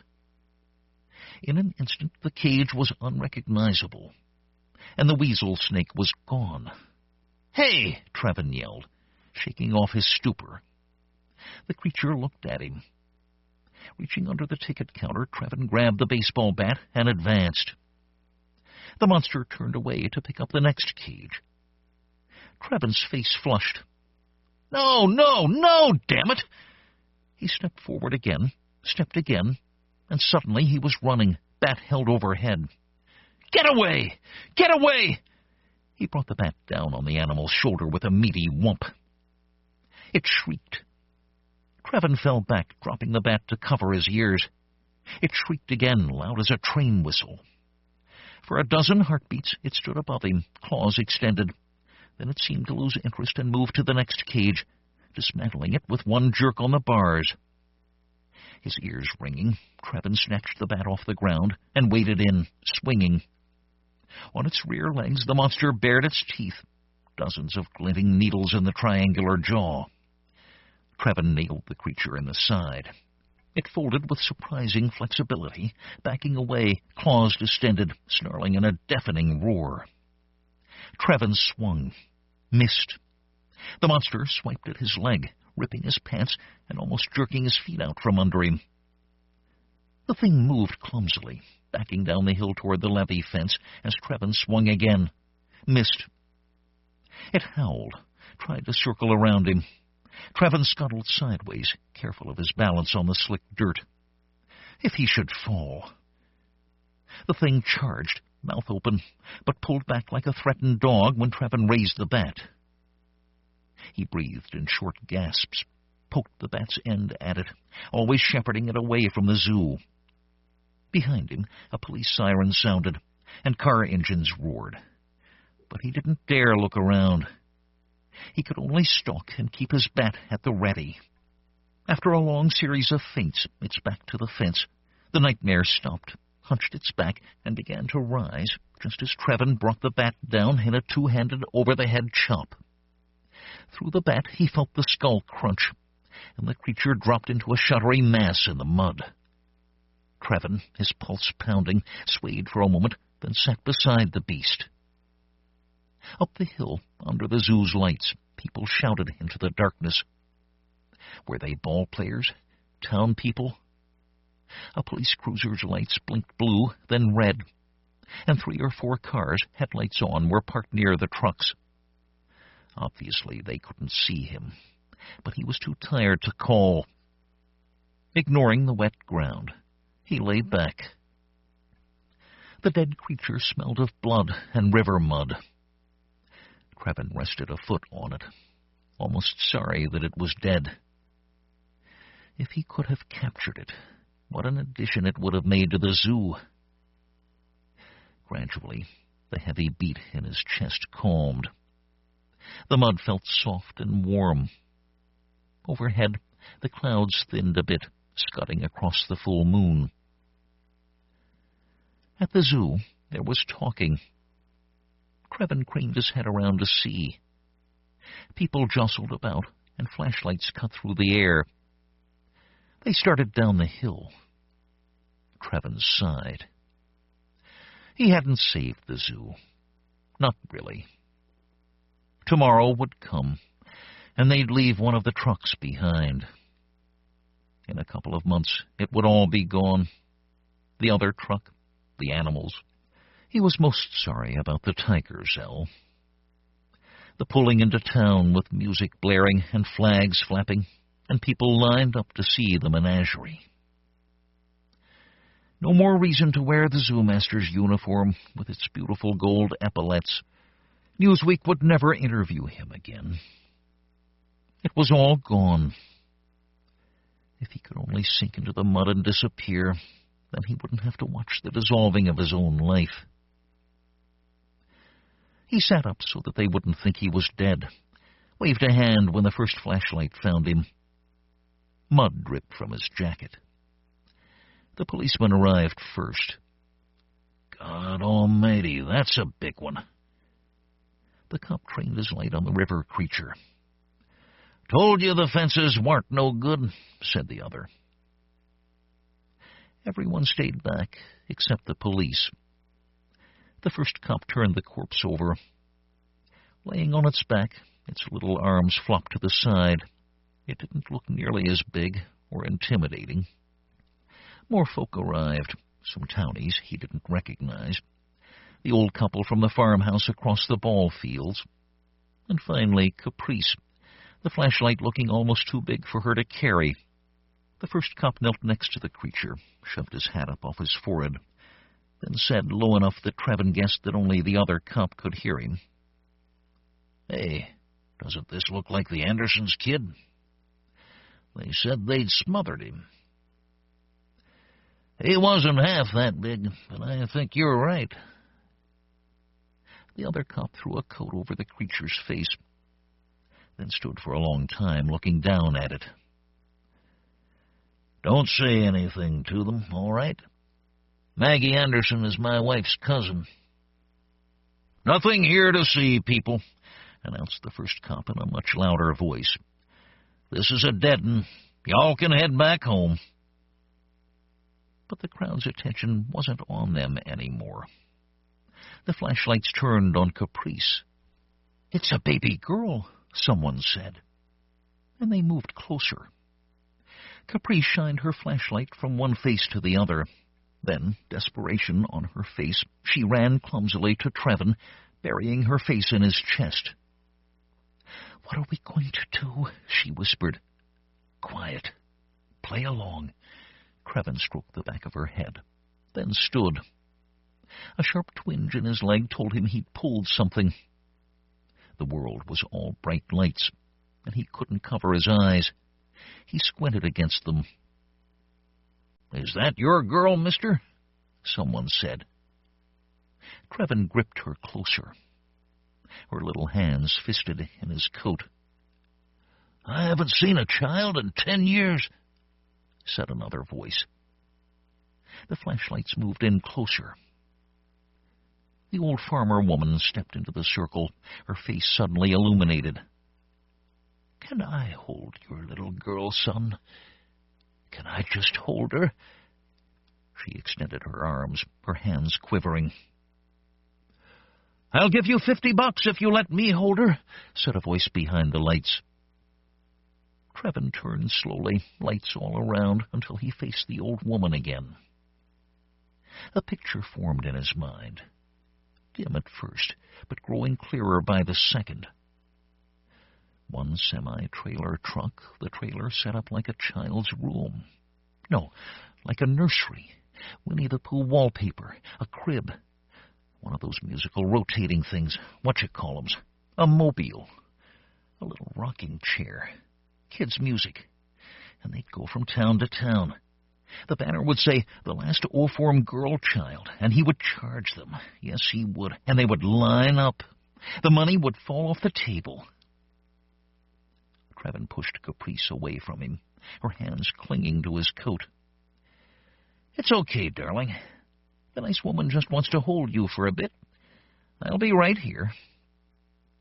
Caprice looked at him, despair clear in her face. Could she already see the truck with the nursery? Could she picture the banner and the unending procession of little towns? The old woman took Caprice in her arms like a precious vase. "That's all right, little girl. That's all right." She faced Trevin, tears on her cheeks. "She's just like the granddaughter I always wanted. Does she talk yet? I haven't heard a baby's voice in forever. Does she talk?" "Go ahead, Caprice, dear. Say something to the nice lady." Caprice locked eyes with him. Even by flashlight he could see the polar blue. He could hear her sardonic voice night after night as they drove across country. "It's not financially feasible to continue," she'd say in her 2-year-old voice. "We should admit the inevitable." She looked at him, lip trembling. She brought her fist up to her face. No one moved. Trevin couldn't even hear them breathing. Caprice put her thumb in her mouth. "Daddy?" she said around it. "Scared, Daddy?" Trevin flinched, then forced a smile. "That's a good girl." "Daddy? Scared?" Up the hill, the tiger gazelle hooted, and just beyond the fence, barely visible by flashlight, the Mississippi gurgled and wept. Still Life with Apocalypse by Richard Cadre. Richard Cadre is the author of 6 novels, including Angel Scene, Butcher Bird, and the quintessential cyberpunk novel Metrophage. His short fiction has appeared in numerous anthologies, as well as the magazines Asimov's, Interzone, Omni, and Wired. Still life with Apocalypse first appeared in the webzine The Infinite Matrix. The version that appears here is revised and slightly expanded. Kadri says that the story came from a dream image of horse carcasses being dragged from canals under industrial lights. He took that image and turned it into a snapshot of life after everything has fallen apart, about the people left behind and the jobs they do to fill their days, about the poor slobs who have to clean up the mess at the end of the world. They're dragging another horse from the canal. Its chestnut coat sheen bubblegum pink from the Freon. Each night, more pools bubble to the surface from deep underground. Freon, old engine oil, heavy water from forgotten nukes. Every day, a few dozen more hungry animals drown in the stagnant pools. Loose-limbed in death, the horse sways rag-like as the little diesel crane pulls it noisily from the muck and sets it on the pier with the other bodies. In the blue-tinted worklights, we divide the dead into human and animal, subdivide the animals into mammals and other, then subdivide the others into vertebrates and invertebrates, and so on. I started out on information retrieval, looking for documents in submerged government offices, old libraries and bookstores. Once I came up in a police records vault, surrounded by mugshots and photos of murder scenes and rapes. I came up in an IRS office where a dissatisfied citizen had gutted an auditor, then placed the bureaucrat's viscera on a photocopier. I swam through hundreds of grainy duplicates of his liver and intestines. I came up in adult bookshops and brought back waterlogged sex toys and old issues of Wet and Messy Fun. Bring back anything useful, they said, so why not? Everything I brought back went into one big pile, to be sorted by information classification. I wish there had been a war, a plague, or some new grand Chernobyl. Something we could point to and say, that's it, that's what killed the world. But it wasn't like that. It started in New York, or London, Mumbai, possibly. A minor traffic accident, just a fender bender, and someone missed a meeting, which meant someone else couldn't send a fax, which made someone else miss a plane. That someone got into an argument with the cabbie and was shot. No one knows by whom. Whatever happened, the shooting sparked a riot. TV cameras broadcast the riot live to a country so knotted with fury and tension that riots broke out from Maine to Hawaii. When the footage hit the satellites, riots spontaneously exploded around the world. In the Helsinki-Vantaa airport, a group of baggage handlers and striking sex workers pushed vending machines from third-floor windows into the parking lot, killing a visiting Spanish diplomat. In Shanghai, farmers and students went on a rampage, destroying the newly built oceanfront casinos, burning the buildings and tossing billions of yen into the harbor. In New Orleans, children invaded the above-ground cemeteries and dragged the dead through the streets. Ancient national rivalries and recent jealousies surfaced. Around the world, governments went into emergency sessions. Many politicians saw the sudden eruption of violence as an attack on their citizens, as the work of terrorist cells.